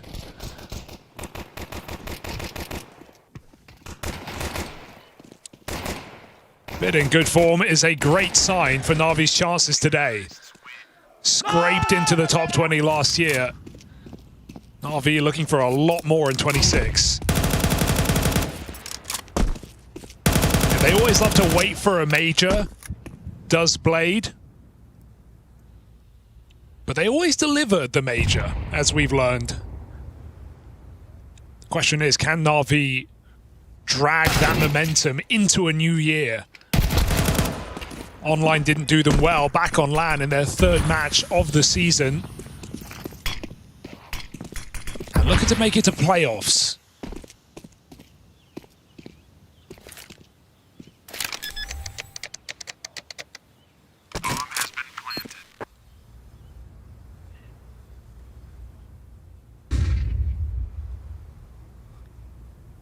Donk MP7 now.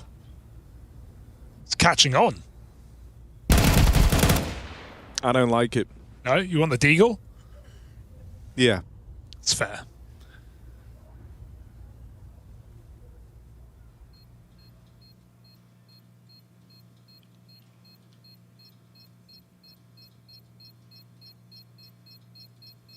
I mean, you're hoping that a little ace in the pistol round goes a good way towards kind of pumping you up if you're Na'Vi. I feel like they hit that much harder in the games where it is in his element.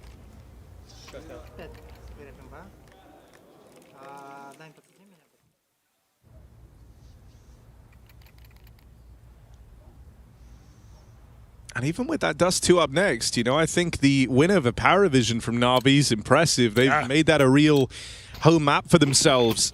And it took Donk dragging Spirit over the line to take down Astralis in that game you mentioned to start off this stage.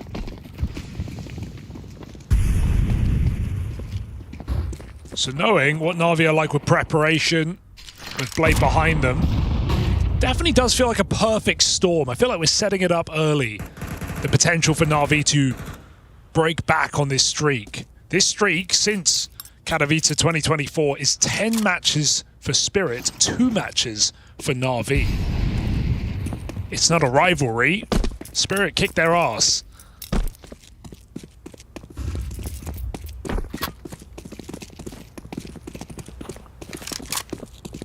But no time like a playoff qualification to fight back.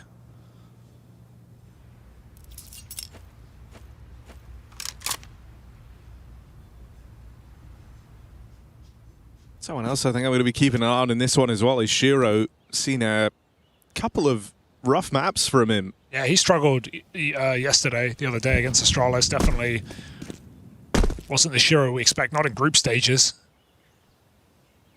And in a game where we had so many highlight moments from players like Tania, Magic's held his own.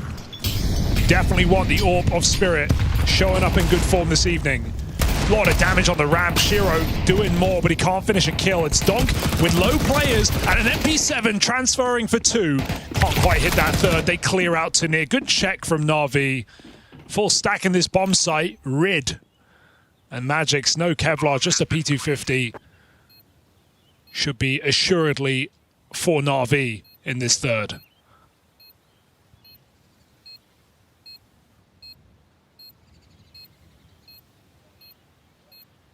And everyone's just ready to react. So the moment they know where he is, Magix is certainly dead. I hate to break it to you, this isn't going to be some crazy P250 1v3. You could drag it out, try and make them die with a bomb, keep them in the site, get a kill while they're running away using that info. Pokes his head up top. And one will do. It's what we'd call a good eco in the biz. Biz is business, Harry. Ah. Yeah. I was confused. Thought so. All right, so we have this buy coming in now for Spirit. Orb for Shiro. And I want him to start strong, man. You know, I think one of the things that was so impressive about him throughout 2025 was it was clear he kind of recognized, you know, if they are to succeed, a lot of it is to come from him. And Shiro really met that challenge head on. Had some fantastic games in there. But since this change, this shake-up of the Spirit squad, have had some quieter games from him, and it's not the kind of energy he's looking to start the year with. Placing as one of the top players last year, one of the top AWPers. Right now, he doesn't have Wonderful to worry about on the side for Na'Vi. 4 rifles and back to ramp. It's been lurking in Palace, 7-0, and Na'Vi show face in middle, but Shiro started A. Tania ready to block. This will be annoying for Na'Vi, but they have the HEs to break in if they still want to commit to this move. There's the info for Tania, reposition quick as Na'Vi come charging, chasing into this site. Yeah, stutter on the step for Donk out here towards the stairs. Shiro still looking downrange, and that AWP will deliver a second. That's more like it now with the support of Donk. Na'Vi just down to these 2, and Shiro's playing it forward, looking for a little bit more. Ends up giving away 1. Shouldn't fully come unraveled, though. It's just Alexi left in this clutch, and Donk there to put a stop to it. No weirdness. Spirit get on the board early, and it's a nice double up out of Shiro on that AWP. Donk just lusts for the kill there, runs him down as soon as he gets info. His team aren't even there to play. You'd call it a risky move from most players. But simply done to close out that 3-on-1. Spirit, no hassle on this A site. Shiro double, Donk the same, Spirit on the board. And that AWP is in play here for Na'Vi.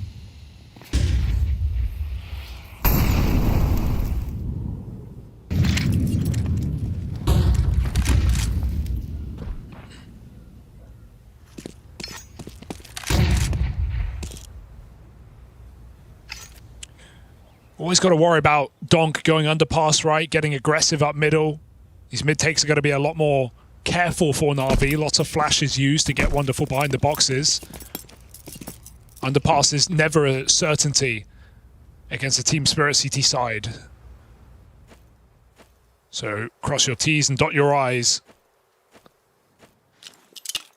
B hit for Na'Vi.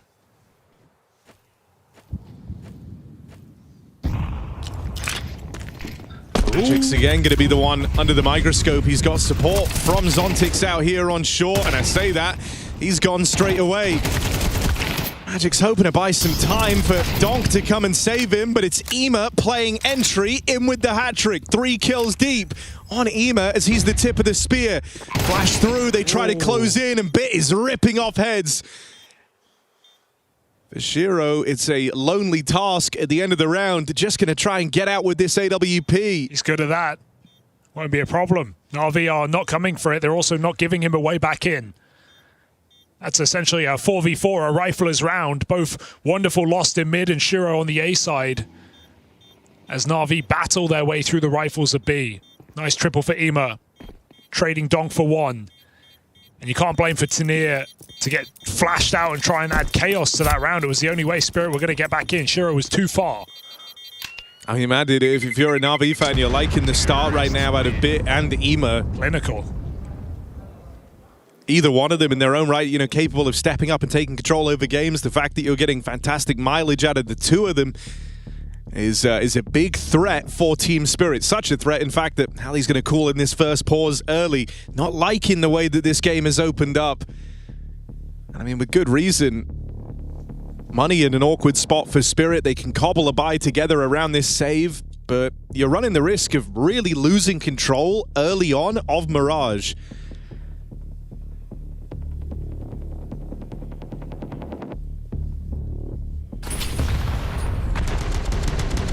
Krakow turning into a bit of a Na'Vi reunion, man. We've got JL on the desk. Simple and electronic playing in BC game. The actual Na'Vi roster as well. Oh, yeah. Looking to go to playoffs. Mirage has been the most successful map that Na'Vi have taken over Spirit in the few times they've won. Said it was 10-2 in series. Break it down to maps, it's 8-21. Favor of Spirit. Sounds worse, doesn't it? It does sound worse. But Mirage being picked up 3 times.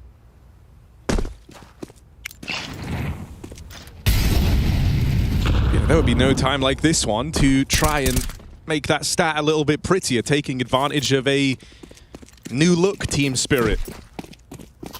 Yeah, Na'Vi bit down on changes early on in 2025, moving MongolZ into the squad.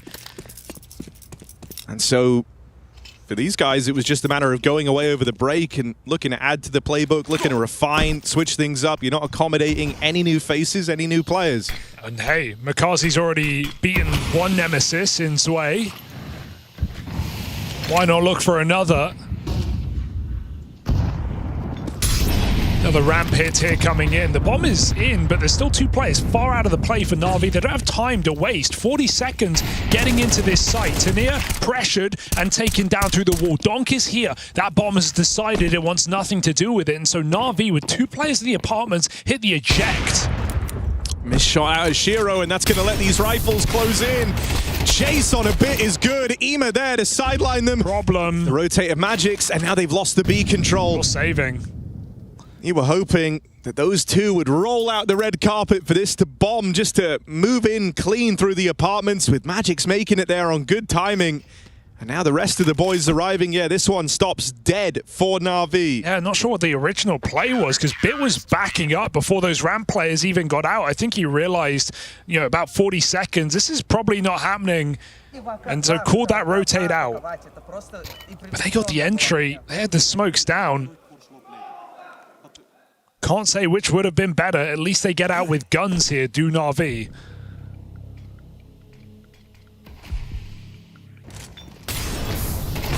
Something's gone wrong, that's for sure. Blade calls in attack on this T side.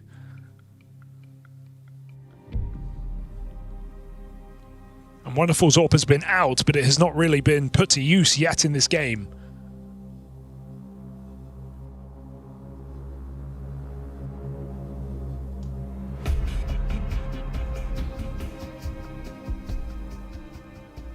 In a round like this, where money is starting to get called into question, it might be time to give Wonderful the room to work it. As Shiro's already had his impact, finding that 1-for-1 on B at least bought time for Team Spirit.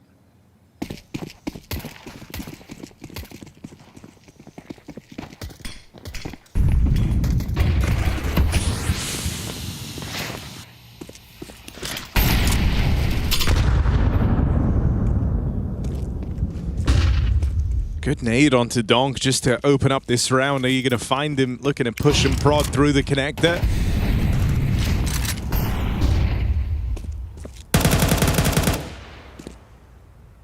Easy does it on the mid control right now. You've got a nice little foothold here. 2 players up in Palace. That's the thing I'm paying some attention to right now. That's the idea. Lexi, did he drop his gun? I feel like we've seen that a little bit. Bit crazy entry out of nowhere. And there's the second man, MongolZ playing off of him. Shiro, another swing and a miss. Oh, the next no. one's going to cost him. Spam comes through. And with Shiro displaced, it's 5-on-2. They give one away. Spirit aren't really in any type of position to give this one a whirl. They're going to be left saving these guns again as just another round slips on by. Just caught off guard by the pace out of Na'Vi there, just running a player out of Palace. Almost felt like a random timing, but Na'Vi found the perfect gap. Bit, great game so far. And a clinical entry to open up this round again for Na'Vi. Like the idea of having MongolZ there with him, right? It puts you in a pretty strong position because you see Bit coming out through Palace. You see him kind of going for his, you know, lurk attempt, and you don't really think much of it. Even if he fell there, you might have overlooked MongolZ as the second man, looking to prod in a little bit later. Instead, he gets the kill. And then when everyone's so tunnel visioned on Bit, MongolZ's just allowed to strike down the line. Nice change for Na'Vi.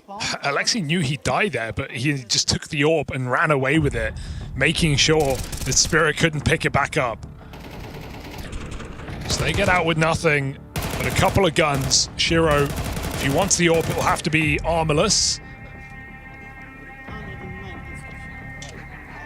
And lots of timeouts early in this game, to be expected in a battle of the brains like this. So many intangibles, so many details that only these players and coaches can comprehend right now.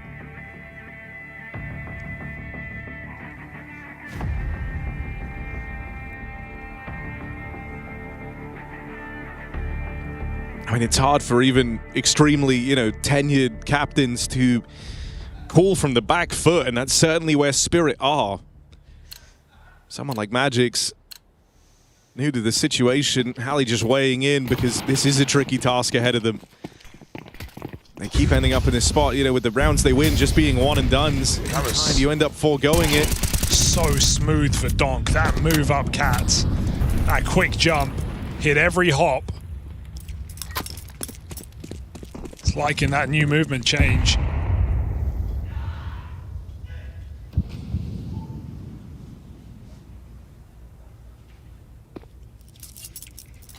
And with no hesitation, a 5v4 found over Ema. I mean, they've had good util to make his life miserable down there in Con. So just a change of direction out of Donk. Trying to force a bit of respect out here in middle. Even though Na'Vi have often looked for this space, they haven't really looked to do much with it. In this round, wonderful on that AWP. Returns the 4v4 to Na'Vi, and once again, they might just look to slink on out from mid. Letting this area of the map be nothing more than a question mark to Spirit. Yeah, B hits have been brutal. And so, yeah, Spirit don't have that info on middle. They're definitely feeling some paranoia, but they've got Donk tucked in at bench with Magic's baiting for him. He's good, sure, but you've got util here. Try and displace him. They're not going contact either with smokes coming out now, so that's all going to start to rain on in. Magic's taking the first. Donk springing out now from bench side, doubles up, and that leaves it just on wonderful time running low. That's a convincing way to start, but goes no further. Shiro thanks him for the AWP, then they thank Donk for the big triple to bring them back into the CT side. I think we're just so lucky to be able to watch Donk play this game. If you're a fan of Counter-Strike, you've got to be a fan of his POV in these rounds. It's marvelous. Jiggle onto Alexi, peek out on the other side, instant double headshot. Wonderful can tame him, but you can't stop Spirit in that round. Putting Na'Vi's money in the dirt. 2 AKs. Keep missing this window smoke. Is that to keep Spirit in middle? It has delayed them for a second as Na'Vi explode again into a weakened site. Tania just one deep out by MongolZ. Careful, boys. Donk is here. Shiro's announced his presence, and Donk waits for another fight. 2 players back in CT. Mac-10's done big damage to him. You got to worry about Donk down here in Connector. And Magic's actually takes some liberties pushing around that smoke. Trying to chase Donk down is Ema. But he just swats him aside. And once again, you're left looking at Wonderful in the clutch. Doesn't have his AWP. Instead, got to back his aim on the rifle. Hoping that if he goes quiet long enough, Spirit rotate away, give him a tiny bit more breathing room, but that won't happen. Reposition from Shiro, and he's ready for that fight. Gap starts to close now, and they're out of this danger zone on the CT side with a chance to still remain competitive in this first half. Spirit are getting dreamy rounds right now. Double from Donk, double from Shiro, consistently on these A hits. Some really nice entries, but keep in mind, that was a 3v5 quickly traded back by Team Spirit after the Deagle of MongolZ connects. And Magic's, he may be, you know, putting himself in all those chopper positions, those ugly spots, jumping B-abs, not the most fun spots to be in, but he's always active. He doesn't shy away from a fight, and sometimes that's what Spirit needs. A bit of a distraction to draw you away from the firepower. So Magic still, in these few games of Spirit, has individually held his own.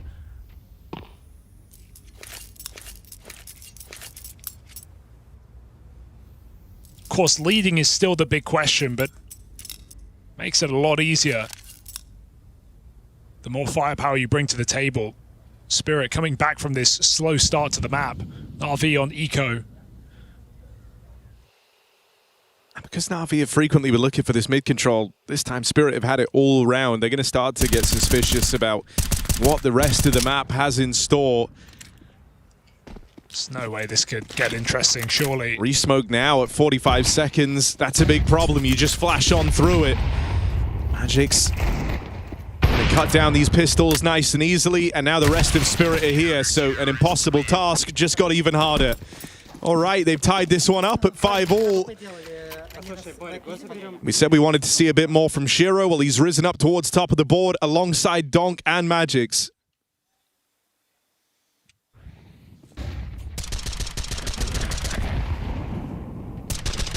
Real test here for Na'Vi. Surprised to not see a timeout, but they've already used a lot early in this match. 3 have been called across both teams. So Na'Vi trusting in the call coming into another important rifle round. Tania 1-8 on this A site. Na'Vi come to test him. Back again to this double setup in through Palace. This time 2 guys ramp as well to try and pounce upon this A play. It's quicker. Got to be ready for the Shiro warp out here at jungle, and the smokes will come in to lock him out of the round. Tania, here's the steps.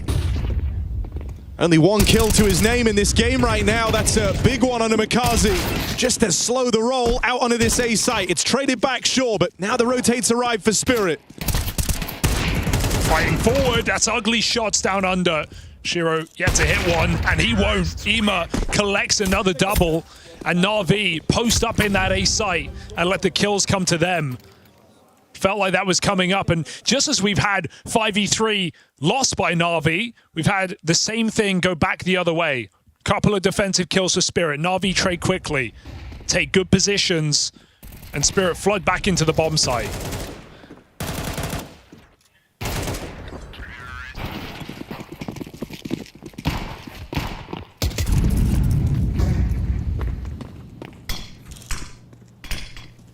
Na'Vi keeping it fairly simple on this T side, I will say. Very site heavy, avoiding middle, not letting Donk get up the guts in this position. This is the most aggressive Donk has been in mid, it feels like. With the exception of that cat jump, he is out in the open right now. Flash to under, perfection, and Donk recovers.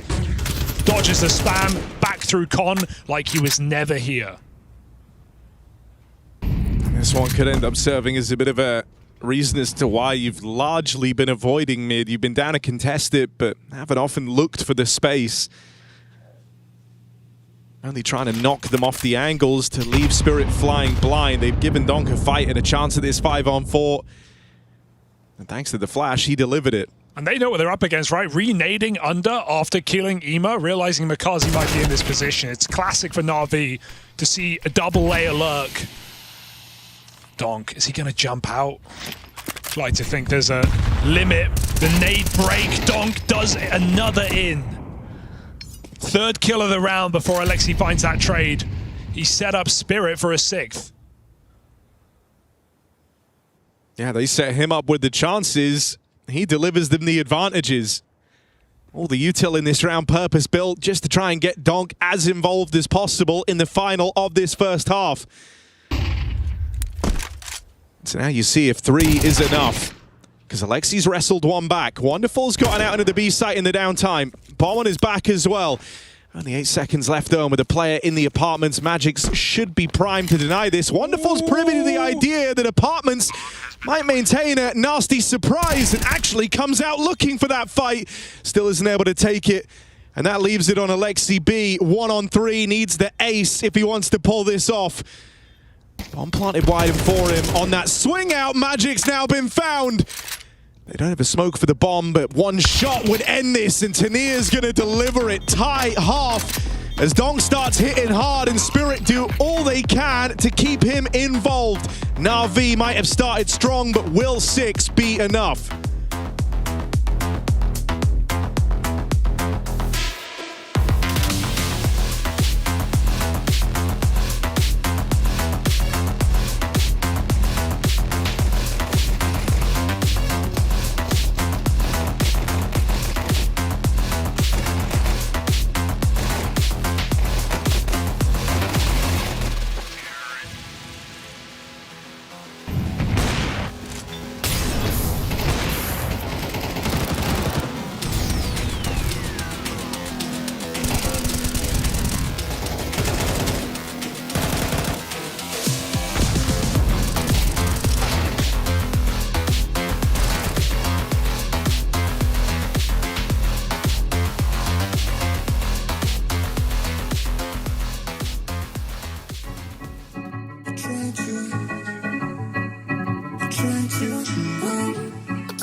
1, 2, 3. Let's smoke on, guys. I flash people. He's coming, Flashing. Flashing! Edward!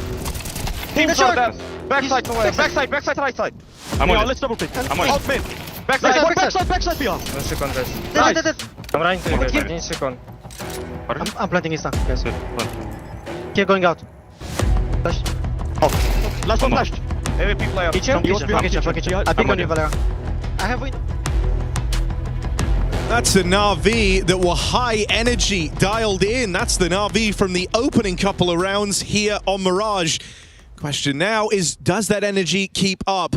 Spirit able to level out on this half, and now the going could get tough. A little flash play to try and start things off. Bit, the man who aced that first pistol round, is the first to fall here.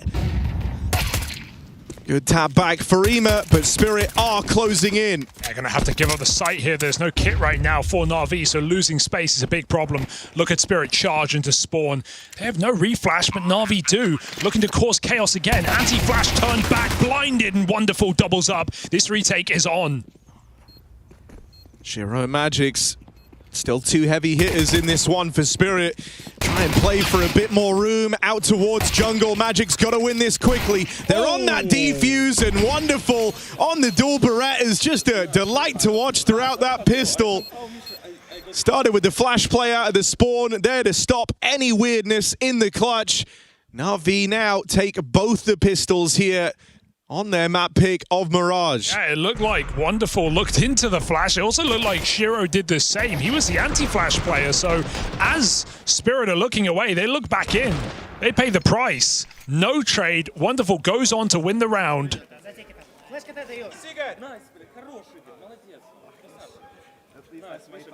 was a half that started strong for Na'Vi. The second might just be the same.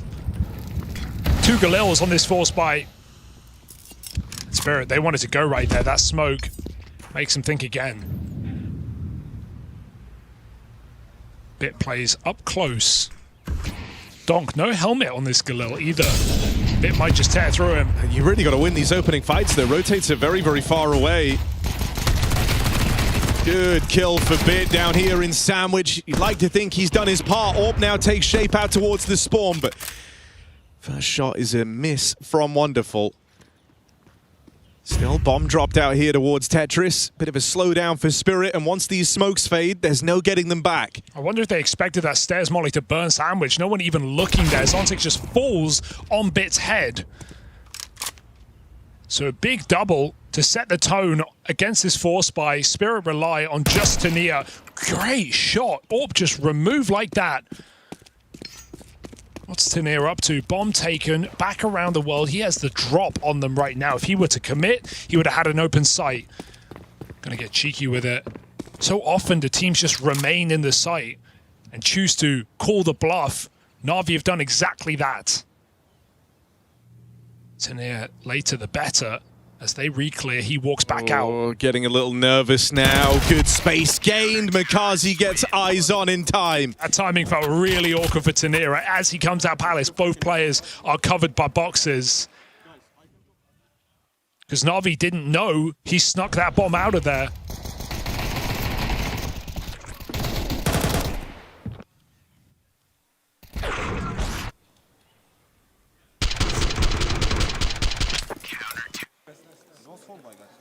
I should have taken F4. Actually, he's got a Galil. Spirit only have pistols. So this feels like Na'Vi 9. MongolZ whittles Donk down. Yeah, he's good, but that's a bit much. It's strapped ahead by the molly, forced into 2 players. Hoping that, you know, they see Donk over towards B. Maybe they overlook the idea that the rest are about to come out A, often rolling with the pack. Looking to be the explosive entry piece, but it hasn't necessarily drawn too many eyeballs away from A. Bit still very much a threat here. Wonderful backing him up at the spawn. Magix has tapped one back in response, but there are those rotates we talk about. Na'Vi never moved a muscle. Yeah, question on who can be more impactful on the CT side, Shiro or Wonderful. I don't feel like it's going to be that hard to beat. Sure had a couple of multi-kills, mainly coming off of the rifles, if anything.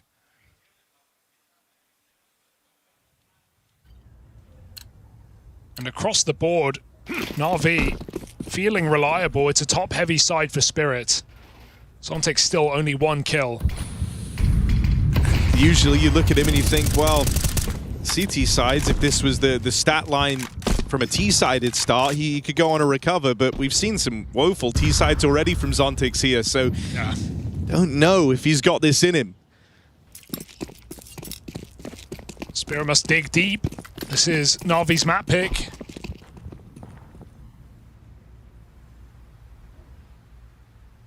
I mean, even now you're working with some serious limitations in this buy round. You've only got 1 smoke to work with. Molly, I guess, for the stairs in this A play, so you'll be able to do a proper rollout here.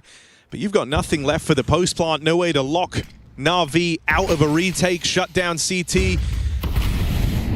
Drop the plethora for Magics to throw on in to try and kickstart this round. Tanir, meant to be the leader of that pack, gets struck from it straight away. Spam connects on Alexia. Donk gives chase immediately upon hearing those tags. Room taken, bomb now planted.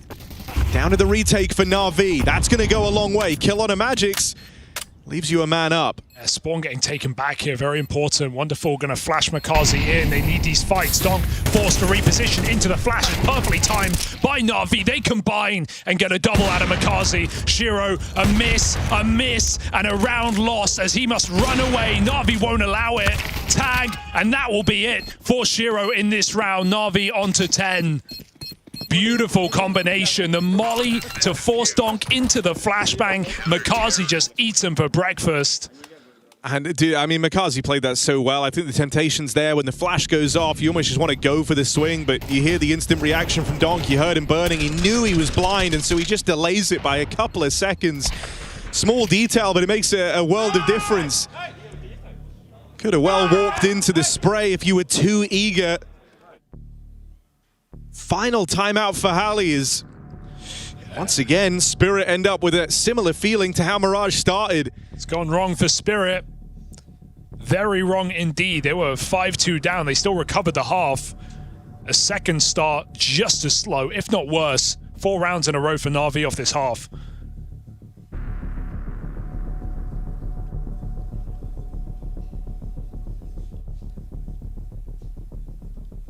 With a couple of criminally quiet players, feels hard to get back in.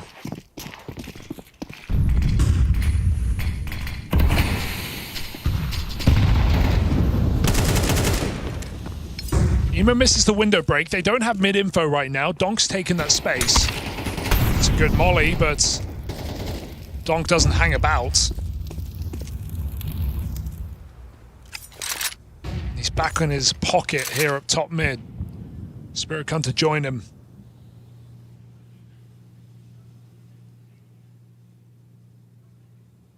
Wonderful on bit on A. And Na'Vi fine with the silence. Don't go searching for information. Yeah, they were a little bit paranoid about mid, but that paranoia fades away somewhat with Wonderful going on these timing checks out from CT. Now you see them only just smoking the window. Start to feel like, okay, they definitely didn't get up through connector. There was no one trying to run the gauntlet down here through middle. It's short or con. Na'Vi know that. The question is which one?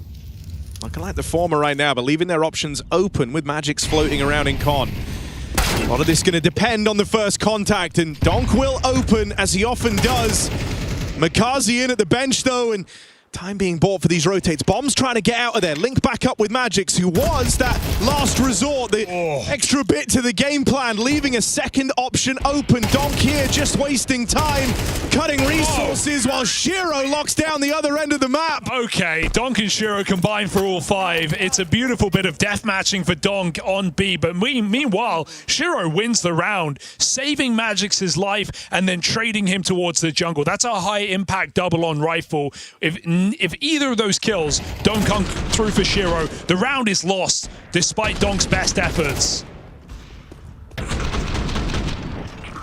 So Don gets the numbers, but Shiro gets the round. And that is a crazy call to bail out onto Magix. You often see those con lurkers, but you rarely see the opportunity to actually escape from a play like that. Just a good realization as well that they were being given a lot of respect around middle. You know, we saw the Na'Vi set up, how they even had that mid paranoia from earlier on. It wasn't really an area they were fighting for, and so it left that option open for Spirit. He's picked his moment very carefully here, knowing that this round decides, you know, whether or not you can comfortably put Mirage to bed, or if we start weighing up the possibility of a comeback, because Na'Vi are all in. If you want to make this one an easy to forget about map, never even get yourself worried, never get yourself worked up, this is the round to win. Yeah, you can smash their money right here. Without it, suddenly we're talking about a 10-6 comeback. Swing round.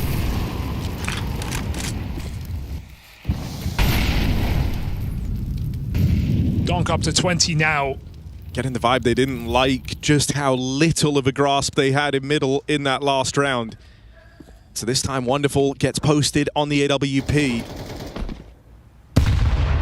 Not the most hyper-involved mid-hold you could have, but it's no longer a big grey area like it was in the last. Ema and Wonderful both on the edge, both waiting. And Bit backs up his AWP. Got to be good back up because you've got Donk coming your way. Missed shot from Wonderful, and that allows Magix just to sideline him through the lower tunnels. Ema now tries to take up this hollowed ground of the connector, but a missed spray, and look who closes in. Shiro from underneath. This one's passed them by in an instant, all in on that battle for middle.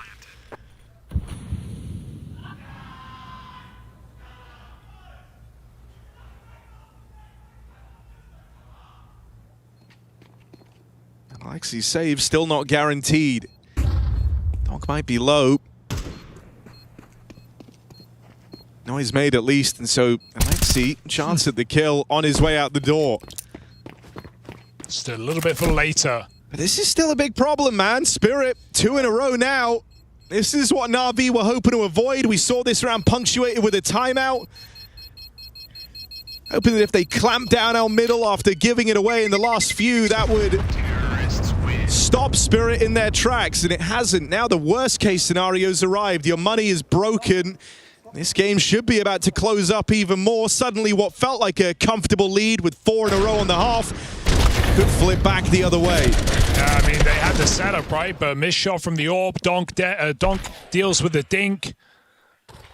No kills come through for Na'Vi, and Spirit have the numbers to trade out. It's broken money now. So Ema's given the M4 at least. Top performer of Na'Vi. Gives him a fighting chance in middle, but for how long? Danger of making risky plays like this is if you die, you lose the gun and your team don't get it back. Donk sees it with the flash, puts Ema down low. Alexi might have to just take that gun out of his hands. Ema boosting for under. Nobody home. Spirit spread thin right now. And Donk just walks down the guts. He knows that's the one gun in play. And he's put it worse for wear. Does he check the window? Or does he walk into this boost? Donk avoids danger for now.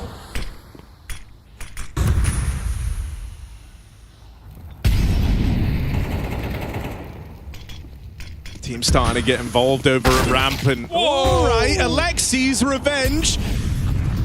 Gonna deal with Donk. Pistols now come swinging, and Ema's clawed another back. This is not a round that Na'Vi was supposed to win. They've made it competitive. Can they do more? Tanir with a big multi-kill, but a bit of a quiet game from him, but not there, not when they needed someone to stand and deliver. Oh, was that an impact kill off the nade? It just bonked the stairs player. Zontic's eye test looking questionable now. Seeing his POV there, there's a player on his screen in the molly. Zontix isn't even looking at him. 1 and 14, not his day. And sure, Donk gets desecrated, but his entire team storm out of A and avoid any anti-eco shenanigans. Another AWP out for Wonderful. Gloss and Ema getting involved up mid again. And if one thing's been apparent in these rounds, you know, one of the things we used to say about Donk is he could be incredibly self-sufficient. This version of Spirit do a lot more to try and set him up for success. Feels like every one of these peaks punctuated with a flash. They'll put a lot of resources into trying to make it as easy as possible for him to find his impact. Hell, that was even the kind of strat they banked on to give them a way in the first half.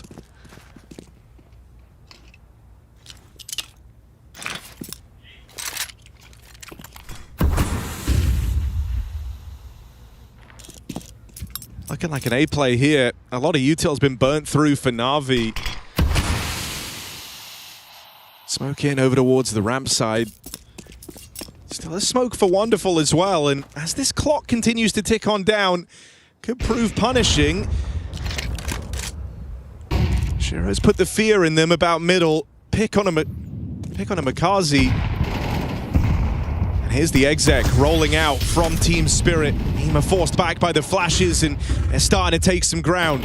Harvey know it's coming. The clock is low. Donk's found his entry. Bit forced to swing off the molly. It's up to the captain to save them. He can't. Donk, triple headshot like it's nothing. Tap, tap, tap. Good night. Na'Vi knocked out. 10 rounds to Team Spirit. We were talking about this game potentially being locked up by Na'Vi at 10-6. Spirit save themselves. And check this from Donk. Because he just goes on a tear. 25-13. You know, Party, you hit tab, you don't even believe this is happening. You know, there's a guy on the enemy team with 1 kill. Thinking, how is this game tied up? And then you see that Donk's approaching 30. Tania gonna steal that one away. Donk dead on the drop down, but Alexi, there's no holding on to this site. It gets ran through by the SMGs. And even though you found a couple of kills, you just can't win this round. Shiro's given them an orb. That's awkward, but I don't think it is gonna necessarily entice you back in, except for the bomb. It's really late on the bomb. I feel like they actually should go for this. Yeah. Zontic's 1 kill alive in this. Donk dead. You've got a 2v2. I think in a lot of spots, Na'Vi would look to save here, but in a game that's going the distance, in a game that's gone all tied up from the lead for Na'Vi, they can't look at a situation like this and not consider it. Zontix, are you ready? Let's go. Second found, orb coming up, and Bit questioning this round. He'll run away with that AWP. Crikey.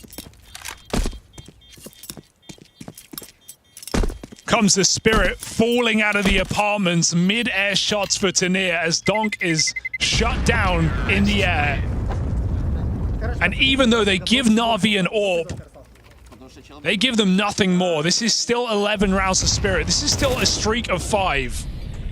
Yeah, they've outdone what you were able to accomplish heading into this second half. So Na'Vi gonna burn this final timeout. Donk's dead first, but he is just smiling his way through these rounds, even when he's not alive. Trust in the team to finish the job. I wonder if it's because Zontic's got his 2nd kill. I mean, you know, you're laughing it off. Maybe the most impactful 2nd kill you're gonna see in a while. Yeah, it just stops that retake from even manifesting.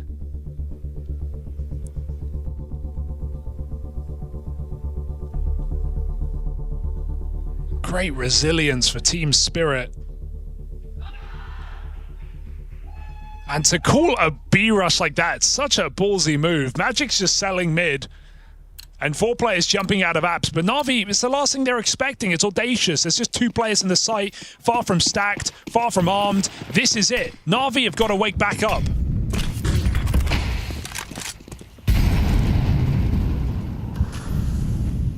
You saw him. Full blind, good catch from Makazi. Good flash from Emo. Oh, but look at the pace getting picked up. Again. Donk wrecked by the nade. He still gets the kill. 1 bullet. Wonderful. On the line, would love to catch one hopping in. Instead, the next contact taken by Ema. They've got him out here, trapped by the molly on short, but he just braves his way through it. And now his teammates playing to the site as well. They lose Ema out on short. Oh, there's a follow-up on a Wonderful. Don't let this get away from you, Na'Vi. This was supposed to be their chance to course correct. MongolZ now stands in the site alone, bit in behind him, but not played out through the market yet. MongolZ facing off against two hard-hitting opponents here. Swing out, low health, MongolZ cleans up. And he will equalize this one, doesn't fumble, doesn't crumble. Na'Vi still in with a shot of closing this in reg. 2v4 and then a couple of taps, even the field, and Na'Vi freeze. Stay cool, MongolZ triple. He has had some impactful kills in this game. The pistol, the retake on CT in this half, and now that triple there to break this streak of Spirit. It's a great round, one that you're likely happy about, but it's come late in the day, and it won't be enough if it stands in isolation. Too close to call.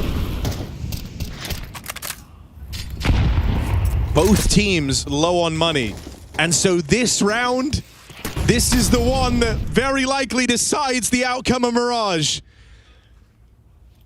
They go all in mid.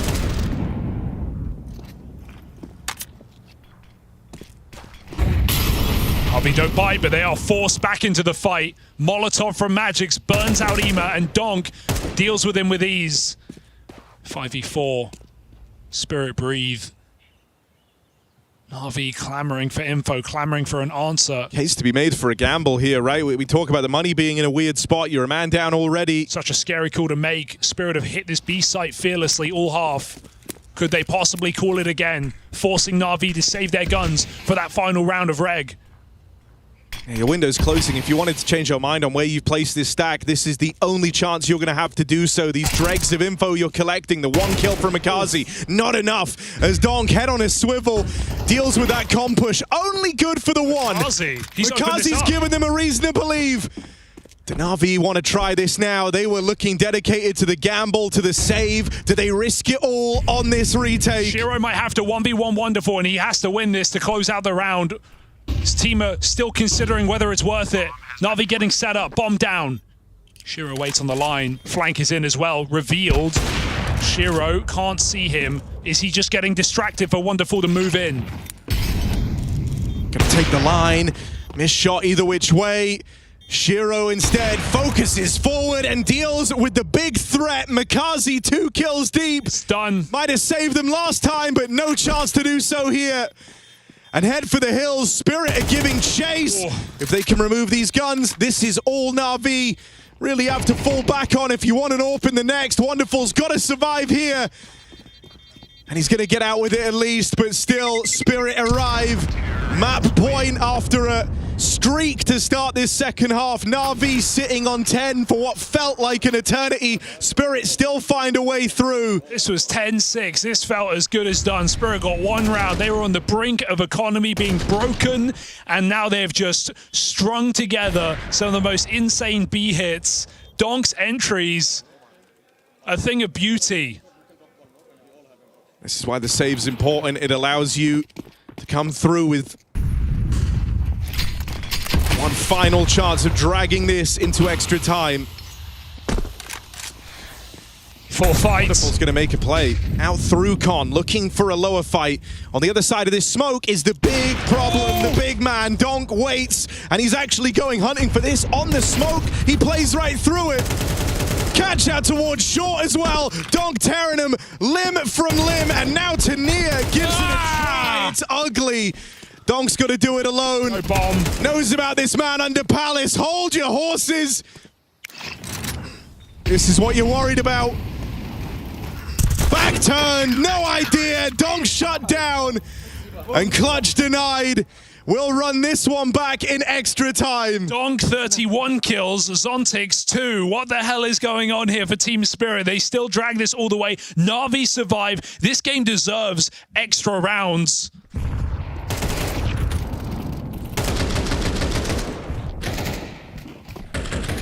Some blood-curdling moments from Donk.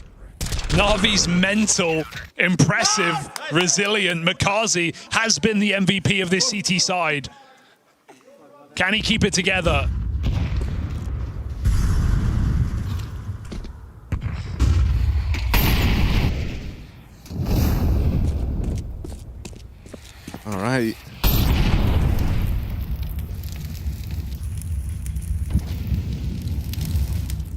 Slower stuff from Spirit.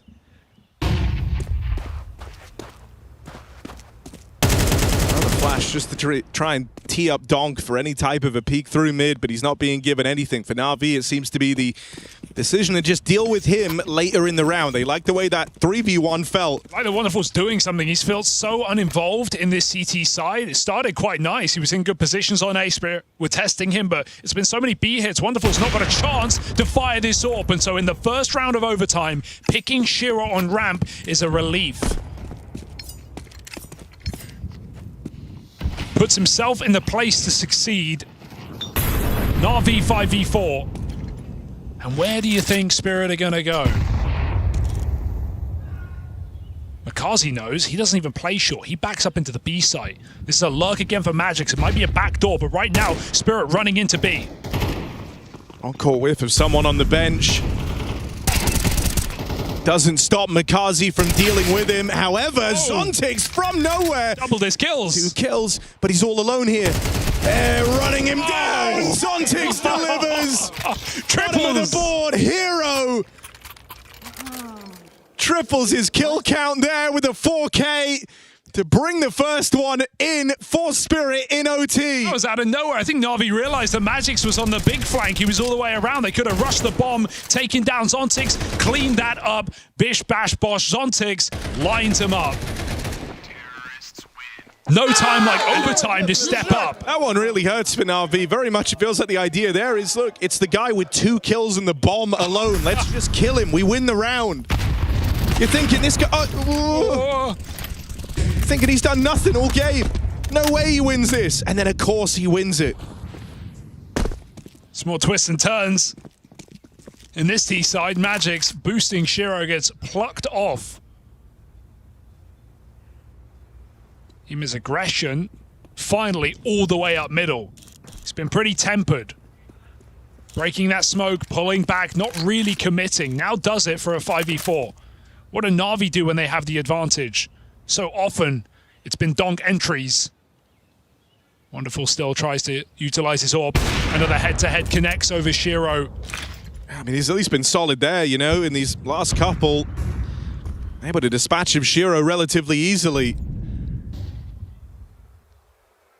And Ema at B. Are you ready for this? Donk will have to be. Alexi out towards short, won't be able to help him straight away, and there's Ema with the catch.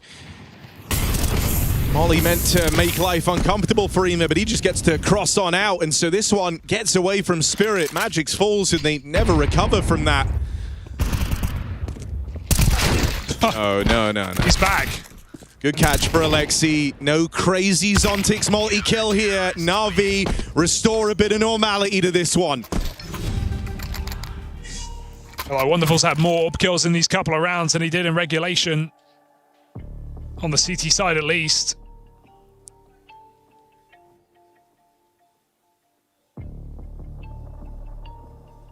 Besting Shiro continuously.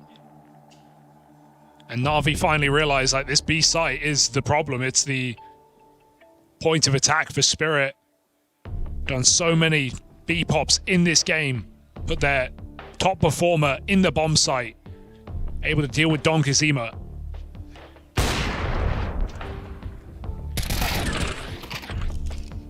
Counter-terrorist. Nice, guys. Let's go. Very good.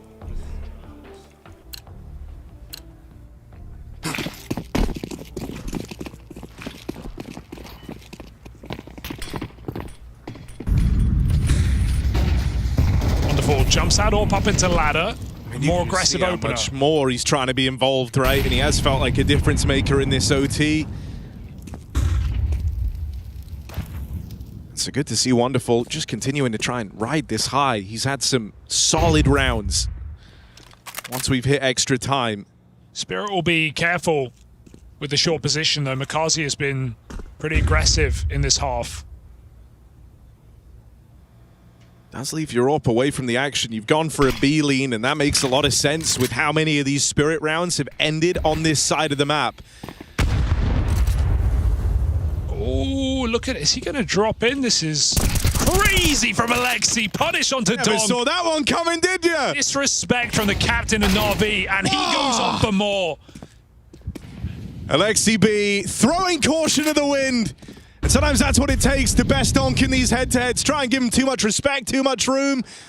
Give him room to work, and you end up regretting it so many times.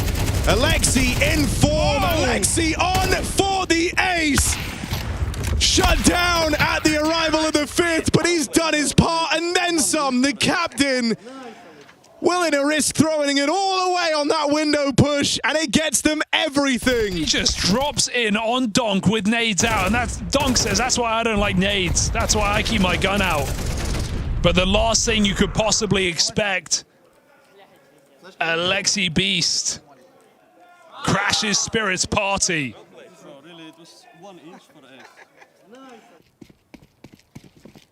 Four kills to find the advantage into overtime. Na'Vi go back to the T side. This was even halves in regulation.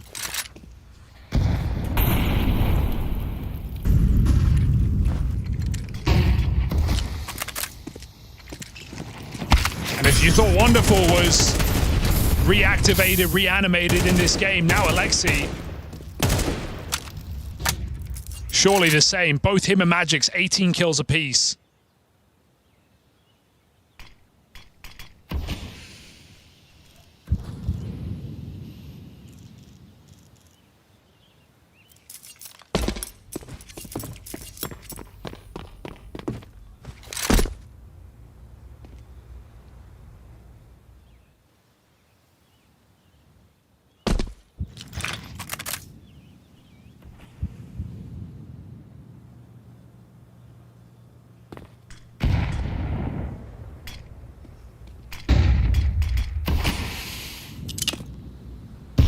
Interesting here because Na'Vi never really looked to do a lot with this mid control in regulation.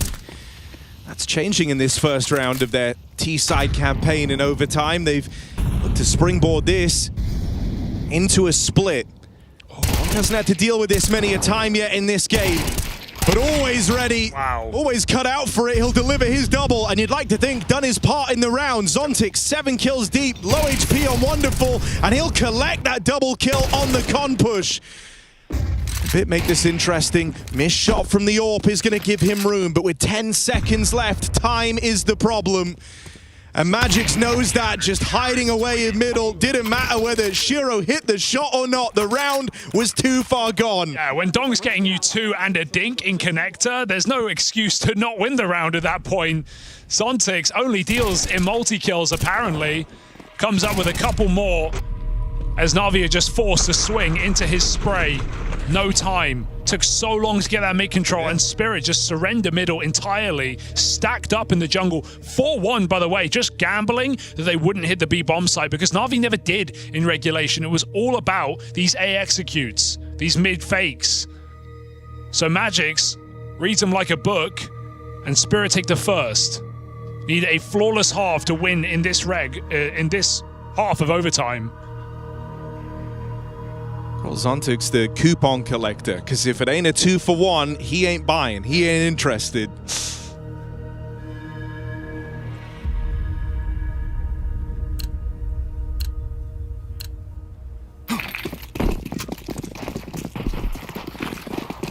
And there must be a lot of frustration for Na'Vi, because they can see what we're all seeing. They get to these good positions,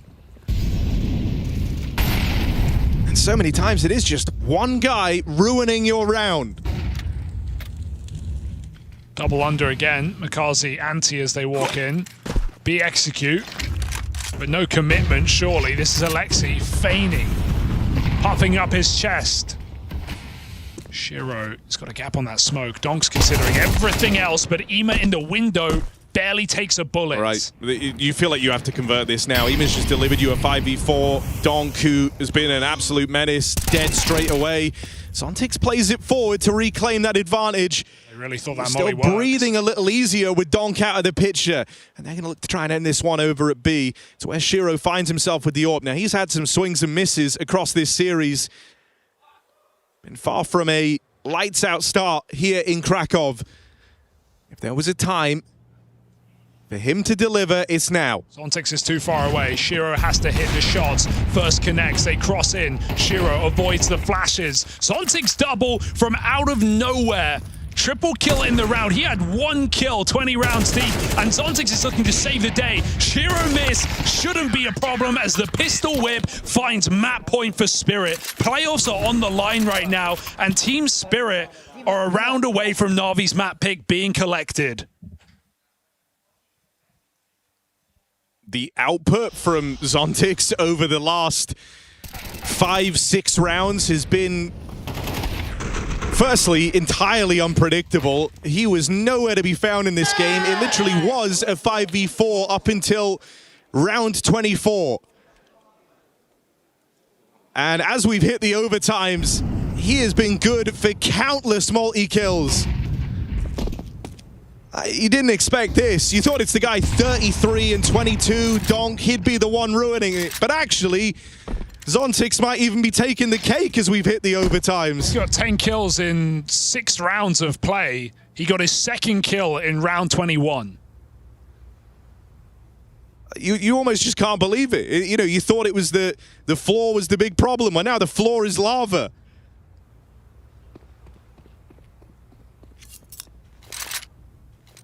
Na'Vi feel like they're walking on coals. They can't put a foot right. And again, this stack is called by Spirit as 4 Sid on the A side. Zontix in window.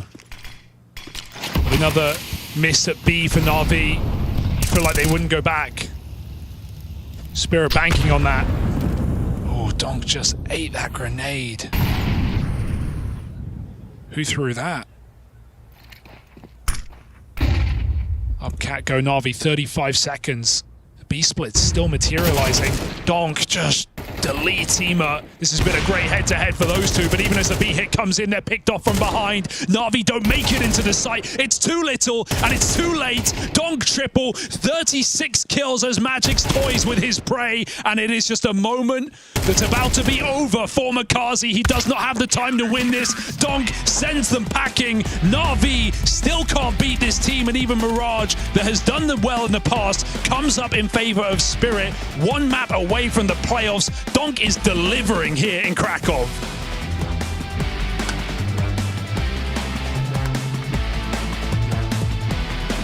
Incredible form from Spirit, and most notably Donk, of course, showing up on this first map of Mirage, but so heartbreaking for Na'Vi as the curse does continue. So many opportunities, so many moments where Na'Vi were actually on the front foot in this one. JL, I know you were spending a little bit of time in the player lounge with some of the other staff around Na'Vi. Can you just describe the emotional roller coaster that I'm sure that map 1 was for you to be witnessing?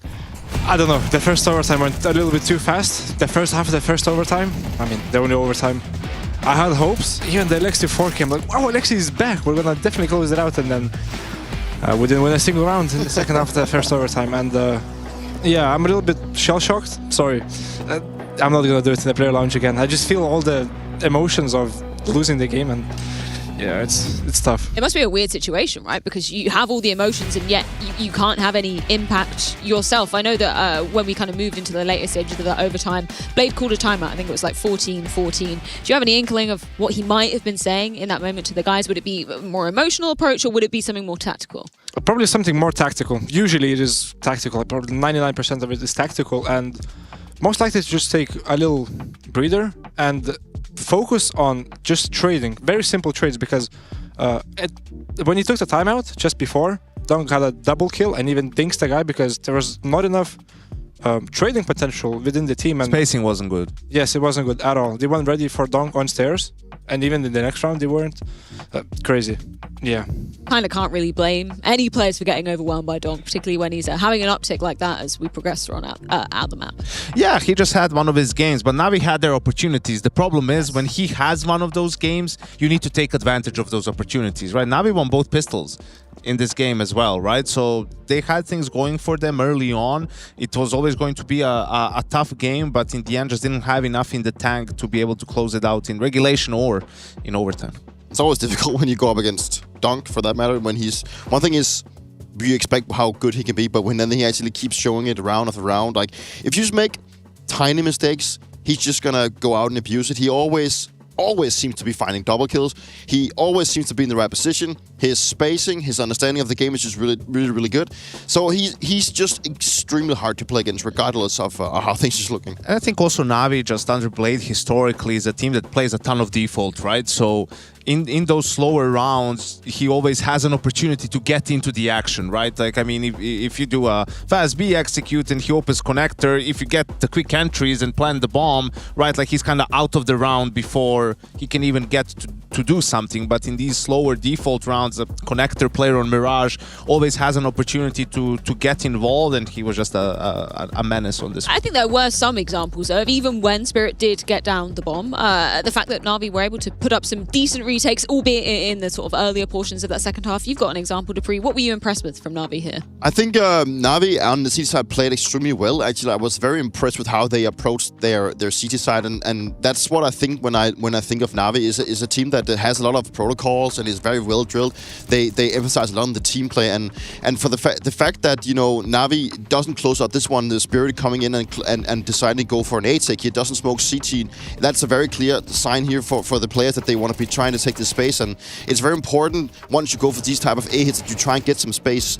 Donks actually go close to CT here, but instead of going in front of the barrels here, he stays tucked and just waits for potential retake. But the molly here and then the flash from CT just completely annihilates him and sets him up for the perfect retake. And I think this is what I want to be seeing more of now, and this is what makes Na'Vi so good, when they can actually chime these things together. One thing is that you have Donk that just destroys you individually, but they just need to have these rounds happening a lot more for them. Seemed incredibly well drilled for Na'Vi. You're going to like this one, Jel. We actually have the team comms from that very moment. So let's listen into the Na'Vi camp. One smoke, two smokes, maybe from the same guy. Care fake, maybe from the same guy. I will on the palace. I'm on the palace. I break. Hold I break bounce. Care fake, guys. No. Jungle one dead.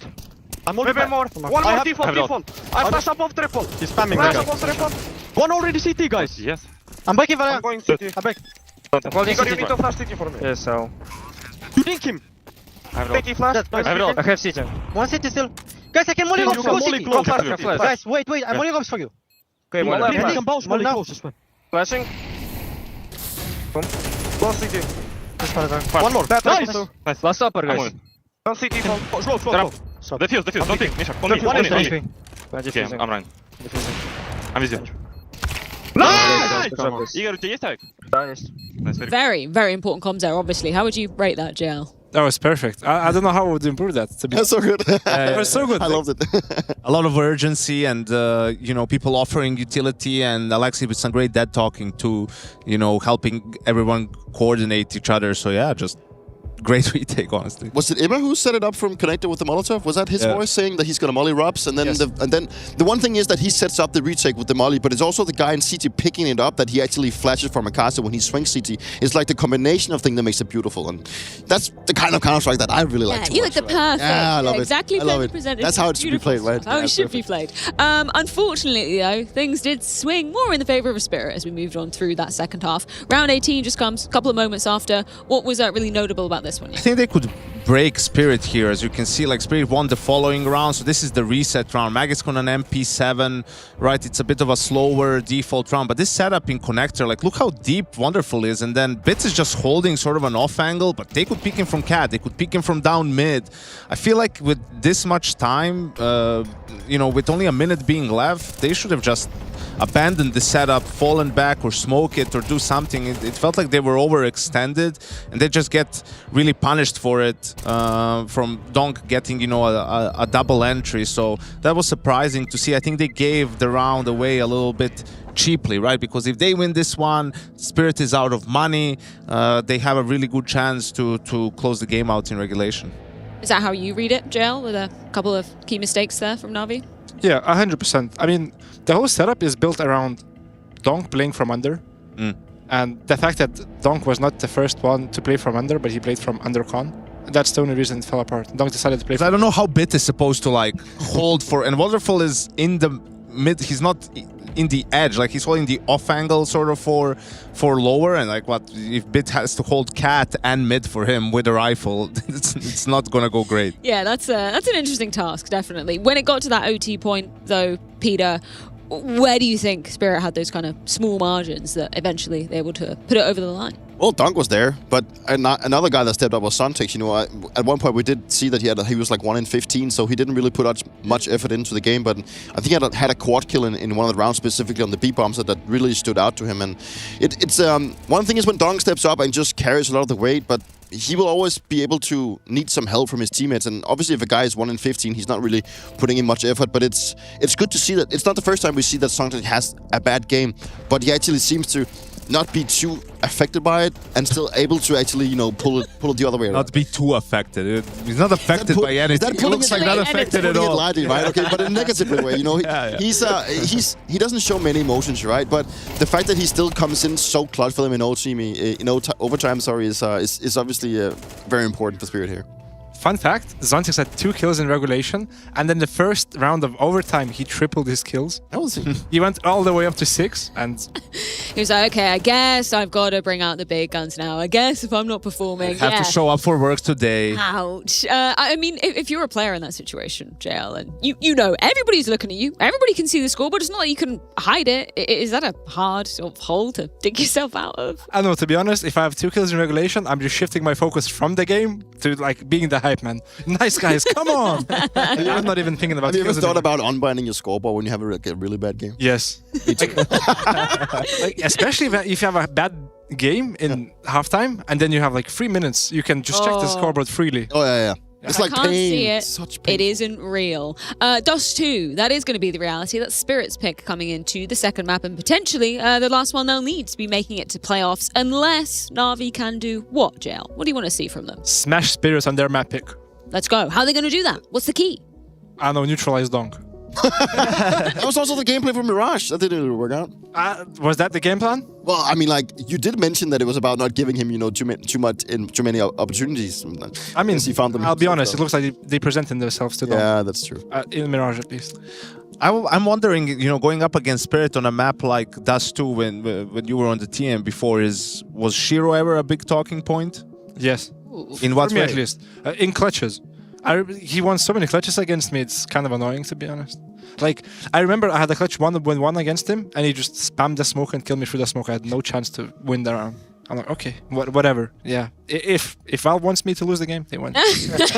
Well, either way, Spirit, unfortunately for Na'Vi and JL, coming up clutch on that first map. A chance for Na'Vi to equalize in this series, but it's going to be a tall task. Dust 2 lays in wait after this few short minutes.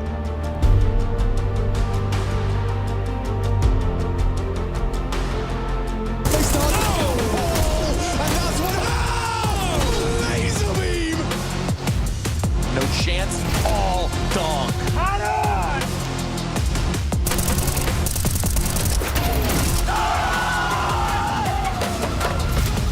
An opening fight here and no utility to do it. Brokey going for more. Brokey wants it all.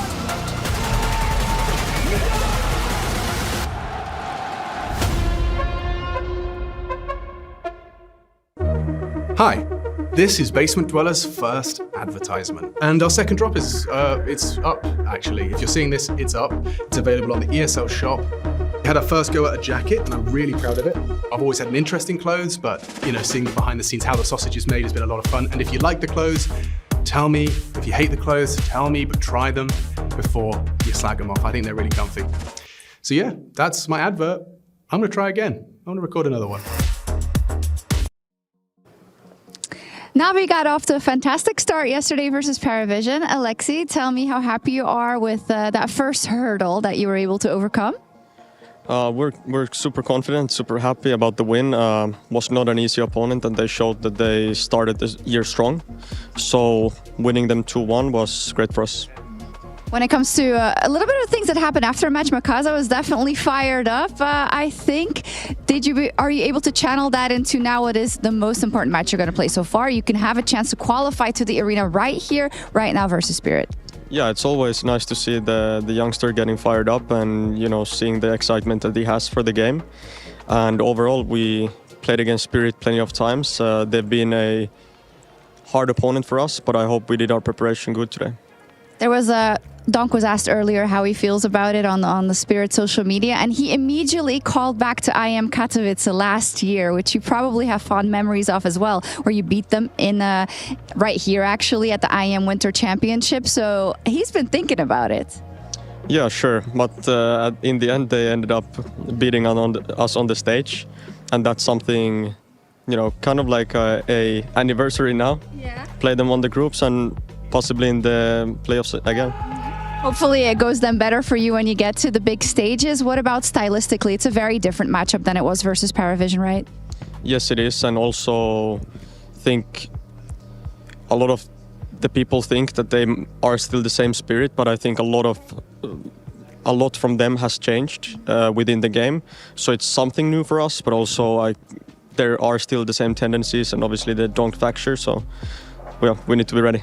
We know that their IGL is very early on in its journey in that regard, right? Does that give you a lot of confidence knowing that actually you've gone through these motions a lot, right? So it should be more comfortable or not? It's hard to say still. I do think that their core is how they revolve around on the server. They might still have a lot of issues, maybe with the map pool. They're not really super confident yet. But yeah, it's just one match at a time here, and it's not a game where you go out to tournament. So it's something for us, like a new thing and some new to learn. Great, thank you. Good luck.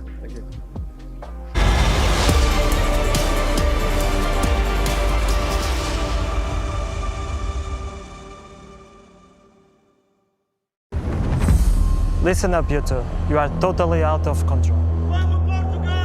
Come on, wake the fuck up. Lock in. Nice, lads. Stay motivated. I don't know what I expected. They're fucking animals. Actually disgusting. Okay, guys, you need to calm down. This is your 1 week warning. This is not tier 3 anymore. Focus up. Calma, boys. You got this. Бро, ты уверен, что это они говорят не о тебе? Ты что, гонишь? Забей вообще. We said we're gonna talk straight. Hey! Zayu #1. But you're taking it too far. Why are you looking at the ground? Stop losing runs, man. You aim at the ground when you run around, you're so bad. Come to Portugal, get a ton and shut the fuck up. Why you bully me? Everyone asked. Admin, there is a power cut. Everything looks fine to me. Are you sure? Because electronic is disconnected from the server. Bro, what they say fuck me for? No. I'm so sorry, guys. Hey, Taz. 1 second. Fuck's sake. I have last life in TFT, okay? Is Nexa still on contract? Okay. Can we sub him in from one of these two bots? Calm down. Wait, why you don't play? Hey, I'm ready, baby. Guys, what am I missing? You didn't see it? Look at this. Oh my god. Громайся. Сука, блядь. Сука. All right, we're heading on to Dust 2 now. It's time to get serious. If you want to lock in playoffs here and now, this is the time to try and upset for Spirit and just power on through. They were able to turn heads on Mirage. Donk dropping over 30 kills. Zontix with the recovery of a lifetime in overtime after a, well, let's say pretty woeful game. Yes. Somehow ends up becoming a massive talking point with his 10 kills in OT. Just goes to show you, if a couple more guys start stepping up, Spirit become a whole different beast while Donk is dropping numbers like that. Na'Vi, this has been a strugglesome head-to-head, provably, in this track record versus Spirit. You're wondering, with a new look squad, would that be their chance to upset? Well, if they don't do it here on Dust 2, they ain't doing it at all. It looks like it could go very wrong. We might need another bit ace in this pistol. There is no blocking util anywhere near this site, and Spirit are about to storm in. All right, bit. Ace in the pistol, back on Mirage. Just the one here. Makazi bought down low as well. Can't extract any more value. Donk hounds him down. 2 kills deep, and now onto those dual Berettas. Well, a lot of teams saving these positions, but I still like to see Na'Vi go for it. A bit of chaos with a good flashbang. You never know what's possible in a pistol. Door smoke comes in. Alexi ready with a flash. Magic's up close. Oh. Well, through the smoke. Been caught early on the smoke spam, and so hardly the dream start to this retake. Shiro finds another, And they'll come hunting for Alexi, who does take two with him to the grave. A little bit scary there for a second, but Shiro's got it lock and key, and Spirit take the pistol with 3 from Shiro.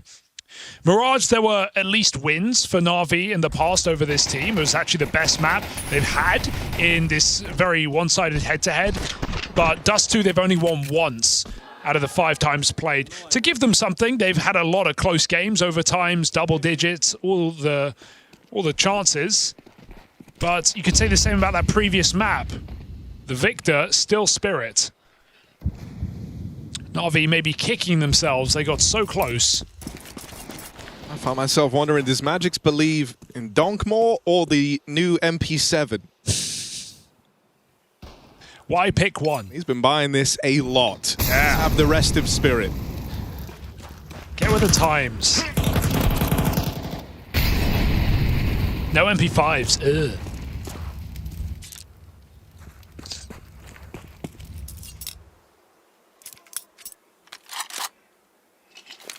Wonderful, and Alexi on this side.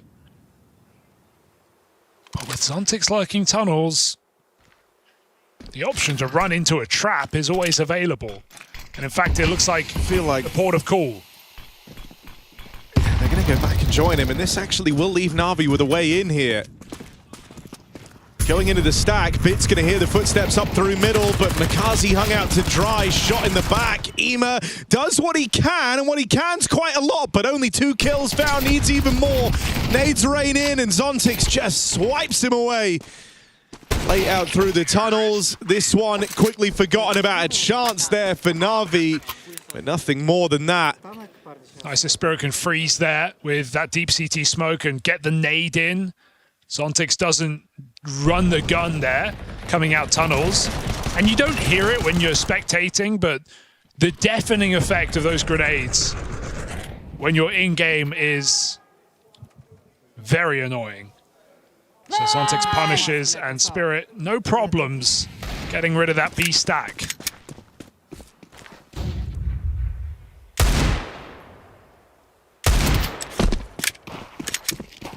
Ema was the one guy who could take down Donk on that previous map fairly consistently.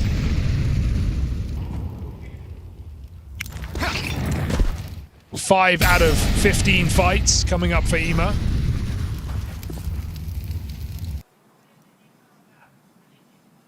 Still a 2 for 1 for Donk, but what's the most common engagement? Just a deagle for now, though. Push back on Na'Vi. Spirit take the site quickly, and by the time they get there, it's too late for Alexi to do anything about it. Jump up denied. Spirit 3-0 start. Simple stuff. Bomb has been planted.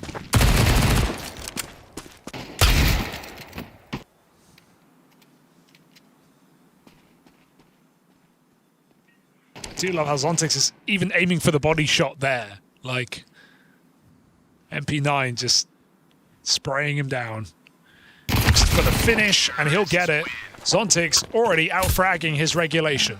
Well, like, one of the questions you might have had is, if Zontix played like he did in OT in the rest of the game, would it have gone OT in the first place? Unlikely. He's going to try and answer that here on Dust 2. Much better beginning. Does Shiro want to AWP, or does he want to play a pistol? AWP is out for both squads. Doc had long spawn. He won't take it. He's still going to go lower, even with long spawn. That's dedication to the craft. Solo tunnels. It's at least helped as well by Shiro scoping up mid and just keeping a watchful eye on players crossing, whether or not they made it into lower. This is a dangerous setup these days because you see so commonly teams like Spirit and Falcons do this setup where they flash from lower into upper to let Zontix pick B. But at least Na'Vi are doing it together.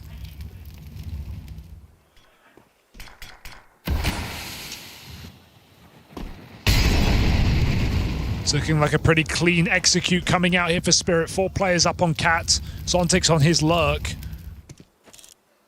And all eyes on the AWP of Wonderful. They made Na'Vi twitchy with these mid smokes down. With no tunnels control, this is just going to be the A follow-through.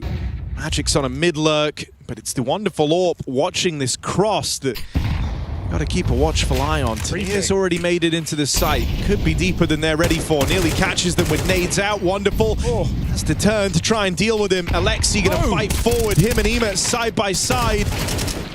Tania holds it down, and there's that really late backstab from Zontix. It's the last thing you're expecting. And it's used to rip this round away. Oh, dude, the mistake actually benefits Tania there. He was going to nade Wonderful and maybe kill him with that, but it explodes on the box, and then Alexi can't see him coming up ramp because of the HE. Tania goes on for a multi, but I love how he crept under the scope there. We saw from Wonderful's POV, waiting for a fight. Tania got very deep. He just right-clicked. Doesn't even matter. So Donk dead first, still bringing the hype as his team get him over the line. And just a quick round. Pressure on the mid to B, and straight out Cats.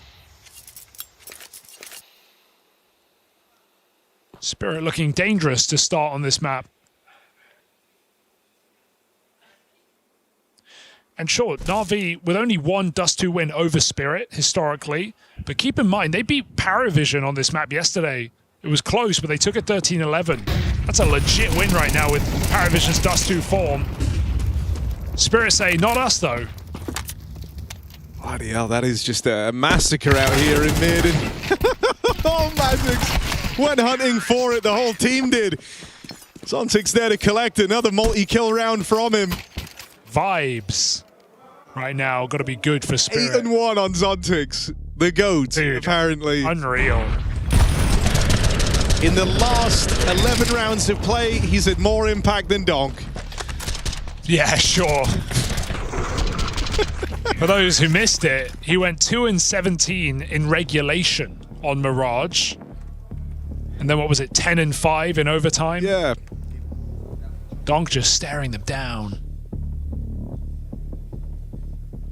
Trying to see how they're feeling, and not too good right now. 0-5, just getting shaken around on RV. Can feel very constricting on the CT side of Dust 2. You are strung out. You're lucky if you've got one teammate to play off.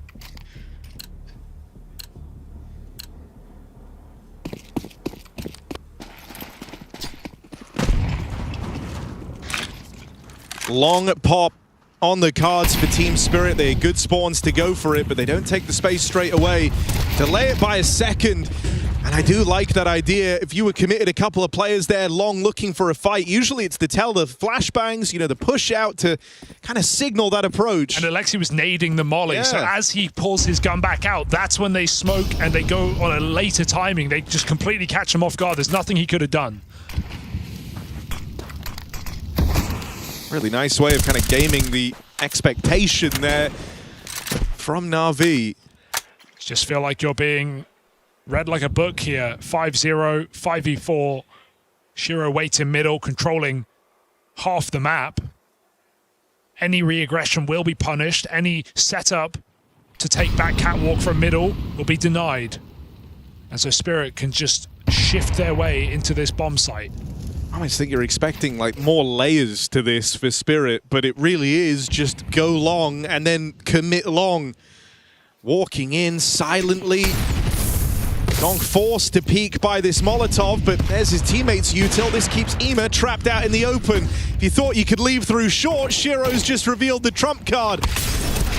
Ema dead, and Zontix, a headshot put down range, seals the deal on a strong T side already for Spirit. 6-0.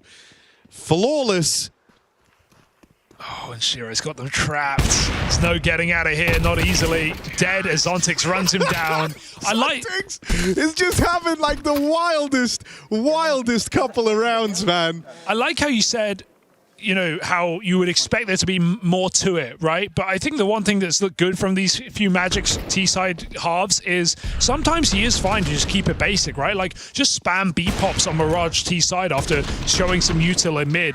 There were times in this old Spirit where it felt like they were just walking around and they would run out of time. Yeah.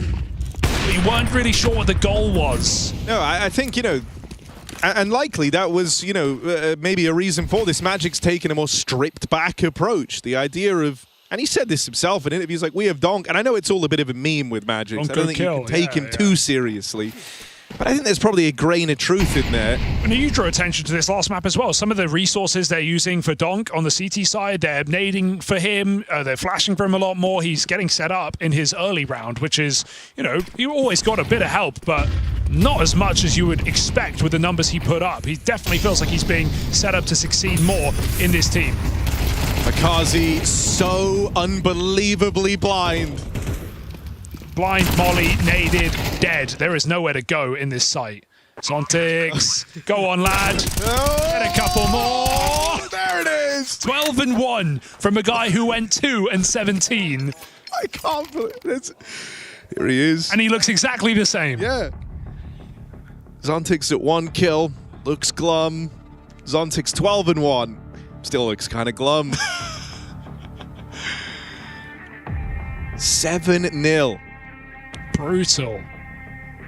And yeah, Blade just hemorrhaging timeouts because Na'Vi have not been close in a single one of these rounds. The pistol was a 1v1 ever since Spirit have had at least 3 alive. I say 1v1, it was exit kills. Although Donk did the heavy lifting on map 1, Zontix, Magix, and Shiro say, don't worry, bud, we've got it from here. And Na'Vi are just crumbling. They simply cannot beat this team. They've had their number all last year, and even with a new roster, they're looking to keep this head-to-head extremely one-sided. Oh, okay, that's one thing they had. Wonderful Vincere. Couple of picks down the end of the overtime on the CT side. Wonderful found this fight. He'll do it again. Is there more in store? Oh my god, that was... I'm scared. This whole screen imploded.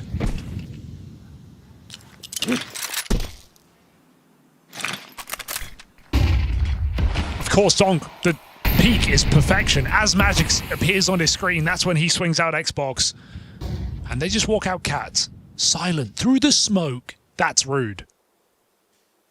That is just rude. Back stuff from Team Spirit. And it's what you want to see. No, you have no idea. Yeah. Lexi's going to die in rotation to a position he didn't even think he had to worry about. Now that double from Ema does make this one a bit more interesting. It's only Zontix left, but if there ever was a man for the job, it's Zontix off of the back of that stellar OT. He's 13 and 1. He's as close to immortal as you can get. Does he really have this clutch in him? Repositions out on a Gandalf. Tucked into the corner. Na'Vi close in on the site. And surely they piece together where he's gotten to. Zontix looks unbothered. Here's the swing, and they will deal with him. Bits clear comes in, and the clutch is denied. Good pre-fire. Needed that. Had to be in that corner for Na'Vi to win the round. Back on shore would have been very scary. And that comes down to a couple of seconds on the defuse. First kill for Zontix would have won the round. Not going to happen. Na'Vi get in the game.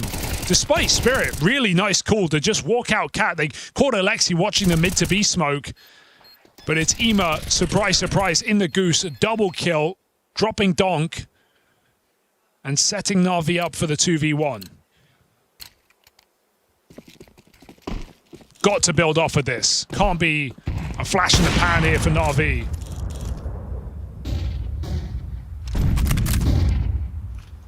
Shiro away to peek in mid. No one's giving him anything.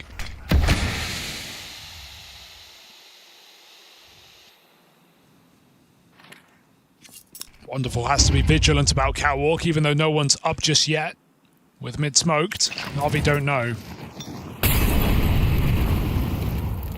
Well, what we've seen Spirit do already, Na'Vi must be prepared for anything. Wonderful, committed position. A death without a kill might sell his team. Gets a second chance. Donk. Blocked. Minute on the clock. And Spirit mid to B. That's what Na'Vi are hoping. They have 2 players in position.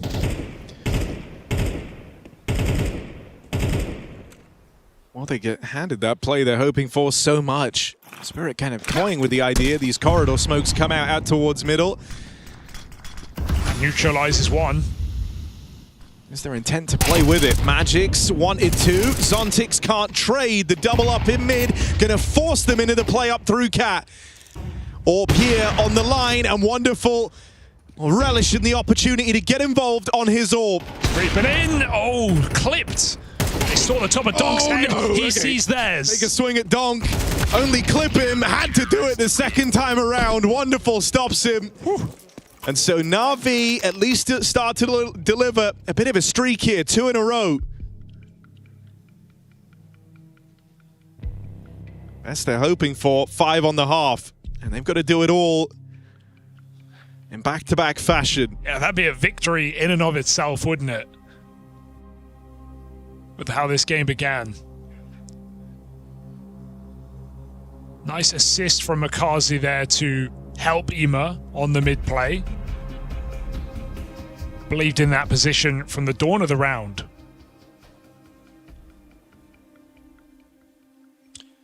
And Wonderful, he's hit the shots he's been allowed to fire.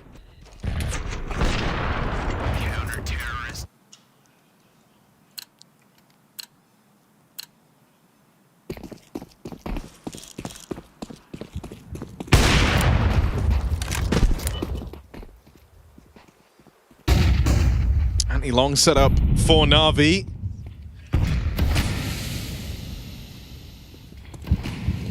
But not one that you hold forever. Spirit take a measured approach to this one. Not jumping the gun, not looking for that fast cat control. Even though they started strong towards long, they see the util, they hear it as well.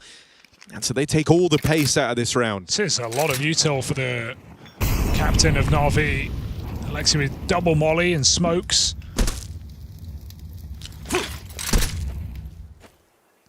And a bit of a bait, right, between him and Immer again, who's just playing out towards Goose.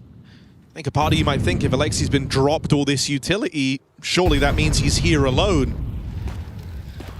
It's also just going to try and make life very uncomfortable for Spirit if they come up Cat, right? Crossing into Goose, getting into the site might be difficult if there are 2 mollies in your way. One comes in to block. He's buying as much time as he can, and with Spirit setting up for an A split, Alexi's util paramount here in buying those valuable few seconds. Wonderful tries to pick his poison. He hears him out long. Going back to the car to help his team who play forward, play aggressive, look for the fight on short. Good nade, punishing to all of Spirit. Ema only going to make it out with 1. They don't pump through yet. They wait for Tanier on this flank at long, and he doesn't give the results. 15. Time running very low now, and with Donk finished off, it's down to Zontix to square it away, and he can't do it. Shiro just playing on the extremities here to try and punish rotates, but all that hinged on his team actually getting through the short hold, and they don't. Great call here. That comes off of the timeouts as well for Na'Vi. Wonder if Blade made that call for the CT side. Just spamming util on short, blocking the initial plan of Spirit, right when they think there can't be more nades here. Another smoke, another molly. The nade, the flash to set him up for one more, and Wonderful continues to connect when allowed. So great util, and Na'Vi are fighting for 5. Oops. Missed long corner smoke. Oh, red. Oh! Gonna break this. Uh-oh. That's what Shiro wants. Not quite on the line. They've ducked right under Wonderful. I don't know who's luckier. Or who's unluckier. Oh, they hear the shuffling around as well. They might just take the space.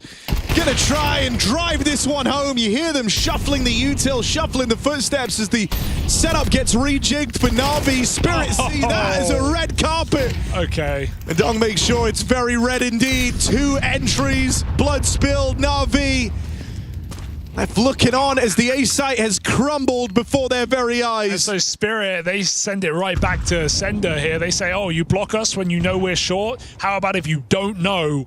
They walk the entire way down middle into A without making a step. And Wonderful even hits one. But it is obviously not enough. Quick trades for Donk, double entry, everyone out of position. It's Na'Vi shuffling in CT spawn.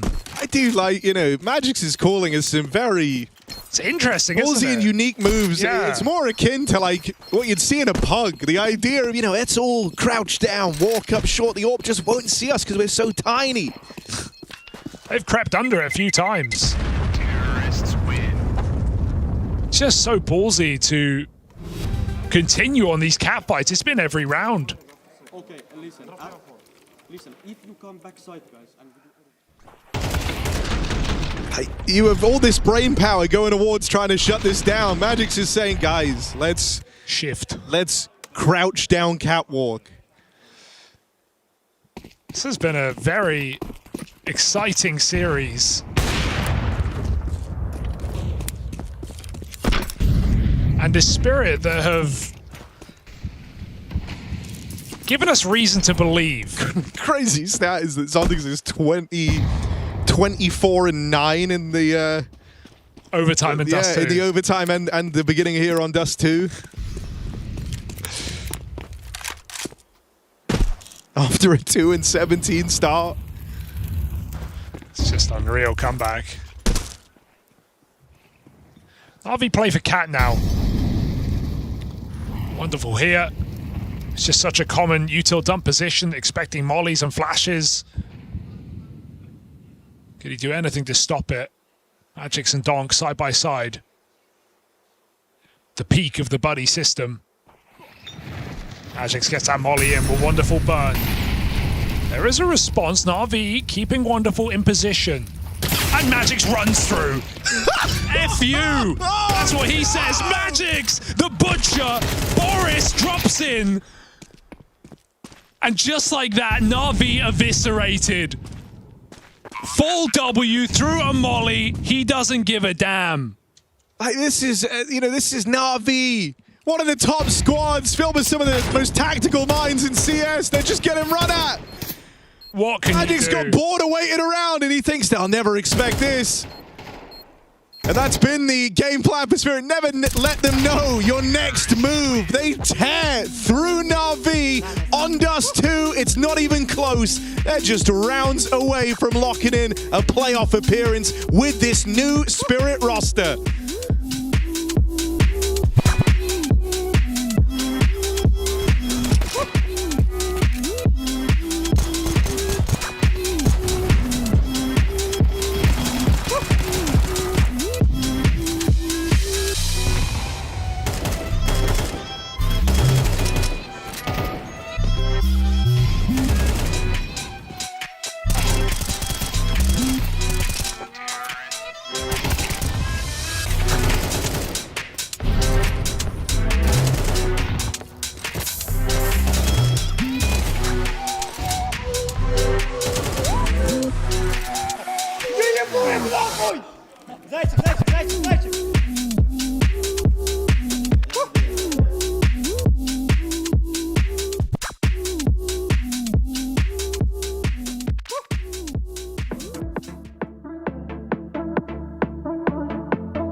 Playoffs on the line, and a Spirit playing like they know it. 9-3 half, Dust 2, all but in the bag, and Magic's ended it with the craziest of rounds. So crazy, he himself couldn't even believe it. He acted like he wasn't the one pushing the buttons, the guy that just did that. Yeah, he made that choice, right? He listened to the voices, and, well, they were right.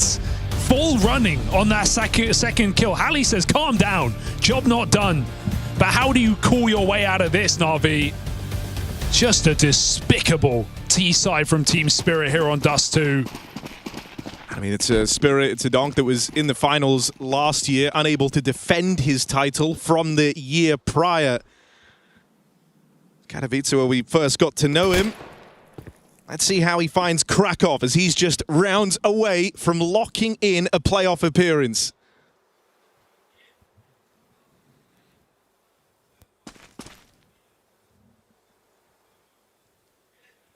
Na'Vi getting situated, shuffling Util over to the captain. It'll be a very different T-side to the one that we just watched. I would think so. I don't think Blade's letting you run through mollies. Shiro on pistols, he got 3 last time, but they're coming from lower. That smoke grants him a bit of cover. And Na'Vi actually don't commit, but Shiro knows that. He goes back to the site. Tanir tucked in at car. Na'Vi have long, and that's no surprise to Team Spirit. Can they stop them is the question.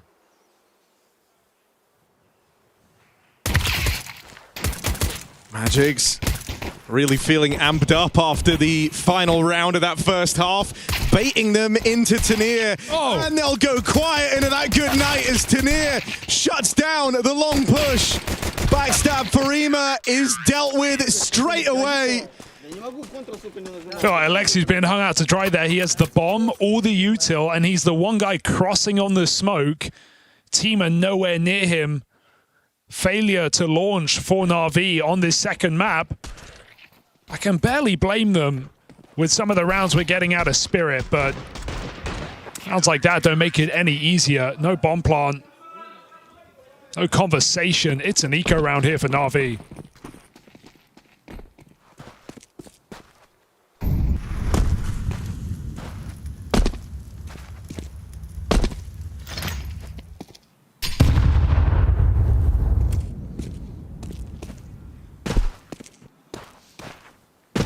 I do think this Spirit squad must just be a very... Nice shot. Hold on a second. That's a nice opening. Even a dink down range on a Shiro. Bomb's going B, and they don't believe it. They've seen them up catwalk. They're scared. Zontic's alone here. Top of the board right now for Team Spirit, if you can believe it. And he's going to look to stay there, shutting down the B hit, forcing a change of plan. Okay. Shiro gets gun on in time. So the excitement after that initial D quickly dissipates. Yoink. You ain't getting that. Shiro stays on the SMG. Makes some money on his way out. There won't be many rounds to wield the AWP if Spirit keep this up. No, if you want to use an AWP in this second half, you've got to earn it. And Magic's picks and chooses his battle very carefully there, waits till one man's wide and then just fixates on Wonderful for the final kill. Just across the board, every single player has delivered here for Spirit in the second map. Everyone has lifted each other up, finding success in their role, in their position, and never really run into an obstacle presented by Na'Vi. 3 CT rounds in the middle of the half, and that might be all Na'Vi get here on Dust 2.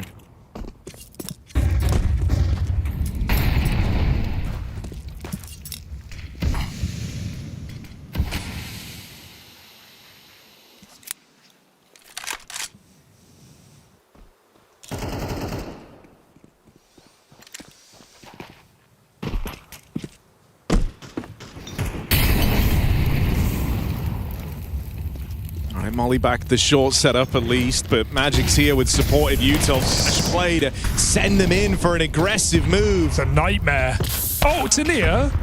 Didn't necessarily have to try and get away then, but... You had a molly up in front of you. You were fine. You were getting out. Miscalculation. You to fall back, you listen.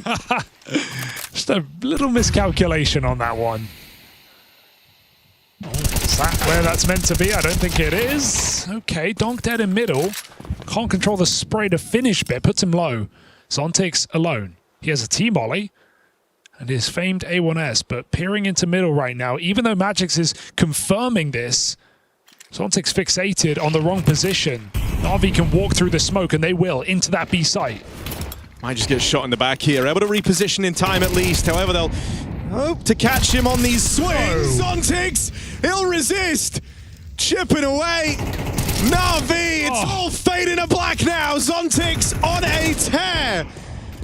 From a ice-cold start, he is here, rising above it all on the second map. He wants playoffs here and now. 20-4. He has flipped his regulation KD back from Mirage and then added to it 2-17 in 24 rounds, and now 20-4 here on Dust 2. Have you seen anything like it? And he hasn't even put up the best highlight of the map. That's Magix. Sick quad kill in defense of a site he didn't even own.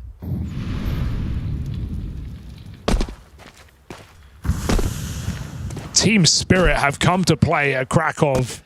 This is a statement win. And Na'Vi knocked out cold. Just stunned in this match, aren't they? And it hurts because Mirage was so close, so many opportunities. Had many a chance to close it out, but here on Dust, you know, you gave a lot to that last map and there's just nothing left in the tank. I still think you're coming to terms with the fact that it even got away from you. Dust 2 feeling like a fever dream for Na'Vi. They are sweating the bed right now. Just trying to get it out of their system. Shiro hit that, but so does Bit. Donk waits in mid. Zontix is in that B bomb site. How sweet can he make it? Donk first. Dead straight away. Might need even more mileage out of Zontix here. There's a limit, right? There's a limit. Surely there's a limit. He's got players splitting him from all sides. Zontix really gave him a run for their money. And he's kept this one open at 3-on-3. Now Spirit are out of position. But if you're prepared to throw caution to the wind in some of the rounds they have, and this might be another one of them. A lot of squads will look to save here, but you've got such a lead. You're not afraid about looking for a way in, pressing any advantage you can find. Your mind flips. You're thinking about the highlight that this 3-on-3 could be the round that just locks in those playoffs here and now. And who are they to deny it if it falls right into their laps? Spirit dominate Na'Vi. It's not even close. After missing out, chance to defend their title last year, they lock in a playoff appearance here with the new look Spirit squad. And all the signs are feeling mighty positive right now. Yeah, some ego calling, some vibe calling from Magic, some basic calling at times, but sending a message to Na'Vi on the T sides today. Beautiful recovery from Zontix. He drags it into the second map and drags Na'Vi out, kicking and screaming. Donk looking ludicrous as ever, and Spirit barely breaking into a sweat on this second map. Yeah, phrase 0 to hero is one that you might hear tossed around every now and again, and Zontix embodied that in this series. 2-17 in regulation on map 1, 10-5 to help claw them through the overtime, and then dominates here on Dust 2. For Na'Vi, the road just got that much harder, hoping to take advantage of a weakened Spirit, or a new look Spirit, I should say. They've got to go back to the drawing board as they still have games to play between them and those playoffs.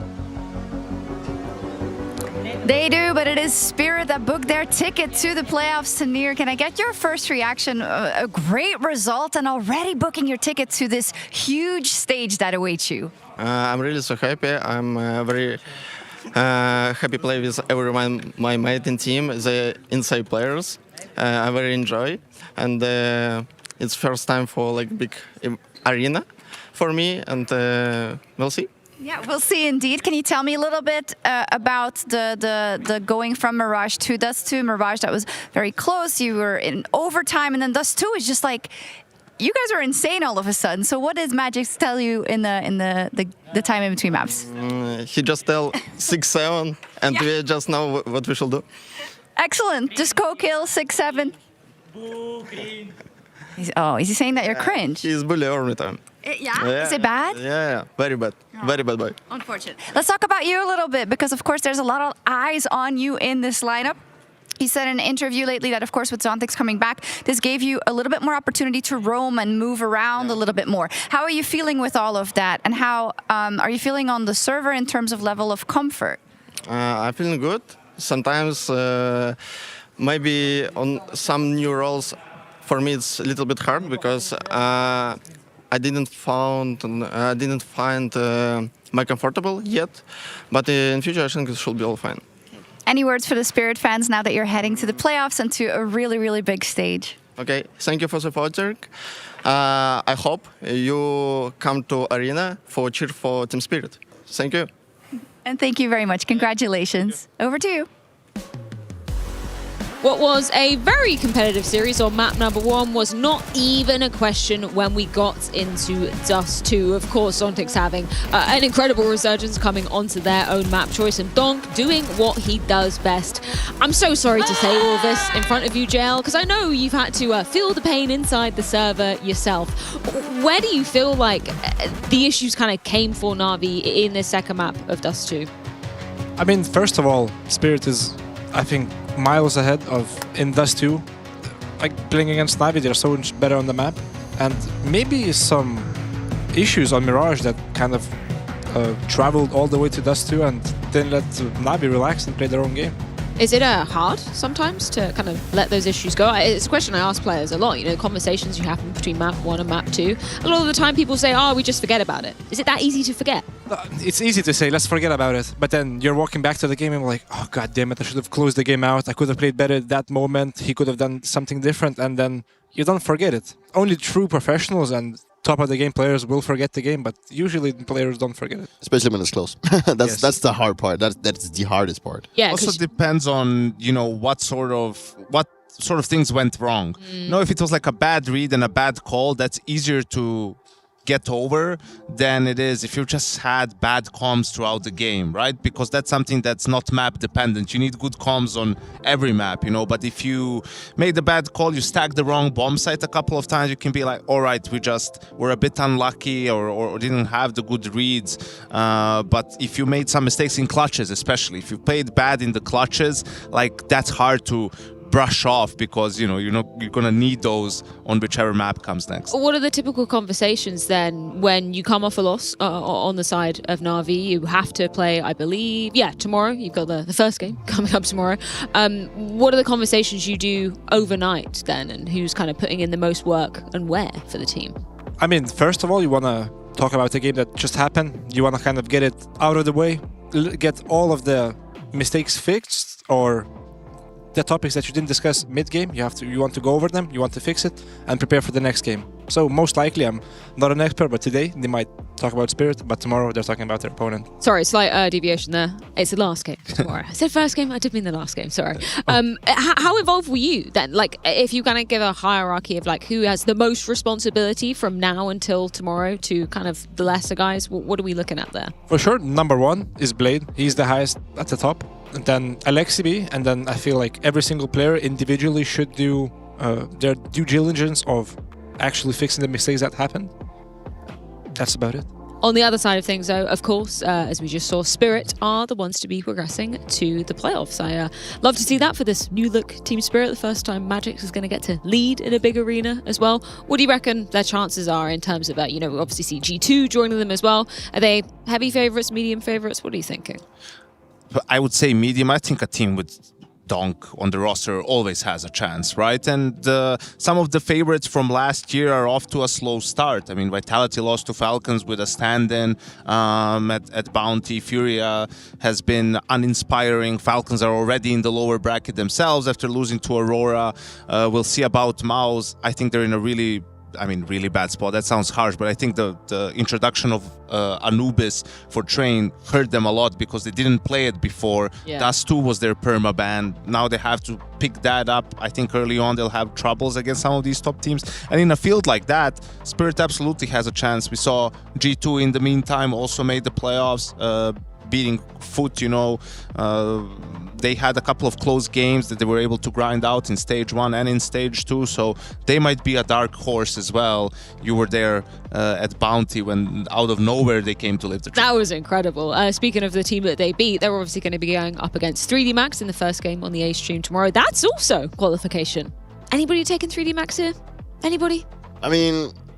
No. Probably no. There's a chance. No, I just want to go back to what we've been talking about the first couple of days with also 3D Max in the stage 1. You know, they always maybe win a game and then they drop to low break and you know, they go out with a boom. I want to see the opposite this time around, but again, Vitality is going to be quite the mouthful. We've seen them play them multiple times and it always seems like Vitality know exactly what to do against it. So I don't think it's going to be different this time around. No. But they did play really well against FaZe, so there might be a sliver of a chance. I think the one thing we can guarantee is probably going to be a lot of smack talk going down in that game. That's going to be the first game live on the A stream tomorrow. Of course, we've got 6 games across both the streams happening simultaneously. We will see you tomorrow, same time, same place. See you there.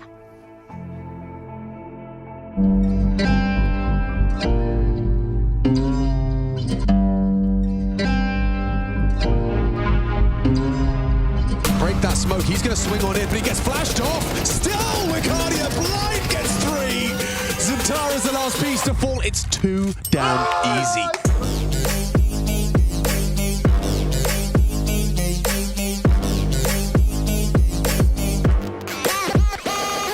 It's very sketchy. Wogsix in a 1v2. Doesn't matter that he has to reload, that it's a 1v1, that Nico has to say, Falcons! They've let it slip!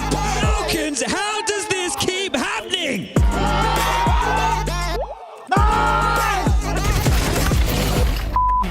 Wait, don't cross. Two missed shots from the sniper. There's Mazzinho again. They're trying to find him. He's trying to hit a shot with the AWP, but neither of them will find another. It's going to be 4-4. A chance, but again with the flashbangs. Furious flashwork. Cobra's AWP keeps the conversation alive. Now you're trying to plant, rouse the corner, double kill. Techno secures 12. Yeah, he's got himself a perfect angle for it. No flash connects. The bomb delivered to him, and a multi-kill again from K-Sarata.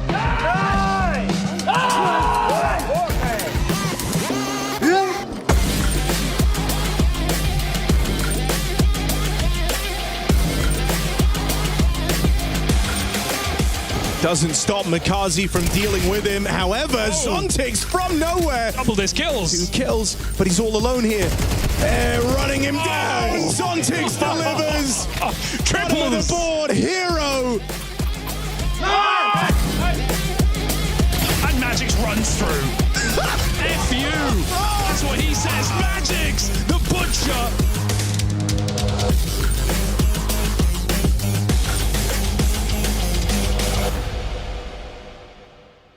Because it's so cold, you don't even want to go outside. Shout out Tiago one time. Oh dear! The Intel Extreme Masters Krakow 2026, brought to you by ESL in partnership with Intel, Acer Predator, DHL, Zowie, Checks, and the City of Krakow.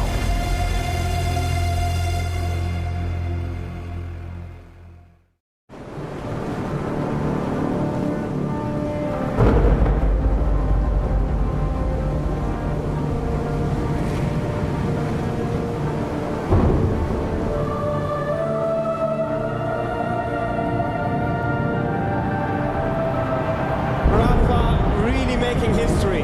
Absolutely phenomenal. And Ace is the champion of the Intel Extreme Masters World Finals. Storm's still not quite done. MC is going to take this fight, though. 3 seconds left. Last 2 rounds of matches got to start it well for ESC. And this is a massive move for Zez, but he's not content with just a Nexus kill. He wants to win. And it's all done. And Charlotte's winning. Unbelievable Rogue with a 4-0 victory over Classic.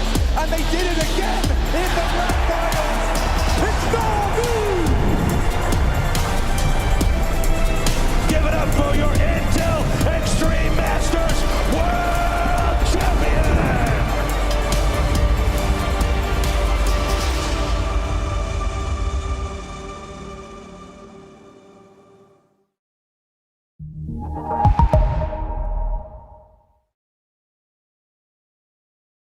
Hi, this is Basement Dweller's first advertisement. And our second drop is, it's up, actually. If you're seeing this, it's up. It's available on the ESL shop.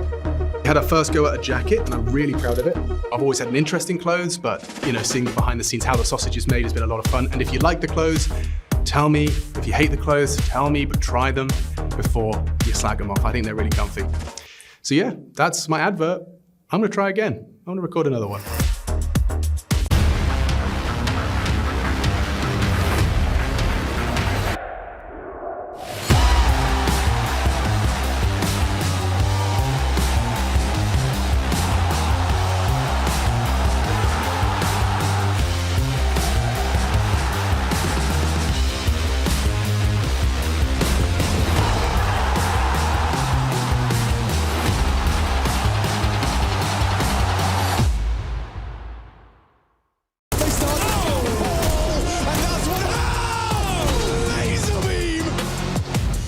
No chance, all dong.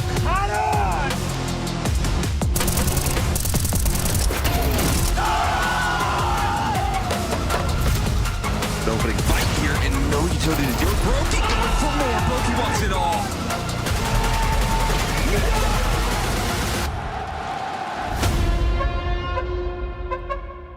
Right into the waiting arms of Ryu. Hard thing now for Ryu is he's Getting isolated. away. Yeah, he has nowhere to go, and none of his teammates are with him anymore. So fight to your death. See what else you can get, and you add one more on top. That's well done. Yeah, great work from Ryu here. 14-4. Uh-oh. This is a fake, though, and it's pulled him off. Again, because Ryu is the only one. There's no information in middle. Fuzi, thankfully, kind of second guesses and says, let me stick around a little bit longer because my teammate Hooksy, he's not calling anything out. Yeah, he's come back to this position, Fuzi. All right. Let's see what the AWP gets done. It's going to be peeking up in towards the cave as the exit in towards him. It's Beltranok to go down, and then Fuzi on the follow-up. Zwei cuts him through, and we've got just enough. Nope, no time. He can't plant anymore, so it's done.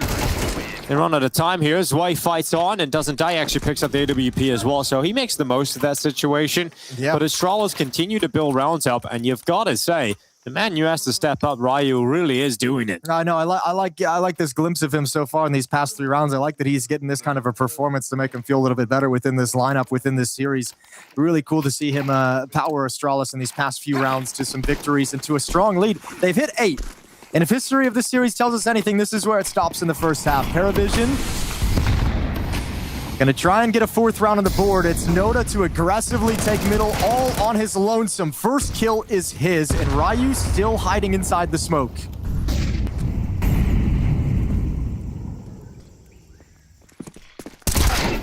Now the odds is running up into the site. It is Zwei who cuts right through Hooksy. They're straight in. Oh, but it's pulled right back. Yabby quickly taking 2 kills. He actually thinks about the long play too. Yabby trying to rip everybody away. But it's Fuzi finally chiming in, but can't backtrack to safety, so it is all Ryu. Yeah, but they set him up at least for a clutch, right? This is doable 1v2. They've given him at least a chance as he turns this corner. And yeah, it was a chance, but we are destined to have 8-4 halves all day long. 4 rounds to play with for Paravision. Yet again, heading into the second. Who is surviving in Krakow? Let's find out.